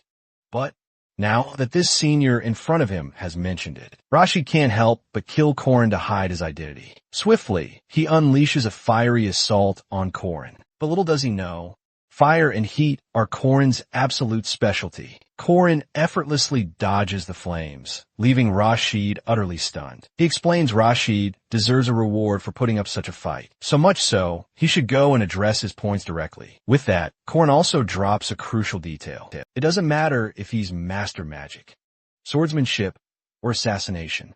A stealth ability will be needed very soon too. The second task Korin needed to accomplish in this treacherous hunting ground was to truly test the skills of the worthy first-year students. Meanwhile, the Wolf siblings nearly met their end, thanks to Dron's overwhelming power. But they still managed to pass onto the 2nd floor. In Warren's presence, however, they were passed immediately, because quite frankly, Warren couldn't quite control her strength against them. So she let them advance straight to the 3rd floor. Korin was patiently waiting for other students. Enron arrived. The moment they stepped in, a slashing strike near their faces. It's Korin's spear, clearly aimed at Ron. But when Ron instinctively lets his guard down, Korin knocks him out cold, and he collapses to the ground. A shocked Ron looks at her brother, but quickly runs when Korin activates his tiger, sweeping wind to attack. Then they transform into their beast forms, revealing their true appearance. Korin doesn't enjoy treating them this way, but he needs to ensure these kids can truly pull their weight by forcing them to grow to that level. Gripping his spear, now glowing intensely with his activated spell, Korin looks at them and declares, "Let's end this now." And if it's not a full moon, containing their beastly instincts is easy. However, being transformed is a completely different story. Now Run and Ron have transformed, becoming totally violent in their final forms. They would normally maintain their human appearance, but the Wolf siblings haven't matured enough yet. So, they're currently limited to this beast form. While transformed, Ron, who is usually completely harmless, now acts like a rabid, thirsty dog. And to make matters worse, he's forced to face both of them as they attack in tandem. Korin muses on how beasts communicate, often without a single spoken word. This allows them to launch perfectly coordinated attacks. As for these 2 siblings, having gone through so much together, they leave absolutely no opening. When Korin tries to strike Ron instantly steps in to shield her. So, Korin explains during their fight that Ron needs to attack the enemy, rather than constantly saving his sister. Korin, seizing his own spear, uses the moment to forcefully disarm Ron, admonishing him Never give your opponent a single moment. Rin, however, is a bit more astute than Ron. She attacks Korin, but her strikes lack precision as they continue to launch attacks. Korin reiterates the importance of striking vital points. Soon enough, both siblings are on the ground, having reverted to their human forms. They cry out, overcome with pain and agony. Korin urges them to get back up and fight until their bones shatter. Yet, Korin notices they've already given their absolute best. So, he gently grabs Run, helping her stand, and decides this is enough for now. It's hard for him to be harsher with these young ones. Korin admits he underestimated their final form at first, but they still truly grasp what it means to fight, and they've already toughened themselves considerably. That, he realizes, is truly admirable, as Korin holds Run in his arms. He smiles and playfully asks if her appa got too aggressive. Rin is still crying, frustrated that Korin treats them like mere children, but both kids eventually hug him tightly. Seeing this, Korin admits he was a bit harsh, but at the same time, he praises their sharp situational judgment and impressive physical abilities. Despite not being able to defeat him, they still prove their worth. Korin lets them pass because they truly were good, even though the siblings found comfort in his warm embrace. They swore they'd never need to rely on it again. As Korin watches them depart, he smiles. He senses a presence right behind him. When he whirls around, it's Miriam clapping slowly. She's impressed the wolf siblings went up ages ago. Yet Korin is still just standing here. She even playfully calls the siblings puppies, praising their impressive physical abilities. She also brings up how Korin was acting, as if he were just playing in a playground, while easily dealing with them. Korin reminds Miriam he's an examiner right now, so if she wants to pass, she'll have to defeat him. And when it comes to her, he won't be as gentle as he was with those siblings, since she's deciding to pull out the thing she's been hiding in her dress. Then he'll have to use his full power to fight back. Turning back, Miriam reminds him how she was ready to remove her dress earlier, but Korin didn't fall for it. So she'll lose this. Declaring this, Miriam dramatically turns to leave, though what Miriam had hidden in her dress is a snake familiar. Yet, even though Korin revealed he knew about her secret weapon, he didn't show the slightest hint of surprise. Korin is absolutely sure it'll be difficult again, just like last time, because he just doesn't know what to do with this person.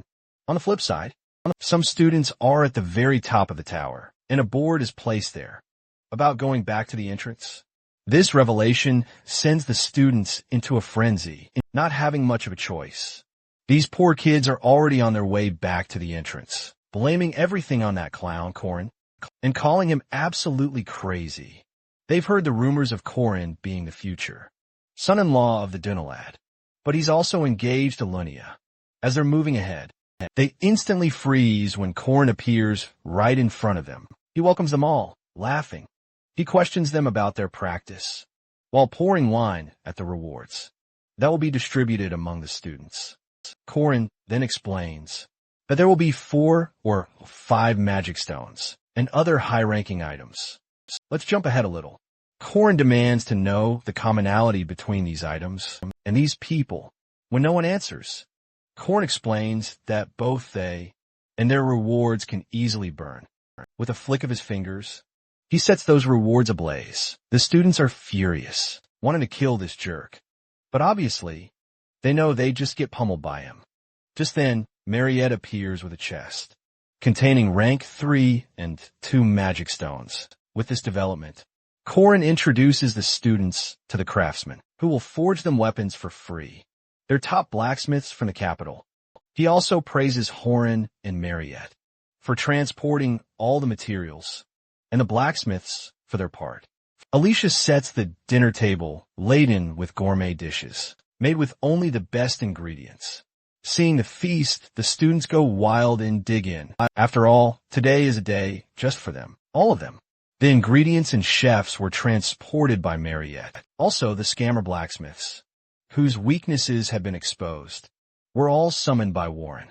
However, the way these seniors are acting now is genuinely shocking for the students, because they're all acting so sweet and kind when they're not fighting them. Alicia looks at Korin, reminding him how the expensive magic stones he gave to 4,000 people are all on him. Horn explains how, aside from liquid assets like the inn, he did spend his entire net worth, though. To him, money isn't important, but their lives absolutely are.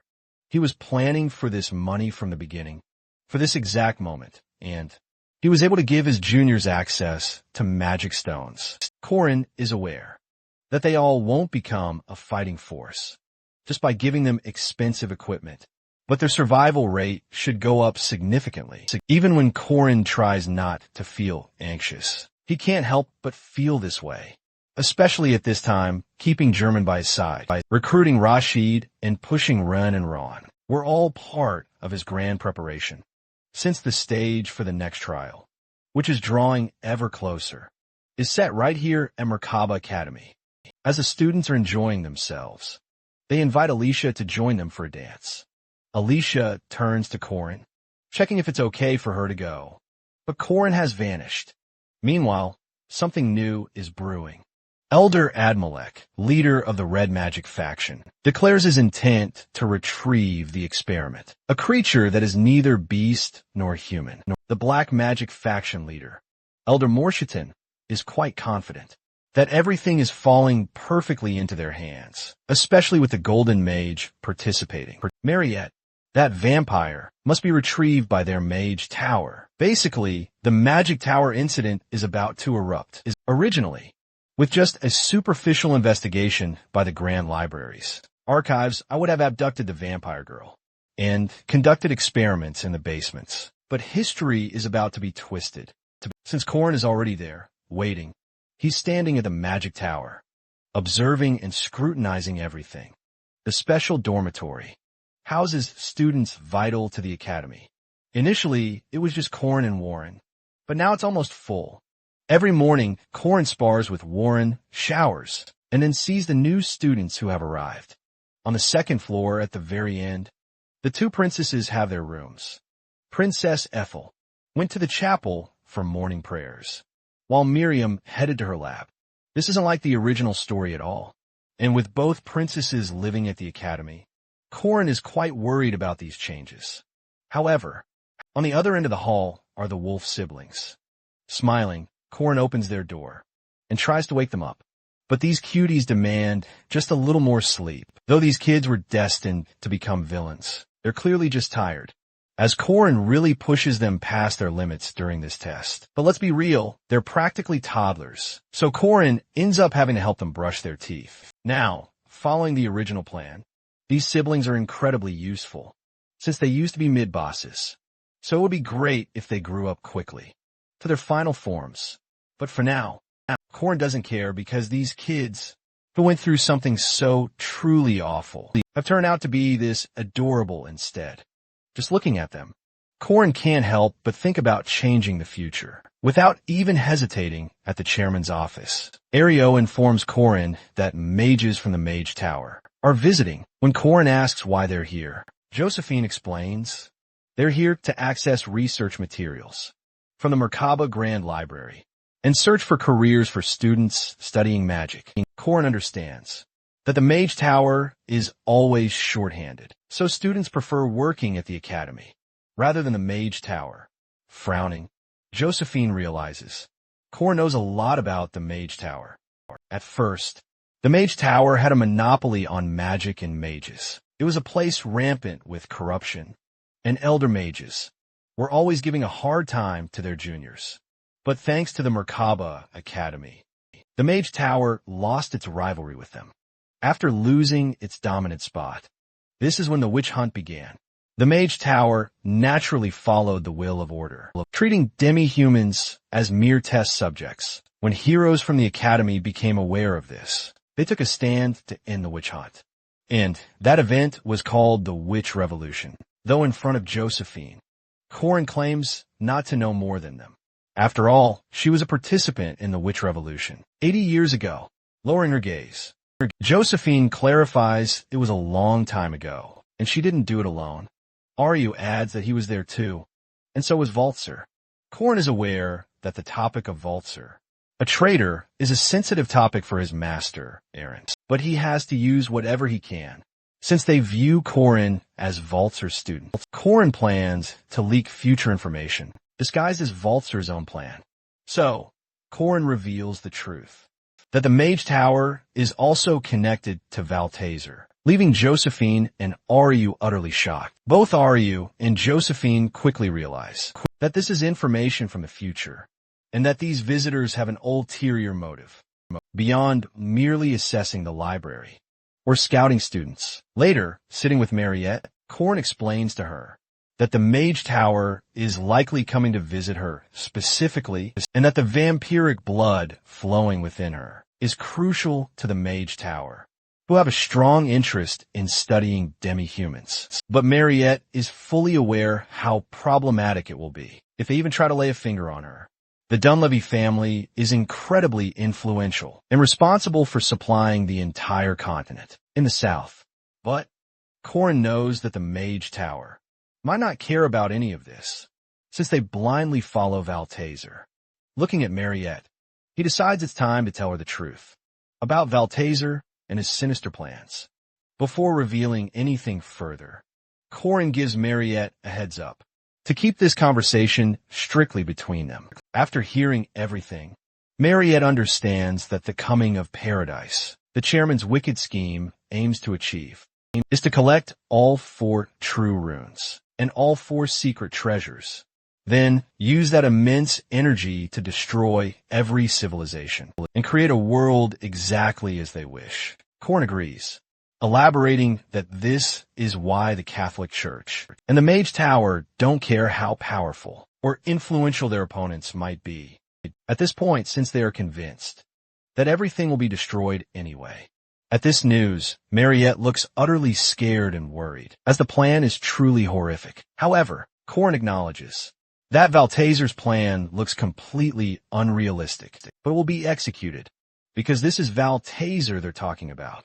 Thus, Corin asks for a favor from Mariette, but Mariette is more than happy that Corin shared everything, and assured of doing anything for Corin. Before leaving, Corin tells Mariette to come to the Happy Inn at midnight, since he has some things to prepare.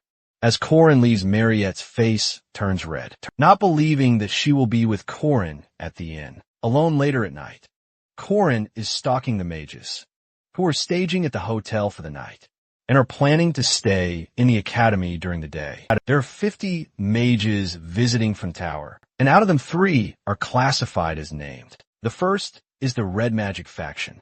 Elder Admalek, he's a grumpy old guy, who is the head of the Fire Mages. Then there is the Black Magic factions. Elder Morshuden lastly.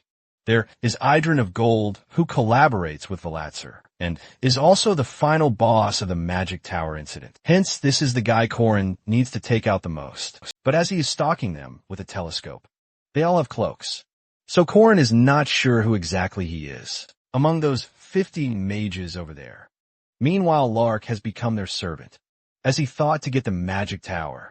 He is getting orders by the mages to carry their stuff, and they even threaten to squeeze their mana heart if he doesn't work properly. Though Corin's gaze shifts to one of the mages, running towards a back door.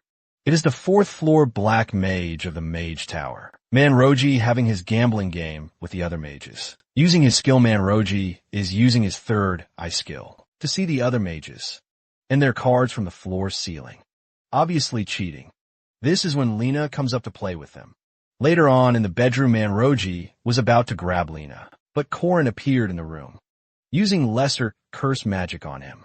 Corin grabs him by the face and throws him on the ground, having the eye that Manroji placed on the ceiling. Corin explains how he deserves to have an arm cut off for cheating, but worse for messing with a girl. The guy is freaking out, clarifying if Lena asked for it, but his eyes widen in utter shock when Corin clarifies the truth. Lena isn't the girl he's talking about at all, but Mariette. Corin then reveals the Mage Tower's insidious plan to abduct the demi-human. Corin knows full well that the Mage Tower doesn't view demi-humans as living beings, so he brought Mariette with him to this room, and as she steps inside, He guides Mariette to turn this man into a vampire. A crimson aura envelopes Mariette and Corin, as Mariette agrees to Corin's every command, while Corin smirks widely, looking utterly horrific in his clown getup. Elder Morshutten is beyond frustrated, demanding to know Manroji's whereabouts. He hasn't seen Manroji since yesterday, and it's really starting to get to him. They're inside the Merkaba Academy library after that. Rilin nervously responds, guessing Manroji is probably out gambling again. Morshutten sighs. It's not unusual for Manroji to vanish for days, drunk and wasting time in some gambling den. Morshutten is clearly beyond annoyed, because he had already made it crystal clear how vital this operation was. Now he's stressed that their carelessness might make the black magic faction look terrible, especially in front of Tower Master Idrin. Then, a strange thought sparks in Morshutten's mind. What if Idrin was pretending to be Manroji all along? Since Idrin is the only one talking directly to Tates, it's hard to know what's truly happening. Moreover, Morshutten starts to worry that Idrin could be secretly working with the Red faction behind their backs. Suddenly, Morshutten tells Rilin to find Manroji right away. While all this is happening, Morshutten hears someone making a racket. He looks over and sees two people talking, clearly annoyed.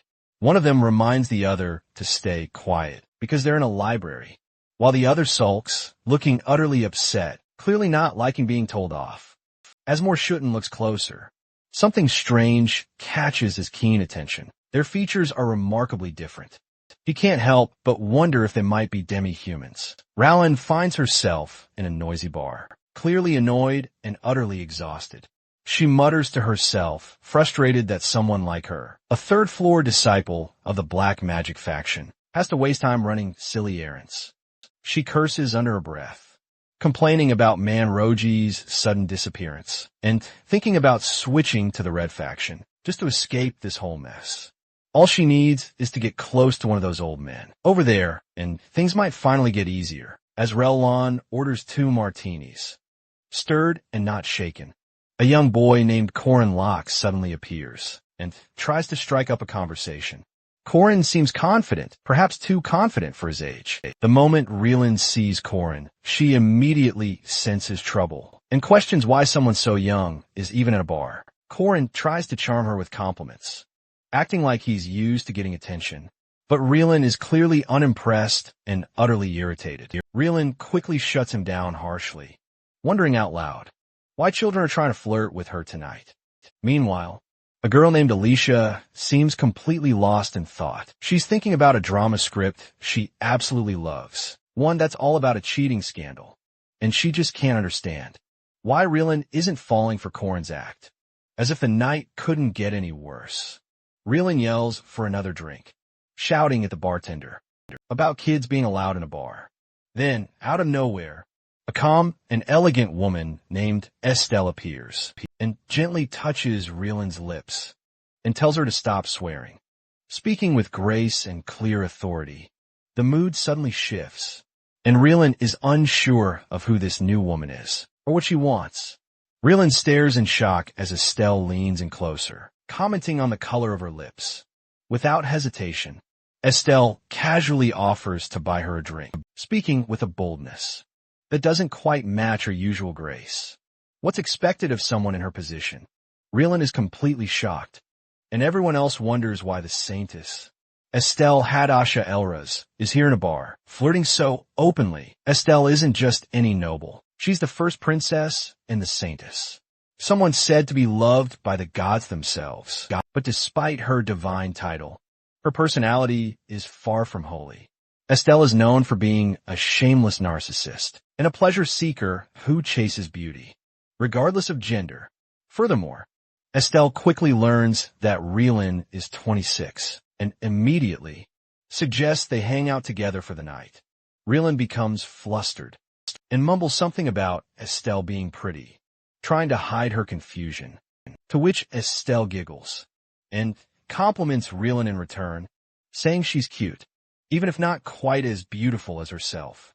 Afterwards, Estelle hands Rilin a drink, encouraging her to enjoy the moment. Rilin is overwhelmed by Estelle's energy and beauty, and insists she's not drunk, though she's starting to question her own reality. Before she can fully process what's happening, Korin steps forward and firmly announces that they'll be taking Rylan with them, as if the decision has already been made. He further explains that he took theater classes just to prepare for this very mission. Estelle, always proud, quickly adds that the mission only succeeded because of her beauty and crosses her arms, clearly annoyed that they're just going to leave. After everything, also, someone reminds them that they've been planning this operation for a long time, too.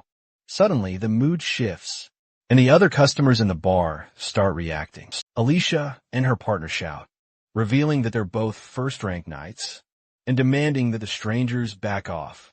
But Korin quickly tells Alicia to stop because he already knows the truth, that these people aren't just random troublemakers. Instead, they're part of the church's secret squad, the one who punishes anyone harming demi-humans. Mordecai is utterly shocked and questions how Korin could possibly know such a thing, to which Estelle warns that knowing too much can be dangerous. But Korin confidently states there's no danger for him. He even claims he can handle all of them, even without Alicia's help.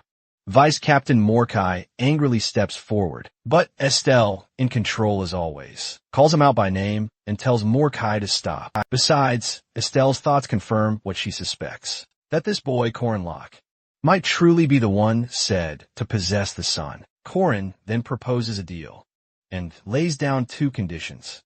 Estelle assumes the first condition is about taking Rylan with him and asks how he plans to repay them for that favor. Furthermore, Korin names Elder Morshadan, the leader of the Black Faction, as their primary target if their goal truly is to punish those who harm demi-humans. He even offers proof of the illegal experiments Morshadan has been secretly conducting. Estelle listens closely, considering the offer, but reminds Korin that the intel needs to be reliable. After hearing this, Korin gives her a specific location, behind a mountain near the Magic Tower, in a hidden shack within Antec Village.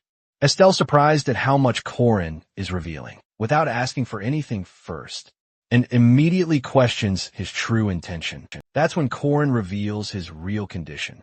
He wants every single mage from the Magic Tower involved in this mission to be arrested, from the High Elders, all the way down to the low-ranking ones. Korin even calls the entire tower a corrupted den that has lost its way. Though it sounds extreme, Korin argues that if they're left unchecked, they'll end up betraying humanity to the powerful enemy. Tates Balthazar, Assistant Mordecai, hesitates, saying capturing that many people is nearly impossible, to which Korin simply offers to focus on the Elder Moor, Shidon, and says they'll handle the rest on their own. After hearing this, Estelle agrees and says she'll hand over Rylan to Korin. Mordecai, alarmed by this, tries to object, but Estelle silences him with a smile, clearly delighted by the early advantage she's secured. A curious Estelle then presses him for his second condition, to which Korin responds by proposing they cooperate. From now on, as long as it doesn't involve politics, he'll lend her his unwavering support. In exchange, Korin asks Estelle to pray for him. Estelle accepts without a moment's hesitation. As long as she wields divine power, she'll gladly offer her prayers, especially now that they're practically roommates. Indeed, the saints. Prayer is considered a rare and powerful blessing, only granted during the final stages of a long journey. Korin, realizing this, cautiously asks when exactly these prayers happen, so he can truly benefit from them. But instead of answering seriously, Estelle smiles mischievously and tells him to call her sis. Korin hesitates because, after all, Estelle is both a princess and the holy saintess. But Estelle insists, pressing Korin again and reminding him they'll be working together for a long time anyway. Korin doesn't quite know if moving this fast is a good idea, but the situation is already out of his hands. Elsewhere, the Black Faction loses contact with Rylan as well. While no one cares about Manroji's disappearance, Rylan's absence hits Jolan hard. Rylan had found a reason to live again through her, and had even prepared a slave collar to ensure Rylan stayed by his side if she joined a Red Faction.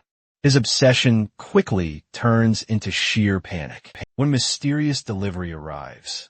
and a mysterious video stone is left at the door. What Mordecai sees inside absolutely shakes him to his core. The footage shows Relin, terrified and begging for help, surrounded by unknown attackers.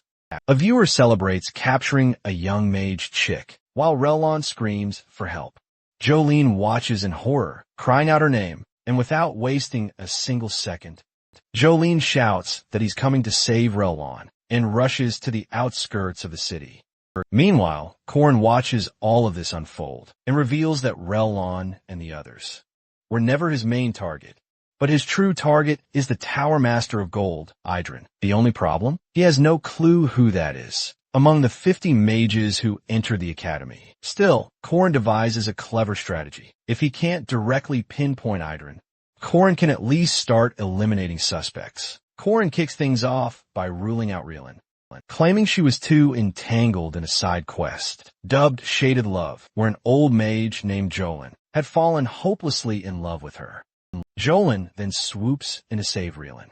Since both were prominently featured in a clearly scripted quest, Corrin concludes neither of them could possibly be Idrin. Major villains like the Golden Mage, he reasons, wouldn't be relegated to common side stories. Next, Corrin shifts his focus to Minroji, who'd already been captured, and was the centerpiece of another side quest, the Cheater's Hidden Trick, a scenario where the player exposes his cheating ways. And just like that, another name is crossed off the list. Corrin deduces that any character clearly tied to a pre-written, set-in-stone side quest likely isn't the secret of Idrin of Gold.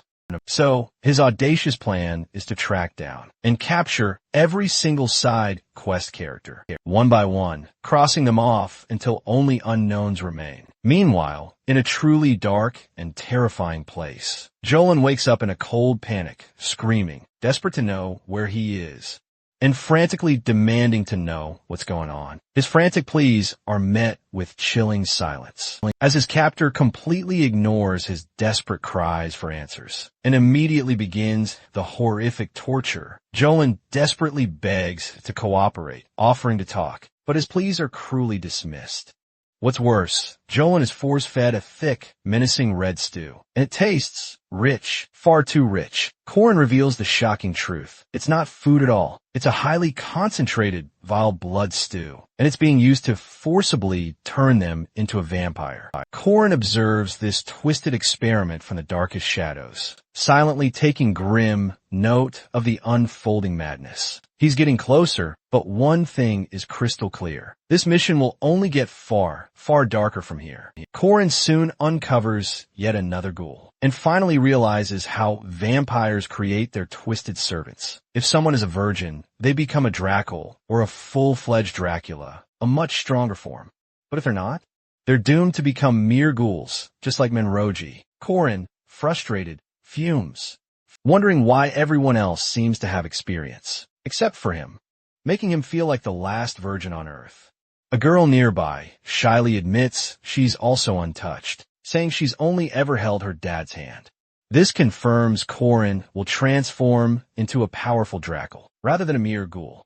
Now, since the man before Corrin has become his vampire servant, Corrin knows he can't lie. Seizing the opportunity, he demands the man spill everything he knows.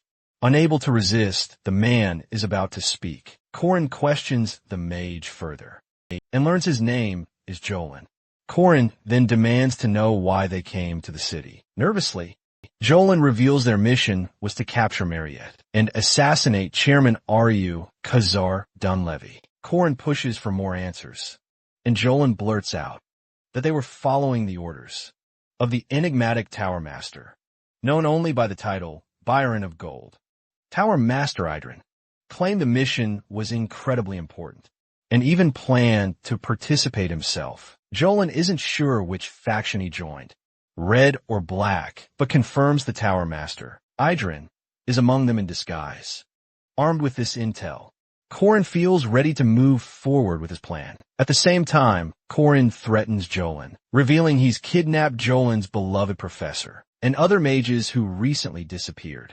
A cruel ransom is demanded, enough gold to fill a boat within a week, or a finger will be severed every night. Starting immediately, as panic spreads, Jolin breaks down.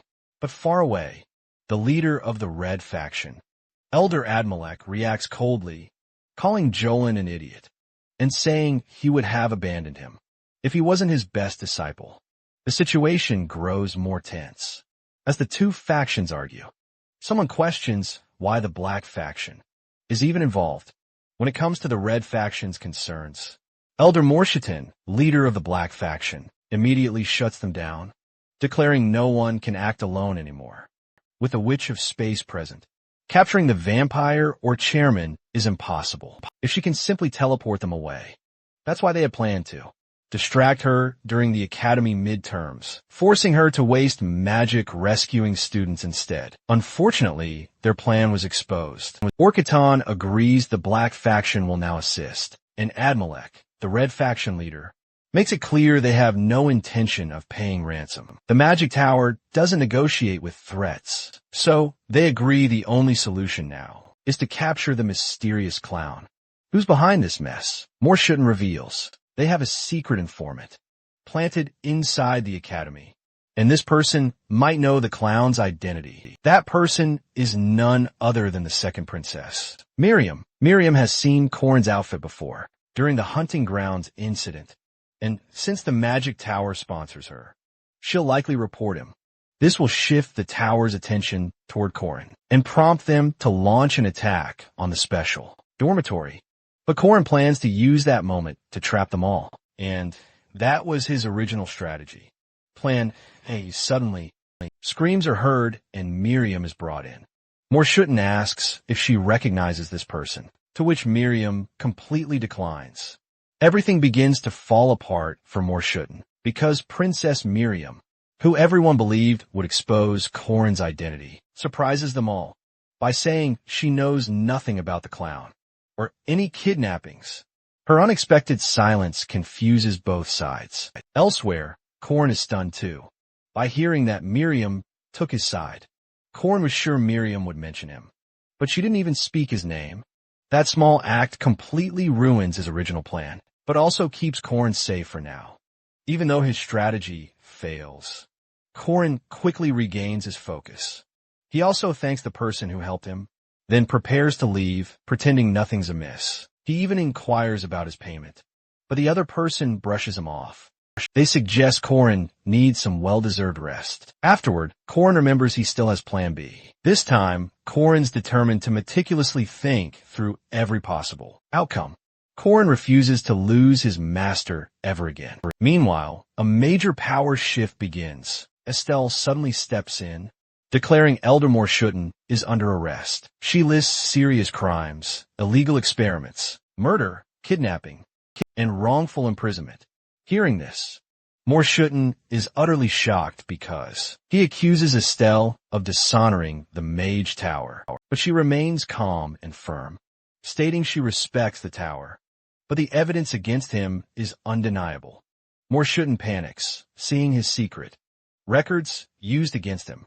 The trap he never expected is closing in fast. After that, Estelle starts to realize and questions how Corrin acquired Morshitan's lab records so quickly. The lab constantly changes locations, and even elite squads couldn't find it. Indeed, Estelle doesn't think Corrin would lie, but she's surprised by how recent the evidence is. That means all the illegal experiments and imprisonments must have happened very recently. If the Academy had made a formal move, Morshitan would have relocated his lab immediately. So Corrin had to act quietly and fast. Estelle realizes the truth.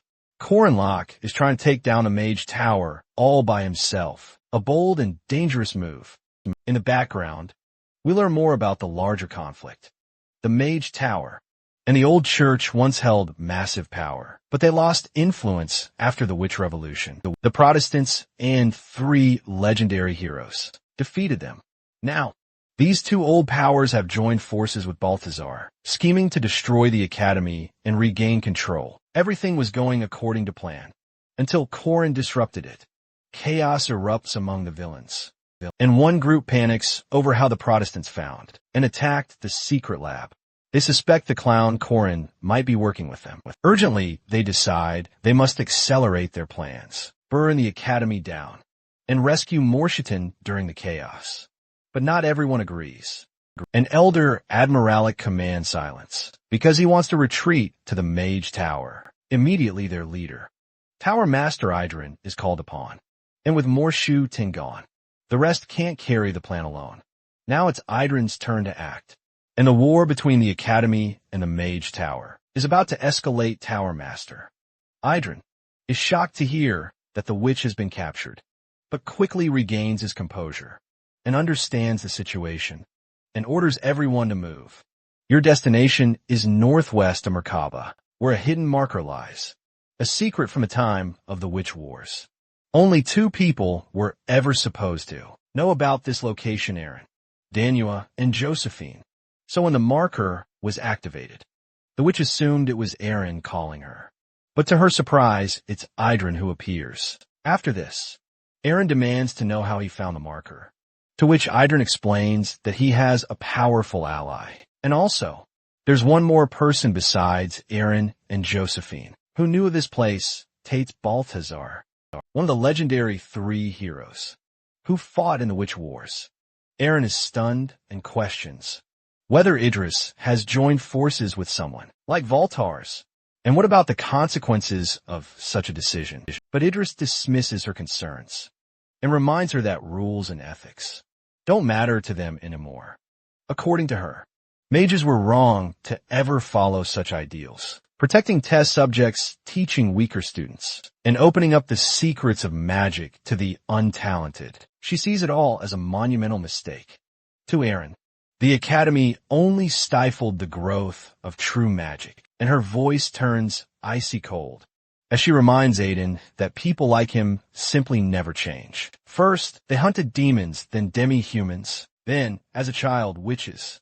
Aaron herself was hunted and captured by those in power, simply for using magic without their permission. Back then, they didn't see Aaron as a person, only as a subject to be dissected. They coldly debated whether fire or black magic would be more fitting to tear her apart. Now Aaron stands strong, no longer that helpless girl, striking back with all her might, with the very spear that once ruptured their hearts. Moreover, Aaron makes it absolutely clear that they were never true seekers of magic, but merely hateful beings who simply needed someone to target. Aiden recognizes her instantly as the central figure of the witch revolution. However, he no longer plays fair either. Idrin then casts a powerful seal on Aaron, confident it can hold her for a full 3 days. With her now out of the way, Idrin plans to lead the Mage Tower, to eliminate the Academy's chairman, capture the vampire, and reclaim the future for his side. To him, the current world will soon collapse, and in its place, a true paradise will rise, one where only the chosen can practice magic freely. Just then, the Flame Hound's Corn arrive. After that, Corin tells Aaron that people like Idrin truly never change, because they've never truly suffered, and have always lived without pain. And that's exactly why they remain so cruel. But now it's time to fix all that. Corin moves forward with Plan B, ready to deliver the pain they've avoided for far too long, starting with a direct and utterly ruthless strike. And Corin's goal is simple: to rescue the professor, no matter what it takes. When Run and Ron arrive, Night Professor Ogun expresses his deep disappointment. He reminds them that today marks the very first day of their monster hunts. Though the fan boar is only a 4th-rank monster, their current lack of focus deeply disappoints him. The professor declares he absolutely detests repeating himself, then tests them on what he said earlier. Both Run and Ron instantly straighten up, confidently stating that a good guardian must be skilled, but even more importantly, they must be punctual. Ogun hums steps forward and signals for them to begin their mission. Ron mutters in frustration, realizing it's all because Corinne isn't here. Rin whispers back, "Corinne usually wakes us up every morning. Where did he even go so early?"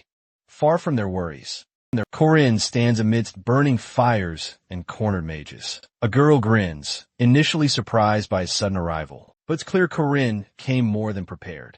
He utilized a rune of tracking. He steps in, launching a swift strike. He speaks, voicing his profound disappointment in Elder Admilac, declaring his rightful place isn't here, but rather beside his disciples. Elder Admalak glares, instantly recognizing the voice and shouts, confirming Korin's identity as the very same clown. With a lifted hand, he conjures a massive, scorching fireball, proudly declaring himself the leader of the Red faction. He's no easy opponent, invoking his ultimate technique, Sky of Muspelheim, a flame designed to turn all things to ash. Fire roars furiously toward Korin, but he stands unmoved, a dark smirk curling on his lips. The flames disperse before him, utterly ineffective. The elder stares in utter disbelief. The resistance Korin conjured isn't mere protection, or even elemental superiority. Korin's eyes burn like coals. He speaks, "If the elder relies on fire, he will never defeat me." Korin then compresses the surrounding flames into a single, devastating strike, forming a solar genesis with one overwhelming blow. Lightning carves through the enemies and bodies drop. Korin kneels, breathing heavily. The girl ends, calling out, clearly impressed. She clarifies her praise isn't for his power, but for Korin Locke. Not his power, she claims. He must have foreseen the attack on the magic tower, and prepared for this too. Korin nods slowly, struggling to stand as the girl intently studies him. Something about Korin deeply unnerves her. She wonders at his enigmatic silhouette, shadowed by purpose, echoing the very symbol of justice. She lends him her shoulder. Asking what comes next, Korin lifts his head and reveals the next target is Mariette. With preparations already meticulously in place, the Mag faction has two chilling goals: to assassinate Chairman Aryu Khazar and to capture Mariette Dunlevy. Korin then claims he originally intended to become their primary target, but Princess Miriam acted unpredictably and shielded him, completely disrupting the plan. Fortunately, he has a plan B. He continues, stating that during the official opening of Dunelaf distribution, Josephine will make a public appearance at the event, then move to a less crowded area. An ideal moment for a perfectly executed ambush. Josephine, moving ahead through a secluded alley, reflects on the plan, wondering aloud. If they wanted to kidnap her, why not just take her in the carriage? At that moment, two ominous women step from the shadows. One of them reminds Josephine coldly that Korin had warned them to be prepared. Josephine halts, a sudden chill running down her spine. Meanwhile, deep in the Western Forest Valley, Ren and Ron are on a hunt.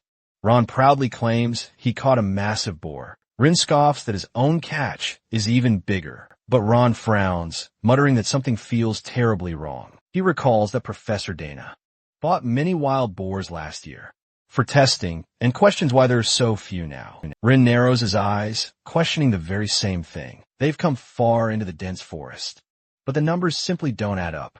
Then Ren sniffs the air suddenly, claiming there's a putrid stench of rotting flesh. He spins, shouting at the lurking shadow behind them. From between the trees, Professor Arkai steps forward. Smirking, he notes the inherent value of elder vampires, but claims wolves with golden pelts match them easily. Ren and Ron are still terribly immature, and states that capturing them will be frighteningly simple. He adds that the mountain wild boars are already dead. His monstrous creatures now completely surround the boys. Ron calls out to run.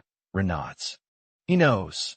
Arkai chuckles darkly and mutters that it's truly unfortunate they intend to fight. He commands his monstrous creatures to launch an assault. Meanwhile, the boars close in, encircling the forest entrance. Professor Ogun swiftly cleaves through a charging monster. He bellows for the students to quickly form defensive formations and protect each other. Fan boars, with their rapid reproduction and ravenous appetites, demand population control every single year. That's precisely why he brought the students here.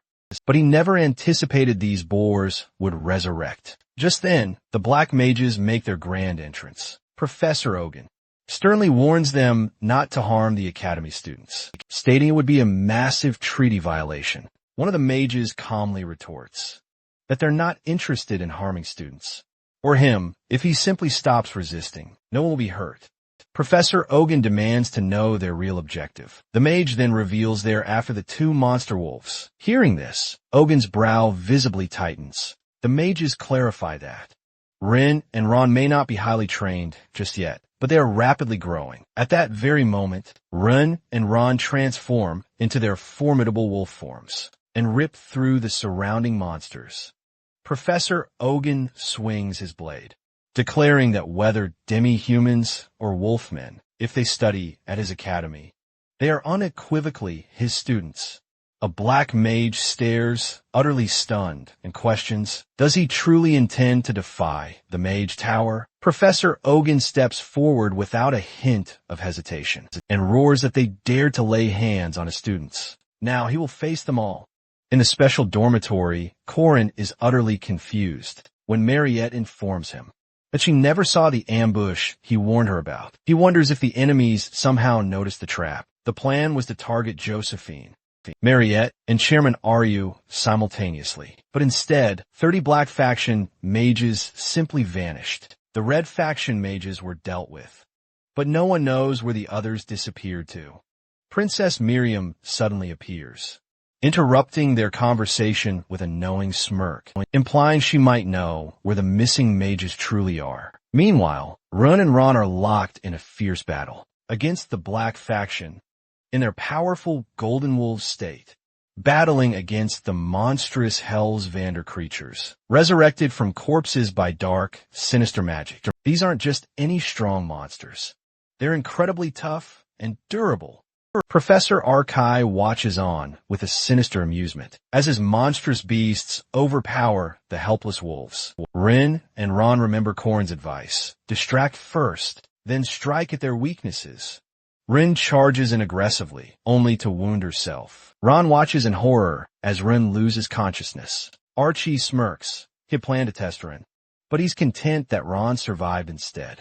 The bond between these wolf siblings runs incredibly deep, and when one falls, the other completely loses control. Ron snaps, utterly losing it and going berserk, sending everyone into a terrified panic, just as she's about to kill Archie in a fit of rage. Corin intervenes. Ron is furious he's too late, until he pulls her into a comforting hug and reassures her.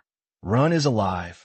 Nearby, Mariette is giving Rin a potent potion, stating they arrived just in the nick of time, all while soothing a still-shaken Rin.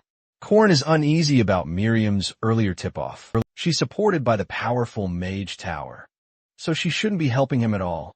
He suspects something far deeper behind her mysterious actions. Corin then forces the Black Faction mages to kneel. He thanks Professor Ogun with a chilling smile for risking himself to protect the first years. Ogun credits the students' survival to their exceptional gear, crafted from rare and expensive magic stones. Suddenly, Madame Josephine arrives in a frantic rush. The chairman's marker is reacting wildly. Corin realizes this is precisely what Miriam intended, by giving him the mage's true location. The Red Faction had ambushed Madame Josephine, while the Black Faction targeted Run and Ron. Still, there's no sign of the Golden Mage.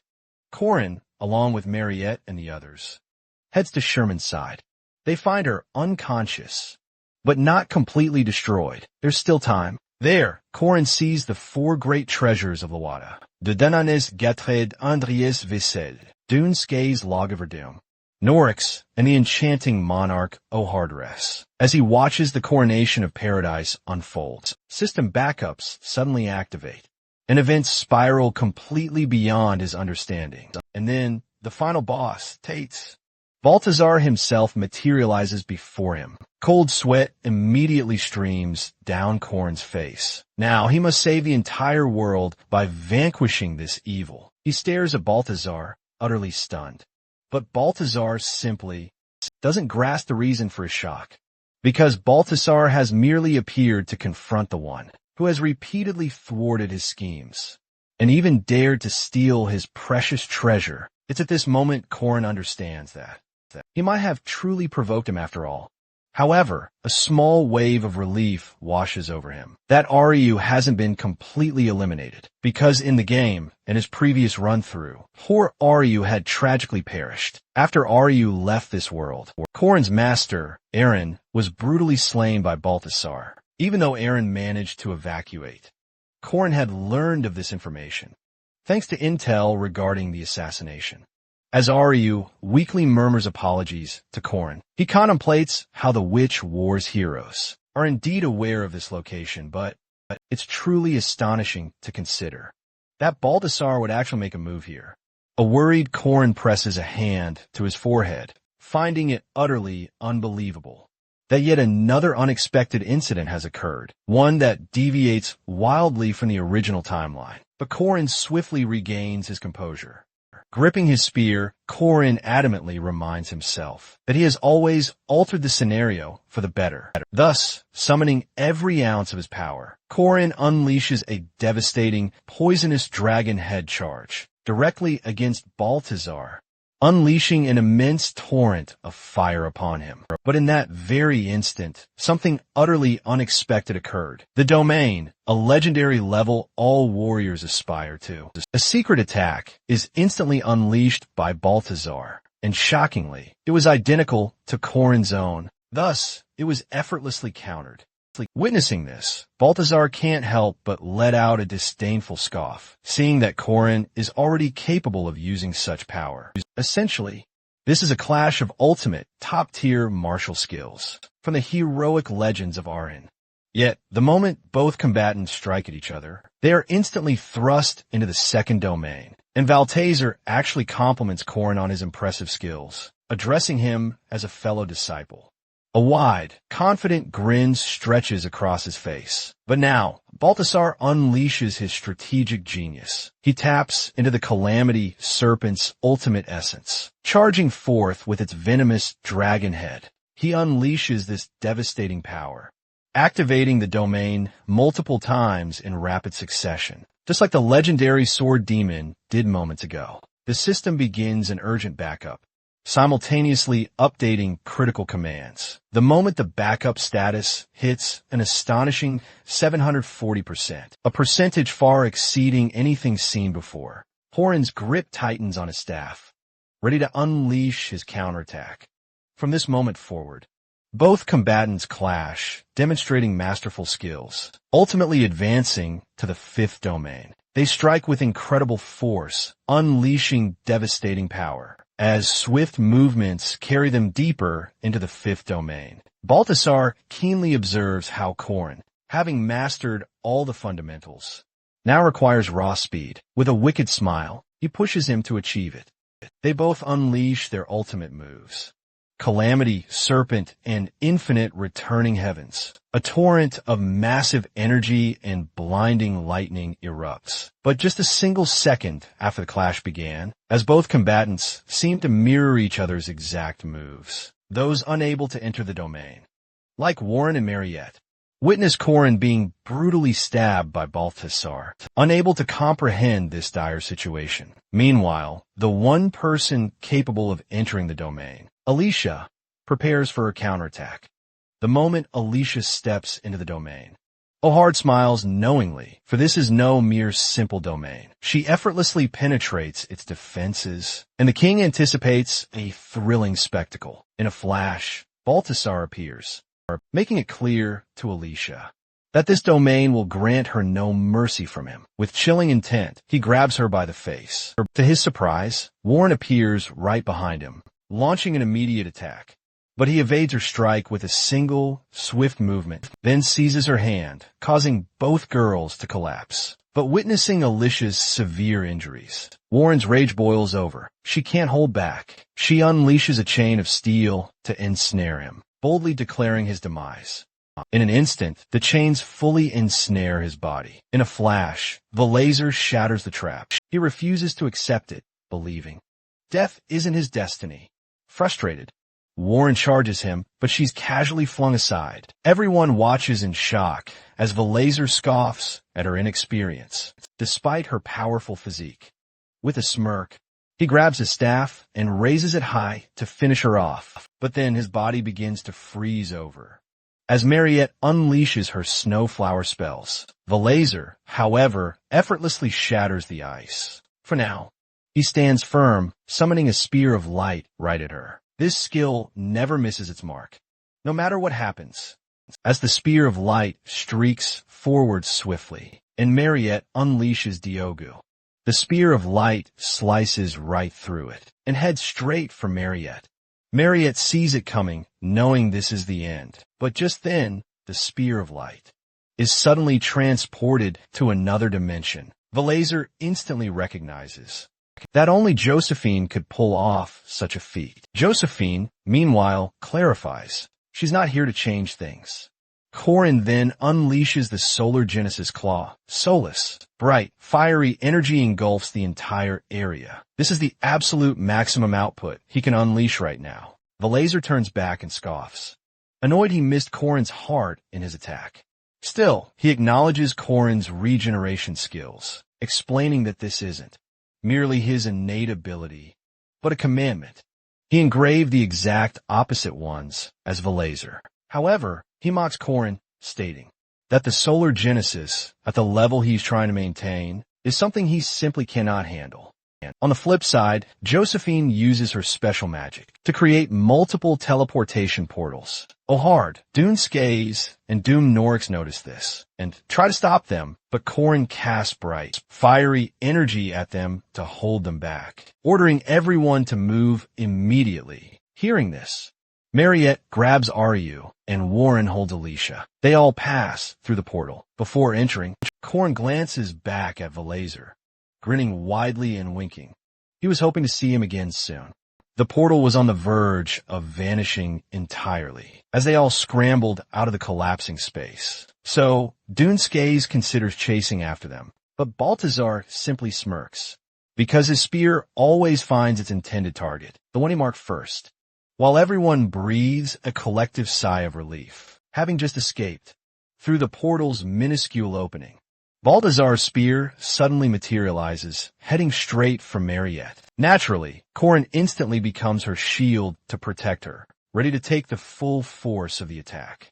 But that's when Aryu shockingly shoves them both aside, and the spear pierces straight through his own body. As the spear impales him, Aryu smiles at them, while horror flashes across everyone's faces. Corin desperately tries to grab Aryu's hand, but he vanishes into the other side of the portal, still wearing that smile. Corin always believed he had changed the scenario for the better. That's what he thought, however. Now he just sits frozen on the ground, completely unable to change anything at all.